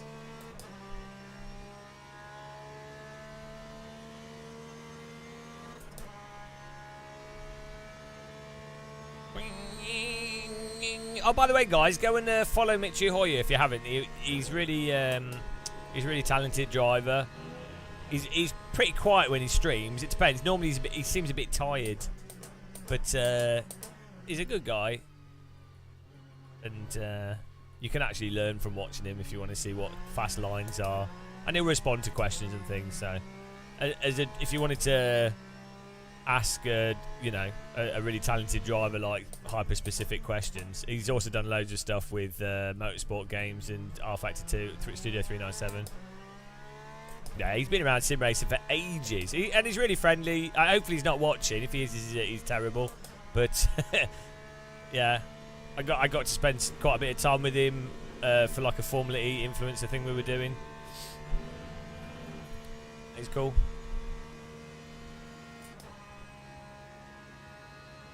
Yeah, I think this looks really nice.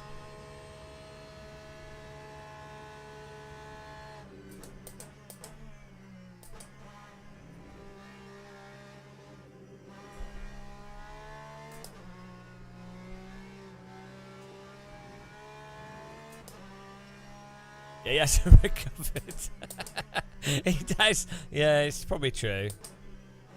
Oh, it was so funny when we were on the train in Berlin. And just how quiet German trains are, and how reserved Mitchie is compared to like English people, and yeah. What else were we doing? Oh yeah, we were at yeah, he's a nice guy. Oh dear.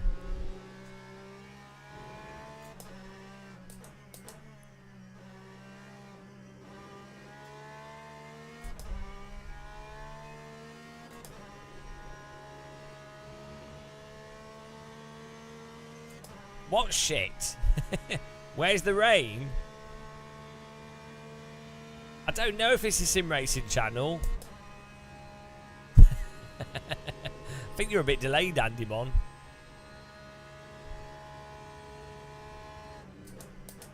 Yeah, I don't know what this is. Oh!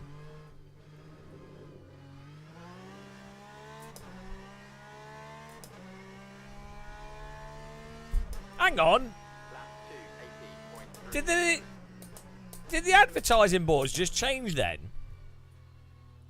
From WEC to Total Energies? The advertising boards just updated. They have dynamic advertising boards in this game. Bloody marketing.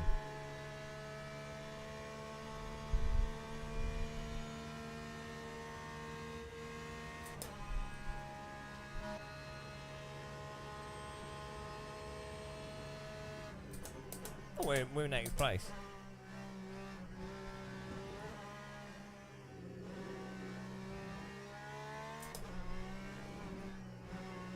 Okay, well we're just I don't know how much fuel we need for this, but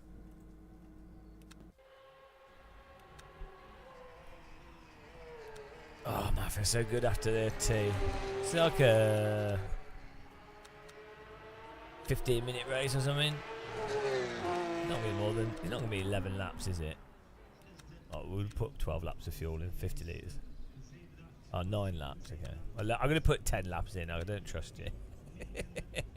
I have trust issues when it comes to fuel. I've made this mistake before. Ladies and gentlemen, oh, doesn't it reset it at the end of this? Ah, so good, guys. Tea. Oh, we're well off the pace, but I didn't even set a proper lap, so.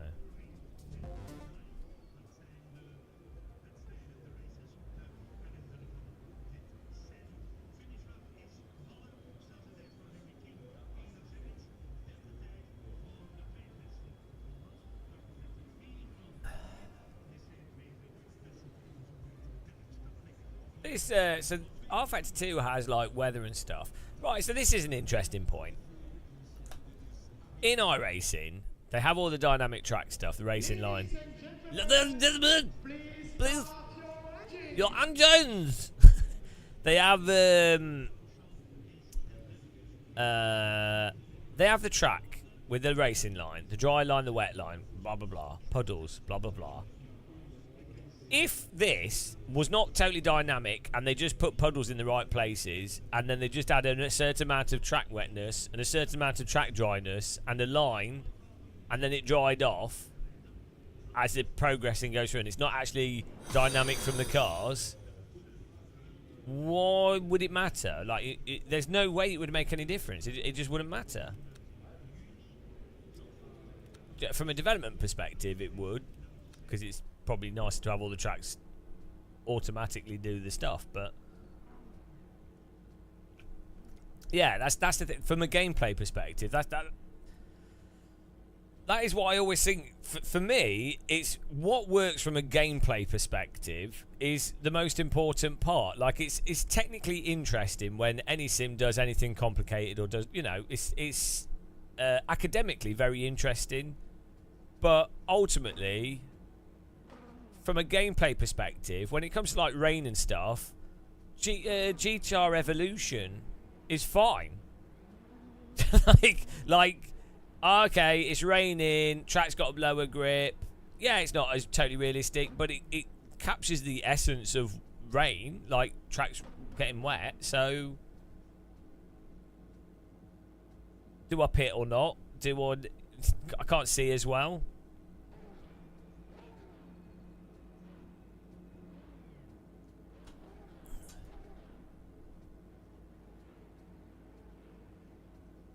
No, it's 20-minute race.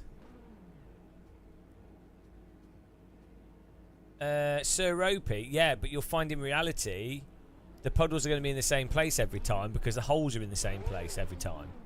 So when it rains in real life, it doesn't matter that it's not static because it'll end up being the same. Like, you'll notice on your roads, on your streets, you know, you notice when they have flood prediction zones, it's always in the same places, right? It's not, you don't magically get a flood where it never floods. Green! Green!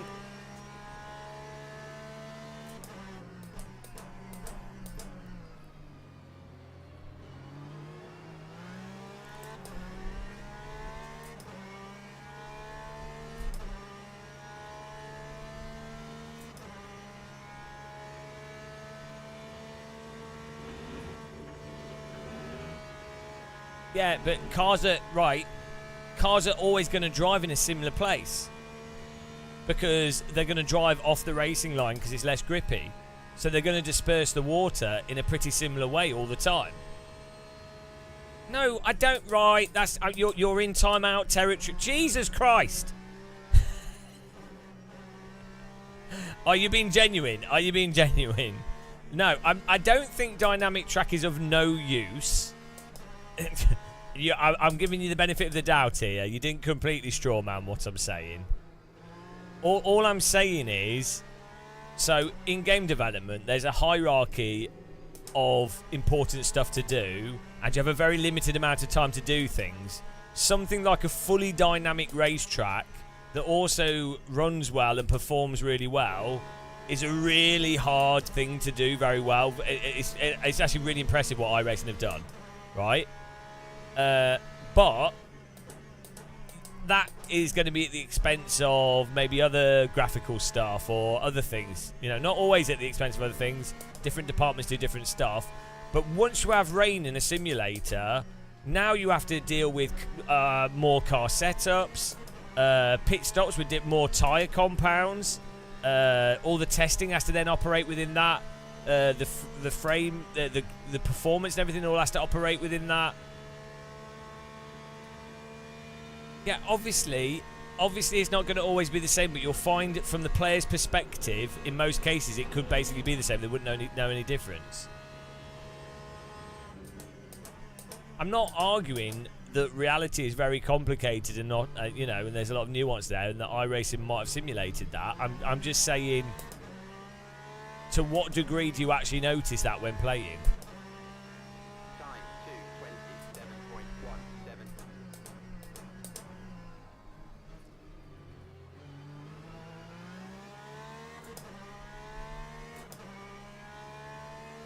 Like, put it this way, if LMU did rain and it was, as it got more wet, it was basically always the same.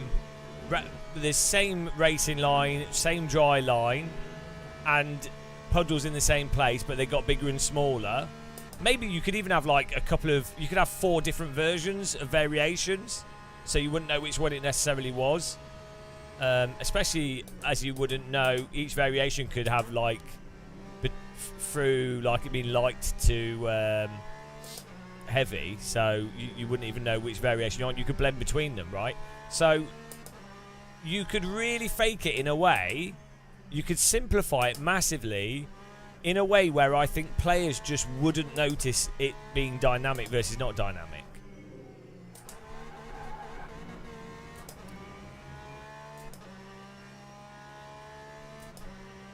So that's the point. It's like, so then given that you can do that, you're like, well, why do the other thing? No, I mean, why not? I mean, you can still do it. I'm just...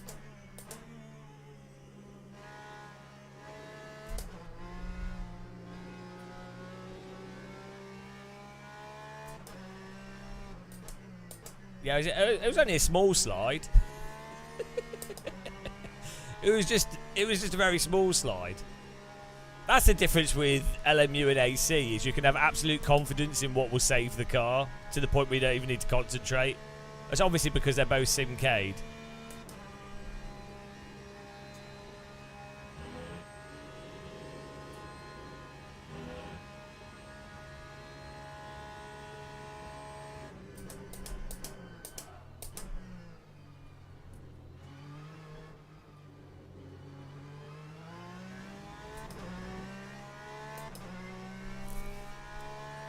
Yeah, LMU's just like R Factor 2. A little bit less floaty than R Factor 2. More floaty than AC and more floaty than iRacing. But unlike iRacing, you can counter steer properly. So you can use normal real world driving techniques in LMU and AC, which you can't use in iRacing. Because you'll just... nothing like the car will flop all over the place. Yeah, so because if you've got the wet tyre in iRacing, a wet tyre allows for more controllable slip and is less, the grip, it's more like a road tyre. So that's right, but it's still within the context of iRacing where it doesn't actually make sense. But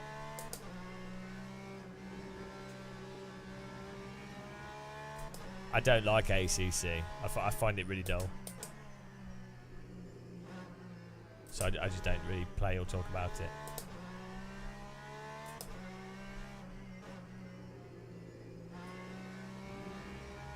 I don't know what it is.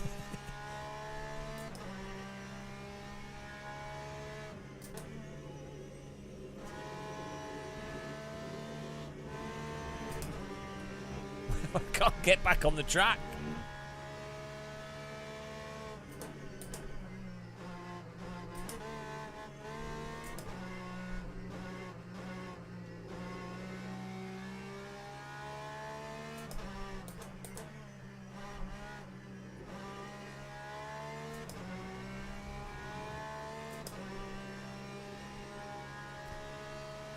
You're talking about the frame hit in iRacing for rain.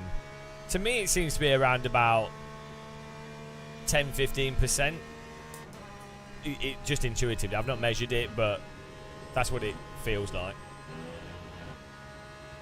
Yeah, it might also. I'd really imagine, because this is a pretty dated engine in many ways as well. But both iRacing and rFactor 2 really benefit from having a the 3D, the chips which have lots of L1 and L2 cache on them makes a massive difference. I mean, every game benefits from it, but it's flight sims, driving sims.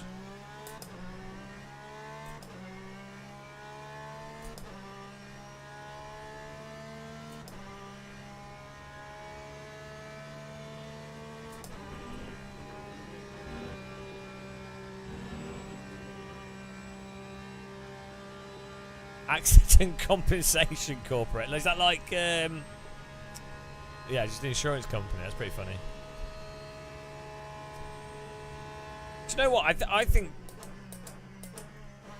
Porsche as a company understand design better than. I think that it's the best. Like, they look at the user interface on their wheel and this sort of stuff where it's really obvious. I think Porsche are like the best cars. Are Porsches reliable as well in real, not the race cars, but if you were to buy like a, I don't know, like a nice Porsche sports car for your road, are they more are they one of the more reliable, what do you call them? They're not really sport, I guess sports car. What do you call it? Because from what I understand, like, Ferraris are complete shit. from the stuff I see on like YouTube videos and owners stuff, people like Ferraris are absolute garbage. Like purely fashion items. McLaren, I think, is my. I mean, I don't know. I'm just saying this is my like really shit impression from my no knowledge. I get the impression that Porsche are like the most reliable, McLaren are kind of in the middle, and Ferrari are the worst. So, if someone said to me, right, is £150,000, you've got to buy a road legal sports car, and it can't be a Caterham or a Shelby Cobra. I mean, a Shelby Cobra, guys, even a kit one, but it can't be that. I'd buy a Porsche, purely due to the perception, which is probably bollocks. That time was a 2:18.71. Yeah, the problem with BMW is the indicators don't work, do they?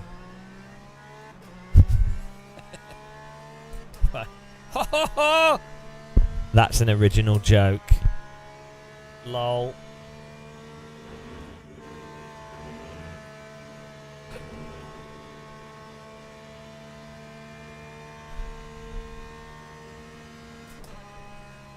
It looks really natural, this racing that's happening.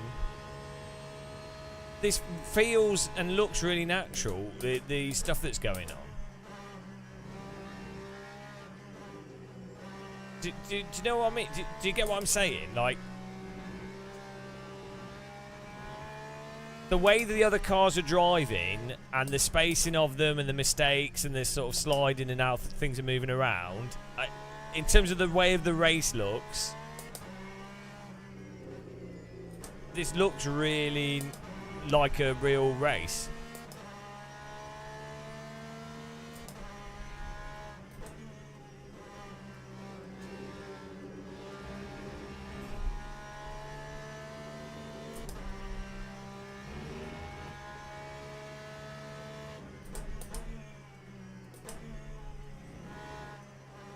Like, see, he made a pretty big lock-up mistake, which is a bit weird, but then he just recovered it and kept driving. In iRacing, he would have been gone. That would have been him off the track. Like, do you know what I mean? It would have been like really weird. Whereas this was like very similar to driver makes a bit of a lack of attention, stupid mistake, loses some time, no biggie. That's the whole point of GT3.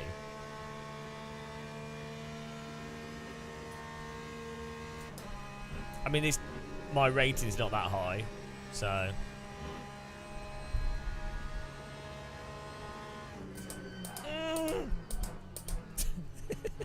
That was close. Oh, he's been bus stopped. Is there a McLaren in this? I personally, I wouldn't like a nippy sports car on a public road because I'd just be like, it feels like the cars are like just not being used. Also, you really notice how bumpy public roads are. I've been driven around in some really nice cars like Maseratis, McLarens, Ferraris on public roads. At the speed limit, obviously. And it's not comfortable. So some of them are really comfortable. Some of them are, when they've obviously been tuned to have tighter suspension, it's just really bumpy. I wasn't driving. You know, people just gone, oh, do you want to ride in my car? Okay. Well, I don't really like it that much now, but it's interesting to have a one-off in different cars.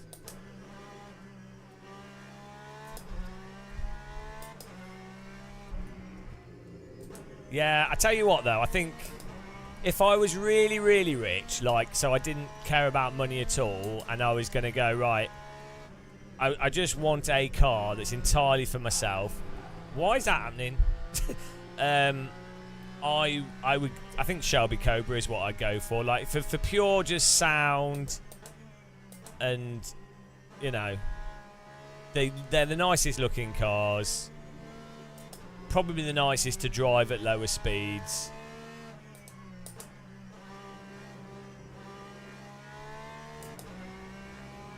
I mean, they're probably terrible. Probably breaks down all the time. It's just superficial. It's just looks.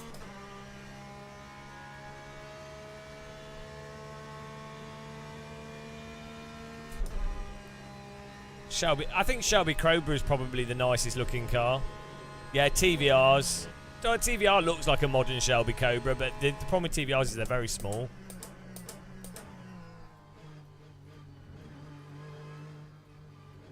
Are TVRs reliable? Oh, it's like a digital screen. That's why it's changing.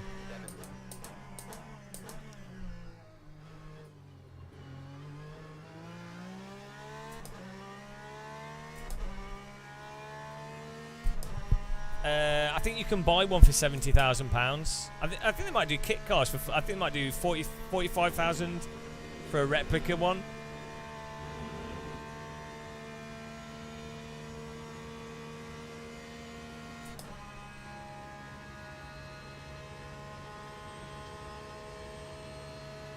TVRs are terrible. You really, I guess TVRs can't be that reliable because you hardly ever see them on the road.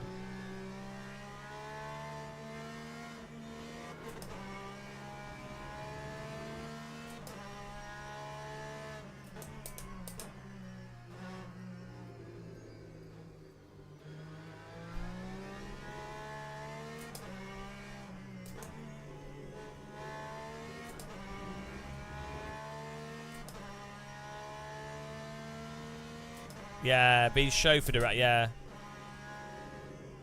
that's probably the main. Yeah, if you're really rich, why would you want to drive? Yeah, but that's the point. Is I'd be buying a car for the sake of driving it, so I'm not using it for transport. If I'm really rich, well, first of all, I'm using helicopters, not cars. What kind of peasant do you think I am? And if I had a helicopter, I'd want. Oh, there's a wheel. I didn't know that was possible. Yeah, but, if I had I'd want to fly the helicopter myself.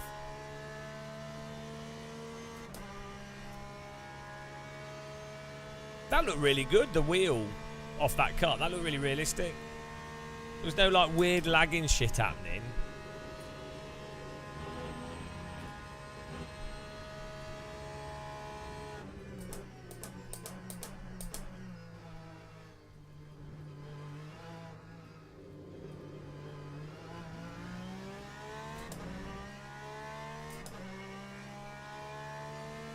Oh.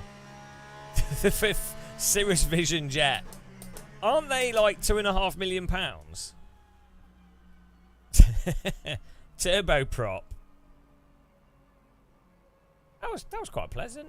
See, I think this is quite nice to just drive around in. There's no force feedback for the absolute limit, so to me this isn't really compelling as a like. There's no like force feedback for me to work with to know what's faster and slower, so that's a bit of a shame. That's what AC really captures, but outside of that, like it's quite nice to drive. But especially this Porsche. They're rolling Ferrari. Let's do the Ferrari next.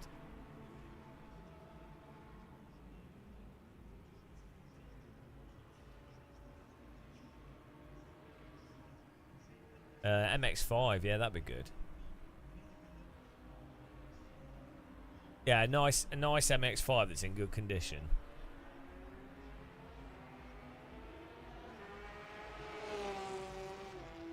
Isn't the insurance ridiculous on an MX-5? Hang on, MX-5.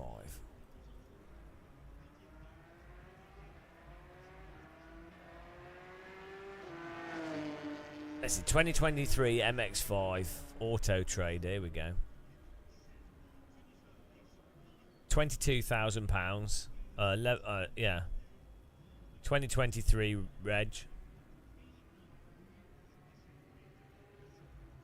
Is it worth 22,000? I mean, that's not actually that bad. That's not, considering it's a car.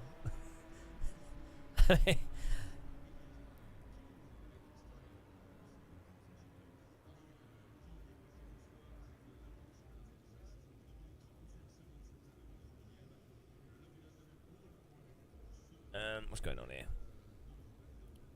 Sort of stuck waiting. Oh, thank you. Welcome for Carly Craze, Charlie Craze. Thank you for following. What, MX-5? Yeah, so 22,000. Do I say £23,000 for? So you got a brand new 25 miles. How would it only have 25 miles? How do you have a car for a year with only 25 miles? How does that work? Just maybe a display car. Yeah, I think they look alright.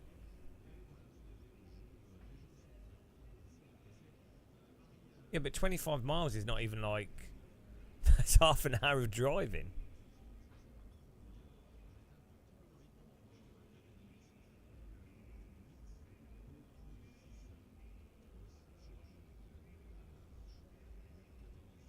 Oh, one with a roof.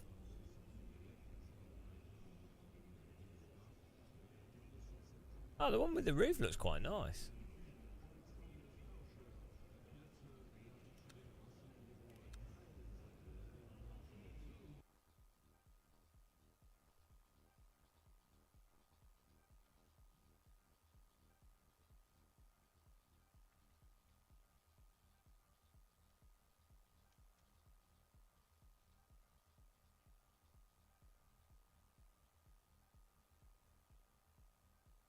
What?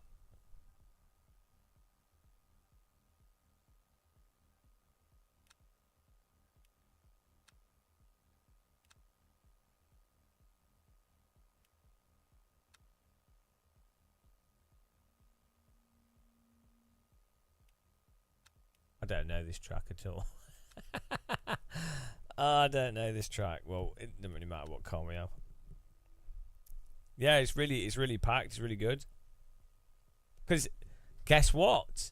If you have a ranked session every hour, you keep it simple. and you put everyone in the same thing, people join because they're like, oh, there's a race. I know there's a race every hour. I will jump on and I know I can get that race. It doesn't have to be the best thing ever. It's just a case of going. It's exactly the same as Counter-Strike and Rocket League. It's like, oh, I want to play a game. Oh, okay, car football. Okay, I can get a game. Oh, I could do a first-person shooter. Do I fiddle around looking for a server in some like Battlefield or some random shit, or do I load up Counter-Strike that loads it instantly and then go play? Which one will people pick? I wonder.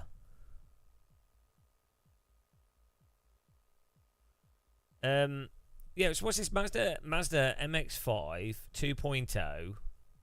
It's got a tin top roof on it. Or is it not? Is it oh no, it's not. It just looks like it.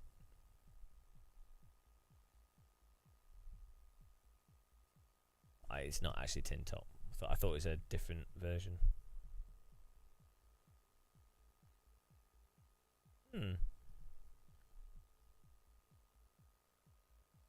Well, it's not more popular. It's more popular for better players. It's got a lot less users though. The problem is that the in-game Counter-Strike has a lot of people cheating, especially in the last 3 months. It's got really bad. I noticed it. I play a lot of gun game as well, and the cheating you really notice them in the gun game. You're just like, Face it has the better anti-cheat stuff with the additional stuff needing to be installed.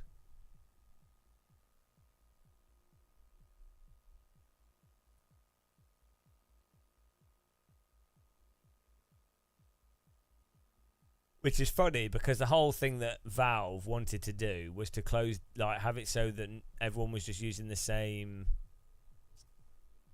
thing. Like, so,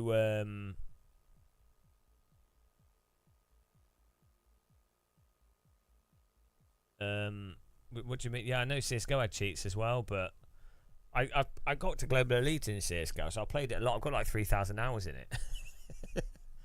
I used to play it a lot. And then I play CS2 a fair bit as well. We probably play like 15 games a week or something. So that's like what, 10 hours a week of CS2 since it came out. So we're on like 12,000 rank at the moment on Prime.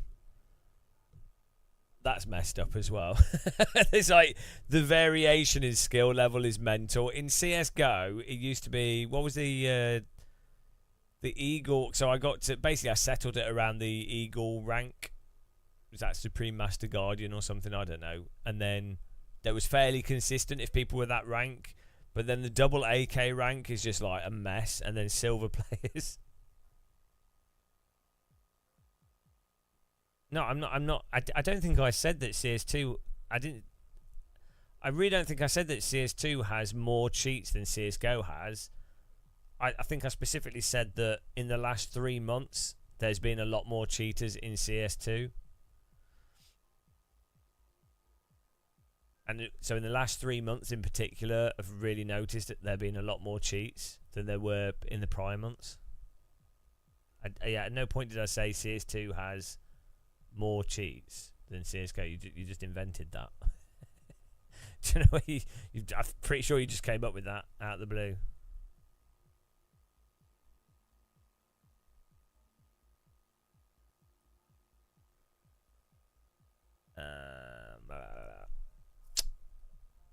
Yeah, Mazda.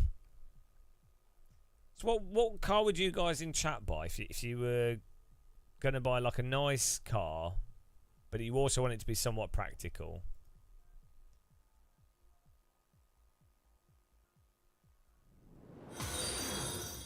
Oh, thanks for following. The pace car is out of control.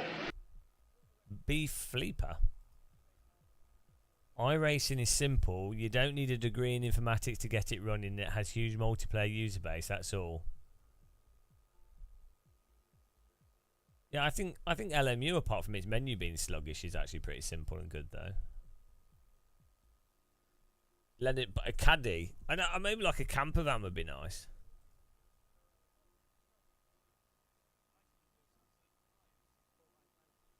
problem is, if you're driving a car, you have to be on a road, and then roads are terrible. Like unless you're in the countryside properly, like full on countryside, it's terrible. All the roads in near London are awful. It's not like you've got amazing views and you're touring around. It's not like you're in Scotland or Iceland or something. You're on like 1950s terrible roads.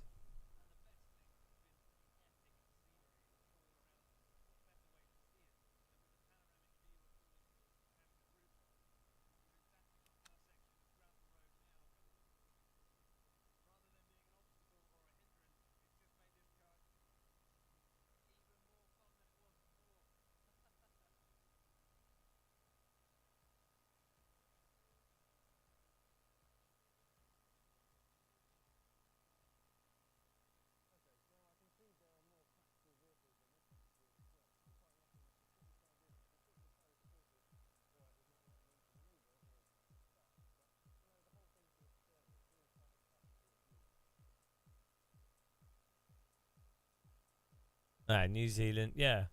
I think if you lived in like, well, I don't know, Japan has like those crazy motorways.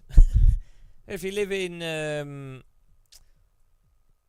New Zealand or I mean Australia, I think it looks like the roads are probably pretty boring in most of Australia. You want like hilly stuff with lots of variation, but they're not busy roads, and they're not too windy. Like there's a balance, isn't there? It's like the LA Canyon roads, but even then there'd be like motorcyclists that you'd always be worried about driving into you.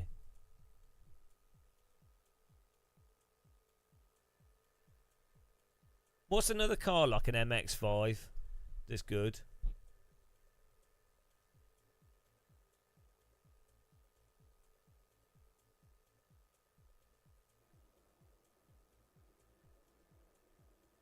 There we go. New cars on Auto Trader.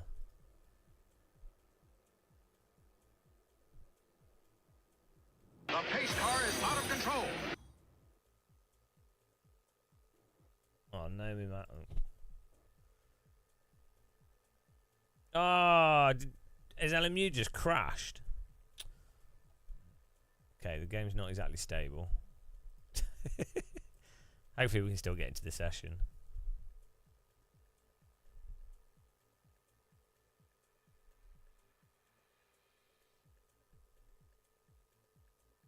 Thanks for following.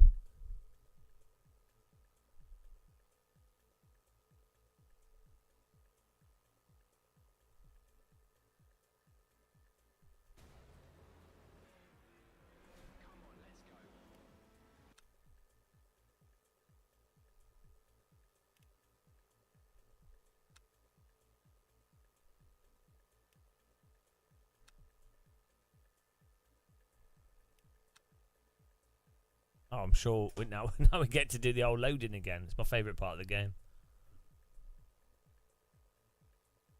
Honda, what's a Honda logo? What's that?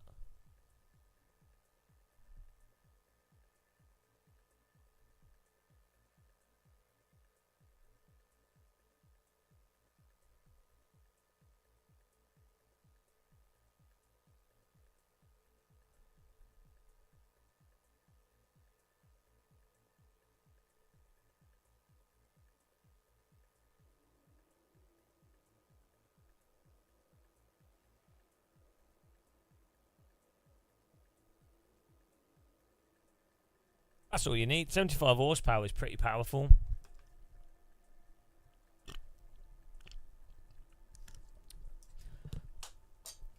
$75 horsepower is about. Isn't that like a rental go kart?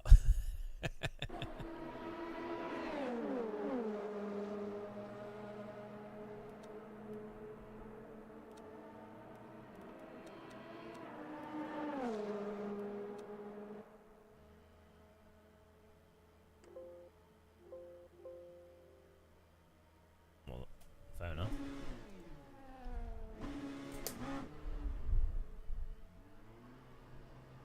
The graphics look nice in this, I think.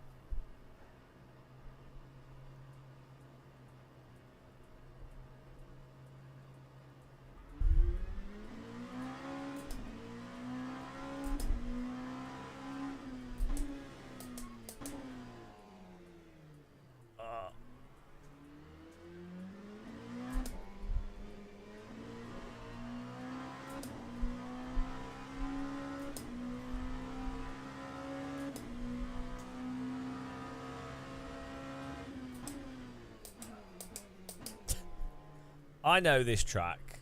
Don't question me.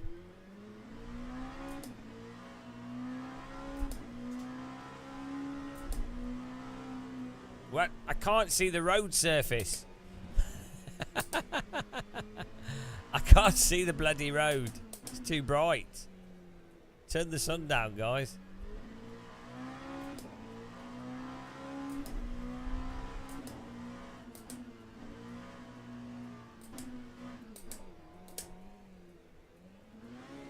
Oh, that's neutral.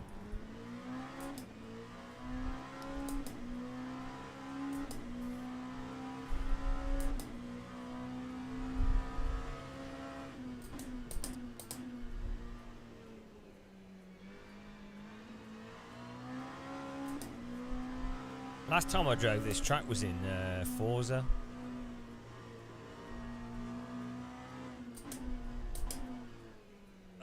This circuit. Do you guys like this track?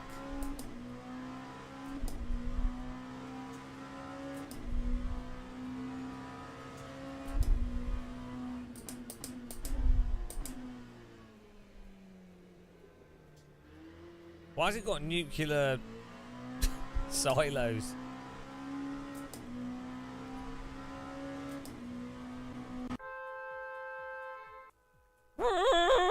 Okay, we're going. I can't even drive. So. That's it. We've learnt the track, guys. We're ready.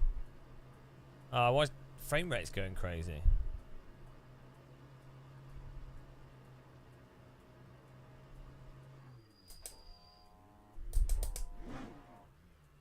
Syncing server.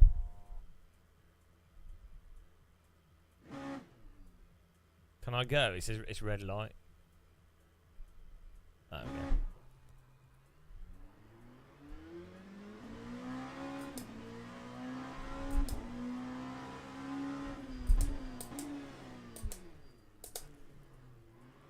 Is the gearing really weird in this game, or is it the engine now? I feel like I'm having to shift at totally the wrong time, and I keep shifting into neutral by accident in all the cars.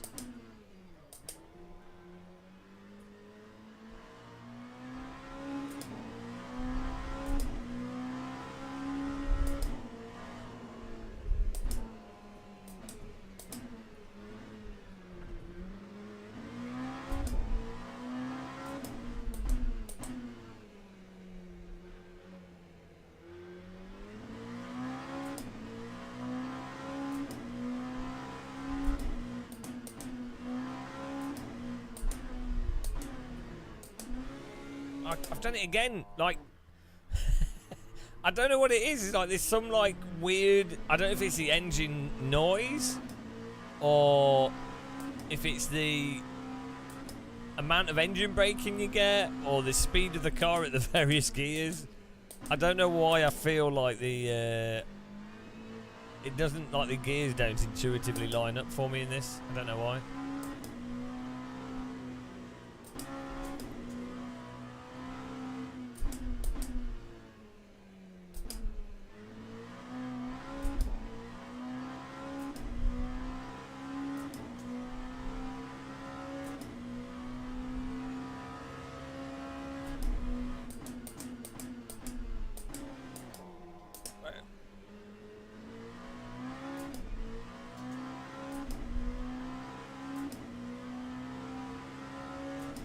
Yeah, but I'm not sure if it's the shift protect. Like, it's not really to do with shift protection. It's I don't know what it is.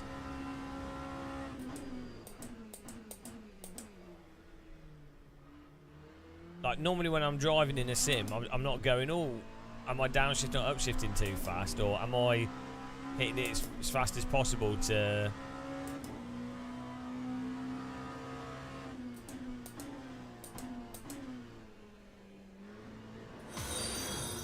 The pace car is out of control.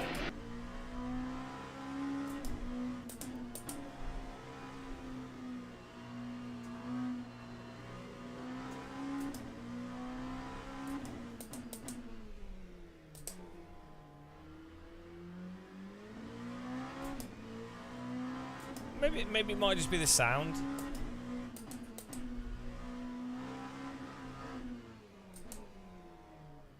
this corner. I don't know this track at all. I don't know this track. I've never. I think it was in Project Cars 2 and Forza, and as you can tell, I didn't really enjoy it because I didn't bother learning it at all.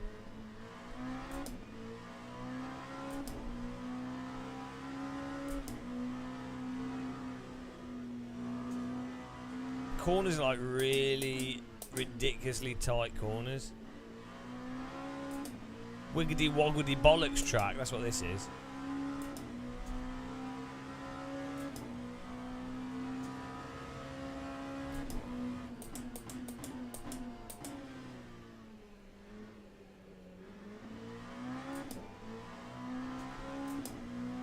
Alright, Steve Marshall, have a good night.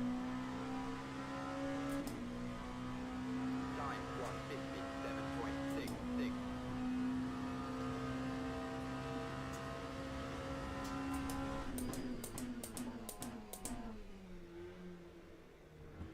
Well, it sounds like the engine's stopping as well when I'm at the lower end of the rev.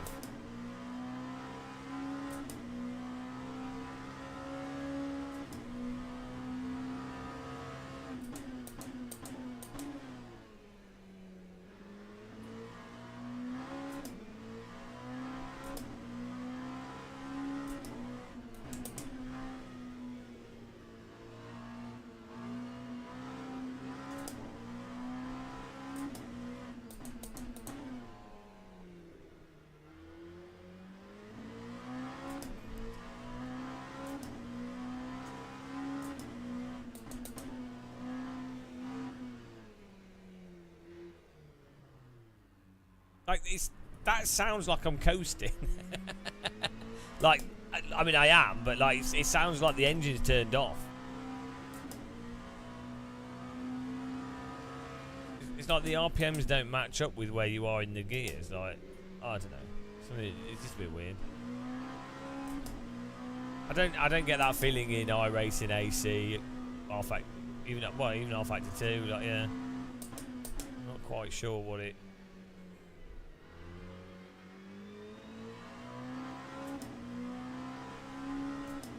But every gear feels wrong as well. Like,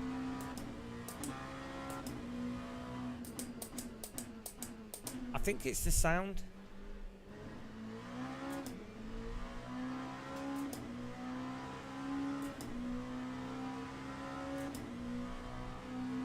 That time was a 156.71.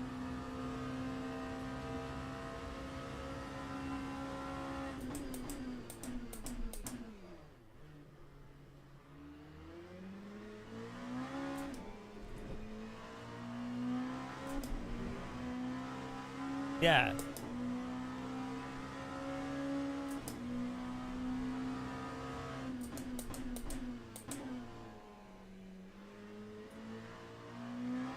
The half RPM sounds like the RPM you'd expect when you're idle. So like,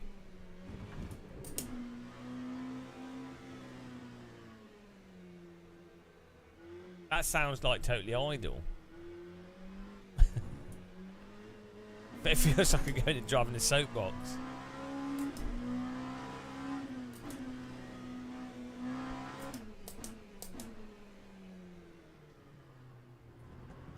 I've got headphones on, I can hear it quite clearly.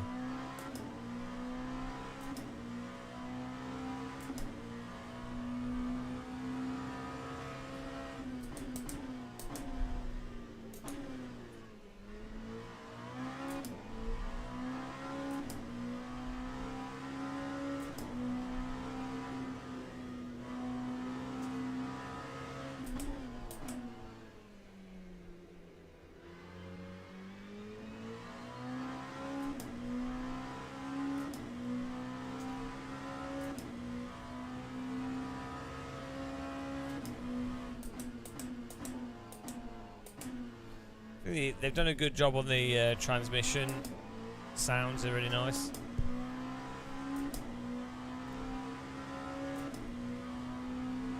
That time was a 158.92.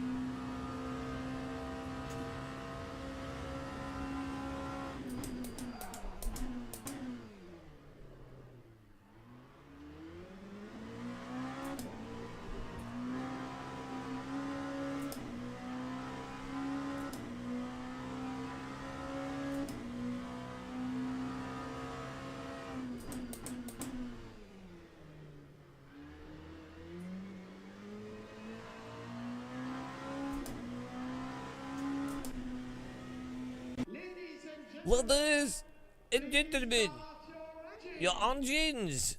Please start your engines. The engines. Let's start. The engines.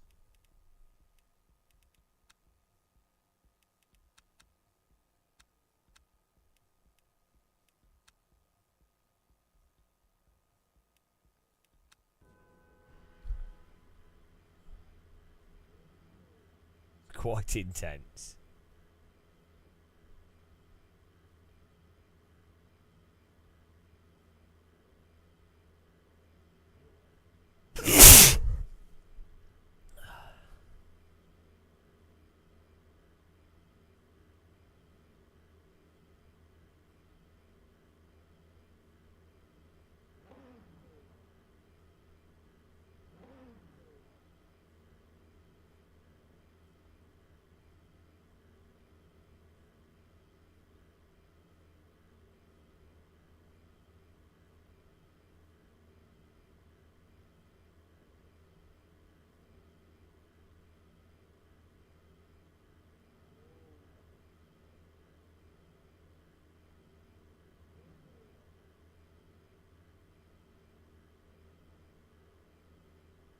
Yeah, Alan. I just think, like I said when they first launched it, I think it needs about 8 months of development.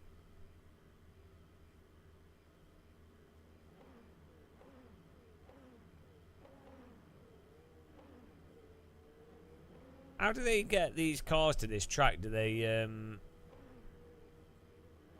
just by boat?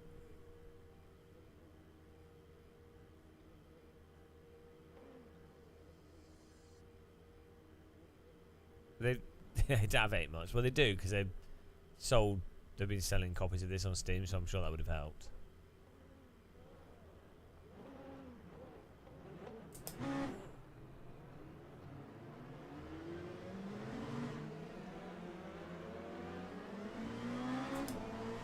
Green flag, let's go.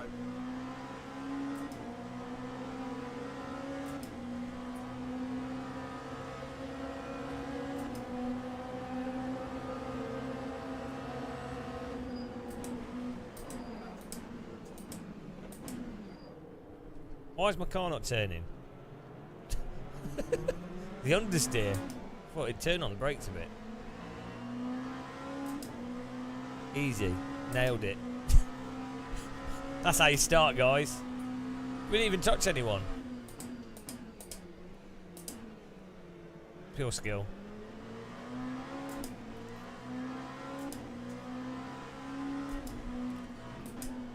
I can follow the other cars. I know where the line is now.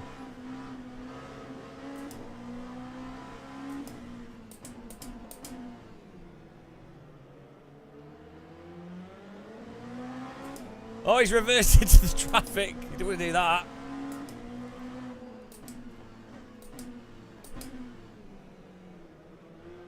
Oh, there's the corner.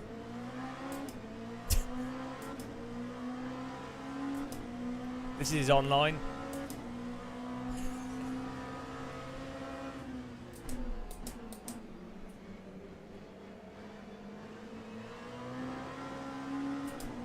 With some of the best drivers in the world, obviously.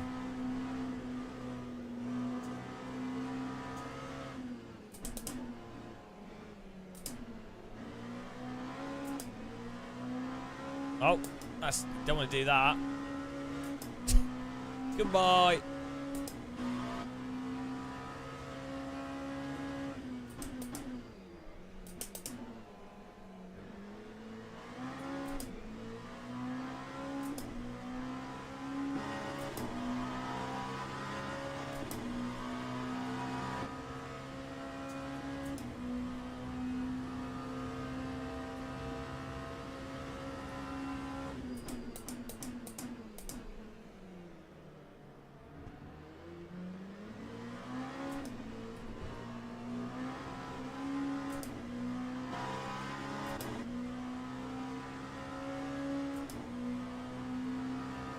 Well, I don't know the layout, and I've never driven this car here, so I'm just trying to slow the car down.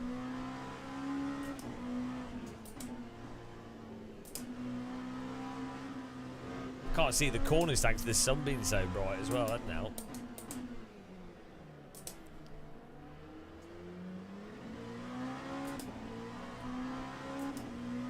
This is my practice. It's called in race practice. It does not turn through tight corners, this car. Yeah. Straight to glorious 7th, raw skill. On pace alone. To be fair, they were on track overtakes.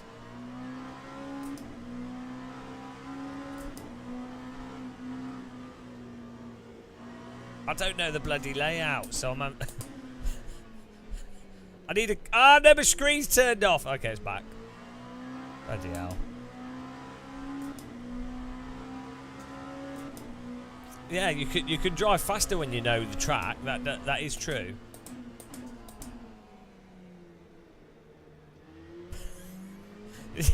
It helps when you know where the brake point is and what corner's coming up. Definitely makes it easier. The car behind's slow though, so what I really need to be is closer to the cars in front so I can follow them around. There we go. Hopefully this green car's quick and then he'll come through and we can follow him.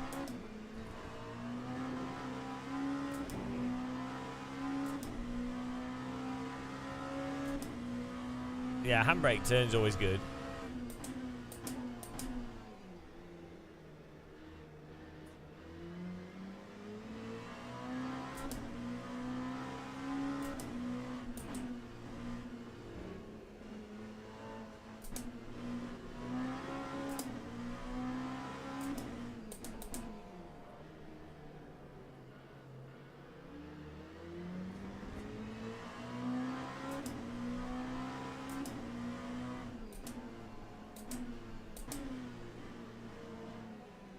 Why has he just done that?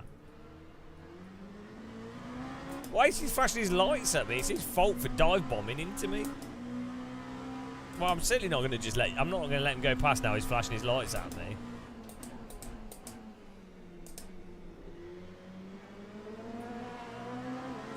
You can overtake me.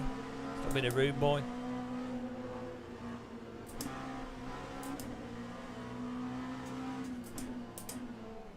Lights flashes are the worst, guys.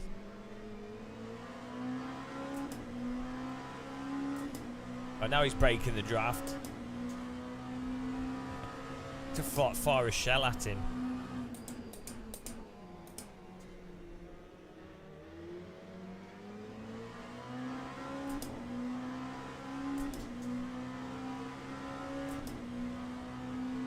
Lap 155.38.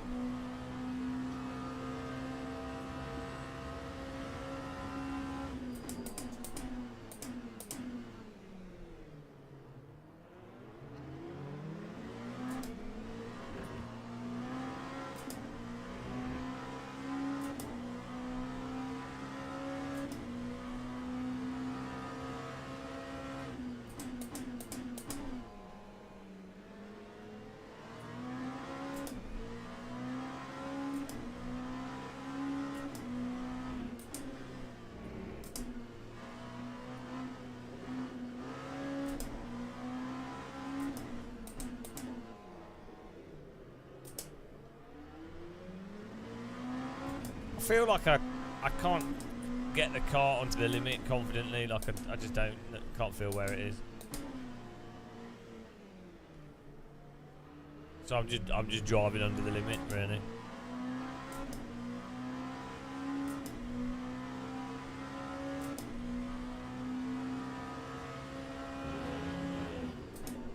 Oh, I thought I could go wide and it would grip in with the downforce, but no. That car behind was following me. Lol.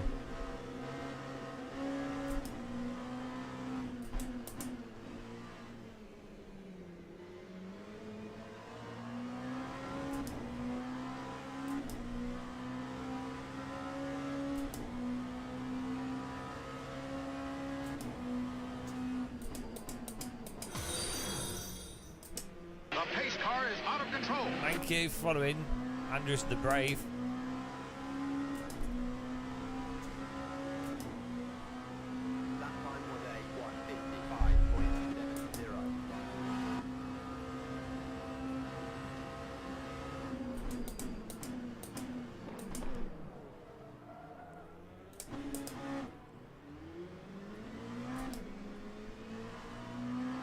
Oh, come on.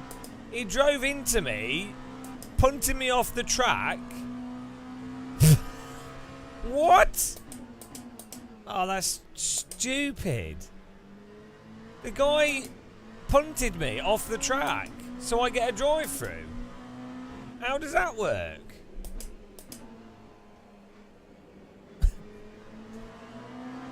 That's so stupid.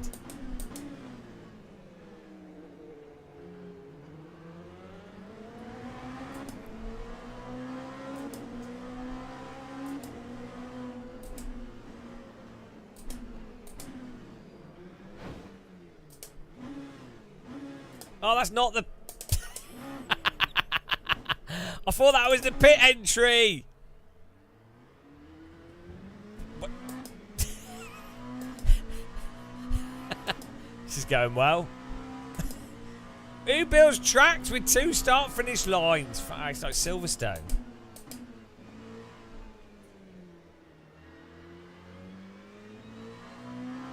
Gamer Master should learn how to Oh, drive. thank you, McDonald's. Hello, welcome to McDonald's drive-thru. No. What can I get for you? Thank you, McDonald's drive-thru. Can I have chicken select, please? Can I have Diet Coke? And can I have a large fries? I'd also like a cheeseburger. Can I have some barbecue sauce? And I'd also like a McFlurry. I'd like a Smarties McFlurry, please. What do you guys want? What do you guys want? I am the champion of the ninjas. Loose Tech, thanks for subscribing. I never get a pudding. I always just get a chicken selects. That's it. Extra value meal and a Diet Coke. And you're not.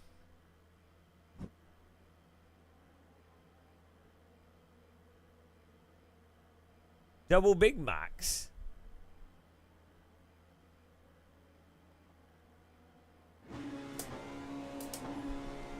I know it's a drive-through, but we got damage from those other cars driving into us. So, no, we're doing all the oh bloody hell!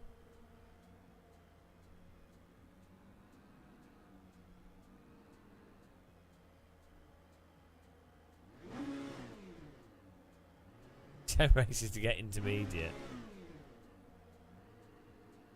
Oh no, I've been scammed. Oh well. It's a learning experience. This track's shit. It's a nice version of the shit track. No, this is an arcade racing game where it's a bit like Forza. You can like unrealistically counter steer, which if you play iRacing and you know what real sims are like, you'd know that's not possible.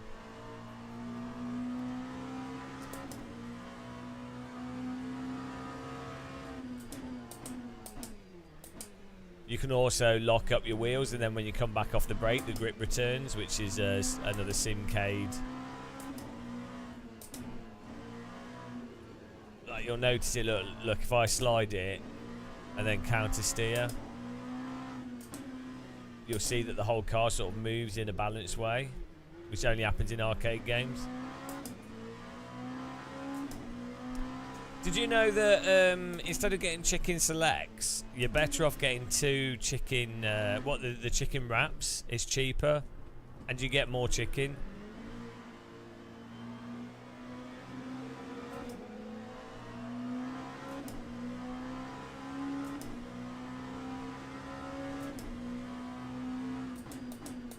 And it's exactly the same stuff.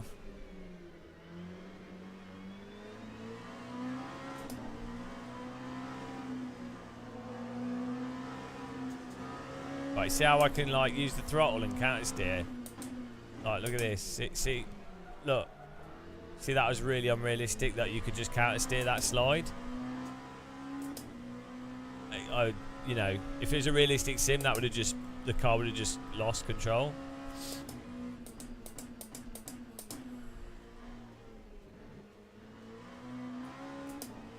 Yeah, in a real sim, would have just exploded.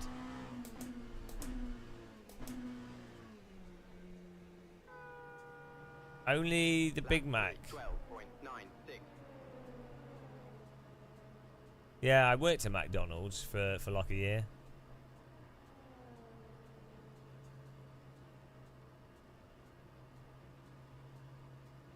I used to like the quarter pounders, but they did that Big Tasty was good.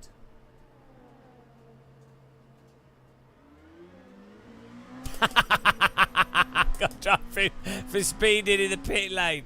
Ah, this is like if I did real race driving. This is what would happen. Why am I brave admitting working there? It was awesome. It was all right. I worked at Morrison's Bakery as well.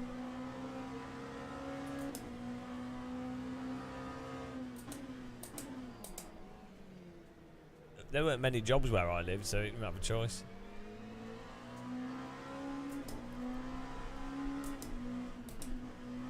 It wasn't that bad. I'd just always do cleaning. I don't really enjoy making burgers. I'd either work on the chip station, I'd work on the till, or I'd do cleaning.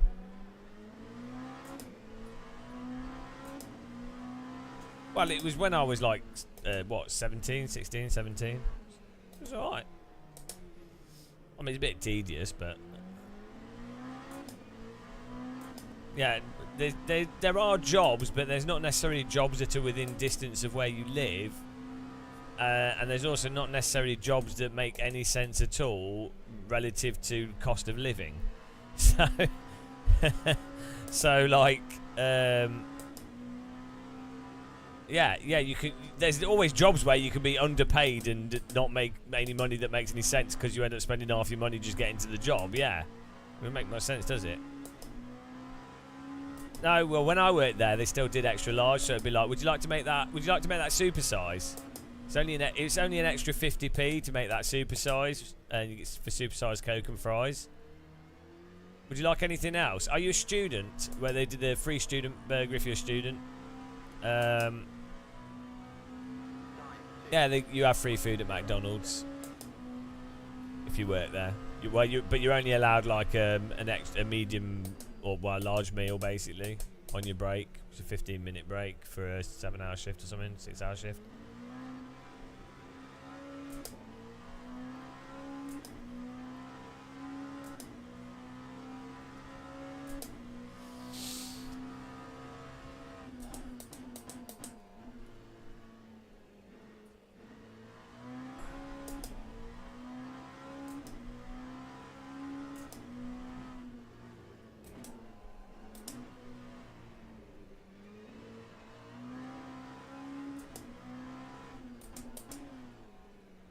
I'm hot, and you're not.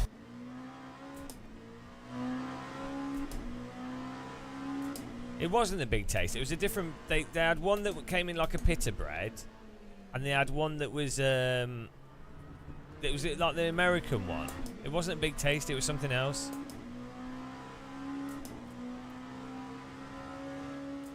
Well, I don't. Some McDonald's I go to, weirdly, like Burger Kings and stuff, and McDonald's in airports are often so slow, and it's like when you work at McDonald's, it's actually easier when it's a busy McDonald's because you're just making the same 6 burgers each time over and over again and filling up the tray thing with the right amount of food. But when a McDonald's is empty, that's when it's really hard because it'll be like you make 1 burger at a time. So you can't get into a rhythm. But it's really weird how some McDonald's are super slow. Yeah, but Five Guys is a rip-off. Burger King's quite expensive as well. Oh, this was a disaster. But yeah, if I'm at an airport and there's nothing else to eat, I normally yeah, they're just too expensive. Yeah, use the app in advance so they prepare it.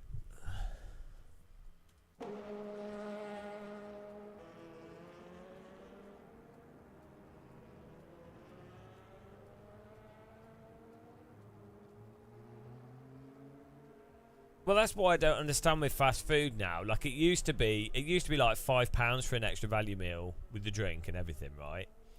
But by the time you get to like 10, 11 pounds for a McDonald's meal, you might as well spend 18 pounds and have a actual restaurant meal. Like the price of the cheaper stuff has increased in price much more than the price of the more expensive stuff. The more expensive stuff has got more expensive, but not as much as the cheaper stuff has increased in price. Like the lower end has increased so much that it's like, well, you basically just spend a little bit more and just get the much better thing. So it's kind of made things like the stuff that you would buy in the past where you're like, oh, it's the point, it's shit, but it's so cheap it doesn't really matter. That's all gone. But what I don't understand is how just McDonald's stuff is so basic, and it's literally just fried chicken. It's not like you could buy a bag of fried chicken for £2. So I get that they've had to fry it. They've got the electricity and everything else, but I know we lost rating and everything, but it would make more sense for McDonald's to do like nice quality chicken and charge a little bit more, and then you'd be like, well, yeah, it's more expensive, but it's maybe stuff I wouldn't do at home because it's nice quality.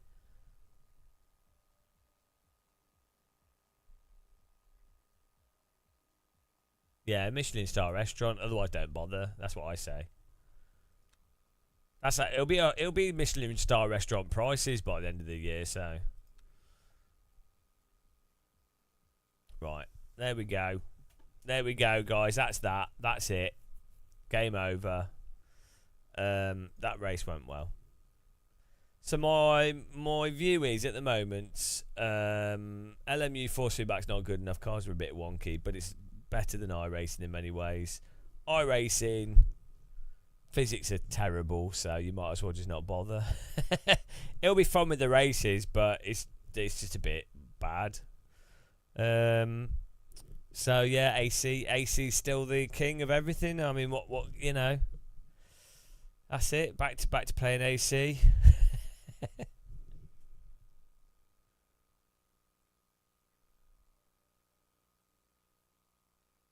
Yeah, well done. I don't like ACC, but I do like the normalist.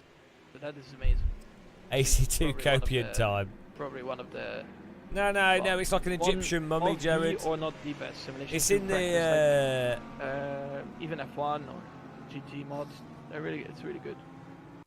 What do you want me to help you with the force feedback? AC is like an Egyptian mummy that's in the sarcophagus, all dried out. It's preserved. It's a little bit dry. Parts of its skin are flaking off. But it's still there. And, yeah. It's had its brain removed. Feels like you're driving on... Did you post it on Reddit? What wheel are you using? Did you say you're using a Club Sport 2.5?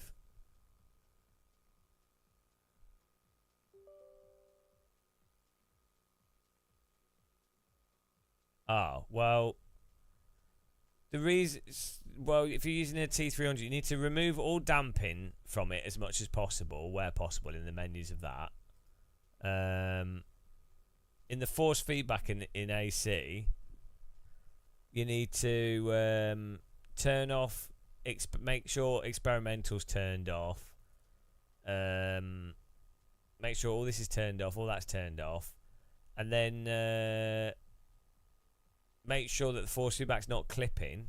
So you can use plus and minus on your keyboard to make sure it's not clipping. But then if you want more road texture, just turn the road effects up. And also maybe turn the slip effect up with the T500. Just turn these up. A T300's gear. I mean, it's a belt on it. It's a single motor with a belt. I have one. Yeah, just turn these up, and then that'll add more vibration to the road surface. Just make sure you have all damper turned off, and then yeah, that's going to be the best you can get, really. Right, I need to get some rest. But yeah, if the road's too smooth, just crank this road effect thing up, and then you'll get lots of bumps, and then the slip effect for when you're sliding, it'll get vibrations for sliding and stuff. Maybe like this amount, like not 870 for the road effect, slip effect 50, ABS 75, something like that.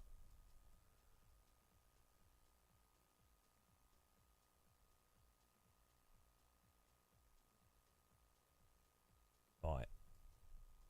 Yeah, give it a go. Oh, I'm tired. Tired of talking all day long. I don't know if I might walk tomorrow. I might go for a walk. Depends how much sleep we get tonight. But before I go, guys, don't forget to check out Mini Muscle. Link in the description. If you want a little keepsake that will last a lifetime. It's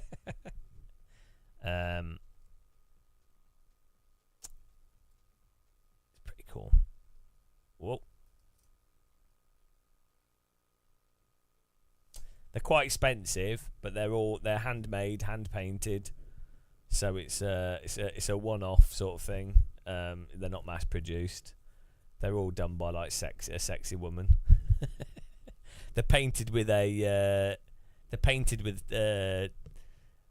paint brushes on the nipples. It's really difficult, but so that's why they're expensive. It doesn't have voice lines, but there might be something coming to it, because there is a magnet in its head. So we'll have to see. We'll have to wait and see. Could be like there could be magic. But yeah. Right. That's it. That's the end of this stream. I'm gonna try and get some rest, and hopefully we have more energy. It's pretty tired today. But thanks everyone for supporting us. Appreciate all the viewers. Appreciate all the likes, all the subs, all the donations. As always, really, really good. We need to do a DCS stream actually and get that working. But yeah, it was good. It was good fun. It was fun trying stuff out. Egg cup holder genius with the head. You buy it for $1. Yeah, unfortunately, it would cost like £30-40 to make. Bye, guys. Let's raid. We got to raid someone. Hang on. Who are we raiding? Who's on? Who's on now at this time? Who's on here? Let's have a look. Raid a channel. Raid Shadow Legends a channel. Red Eye Warrior is on iRacing. Filth. Absolute filth.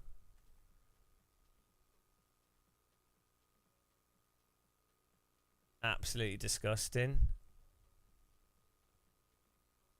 I might have to send you there, guys. Yeah.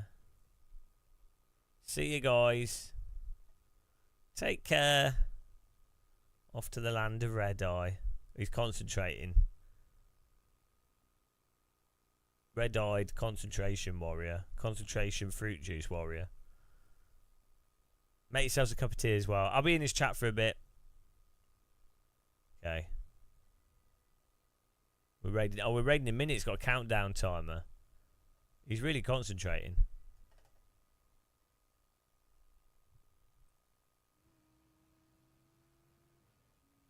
No, we just stopped. We're raiding Red Eye Warrior in 58 seconds. It's just going to send you all there. I'm going to click the button, actually. He's not chatting. He's in full concentration mode. Right, take care, guys. Thanks for watching. Goodbye.